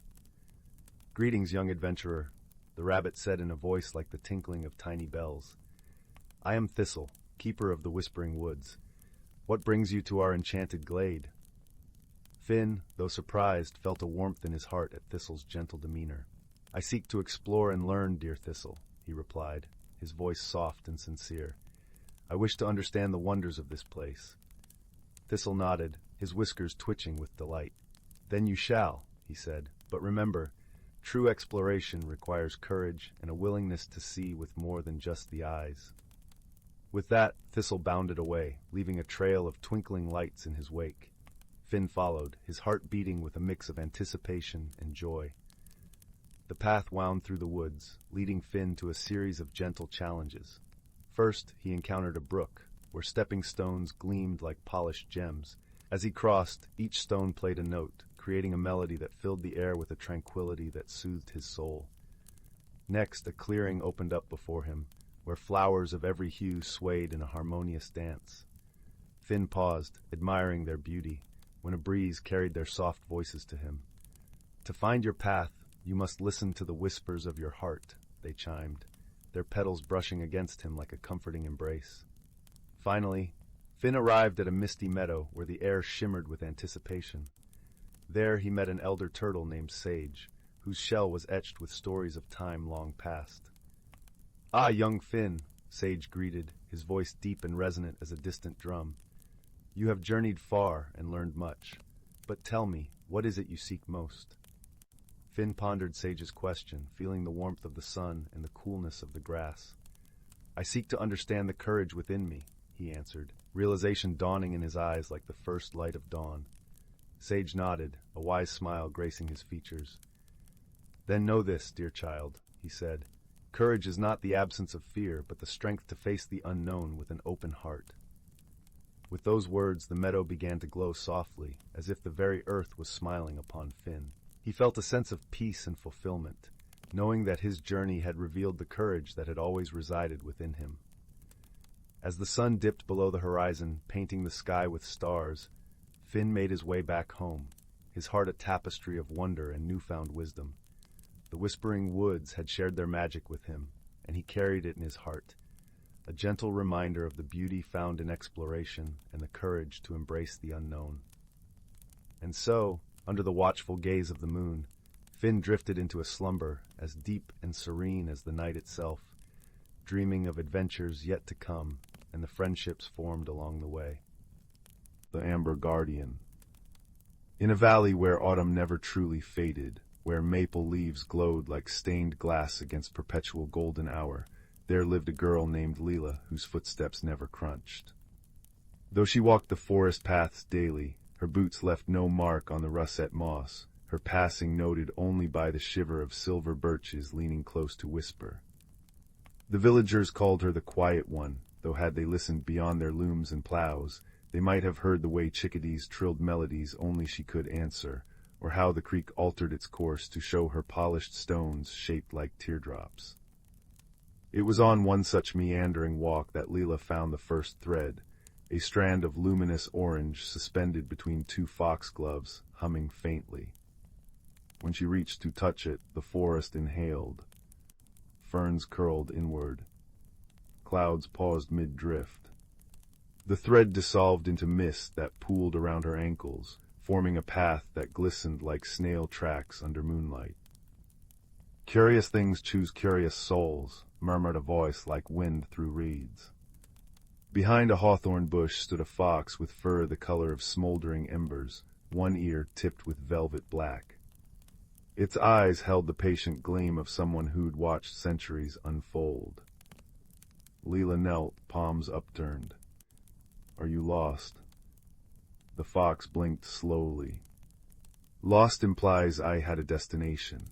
You found the unwoven edge, child, where the world frays when stories go untold. It nodded to the disappearing mist path. Something's unraveling deeper in. Will you mend it?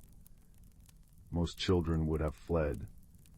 But Leela, who knew the weight of being overlooked, who'd spent years listening when others spoke, simply plucked a milkweed pod from her pocket and blew. Seeds parachuted toward the fox, catching in its ruff. Show me. The mist led them through a thicket where brambles unknotted themselves to let them pass, into a clearing dominated by an ancient oak. Its trunk bore a vertical slit glowing amber, wide enough to step through. Beyond pulsed a warmth that smelled of cinnamon and safety. Ah, said the fox, tail twitching. The Heartwood Gate, it's been some time. Leela pressed her palm to the tree. Bark rippled outward in concentric circles. Who are you really?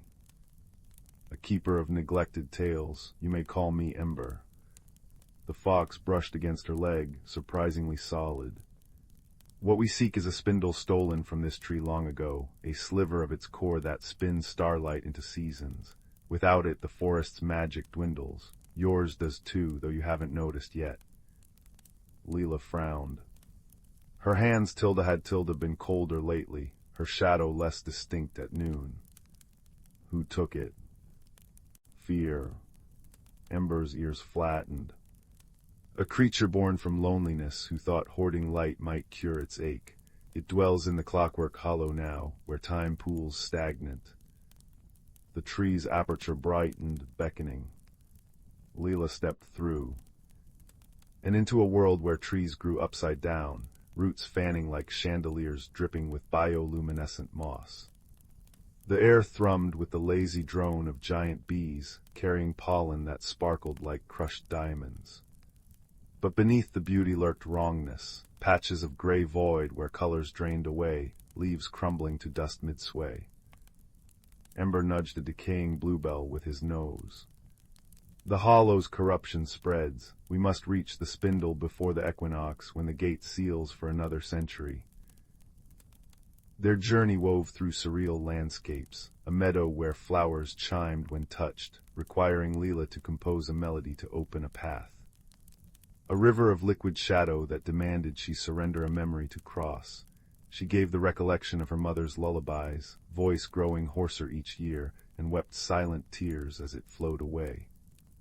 A bridge guarded by stone owls who posed riddles. Tilda, I slip through fingers yet anchor kingdoms. I'm sung by brooks and mourned by flames. What am I, Tilda? Time, Leela answered, though the word tasted bittersweet. The owls crumbled to gravel, revealing a staircase spiraling into mist. Ember observed her with newfound respect. You hesitate to claim your cleverness. Why? Leela traced the owl's remaining plinth, still warm from sunlight it no longer felt. Solutions found alone are just answers, solutions found together. She met the fox's gaze. Those become stories. Something shifted in Ember's posture, a loosening of guard. The creature we seek, it wasn't always monstrous. Once it wove dawn's first light into tapestries so vivid, birds mistook them for true skies, but mortals stopped looking up, their indifference starved it. Leela pocketed a pebble from the bridge, a habit from home, where her windowsill held a mosaic of found treasures. Maybe it just needs someone to see it. The clockwork hollow revealed itself at twilight, a cavernous space where colossal gears turned sluggishly beneath a ceiling of fossilized constellations. In the center sat a throne of welded timepieces, upon which hunched a figure more shadow than substance. Its hands, too many, sprouting like fractured branches, clutched a spindle pulsing with captured sunlight. Ember growled low. The thief of hours. Leela stepped forward, boots echoing. The creature's head snapped up, eyes burning sulfur yellow. Little thief, it rasped, voice layered with echoes. Come to steal what you cannot create. I've come to listen. Leela's heart hammered, but her voice held steady. She opened her palm, revealing the owl's plinth pebble. You took the spindle because no one saw your art, but what if someone wants to see now? The hollow shuddered. Gears groaned. The creature blurred, reforming as an androgynous being with hair like spun mercury, skin etched with glowing constellations. Its spindle hand trembled. Lies, all eyes craved the spectacle, none the craft. Ember limped forward, favoring a paw injured during the river crossing. You're right, mortals are distractible, myopic creatures. He flicked his tail toward Layla. But occasionally one appears who sees deeper. She didn't come to take, she came to understand Tilda. The creature shrank, becoming child-sized. Understanding requires time. I have none left to give. Leela approached, each step measured. What's your name? A beat of silence. Names have power. So do stories. She knelt, eye level with the being. I'm Leela, this is Ember. Will you share yours? Wind howled through the hollow. The creature extended a hand, fingertip brushing Leela's forehead. And she saw Tilda. Millennia ago, a young guardian weaving auroras, delighting in the Oz of villagers below. Centuries passing. Faces tilting downward toward plows and parchments. The guardian's tapestries growing desperate, volcanic sunsets, neon-striped storms, until the day a child finally looked up and sneered, it's just sky.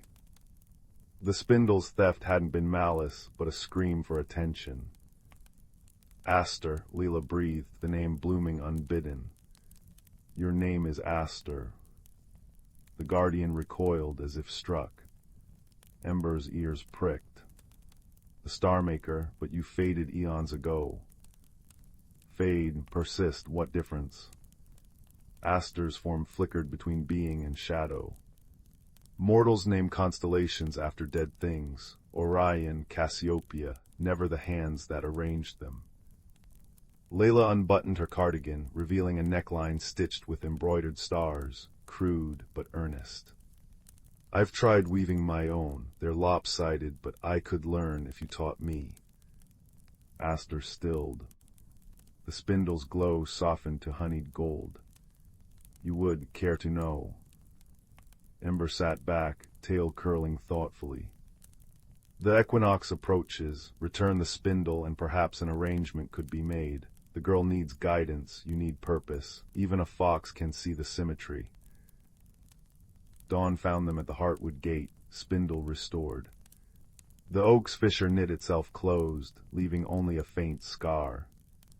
Colors bled back into the forest, sapphire morning glories, crimson sumac, but Leela's hands remained translucent. Ember sighed. You gave too much at the Shadow River. The memory you surrendered anchored your spirit to this world. Leela flexed her fading fingers. Can it be fixed? There's a way, Aster said, emerging from the tree. They'd taken a new form, a traveler in a patchwork cloak, face obscured by a hood. But it requires equal exchange, a story for a soul. So Leela spoke. She told of a girl who moved unseen until a fox saw her. Of a thief who forgot their worth. Of a forest that healed through shared wounds. As she spoke, her hands solidified, palms etching with faint constellations, Aster's fingerprint. The spindle needs a bearer, Aster said. Someone to weave seasons without controlling them, someone who listens. They pressed the artifact into Leela's hands. It melted into her skin, warmth spreading through her veins. Ember chuckled. Seems you've inherited a celestial heirloom, little listener. Years later, villagers still speak of the quiet woman who dwells in the maple woods. They bring her honey and wool, though no one recalls why. Children leave sketches of starlings at her doorstep, which she stitches into quilts that shimmer oddly under moonlight.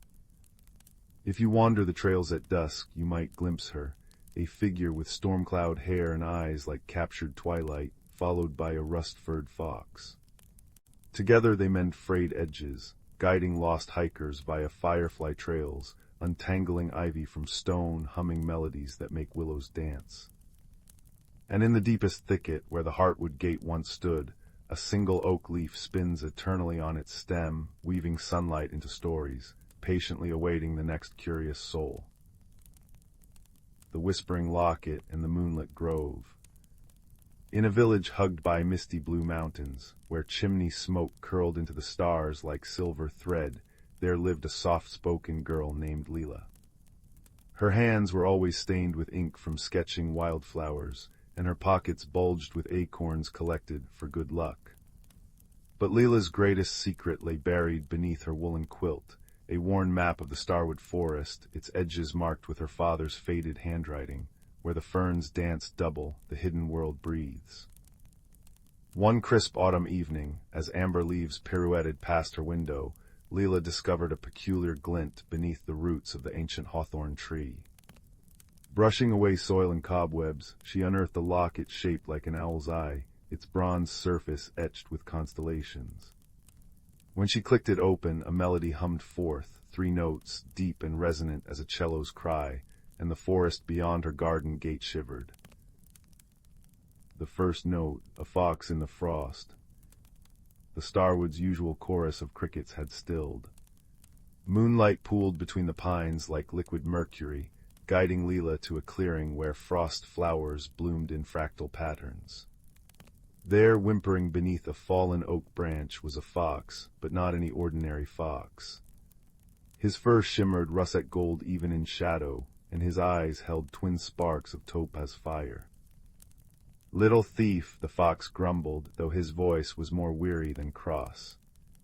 "You've awakened the owl's locket, and now the veil is fraying."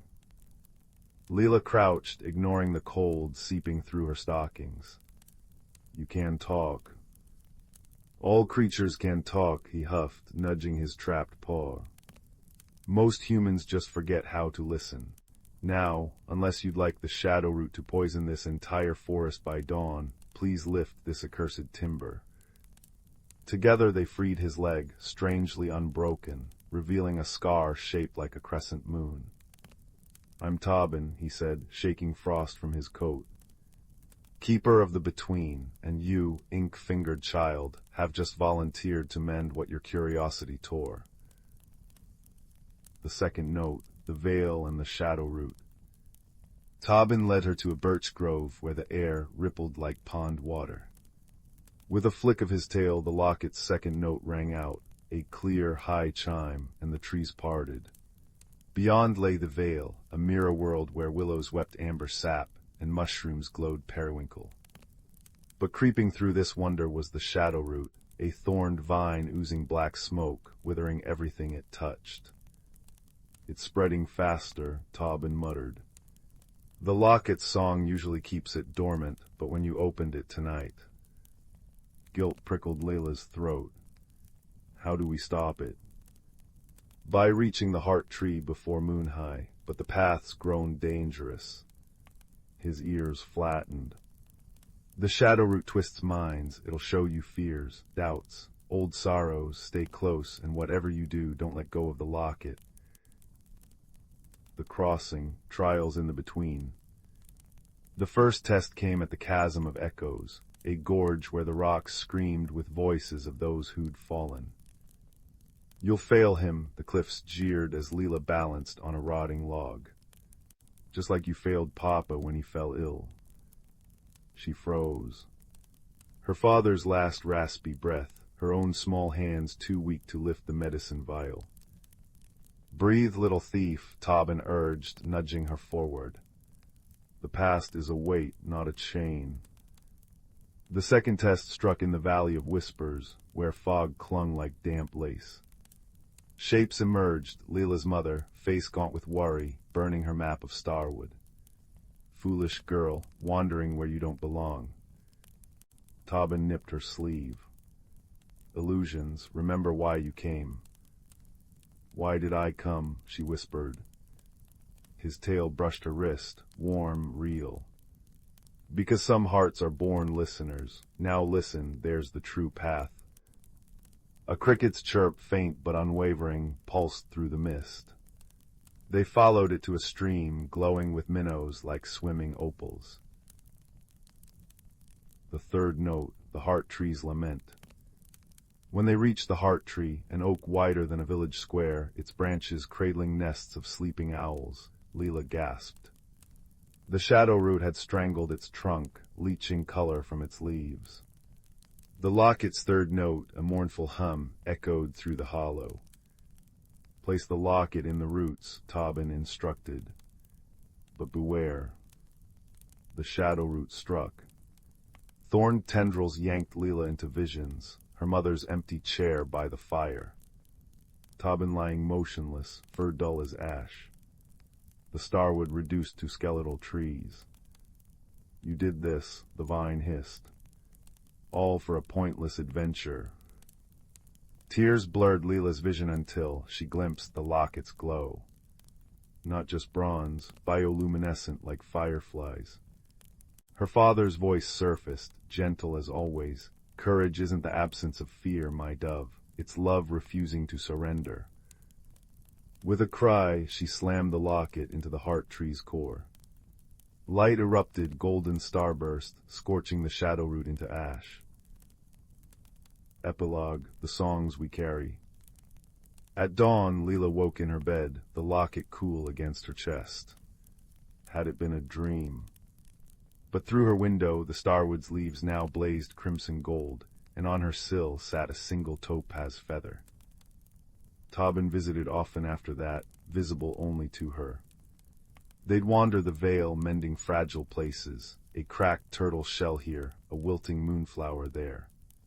Her mother, though still wary, began leaving berry tarts on the windowsill for that skinny orange cat you're always talking to. Years later, when Leela's daughter found the locket beneath the hawthorn tree, the child marveled at how its constellations shifted into new stories. And if villagers sometimes glimpsed a girl with ink-stained hands walking beside a fox made of twilight, well, they simply smiled and said the starwood loved its listeners best. The locket's song endures, as all true magic does, not in grand explosions, but in quiet moments. A friend's nudge, a mother's tart still warm from the oven, the courage to whisper, try again tomorrow, and somewhere in the between, the heart tree blooms, its roots humming with the music of 1,000 rescued worlds. Title: The Whispering Woods. In a quaint little village nestled between rolling green hills and a vast, shimmering forest, there lived a girl named Leora. Her heart was as warm as the summer sun, and her curiosity was as boundless as the starry night sky. Leora was known throughout the village for her gentle spirit and her love for the forest, which stood like a guardian beyond the village's edge, its leaves whispering secrets that only Leora seemed to hear. Leora's days were filled with wonder as she wandered through the village with her best friend, a clever fox named Finnegan. Finnegan had soft, russet fur that gleamed in the sunlight and eyes that sparkled with intelligence and mischief. Together, they explored the hidden nooks and crannies of their world, always seeking the mysteries that lay just beyond their fingertips. One crisp autumn morning, as the scent of fallen leaves and wood smoke filled the air, Leora and Finnegan set off on one of their many adventures. The forest, with its canopy of amber and gold, beckoned them with its enchanting allure. As they wandered deeper into the woods, the familiar path gave way to a trail neither had seen before, overgrown and winding like a forgotten dream. Curiosity tugged at Leora's heart. "Shall we see where it leads, Finnegan?" she asked, her voice a soft melody in the quiet of the forest. Finnegan twitched his bushy tail in agreement, his eyes alight with excitement. Together they stepped onto the path, feeling the crunch of leaves beneath their feet and paws, the cool breeze whispering through the trees like a gentle lullaby. As they delved deeper, the forest seemed to change around them. The light grew softer, filtered through a veil of delicate branches. The air was filled with the earthy scent of moss and the distant, melodic calls of unseen birds. And then, quite suddenly, they found themselves standing before a grand ancient tree. Its trunk was wide and gnarled, its bark etched with the passage of time. From within its depths came a soft, glowing light, warm and inviting. Leora approached the tree with reverence, her heart pounding with a sense of discovery. As she reached out to touch the bark, the light pulsed gently, and a soft, musical voice filled the air. "Welcome, seekers of truth," it said, resonating like a choir of distant stars. Startled, Leora drew back, but Finnegan stood firm, his gaze fixed on the tree. "We've come to explore," Leora said, finding her voice, "to understand the secrets of the forest." The tree's light shimmered in response, casting a gentle glow that seemed to wrap around them like a warm embrace. "You have found the heart of the Whispering Woods," the voice explained. "A place where the stories of the forest come to life, where the past and the future entwine." As the words washed over them, the world around Leora and Finnegan began to change. The forest shimmered and shifted, revealing a hidden world teeming with magic and wonder. Creatures of all shapes and sizes appeared, their eyes twinkling with ancient wisdom and playful curiosity. There were tiny fairies flitting about on gossamer wings, their laughter like the tinkling of bells. Majestic stags with antlers that glowed like moonlight stood among the trees, watching with gentle eyes. Leora felt a thrill of joy and awe. This hidden realm was a tapestry of life and magic, woven together by threads of light and shadow. She and Finnegan wandered through this enchanted world, marveling at its beauty, until they came upon a small clearing. In the center of the clearing stood a stone pedestal, upon which rested a small ornate box. Its surface was intricately carved with patterns that seemed to shift and change, catching the light and drawing the eye with their mesmerizing dance. Leora approached the box, her fingers tracing the delicate carvings. "What is this?" she asked, her voice barely above a whisper. The tree's voice answered, its tone gentle and wise. "This is the Box of Echoes, a vessel of memories and dreams. It holds the stories of those who have come before and those yet to come. To open it is to embark on a journey of discovery and transformation." Leora felt a flutter of excitement in her chest. She glanced at Finnegan, who nodded encouragingly, his eyes bright with anticipation. Taking a deep breath, Leora lifted the lid of the box. A soft, golden light spilled forth, and the air was filled with the sound of distant music, like the echoes of a long-forgotten melody. Leora and Finnegan leaned closer, drawn into the light, and found themselves swept away on a journey through time and space. They drifted through scenes of wonder and mystery, witnessing the lives of those who had walked the forest paths before them. They saw a young girl, much like Leora, who had befriended a mischievous raccoon and discovered the secret of the singing stones. They watched as an elderly man, with hair as white as snow, found solace and wisdom among the trees, guided by the gentle touch of a wise owl. With each story, Leora felt a connection, a thread binding her to the tapestry of life that stretched across time. She realized that every creature, every soul that had passed through the forest, had left an imprint, a story that was woven into the very fabric of the Whispering Woods. As the final echoes of the music faded, Leora and Finnegan found themselves back in the clearing, the Box of Echoes glowing softly on its pedestal. The tree's voice spoke once more, filled with warmth and kindness. "You have seen the stories of the past, and now it is time for you to shape the future. The Whispering Woods are yours to protect, to cherish, and to share with those who seek their magic." Leora felt a deep sense of purpose, a newfound understanding of her place in the world. She knew that the forest held secrets beyond imagination, but it was also a living, breathing entity that needed love and care. With Finnegan by her side, she vowed to honor the stories of the past and to create new tales for the future. As the sun dipped below the horizon, painting the sky in hues of pink and gold, Leora and Finnegan made their way back to the village. The forest, once a place of mystery, now felt like a friend, a sanctuary filled with whispers of hope and dreams. From that day on, Leora and Finnegan became the guardians of the Whispering Woods, sharing its magic with all who sought it. Their adventures became legends, stories shared around warm fires on cold winter nights. And as the stars twinkled in the velvet sky, the forest stood watch, its heart beating with the stories of those who had come before and those who would come after.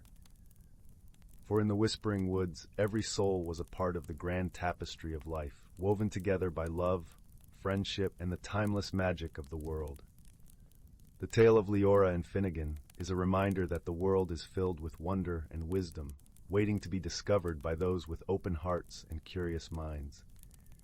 As you drift into slumber, may your dreams be filled with the magic of the Whispering Woods, where stories live and secrets dance in the light of the moon. In the heart of a gentle valley, cradled by rolling hills and whispering woods, there lay a quaint little village known as Willowbrook. Its cobblestone paths wound through fields of wildflowers and past homes with thatched roofs that seemed to smile warmly at the sun.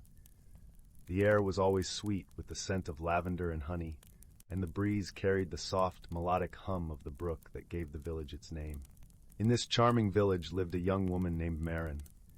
She was known for her kindness and gentle spirit, her presence as soothing as the brook itself.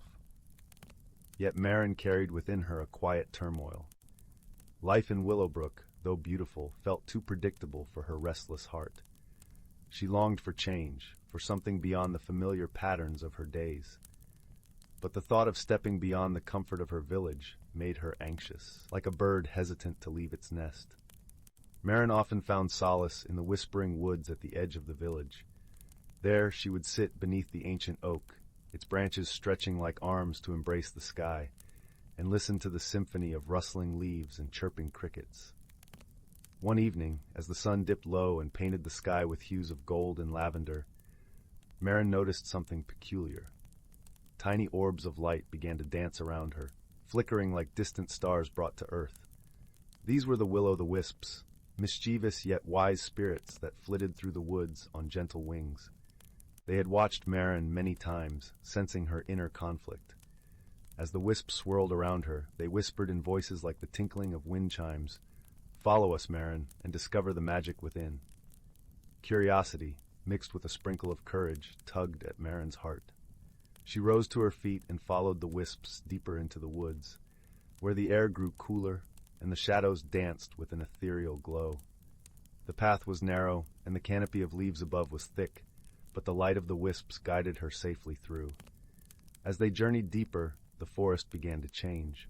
The trees shimmered with a silvery sheen, and the flowers glowed with an inner light. It was as if Marin had stepped into a realm where magic wove through the very fabric of nature. Finally, they arrived at a clearing where a crystal-clear lake lay cradled in the arms of the forest, its surface reflecting the twinkling stars above.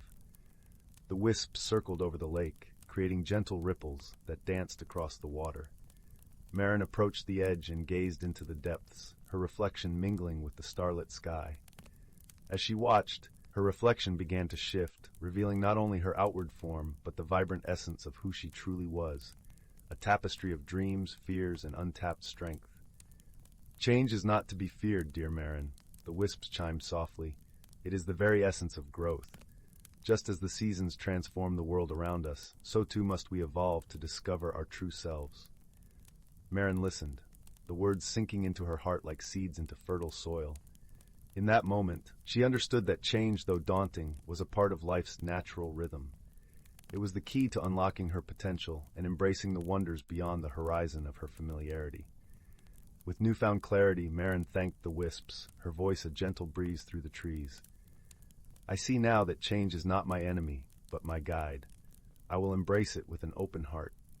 The wisps twinkled with joy, their light brighter than ever. "Remember, Marin, you are never alone. We, and all of Willowbrook, are here to support you." With that, the wisps began to drift away, their light fading softly into the night. Marin lingered by the lake, breathing in the cool, fragrant air, her heart beating with the rhythm of the world around her. She felt a sense of peace, as if the forest itself had enveloped her in a loving embrace. When she returned to Willowbrook, the village seemed to glow with a new light, as if seen through eyes that had awakened to its hidden beauty. The cobblestones beneath her feet felt familiar yet inviting, like an old friend encouraging her onward.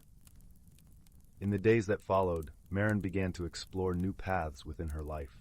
She took up painting, capturing the vibrant colors of the valley and the magic of the woods on her canvas. She joined the village's evening gatherings more often, sharing stories and laughter beneath the stars. And with each new experience, she felt herself blossoming, like a flower opening to the morning sun. The villagers noticed the change in Marin, and they welcomed it with open arms. Her journey of self-discovery inspired others to embrace their own transformations, creating a ripple of growth throughout Willowbrook. Together, they learned that while change could be uncertain, it was also a gateway to the extraordinary. As the seasons turned and the valley transformed with the passage of time, Marin's heart remained steadfast and open. She knew that life's journey was a tapestry of moments, each thread woven with love, courage, and the magic of embracing one's true self. And so, with the woods whispering their timeless song and the brook humming its gentle lullaby, Marin found her place in the world, a place of wonder, growth, and endless possibility. In the heart of Willowbrook, she learned to dance with change, her spirit alight with the magic of a life fully lived. On the humming orbital station Nebula's Cradle, where starlight streamed through crystal viewports and hydroponic gardens breathed sweetness into recycled air, two souls drifted into each other's path like asteroids caught in the same gravity well. Kale, a lanky human botanist with perpetually dirt-smudged fingers, tended his beloved luminous orchids. His companion was Pip, a small, six-legged mechanoid resembling a copper spider, who whirred softly as it adjusted nutrient feeds. They were content in their quiet routine, until the day a shudder rattled the station's bones. Alarms blared, a containment breach in Sector Gamma. Kale sprinted toward the disturbance, Pip skittering at his heels. What they found wasn't radiation or fire, but a creature curled beneath a fractured coolant pipe, trembling. It resembled a living nebula, translucent skin shimmering with internal constellations, limbs like braided starlight, and eyes like molten silver pools. Kale gasped. Pip extended a delicate probe, chirping a diagnostic. The creature flinched, emitting a sound like cracking ice. Fear. Communication was impossible. Kale offered water. The being recoiled, mistaking the gesture for aggression. Pip displayed holographic schematics of the station. The alien blinked, overwhelmed. Its name, they learned days later through painstaking gestures, was Lyra, from the water world Thalassar, where thoughts flowed like currents and touch conveyed meaning. Here, stranded after her scout pod collided with debris, Lyra felt adrift in a desert of harsh lights and jarring sounds. She perceived Kale's attempts to help as clumsy intrusions, Pip's whirs as threatening buzzes. Loneliness was a cold, suffocating tide. The misunderstanding deepened when the station's core life support faltered. Lights dimmed, the air grew thin and stale. Kale, deciphering schematics with Pip, realized only thalassarian biogel, a substance Lyra secreted when calm, could reseal the fractured oxygen recyclers. But Lyra, sensing the panic around her, had retreated into a defensive shell, her skin hardening into opaque crystal. Kale approached with tools. Lyra saw weapons. Pip extended a welder. Lyra hissed, mistaking it for a predator's mandible. She thinks we're attacking her. Kale realized, heart sinking. Their survival depended on trust, yet an ocean of fear lay between them. Then Pip did something extraordinary. The little mechanoid didn't approach Lyra. Instead, it scuttled to Kale's abandoned orchid tray, its delicate limbs carefully plucking a wilting bloom. With agonizing slowness, Pip placed the flower before Lyra, then retreated. It began to hum, not its usual mechanical whir, but a gentle, melodic vibration that echoed the station's distant harmonic stabilizers. The sound was familiar. Lyra uncurled slightly. Thalassarians communicated through resonant frequencies in water. This dry, artificial hum carried a ghost of home. Hesitantly, Lyra reached out. Her crystalline fingertip touched the orchid's petal. Kale held his breath. Lyra's skin softened, glowing faintly. She touched the flower again, then looked at Pip. A soft, chiming note escaped her, a question. Pip responded with 2 ascending tones. A conversation began, fragile as spun glass. Pip became the bridge, translating Lyra's resonant pulses into binary flashes Kale understood, converting his words into vibrational patterns Lyra felt. They learned her gel wasn't harvested, but shared in moments of deep connection. Survival wasn't about taking, it was about giving. Working together, they became a symphony. Kale rigged a hydration mist to mimic Thalassar's humidity, soothing Lyra. Pip calibrated sonic emitters to amplify her calming frequencies. As the station groaned around them, Lyra closed her eyes, focusing not on fear, but on the fragile trust blooming between them. Her skin shimmered and luminous gel, warm as sunlight, pooled in her palm. Kale, guided by Pip's precise instructions, applied it to the recyclers. With each seal repaired, the air grew sweeter, the light steadier. When the final breach closed, Lyra slumped, exhausted. Kale caught her, not with tools but with open hands. Her skin pulsed softly against his, a language beyond words saying, "I am safe with you." Weeks later, Lyra's repaired pod prepared to depart. Nebula's cradle gleamed, its gardens thriving under Kale's care, Pip polishing viewports with quiet pride. At the airlock, no words were needed. Lyra pressed her forehead to Kale's, a Thalassarian gesture of eternal bond. To Pip, she offered a single, perfect, luminous orchid grown from their shared garden, its roots entwined with a strand of her starlight hair. Pip stored it carefully within its chassis, a warm light glowing where its heart might be. As Lyra's pod vanished into the star-flecked velvet, Kale felt not emptiness but fullness. He understood now, friendship wasn't about speaking the same language or sharing the same sky. It was the quiet hum in the darkness that says, "You are not alone." It was the flower offered instead of a weapon, the gel given freely, the light held safe within a metal chest. Pip chirped softly, projecting a hologram of Lyra's orchid beside Thalassar's swirling oceans. Together, human and mechanoid watched the stars, their silence a comfortable, lasting warmth, like embers in a hearth after a long journey. Some bonds, they knew, stretched farther than light years, anchored not in sameness, but in the brave, gentle choice to understand. And in the vast, whispering cosmos, that made all the difference. The village of Willowbrook nestled in a valley, where mist clung to the meadows like cobwebs at dawn.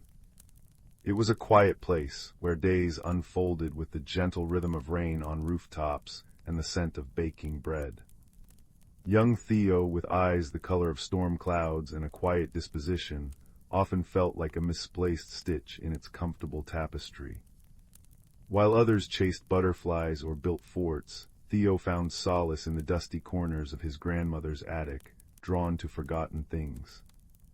One rainy afternoon, while seeking shelter from a sudden downpour, Theo unearthed a small, unassuming wooden box tucked beneath a pile of yellowed lace. Inside, cushioned by velvet as soft as a moth's wing, lay a teacup. It wasn't grand porcelain or gleaming silver. It was simple earthenware, the color of warm honey, with a single hairline crack running from its rim. But as Theo's fingers brushed its surface, a shiver ran through him, not cold, but a hum, like the low note of a distant bell. He felt a warmth spread up his arm, carrying with it the faint scent of cinnamon and sunshine. Curiosity, a quiet but insistent friend, tugged at him. Theo filled the cup with rainwater dripping from the eaves. As the first drop touched the crack, something extraordinary happened. The water didn't leak. Instead, the crack shimmered faintly, like trapped starlight, and the water inside changed. It wasn't just water anymore. Looking into the cup, Theo saw not his reflection, but a miniature scene. A sun-drenched meadow he'd never seen, filled with flowers that pulsed with soft, internal light. A wave of profound peace washed over him, settling into his bones like warm honey. This was the cup of whispers, his grandmother later murmured, her voice hushed with reverence. It showed not just places, but the hidden heart of things, their truest, calmest essence. Theo felt a shift within himself, a connection to the cup's quiet magic. But the village began to change subtly. Flowers in Widow Hemsley's garden wilted overnight, their colors leaching away. The cheerful babble of the brook behind the mill became a fretful murmur. The comforting warmth of freshly baked bread seemed to vanish too quickly. The cup of whispers, Theo discovered, showed him the lack of peace as well. When he peered into it near the wilting flowers, he saw only gray mist and heard a faint, discordant sigh. The heart of Willowbrook was fading. The journey began not with footsteps on a road, but with a growing conviction in Theo's own heart. He needed to understand why the village's quiet magic was unraveling. His first helper arrived unexpectedly. Bartholomew, a portly badger with spectacles perched precariously on his snout, emerged from the roots of the ancient oak by the brook one twilight. Bartholomew was the keeper of deep roots, possessing an encyclopedic, if somewhat slow and methodical, knowledge of the valley's hidden history and natural rhythms. He spoke in measured tones, punctuated by thoughtful snuffles. "Disturbance," Bartholomew rumbled, adjusting his spectacles as he peered at the wilting flowers. "The balance is askew, the ley lines beneath us, they hum a troubled tune." He explained that the valley's magic, woven from the land's natural peace, and the villagers' quiet contentment, was like a tapestry. A thread had snapped. The second helper was Pip, a skittish finch with feathers the color of spun gold and a voice like tinkling bells. Pip was the messenger of sunbeams, flitting everywhere, seeing everything in bright, fleeting glimpses. The old stone. Pip chirruped one morning, landing on Theo's windowsill. By the north field, it looks sad. Dark moss grows where sunlight used to kiss it. Pip's perspective was fragmented, but vital. She noticed the small things others missed. Theo, Bartholomew, and Pip became an unlikely trio. Bartholomew provided the slow, deep understanding, the history of the standing stones that anchored the ley lines, the way the brook's song reflected the village spirit. Pip brought bright flashes of insight, a patch of unnaturally dark earth near the mill, the way the wind sowed mournfully around the old well. Theo, guided by the cup of whispers, learned to interpret its visions. Near the standing stone Pip mentioned, the cup showed only jagged shards of darkness where once there had been a warm, amber glow. The heart of the stone was wounded. The challenge wasn't a dragon or a dark wizard. It was a fracture, a deep, unseen crack in the ancient foundation stone of the northern boundary, likely caused by a recent, unnoticed tremor. This fracture was draining the valley's inherent peace, its quiet magic seeping away like water from a broken vessel. Force was useless. Trying to mend the stone physically would be like trying to glue back a shattered dream. Wisdom was needed. Theo gathered his friends under the gnarled branches of the oak. Bartholomew snuffled thoughtfully. "The magic is the land's breath, the village's calm heart. The fracture is a wound in that calm." Pip flitted nervously. "Can we sing to it, make it happy again?" Theo looked into the cup of whispers. He saw the valley not as it was, but as it could be, vibrant, peaceful, whole. He saw the fracture not as a jagged scar, but as a line waiting to be filled with light. "Not force," Theo murmured, understanding dawning. "Connection, we need to remind the valley of its own peace, its own wholeness. We need to weave the calm back together." It wasn't about fixing the stone. It was about healing the feeling the stone represented. Bartholomew nodded slowly, a deep rumble of approval in his chest. Pip chirped excitedly. Their plan was gentle, woven from the very essence of Willowbrook. On the night of the full moon, when the hidden currents of the world flowed strongest, they gathered at the fractured stone. Theo placed the cup of whispers carefully on the ground before it. Bartholomew, connecting his paws to the earth, began a low, resonant hum, a sound like roots growing deep into bedrock, steady and grounding. Pip, fluttering above, sang a melody pure and bright as sunlight on dew, weaving threads of joy and hope into the air. Theo closed his eyes, holding the image of the valley's heart from the cup, the peaceful meadows, the singing brook, the warm kitchens. He poured his own quiet wish for wholeness into the cup. As he focused, the hairline crack on the cup of whispers began to glow, not with the trapped starlight of before, but with a soft, golden radiance. This light spilled out not as a beam, but as a gentle mist, flowing towards the fracture in the standing stone. It wasn't an explosion, but a sigh of relief. The golden mist seeped into the dark crack in the ancient stone. Where it touched, the jagged darkness softened, filled with a warm, honey-colored light that pulsed gently, like a heartbeat. Bartholomew's hum deepened, resonating with the stone. Pip's song soared, clear and sweet. Theo felt the cup of whispers grow warm in his hands, a conduit for their combined intention not to force, but to remind, to reconnect. Slowly, steadily, the light filled the fracture completely. It didn't vanish, it became a luminous seam, a beautiful scar of mended magic. As the last tendril of mist settled, a wave of profound peace washed outwards, silent but immense. It flowed through the grass, rustled the leaves, and settled over Willowbrook like a warm blanket. Theo opened his eyes.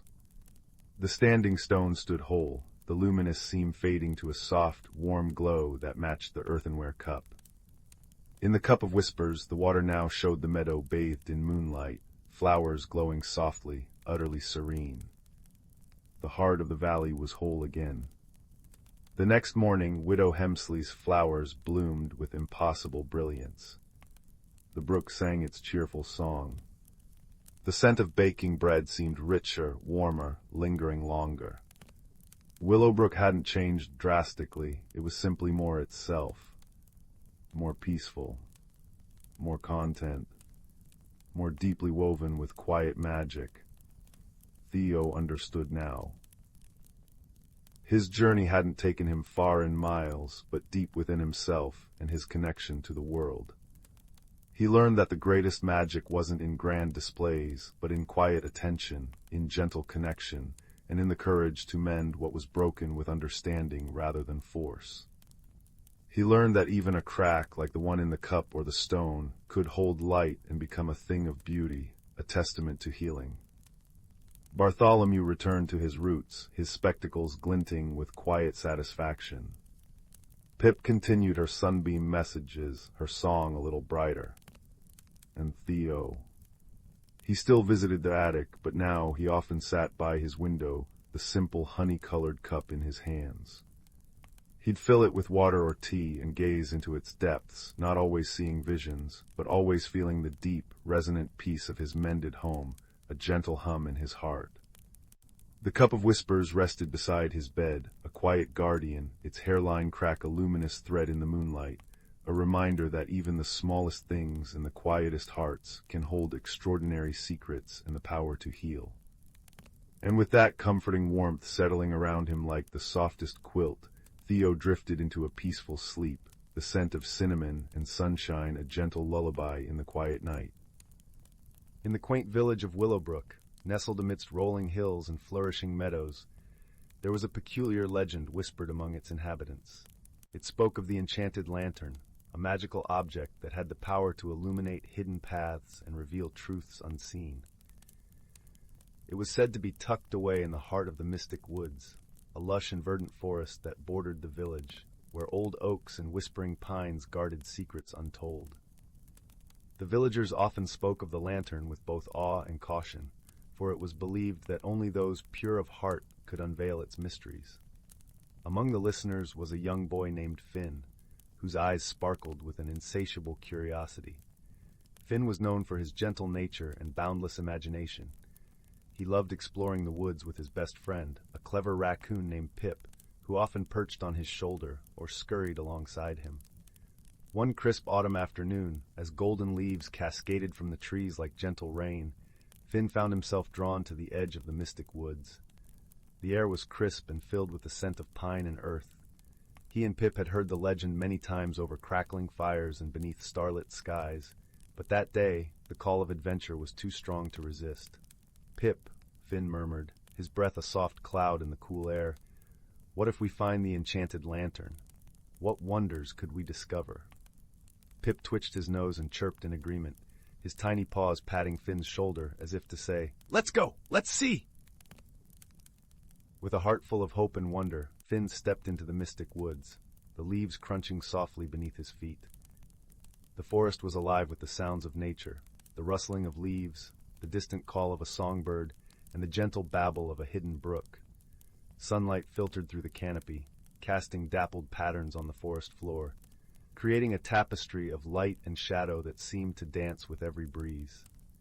As they ventured deeper, the world around them seemed to shift. The forest was more than just trees and trails. It was a living, breathing entity that wrapped them in its embrace. The path wound its way through towering ferns and beneath ancient trees whose branches reached out like welcoming arms. The deeper they went, the more Finn felt a change within himself. A sense of belonging, a connection to something greater than he had ever known. "Do you feel it, Pip?" Finn whispered, his voice a soft echo in the stillness. Pip nodded, his eyes wide with wonder as they peered into the depths of the forest, where shadows played and light danced. Hours passed like minutes as they wandered, until they came upon a clearing bathed in a gentle golden glow. In the center stood an old stone pedestal, and upon it rested the enchanted lantern. Its glass was etched with intricate patterns that seemed to shift and shimmer, reflecting the colors of the forest around it. Finn approached with reverence, his heart pounding with a mix of excitement and trepidation. He reached out a tentative hand, and as his fingers brushed the cool metal, a warm light blossomed from within the lantern, casting a soft radiance that filled the clearing. In that moment, Finn felt a warmth spread through him, a gentle reassurance that whispered of possibilities and dreams yet to be realized. The world seemed to hold its breath, and the forest hushed as if in anticipation. Pip chirped softly, his eyes reflecting the light of the lantern as he watched his friend with unwavering trust. With the lantern in hand, Finn turned to the path ahead, which now glowed with a luminescent trail that beckoned them onward. It was a path that wove through the heart of the forest, revealing vistas of breathtaking beauty, hidden groves where flowers bloomed in riotous colors, and crystal-clear streams that sang as they danced over stones. As they walked, the lantern's light revealed more than just the path. It illuminated memories and dreams, hopes and fears, all woven together in the tapestry of Finn's heart. He saw moments of kindness and courage, laughter shared with friends, and the quiet strength that came from knowing he was never truly alone. The journey was not without its challenges, but Finn faced them with a newfound wisdom and the steadfast companionship of Pip. They crossed rickety bridges that swayed over deep chasms, clambered over rocky outcrops that tested their resolve, and weathered sudden storms that sought to turn them back. Yet through it all, the lantern's light never wavered, guiding them with unwavering certainty. As they ventured further, they discovered a hidden world within the forest, a place where the magic of nature thrived in harmony. They met creatures of all shapes and sizes, each with stories of their own. There was Luna, the wise old owl who spoke of the stars and the secrets they kept, and Thistle, the mischievous squirrel who shared tales of acorn feasts and daring escapades. In this hidden world, Finn and Pip forged friendships that defied expectations. They learned that true friendship knew no bounds, that it was a bond that transcended differences and celebrated the unique gifts each brought to the world.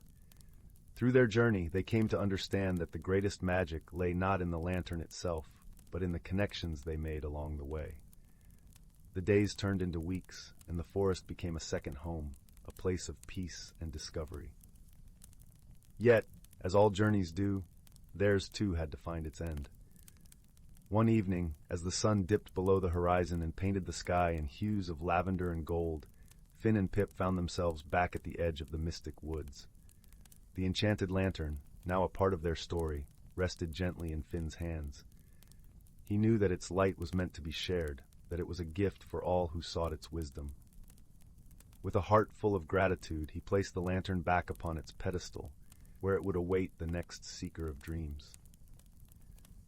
As they made their way home, the village welcomed them with open arms, the warmth of familiarity and love wrapping around them like a cozy blanket. Finn's journey had changed him in ways he could not have imagined. He carried with him the lessons of the forest, the importance of friendship, the courage to face the unknown, and the magic that dwells within every heart. And so, with Pip by his side, Finn returned to the world he knew, forever changed by the journey he had taken.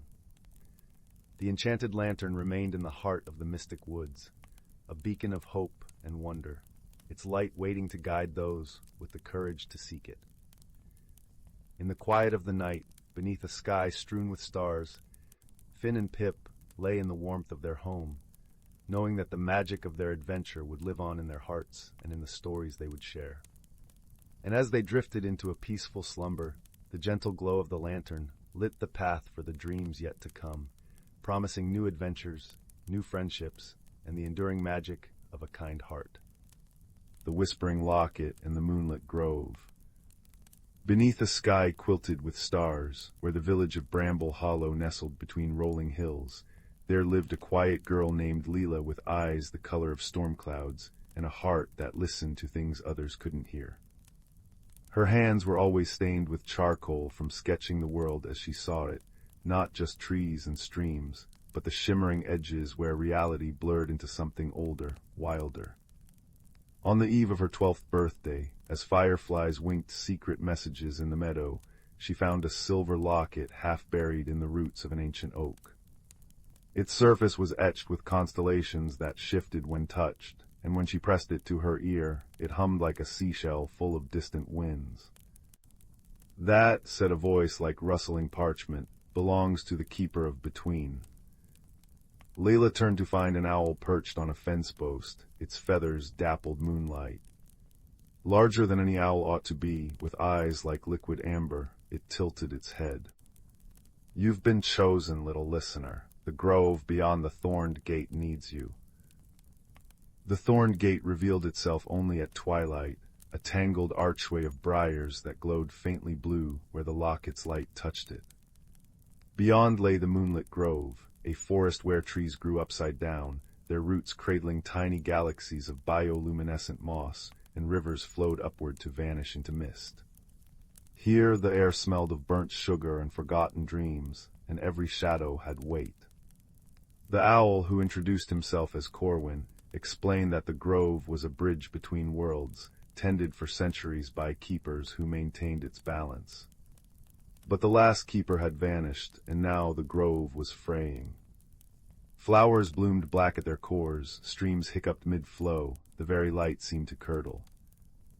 "The locket lets you hear the grove's heart," Corwin said, preening a feather back into place.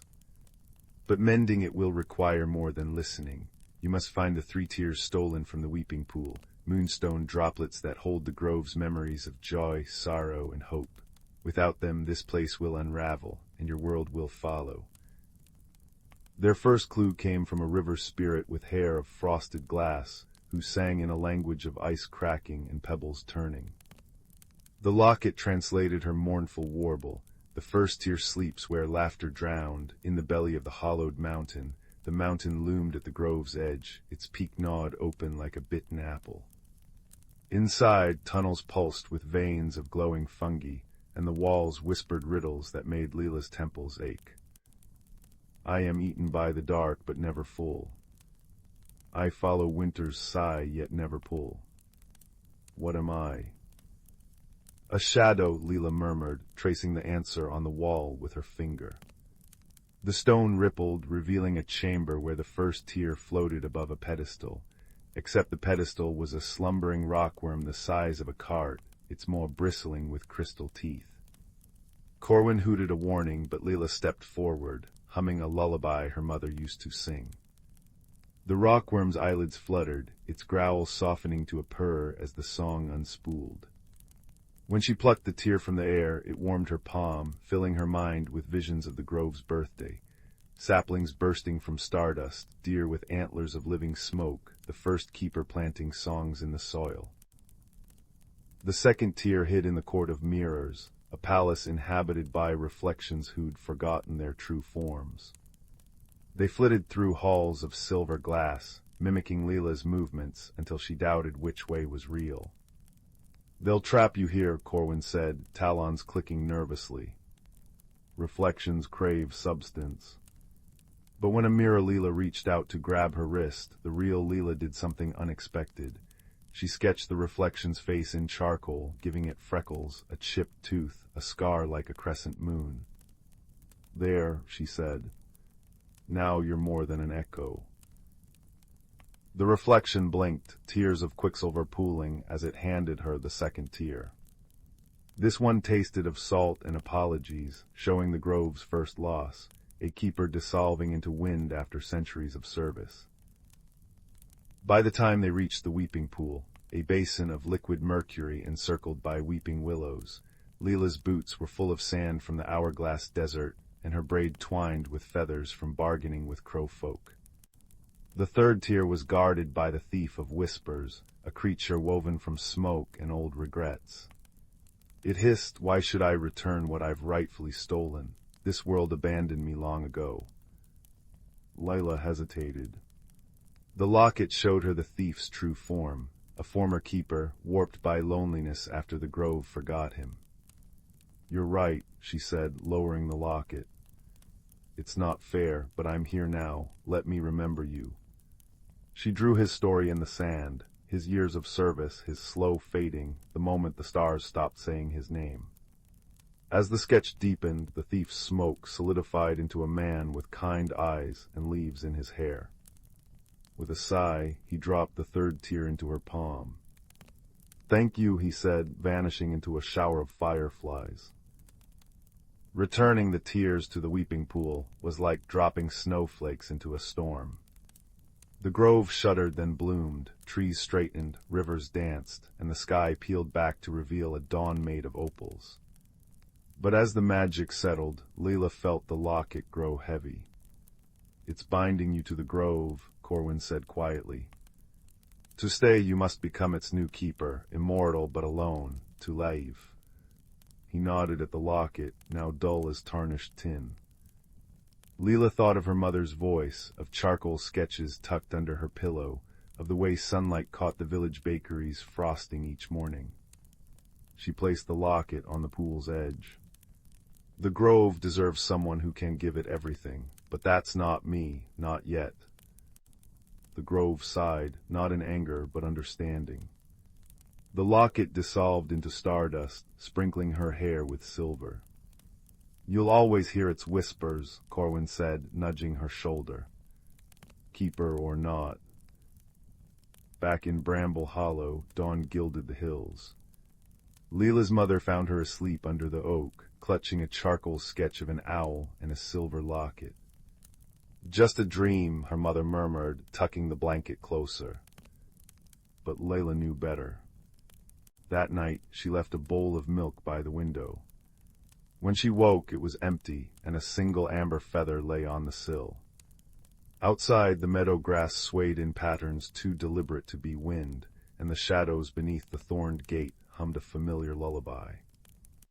Years later, when townsfolk asked why Leela's paintings seemed to breathe, why lost children always found their way home near her cottage, she'd simply smile. "The world's fuller than it looks," she'd say. And if you pressed your ear to her garden wall at midnight, you might hear it too, the soft, sweet sigh of a grove remembering its friend.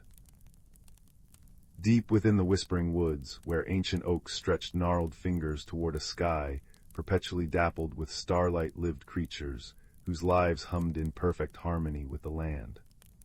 Here moss-covered stones pulsed with warmth like sleeping hearts, and brooks sang lullabies in liquid silver tones. The air always carried the scent of pine resin, damp earth, and the faintest hint of wild strawberries. a perfume that changed with the seasons, woven by magic as old as the roots beneath the forest floor. Young Bramble, a badger with fur the color of twilight shadows, often explored the fern-carpeted glades. His paws sank into velvet moss as he listened to the trees.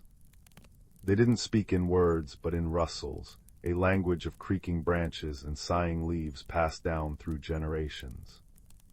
Every rustle is a story, Elderwood the owl had taught him, perched high in his hollow of the grandmother tree. Elderwood's feathers were the soft gray of wood smoke, his eyes holding the patience of centuries.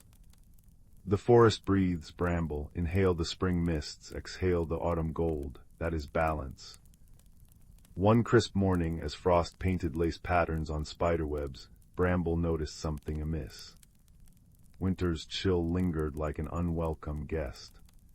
Icicles hung heavy even as the first snowdrops should have pushed through the soil. The brook's song grew sluggish, its melody muted.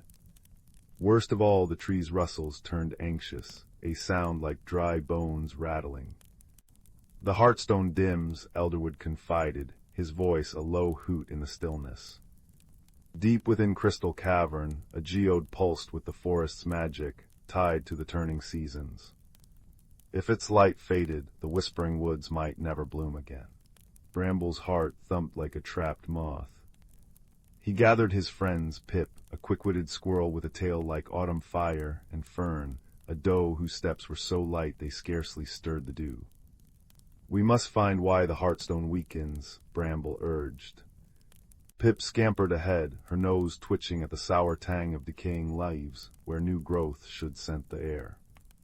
Fern led them along paths only deer knew, where moonlight pooled in silver puddles. As they journeyed, Elderwood's wisdom echoed, "Seek the whispers where water meets stone."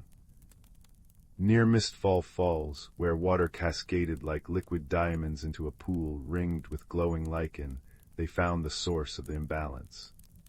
A landslide had buried the cavern's entrance under boulders and tangled roots. The Heartstone's light, once a beacon, now flickered weakly behind the rubble, like a star veiled by storm clouds. "Without the stone's warmth, winter cannot end," Fern murmured, her breath misting in the unnatural cold. Pip chittered nervously, pawing at the rocks. "It's too heavy, we're too small." But Bramble remembered Elderwood's stories of the moss weavers, tiny, luminous beetles who mended cracks in the earth with threads of iridescent silk. "Balance needs all voices, even the quietest," he whispered. Calling out in the soft, churring language of badgers, he summoned them. One by one, beetles emerged from crevices, their carapaces shimmering like captured rainbows. They scurried over the rubble, spinning bridges of light between stones. Pip darted up the newly woven paths, gnawing through stubborn roots with teeth sharp as pine needles. Fern used her strong legs to nudge smaller rocks aside, her movements gentle as a breeze. Bramble dug with determined claws, the soil cool and yielding beneath him. As they worked, the forest rallied. Birds dropped seeds into cracks, where they sprouted instant tendrils to bind the stones. Earthworms churned the soil, making it soft. Even the wind helped, carrying away dust in soft gusts. Hours blurred into a tapestry of shared effort, the air filling with the scent of crushed mint and wet stone. Finally, as the last rock shifted, the Heartstone's glow burst forth, a warm, amber radiance that flowed through the cavern like melted honey. It touched the frozen waterfall, and the ice shattered into 1,000 singing droplets. Outside, the frost retreated, replaced by the tender green of unfurling ferns. Seasons spun back into rhythm. Spring arrived in a rush, cherry blossoms snowed pink petals over the paths, and the brook's song swelled, clear and bright. That evening, the creatures gathered beneath Elderwood's tree. Fireflies drifted like living stars, and the air hummed with the contented buzz of waking bees. Elderwood gazed at the restored harmony, his feathers ruffled by a warm breeze carrying the scent of rain and blossoms. "Strength lies not in size," he said softly, "but in the weave of many threads. Remember this when the wind grows cold again. Bramble curled beside Fern, Pip dozing on his back. As moonlight filtered through the leaves, casting lace shadows on the forest floor, he felt the deep, steady pulse of the heartstone, a gentle thrum in the earth beneath him. The trees rustled again, their whispers now a lullaby of gratitude and peace. And in that sacred grove, cradled by ancient magic and newfound wisdom, the creatures of the whispering woods slept, knowing their harmony was a story that would echo through generations, as enduring as the stars above. In the heart of an ancient forest, where the whispers of time brushed through the leaves and the sunlight danced in dappled patterns on the forest floor, there lived a community of creatures whose lives were woven together like the roots of the towering trees. This forest, known only to those who listened to the secrets of the earth, was a sanctuary where magic and reality intertwined as naturally as the rivers flow. The creatures of this forest were gentle beings, each unique yet connected by the threads of their environment. There was Silva, the wise old owl, whose feathers shimmered like silver under the moonlight, and whose eyes held the knowledge of countless seasons. Her perch was an ancient oak, its gnarled branches stretching high above the canopy, offering a vantage point from which she could observe the world below. Beneath her, nestled in the soft moss that blanketed the forest floor, was a family of rabbits. The youngest among them, a curious little one named Thistle, was known for his playful spirit and boundless curiosity. His fur was the color of autumn leaves, and he moved with a nimbleness that spoke of his youth and his wonder for the world. Every year, as spring whispered its promise of renewal, the forest came alive with a symphony of sights and sounds. The babbling brook that wound through the trees became a ribbon of laughter, its banks adorned with clusters of wildflowers that swayed in the gentle breeze. The air was sweet with the fragrance of blooming honeysuckle, and the sunlight, warm and golden, filtered through the canopy in soft beams that kissed the earth. This particular spring, however, brought with it a peculiar phenomenon. As the first rains of the season fell, their droplets seemed to glisten with an ethereal glow, casting a rainbow of colors across the forest. It was said among the creatures that these were not ordinary rains, but the tears of joy from the spirit of the forest, celebrating the harmony and balance that had been preserved through the ages. Silva, with her keen wisdom, gathered the creatures for a meeting beneath her oak. The air was filled with anticipation as they assembled, each eager to hear the owl's insights. Her voice, when she spoke, was soft yet resonant, like the rustle of leaves in a gentle wind.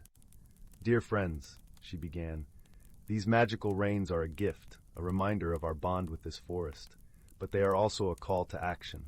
We must ensure that our home remains in balance, that we nurture and protect the delicate harmony that sustains us all." The creatures nodded in understanding, their hearts swelling with a shared sense of purpose. Thistle, ever curious, tilted his head and asked, "But how do we do that, Silva?" With a kind smile, Silva replied, "By listening to the wisdom of our ancestors and the whispers of the forest. We must remember that every action has an echo. The way we care for our home today will shape the world for the generations to come." As the days passed, the creatures set about their tasks, each contributing in their own way to the health of their shared home. The squirrels, with their swift movements and keen eyes, gathered seeds and nuts, ensuring that new life would sprout in the coming seasons. The deer, graceful and watchful, pruned the underbrush, allowing sunlight to reach the seedlings, struggling towards the sky. Even the brook, with its ceaseless flow, played its part, carrying nutrients across the land and quenching the thirst of all who dwelled nearby. The forest thrived under the care of its inhabitants, the magic of the rain seeping into every root and branch, every feather and paw. One evening, as the sun dipped below the horizon and the sky blushed with the colors of twilight, Thistle sat beneath Silva's oak, his eyes wide with wonder at the day's events. The forest was a symphony of chirping crickets and croaking frogs, their melodies a lullaby that wrapped around him like a warm blanket. "Silva," he said, his voice soft yet filled with awe, "I've learned so much. The forest is full of stories, isn't it?" "Indeed it is, little one," Silva replied, her eyes twinkling like stars. "And you are a part of this story. Remember, Wisdom is not just knowing the past, but nurturing the future. Thistle nodded, his heart filled with a sense of belonging. As he nestled against the soft moss, his eyes grew heavy with sleep. The forest, with its ancient magic and timeless wisdom, cradled him in its embrace, whispering promises of dreams yet to come. And so the ancient forest continued to thrive, its creatures living in harmony with the land and each other. Through their gentle care and shared wisdom, the balance was preserved, and the magical rains of spring became a cherished legend, passed down through the generations. As the moon rose high above, casting its silver glow across the land, the forest sighed in contentment. For in this hidden world where magic and reality danced together, the heart of nature beat strong and true, a testament to the power of friendship, wisdom, and the enduring beauty of life.